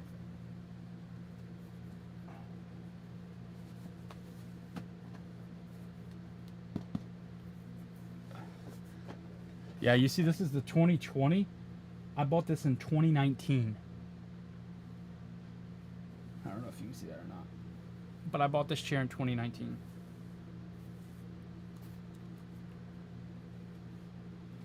But they make a magnetic memory foam pillow now.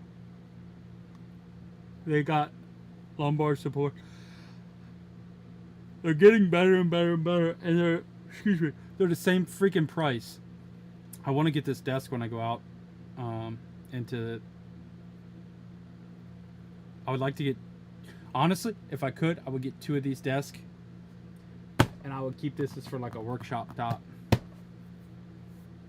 Or I might even just keep it as like an, because this desk is big. This is a big desk. Like, this desk here is not a big desk. Like, I mean, it's a good sized desk, don't get me wrong. This one, this is the Pro. I don't even know how much these are or what the dimensions are. 70, 60. So yeah, it's almost $1,000 for the sit stand desk. But if you know anything about sit stand desks, they're really expensive. And this thing here,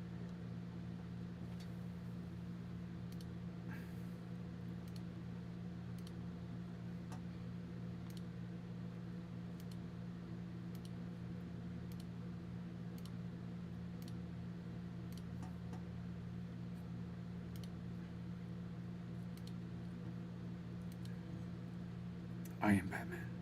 Assassin's Creed one looks cool.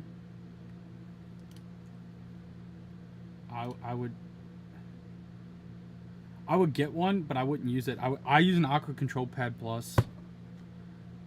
So I would just probably do Signature Black. Stealth. I would just do the all black. I will put this on top of it. I actually want to get another one of these. I have 3 more of these mouse pads.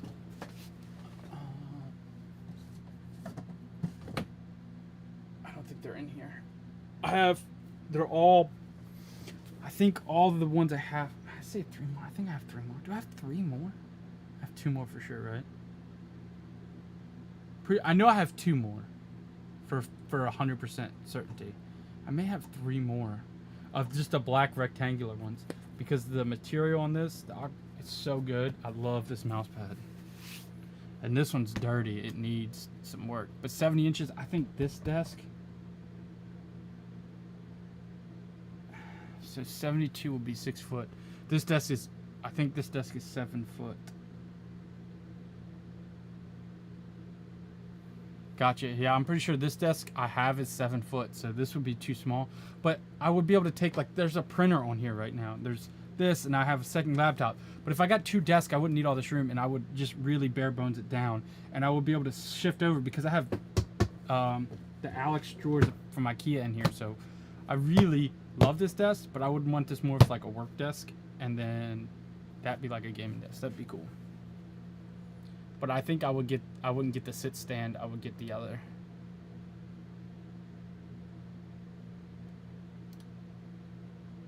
Because it's not for work, it's for gaming.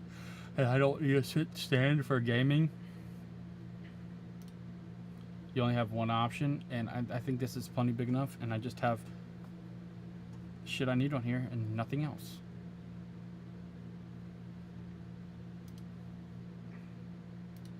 TSM, who do have one of their priority positions that has some height, doing a lot of damage onto Complexity. Cody's been taken down. He's been finished off as well. And I'm pretty sure the Complexity had another player down as well, the hands of TSM. So they continue to roll. And just remember, one thing that TSM love to do, if you hadn't known, is win games. And winning a game here and winning this group would be a great confidence boost for them. There are so many teams that have found their way to the trenches on this northern side. It's going to be very tough for the teams arriving late. Vexed, Aurora, Just pick that energy up. are all going to be moving into a point where they are not going to be able to find anything safe. So you almost have to delay it as much as possible and hope some teams wipe out each other and create some natural space for you to be able to play. And then you try and bully your way in, but it is not going to be very easy at all. Another team that's going to have to arrive late is going to be SAF Esports. They're still down at Fish Farms right now. TSM though on our screens, they're going to be more than happy to take up as much space as possible. Keep patrolling it, keep getting eyes, try and take angles, don't leave any sort of vulnerabilities that people can take advantage of. Complexity surviving as a 2 for now. The question is, have they managed to pick up the banner, and is there going to be a mobile respawn knocking about that they can find to get themselves back up to a full complement? Interesting to talk about what's happening on the southern side of the map as well, as we see everybody stacked up at the moment. And Aurora, I think, are one to keep an eye on, because we know as that zone starts to close that everybody's going to be forced to engage. Aurora taking their time to craft, hit the ring consoles, on their way in, might be in a position to look very strong loot-wise as they move towards that end game. And if they can pick their parts, if they can pick their fights, they might be able to force their way in, although it's a long, long journey for them ahead. Well, on that southern side, I mean, Vexed will be well aware of the teams that could be arriving from the southern zone, and I'm sure they would have been looking to the skies. Has anyone gone above us? If not, should we just be holding teams out and maybe picking up some KP? Sometimes the only way you're going to get points in these games, because they realise there isn't going to be anywhere to play. TSM are still going to be more than happy. The circle is going to shift ever so slightly west, and that is going to be tough for some of the teams that have been on the northeast. I love it when it takes, it gets a bit later in the day. It takes us a few seconds to work out. When I go naughty elephant squirt water or never eat shredded wheat, and that's how I get my compass going. Well, leave no witness, they're making an interesting rotate here as well from the north side. They've just left wall, and they're going to be kind of mirroring what Ascend are doing. Ascend will be able to hold them out, but I wonder if they've actually made themselves aware, or made Ascend aware, I should say, of their position. Alliance making their way towards Cascade Falls as well. They're quite some way out at the moment, and Vex Gaming also wrapping all the way down to hit Ring Console on their way in, or excuse me, to hit a survey beacon on their way in to find where those positions might be to play. Now as the zones start to close, and of course, the 30-day repeater of Zero starts to do a little bit bit of damage. They're looking to pick up some KP here. So a swing after that knock is good from Dark Zero. Now they're looking to isolate this fight. MDY White have been eliminated in the meantime. Dark Zero looking to be the aggressor. But as soon as you start to make noise, this is the danger. Other teams will start to have a little peek, have a little poke, and wonder if they can pick up some KP. Can they get involved? Can they take angles of their own? As you mentioned earlier, it's not always easy to find those angles, even though you might be safe from some of the high ground. But Hal is getting dangerously close to being exposed here to Dark Zero. If they see him, if they spot him out, and they might be able to knock him down, but he uses the grab lift just to get away.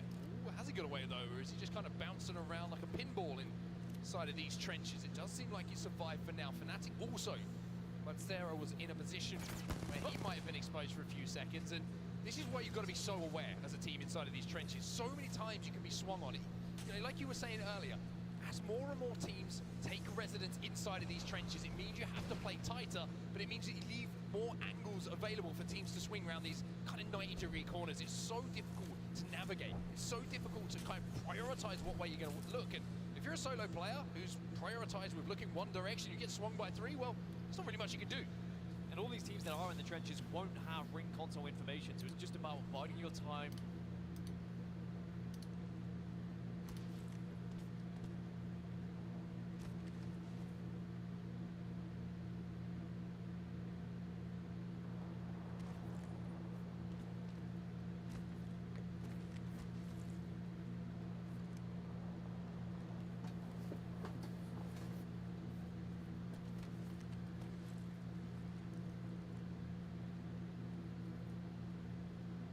Let's reposition there.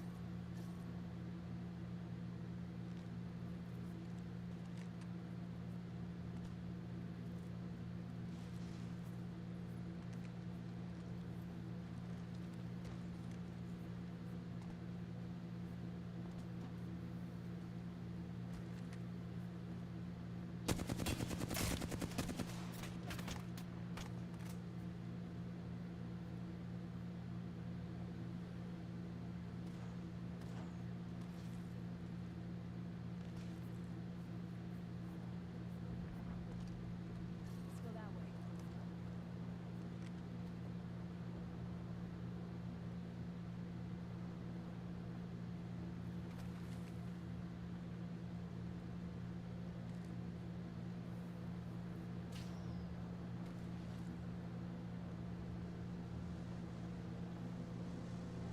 Contact. Awesome. My marker.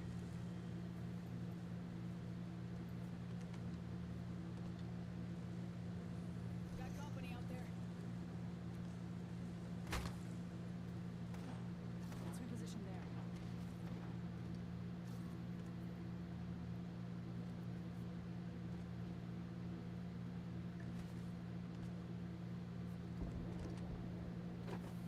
Enemy spotted near me.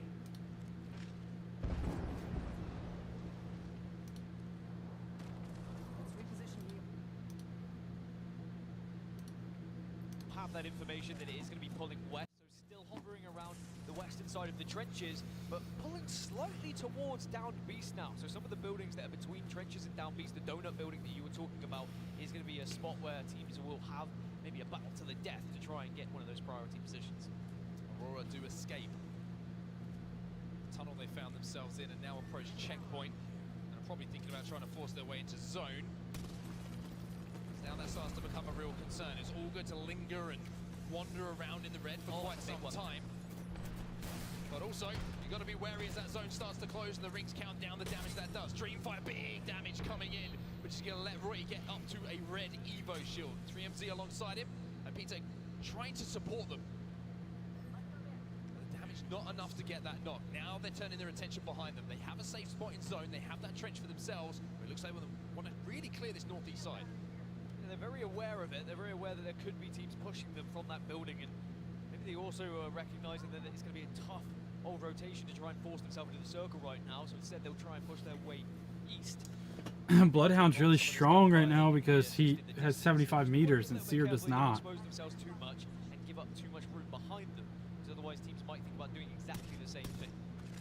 Dreamfire now trying to mirror what NRG were doing. You saw NRG just scarpering away and they weren't able to get any significant damage down to really force a push or disrupt NRG's rotate, ascend.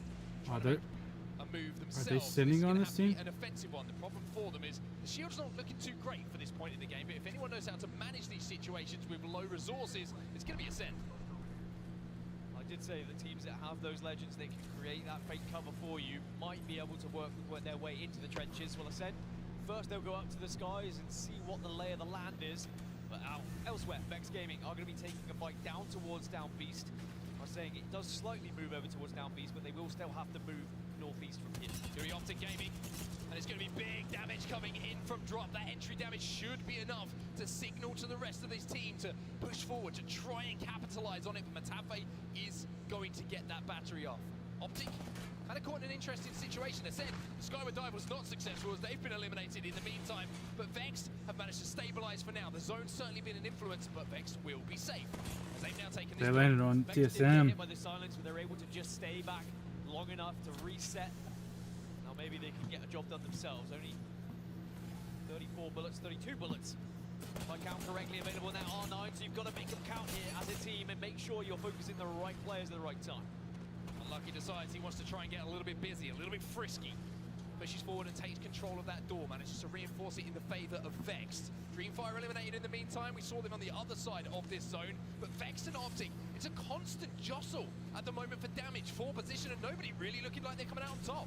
Both teams know how nervous they are, I think, how important this fight could be for their chances just to get into that last circle, because they will dominate this side of the map, or so they think.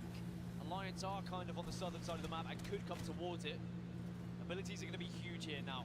Wait for that CQ to reset. Elsewhere, Fnatic are down to just one.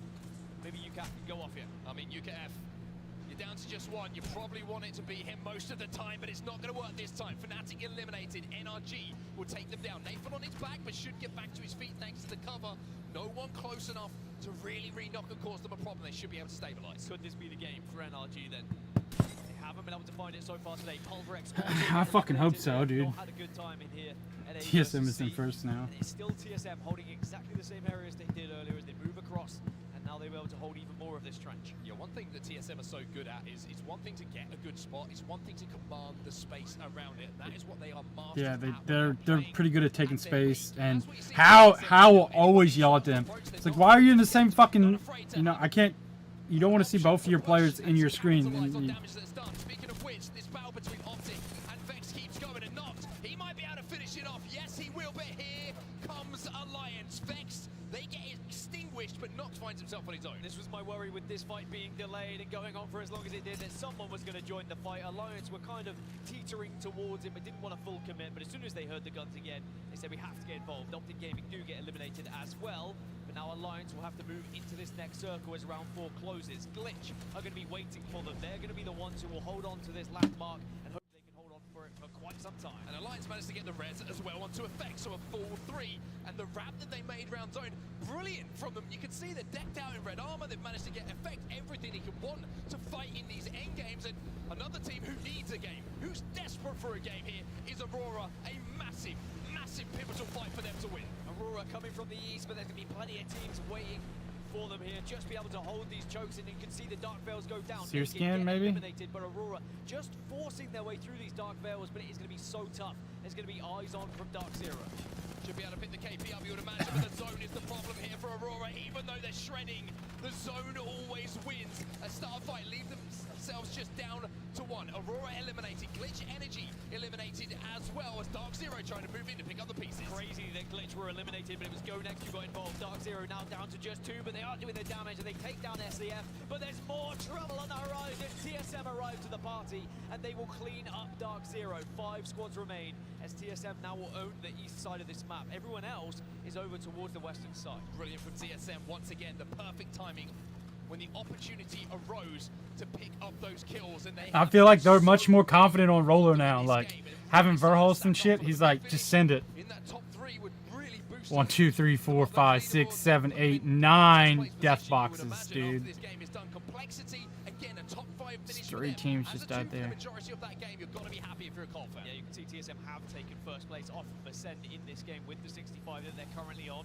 They recognize there is still one more player that they can hunt down as Go Next do get eliminated. So we've got TSM Realize and Alliance. It is Realize again. When did NRG go out? With that same composition. I was about to Fuck, say, I would Hal, like to see Look NRGs. Hal this morning. He's looking like Hal right now. He's got 8 kills in this lobby. He's got 2k damage. The man is frying. There was a few yawns this morning, I'll put it that way, when I saw Hal being put on the camera, but maybe this is his prime time, the streaming hours, the gaming hours, but still have to get through Alliance, who have looked even better He needs than energy. TSM today, and Realize, who have been the Storm Point specialists throughout the season. He needs and be the energy third bad. team that can play really devil's advocate here. They can just watch on, and they can hope to push TSM and Alliance together.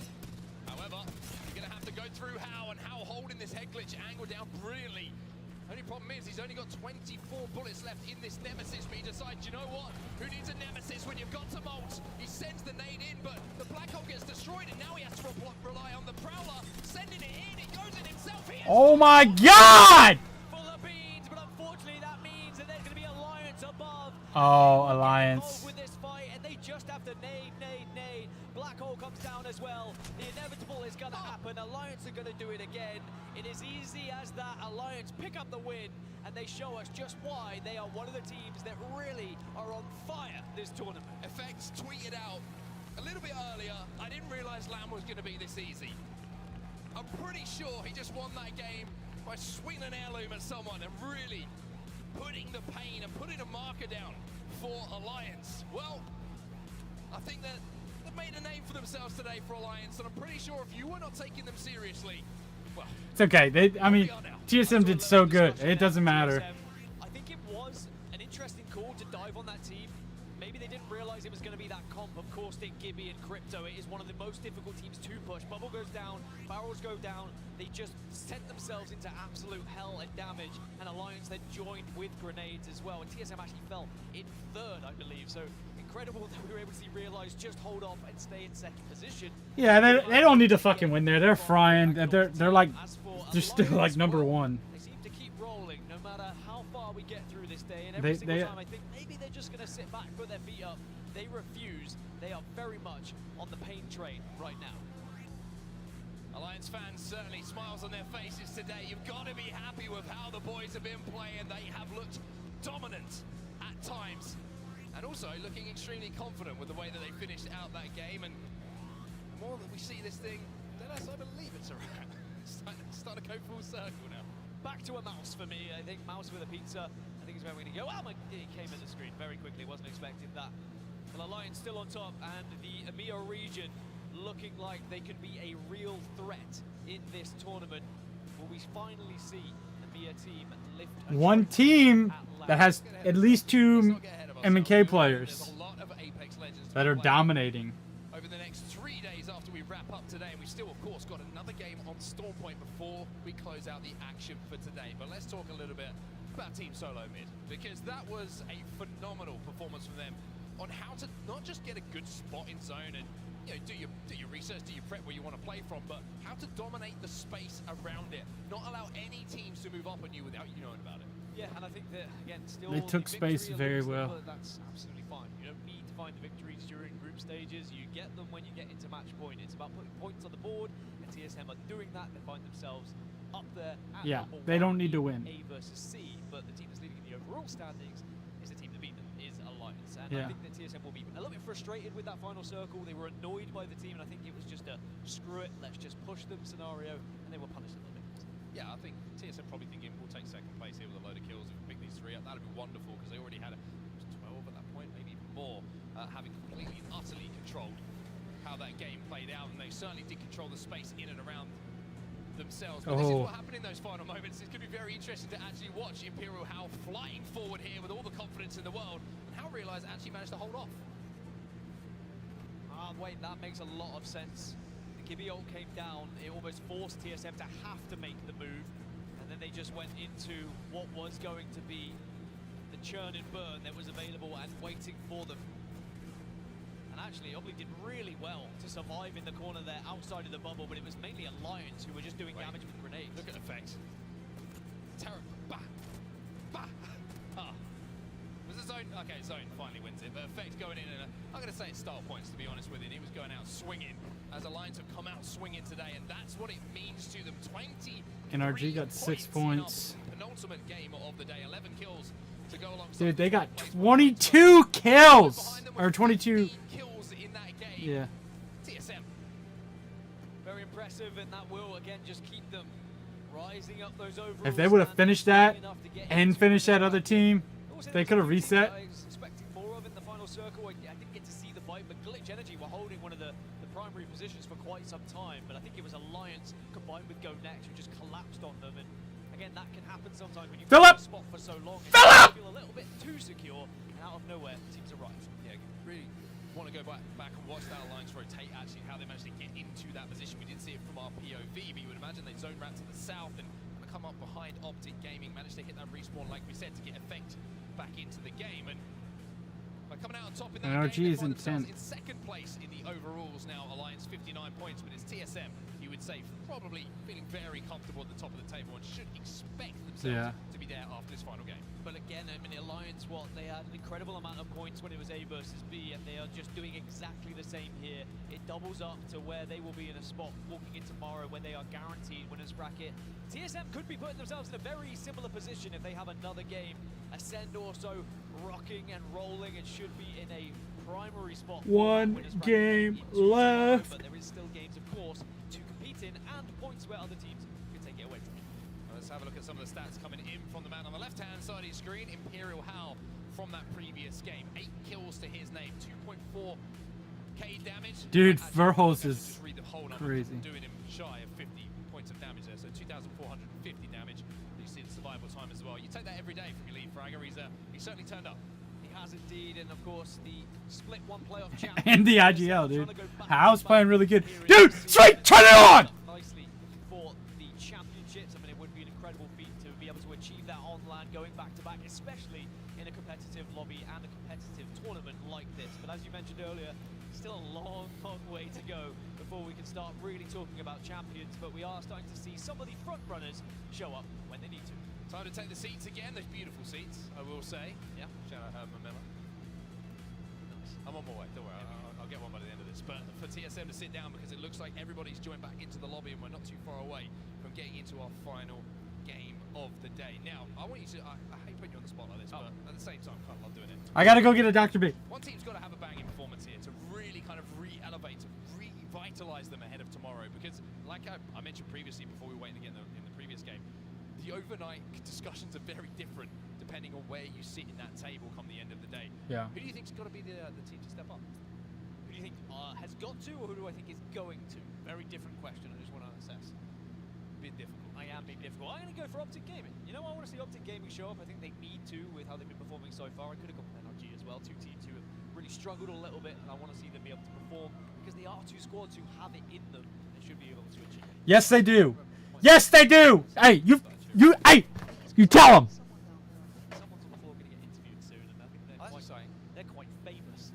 Okay, that's very exciting. Well, for now, let's talk a little bit about Optic Gaming because they have been a little bit up and down today, and I think you get the feeling that that's kind of been the general vibe for Optic throughout the season. It's been a little bit up and down. They had a pretty good start. Obviously, when Drop joined the roster, managed to navigate them to really good spots that they were able to win. Or certainly be involved with a lot of end games throughout the Pro League, but you never quite know what to expect from Optic Gaming. Is it going to be game wins? Is it going to be wonderful performances with a lot of KPs? Sometimes you just feel like they just fall a little bit flat when we get to that kind of final Monster Energy. Teams. Yeah, I think there is a few teams who are guilty of that as well at the moment. Pipeline Punch, dude. Best Monster Energy. Change my mind. That's what today's about, all right? Is to getting yourself used to these lobbies. Well, you called it. I did. I think I did. Blaze, you got an interview? No way. Blaze, you ready? Send it down to you, buddy. We got guy and girl here on the main stage, everybody. Give it up for her as we are in London. Girl, how have you been? What has your trip been like out here? I've been pretty good. I've been enjoying the show today. Everybody's been playing really well. They have been playing really well, okay? Now, I know you have been watching all of these matches. What has been one of your most exciting moments that you've seen thus far? Oh, that's a good question. Honestly, TSM slaying on the main stage, that's the best thing you could ever want. I think that it could be one of the best things you can ever want. Now, girl, also, we know how much of an expert you are when it comes down to Apex Legends, and you know everything out there, but we have so many teams out here. When it comes down to it, who do you think is that girl? Gonna come out here and take it all, okay? Who do you think is going to go all the way to the finals? This may be an easy answer. Well, there's a lot of great teams here. I hate her voice, dude. I hate her voice so much. I hate how she talks. Yeah, tough. I think TSM. There we go, there we go. Now, TSM fans out there in the crowd, are y'all here today? We got any TSM chants going on?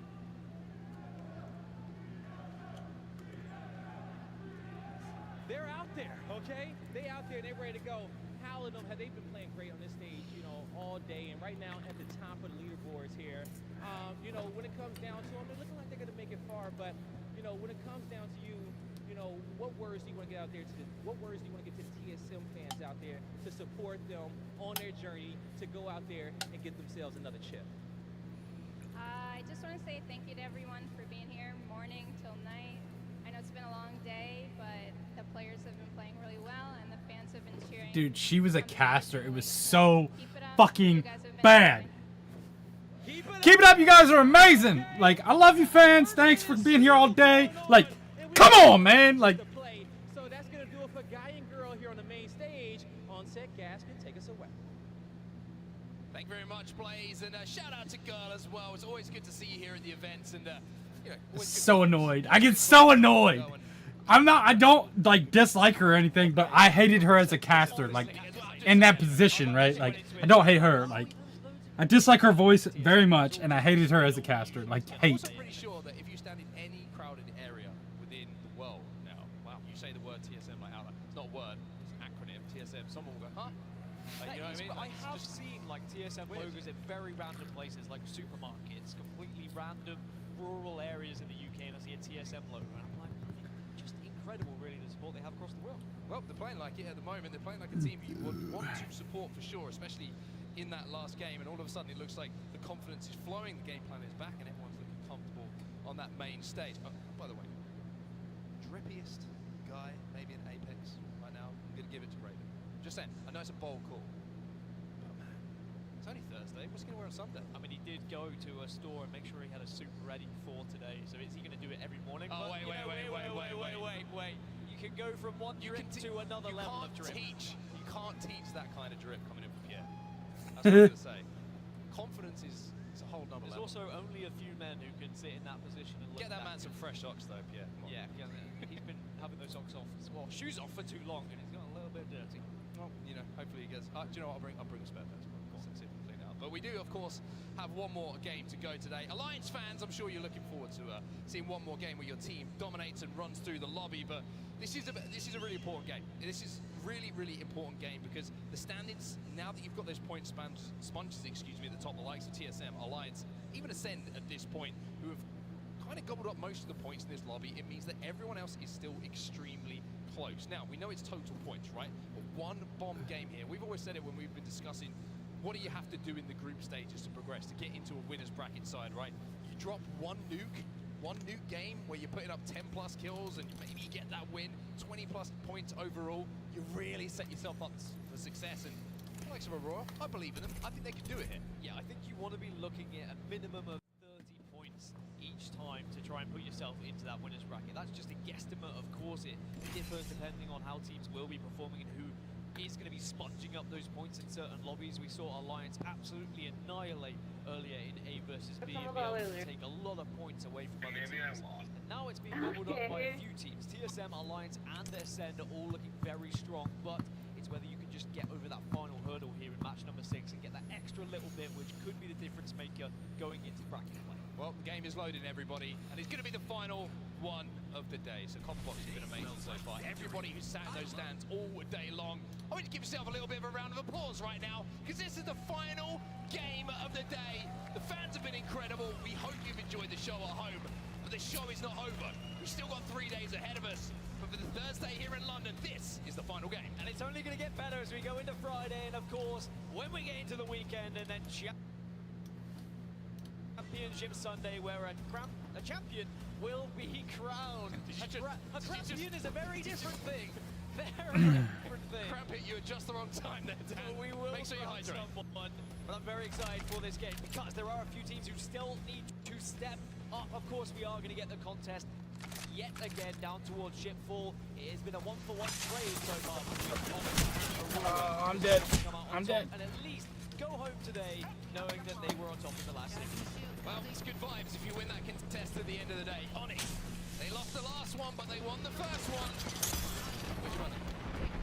I'll go for Aurora, you know. I think overall, Aurora still have them, but it could change if they lose this one. Well, we'll see what happens. Of course, we're going to keep an eye on where that zone is going to be pulling. Maybe it's going to play some of the a little bit more, because that was certainly a rough one for the likes of Aurora to try and fight their way into. Right up by Northpad in the final time we're going to see some Apex Legends on our screens. I can't hear, dude.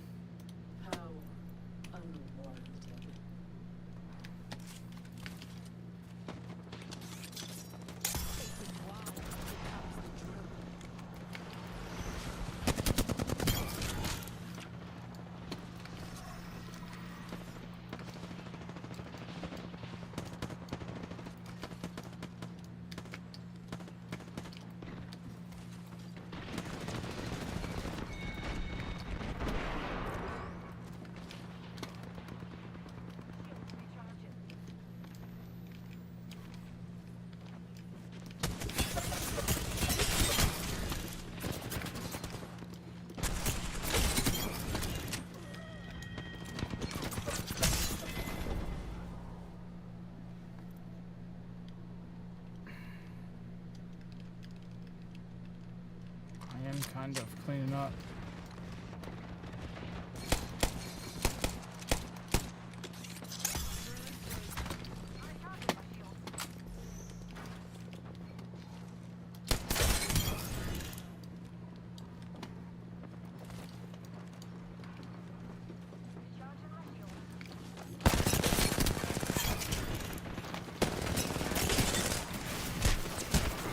I had 2 L-stars pointed at me.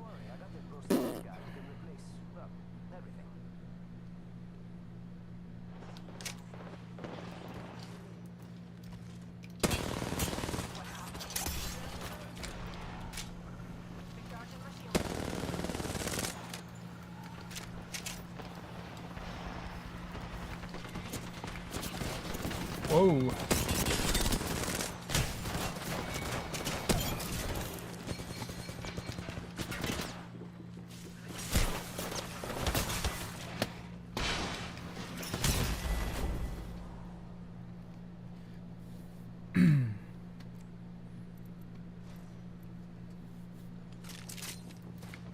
Oh yeah, dude, I'm Maggie.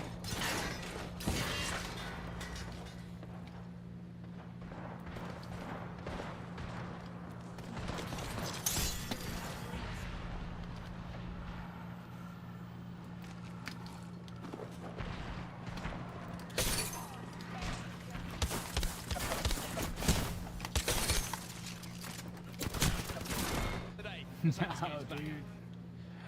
No, dude. No, dude.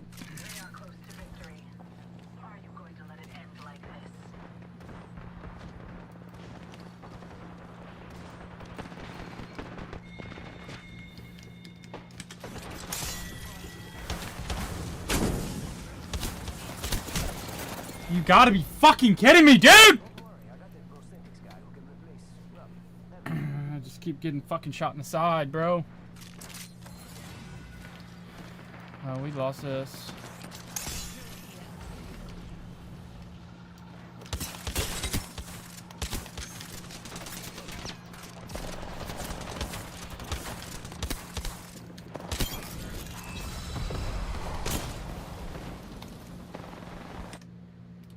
And I think that there are a few teams who have definitely shined brightly throughout the game so far. The last, we're gonna see. Come on, Aurora. The floor first. Smokes go in.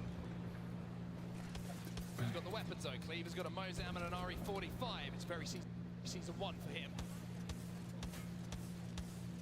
Not going to be able to connect through those smokes, but Mozambique in these contests can certainly do damage when you spray in. There's a little blue armor down there as well. Wingman Prowler for Sunset. He's going to be the damage dealer here for Aurora. I can't stop speaking like this. Please do. I think they're out there. Are they just going to retreat? Wait. Onyx can change up the strat here. They want to try and get the high ground. They want to try and get above where Aurora find themselves. And this might be a smart play for them, because now they've got the zone to play with as well. Of course, it's not going to be too much of an impact, but now the foot race is on, and the high ground is completely owned by Onyx. And this is a smart little bit of adaptation coming in. Well, we did have that one game where both teams just decided not to fight, and it was a foot race throughout the entire map, and then eventually they were able to kind of parallel run across the map with one another, and then they just didn't fight in general. But I think that it was because of the weapons that were found by Onyx. They didn't really fancy taking the fight and risking some points, because as I mentioned, 1 or 2 points could be the difference from making that winner's bracket tomorrow. You really have to take every game seriously. I know it can be so tough when you're in contest after contest after contest. It can become frustrating, it can become a bit of a meme at times. You have to focus up, because this could be that one big game that just shoots you up the leaderboard. Yeah, I think both teams have realized this as well. I think Aurora are more interested in the contest, right? Especially after having had the success in the previous game. And Onyx said, hey, you know what? We just want to play this game out, because we know we're one of those teams who really does need the points. Sunset. Might see his lights go out in a minute. Onyx trying to do what they can from a distance. Grenades now are going to be able to just be tossed towards them elsewhere. There is damage going down. Complexity maybe having a little look towards Dark Zero here, and it looks like they got the initial knock, and they're going to be more than happy to try and push up. Only going to take themselves up to the slightly thinner oxygen with that grav lift. Nades are going to go in, but no real damage being done. Oh, as I say it though, it's Zero who answers back. Monsoon gets absolutely evaporated by that Mastiff, and now it's up to Zainu to try and hold things down. Jen Burn in this position as well, and Complexity do not look good in that fight. It's Dark Zero who holds strong.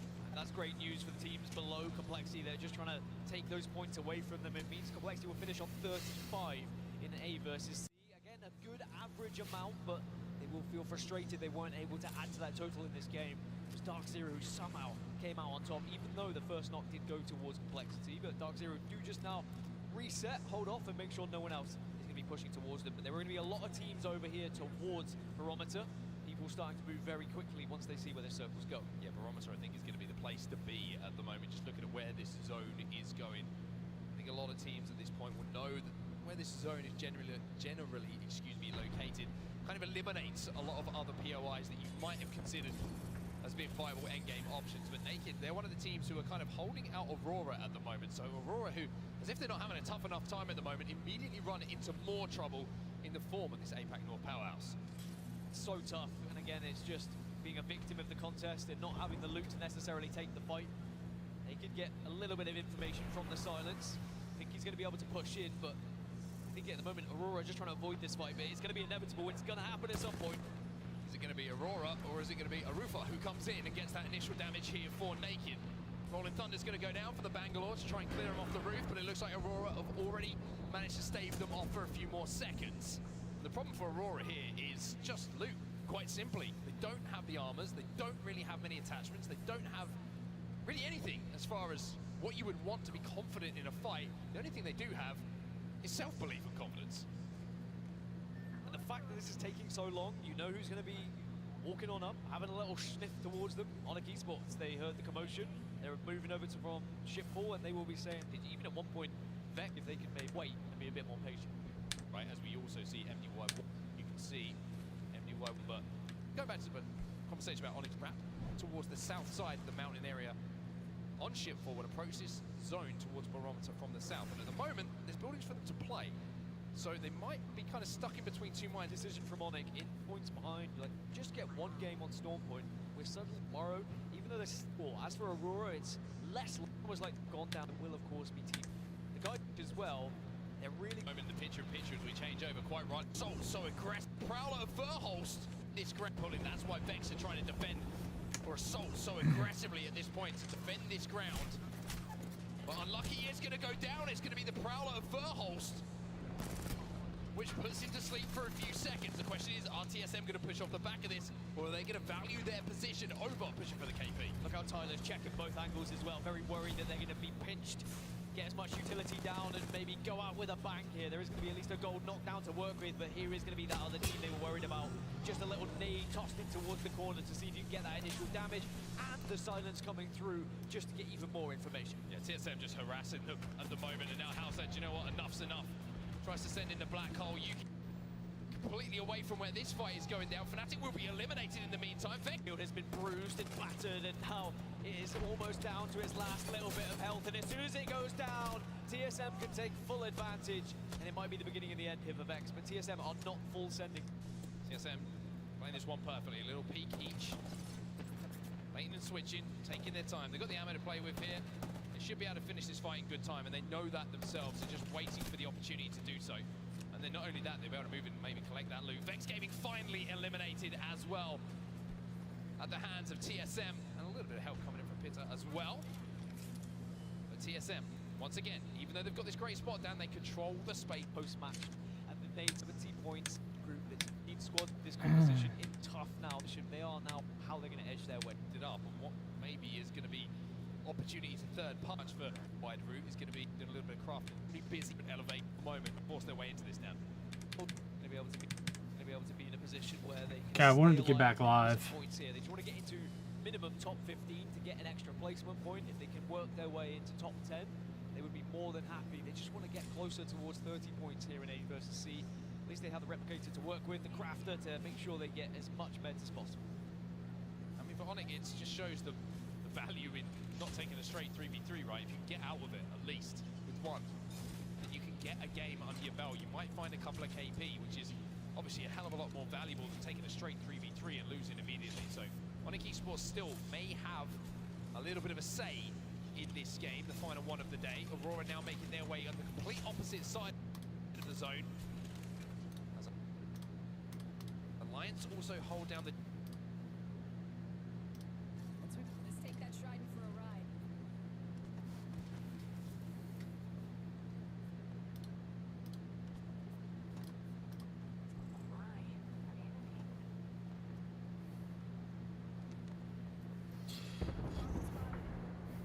Dude, trying to be entertaining all day is...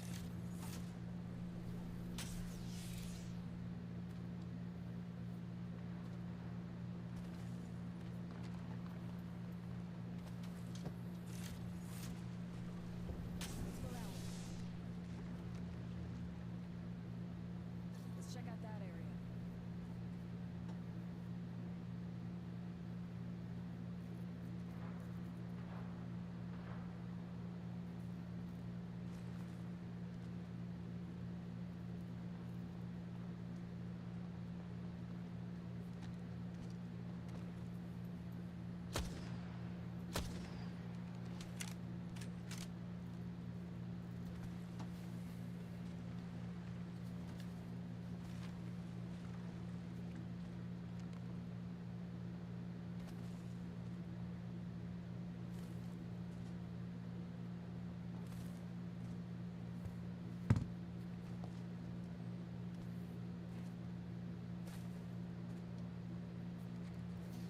It's way more peaceful.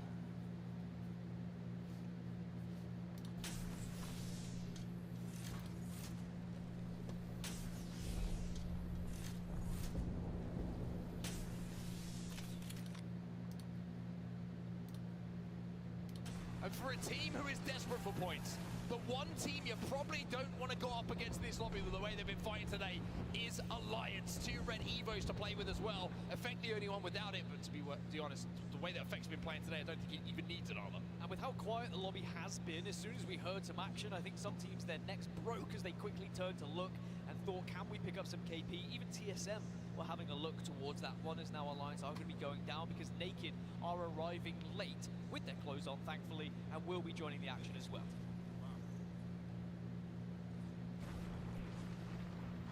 TSM, as I leave that one well alone, once again, find Howard, an Arc Star in his hand, and how many sticks has he hit today? Every time he throws one of those things, he sticks it in the belly of his opponents. Reps picks up another one as well, and TSM once again say, this is ours. Do not try and challenge us. Though Verhos maybe overextended for just a second there. I mean, we had to see a few teams get eliminated as the circle closed because there was not going to be room for everyone. A lot of the open areas are just going to be too vulnerable to have to hold, so instead you need to be taking the fight and you need to be pushing any advantage you made in fight. This is going to happen now for Leave No Witness as they will get involved and take down Alliance. It will be the end of their day, but what a fantastic day it has been for the EMEA Giants. Alliance eliminated. Naked and Aurora having a fight under the bridge that we saw just a few moments ago. Naked Eye eliminated as well, so Aurora survived, but it's just the top 14 for now. Is that going to be good enough? Well, they're going to have to kind of suck it up because they are going to find themselves out as we find 13 squads remaining, and Aurora again flattering to deceive a little bit in this lobby. We'll Leave No Witness, who have been very quiet so far in A versus C, but might just come to life at the right time. Still in 19th in this lobby right now, but 11 points on the board. If they were to find a victory, they would really shoot up this current leaderboard and just give themselves that small chance of being able to progress into the winners bracket. Still, of course, games to be played tomorrow, though. It won't be defined here, but these teams will have played 2 series going into tomorrow's action, whereas, of course, we saw only Group D play 1 so far.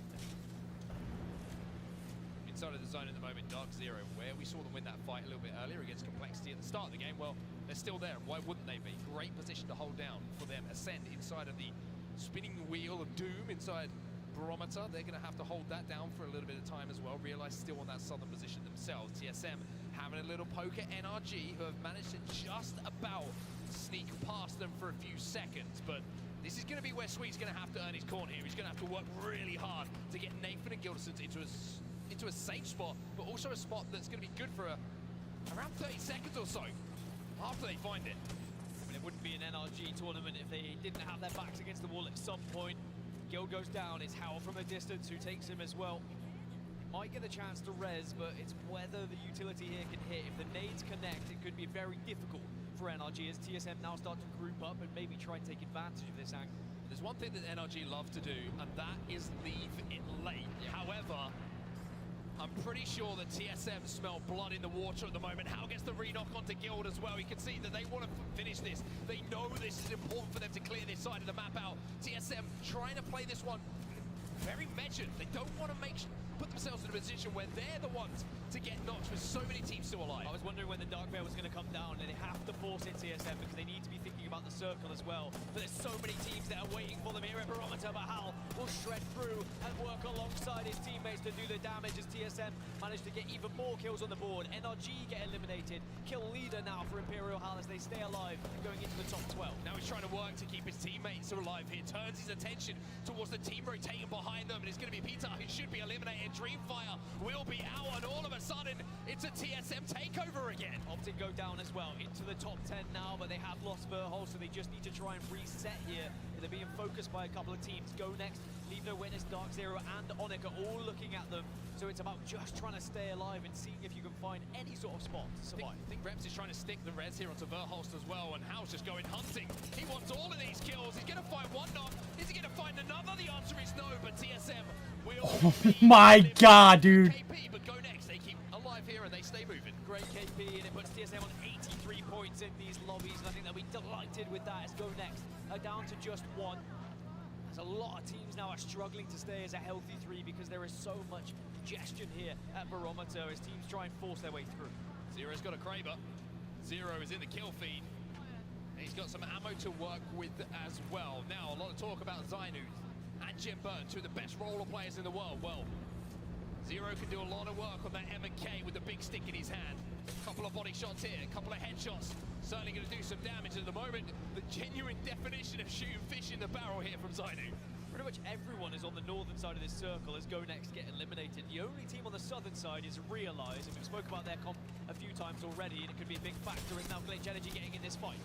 Glitch are going to get a knock, going to get second as well. Zilash left on his own, but they will fall to Onyx Esports, who have all of a sudden, like a phoenix from the ashes, decided we're not done yet today. Well, as I said, they just want to get around 30 points. They want to be pushing that average up. They want to give themselves a chance going into tomorrow. And from what has been a horrible contest all day long, they have been the ones that have been able to come out on the better, even though it was difficult in the first series of the day. They managed to do it here in their second series they competed. Dark Zero is still holding a good position, but they will have to move. 6 squads remain, and they hold the northern side. Oh, Excel going to be popped here. They want to have the exhibit available for this fight and this endgame. Zero trying to take some space. Might have been spotted out for just a second here. They're going to have to navigate these pillars, but if you can get these shield cells off, if you can get healthy enough to poke, that Kraber could be the difference maker here for Dark Zero. Well, MDY White are going to be above them. Onyx are going to be to their left, Ascend and Pulverix to their right. All the meanwhile, Realize are still sitting pretty on the southern side of the map, just waiting in the wings to utilize that combination of legends that they have, Caustic, Gibby, and Crypto. White forcing teams off of the high ground. They control the height for now. Now they're going to have to fall. They're going to have to fight because they want some KP. They find one, they find two. It could be all three here. Pulverix eliminated. MDY White trying to hold off the third party now. You can see there is a couple of caustic barrels that are going down as Realize start to get involved. And now you can see Zero also getting some knocks with that Kraber, getting involved as Lufka gets taken down. Dark Zero making their move, trying to clean up the pieces of these fights that have gone down in front of them. 2 care package weapons to play with as well as an R99. Zainu's going to have some fun, but Zero will go down here. So Dark Zero have got to rethink this game plan. All the meanwhile, Realize they're still sat on the southern tip. They're still watching. They are still doing damage as every other team is contesting one another. Unless one of these squads can escape the midst of each other, this is looking like it could be another victory for Realize. It's also looking like a pretty good spray coming in from Lufka. Onyx Esports eliminated, but what an effort it was from them. Dark Zero will fall as well. We're down to 3 now. Realize finally Ascend! Getting challenged by MDY White, and that might open the door now for Ascend to win this thing. Yeah, Ascend win that engagement at the perfect time as there will be an elimination. I thought Ascend was going to lose. I thought Dark Zero was going to push that other team. Can they get the Gibby bubble down? Have they already used it? Are they going to be able to reset? Kashira's going to go down, and Sangyun with that massive in his hands has made this one a little bit dicey. Lufka now moving in. He's got the car in his hands, has to hit the reload, but this is looking like a Lufka game, and no! Gibby for the win! Gibby's back in the meta! And what a performance again from Realize, their second win here on Stormpoint. Realize do it again. In the regular season, they only found wins on Stormpoint. In fact, more than anyone else did in that region. And we're starting to see why. The legend composition they've put together when it gets into that endgame is sometimes so detrimental to the rest of the lobby. So difficult to push into that bubble. And they timed it perfectly, and their positioning was excellent. I've got to say, Ascend. Kashira went in, they thought the damage was done. But the one thing about the big boy, if you've got a shotgun in your hand, you can play that bubble to a T. He hit a big chunk onto Kashira. And then just as it looked like Lufka was in a position to pull off 3 quick successive kills to save the game and win the game for Ascend, Realize say no, and they will close the day out as your match winner. Well, still an incredible performance from Ascend across the board. 66 points, they'll be second in this lobby. Realize push themselves up to 4th though, just behind Alliance. And of course, it's going to be that 53 points going into the overall standings. It's going to be very important for their chances of getting into the winner's bracket, especially considering coming into Stormpoint, they didn't have any points at all from World's Edge. So it really can show we have a few Stormpoint specialists that really have to take advantage of this map when it comes up. Fantastic performance. I think the takeaway from me from today, Dan, though, is APAC North. I mean, unbelievable performance from them. We were worried, you know, the best placings throughout the tournaments are starting to, like, they were on a somewhat of a downward trajectory. Well, today shows that that downward trajectory is certainly looking like it might be corrected with not just, you know, the top dogs, so to speak, the ones that everyone's talking about and expect something from in these tournaments, but every APAC North team has had their moments today and showing, like I said, that this region, maybe they're going to snap back at people who say, hey, maybe they're not what you quite were. Yeah, I mean, we talk about North America being the dominant region. We talk about, you know, can Mia catch up and be that team to finally break through. Actually, statistics would suggest it's probably going to be an APAC North team with how things have been going so far, but he keeps telling me not to get ahead of myself. We have several more days to go. One thing I certainly agree with, APAC North look phenomenal, but for now, that's going to do it for us. Dan, fist bump before we leave. Let's not make it awkward. It's down to you on the desk. Rain Day, send us home.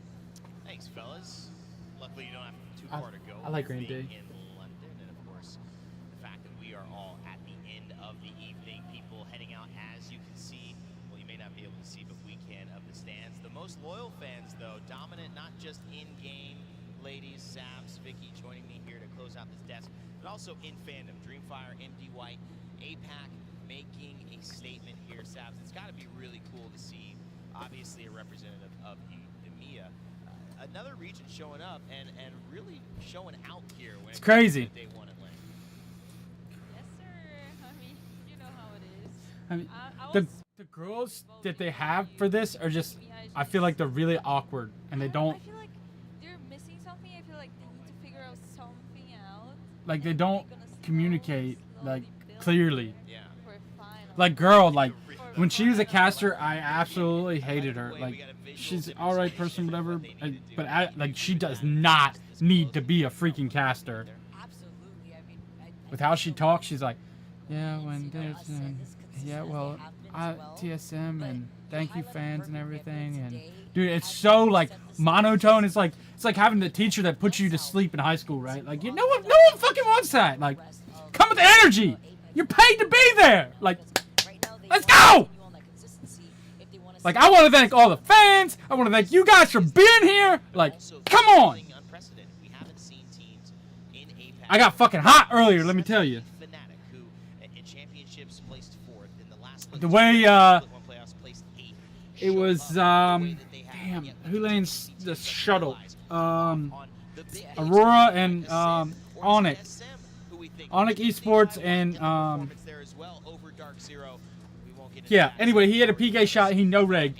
At LAN, you can't fucking blame that on the internet. Nothing else. Dude, I lost my shit. Like, that's not acceptable. Like, you're in a fucking $100,000 tournament, whatever. Like, I don't know. It's like it didn't matter in that case. But the fact is, if that, like, what are we not seeing when it does matter? When that shit's happening? Like, fix the game. Like, there's shit that needs to be fixed. Started pretty well. I was actually having high hopes for actually that it's gonna. You see what I'm talking about?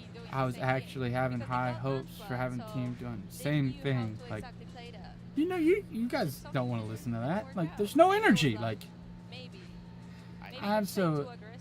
Maybe they played too aggressive. Like, both girl and that girl are like both like really monotone and like I don't dislike them as people. Like, I don't really even know them, you know, but and it's just kind of crazy to me because this redhead girl here, she's got good energy, but this girl and girl herself, GUHRL or whatever her name is, like, very hard to watch. It's very hard to listen to. Like Rain Day, he's got good energy. See, good energy. Like, that's what you want as a caster. You want good energy. Like, look at some of the casters. Look at some of the content creators. You want that energy. You want. I don't know. I guess it's easy to talk when I'm sitting where I'm sitting. I guess. I don't know. I can talk in front of hundreds of people. I've done it. Like, it's not a problem. Put the camera on me. Put the stage on me. I've done it. I do it. I've done it again, time and time and time. I don't really care. But I feel like it's kind of an L for everyone watching that has to watch that. Because, like, I mean, I know they're not professionals, but, like, shit. Like, give them a little bit of... Look there, sponsored by me.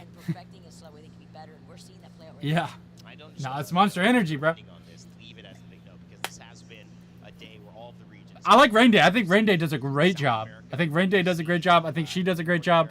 This girl is not doing a great job. Like, at least give them a small speech class like a week before or something, right? Like, I don't know. Maybe I'm just... How has that looked, Saps, as well? Because I know that's not necessarily what we're used to at LAN, but they have shown up. Maybe it's just me. I feel like, you know, it started very well in the other group. Like, when they won 2 games in a row, LG actually popped off the same zone. First time I actually saw something like that in my life, in my whole career. Wow. I'm not gonna lie. So, they used it pretty well. They played literally similar to the other ring, and they actually took advantage of that. And listen, there's a lot of times that you play well, but it just doesn't go your way. Not everyone can be like Vicky and have all of her clips recorded to show us 45 minutes in a row in the green room, right, Vicky? I mean, that's not everybody. Ray, don't act like you don't enjoy watching me pop off. Sabs is gonna be the next victim soon, all right? It's inevitable. Sometimes you gotta feel some of that energy so that way you can carry that onto your gameplay. And it does go towards which of these teams feel more comfortable and find that success on certain maps over the I'd probably be years. doing the I mean, same look what thing. we just witnessed from Real Lives, right? Be doing the same damn They went thing. First, second, and then first on those last 3 maps, and then you currently saw the performance in the first 3. Bro, I'm getting short on Pokeballs. Let me tell you what. Those 3 first games. So the consistency in the maps and where you feel comfortable also plays. I had like 1,200 Pokeballs at one point. All right, well, I meant like obviously, less than the day is 200. nearly done. We got a few housekeeping things to go for, but before we get to that, I'm waiting on confirmation. We're ready to move. Zabs, I want to leave this to you as well to kind of talk about 2 of the juggernauts coming in from the regions we did expect to talk a lot about, which is North America and which is EMEA. And as you can see it here, Alliance and the 2 TSM. teams I was Holy about to bring shit. up are the 2 teams at the top of these overall standings in Alliance and TSM.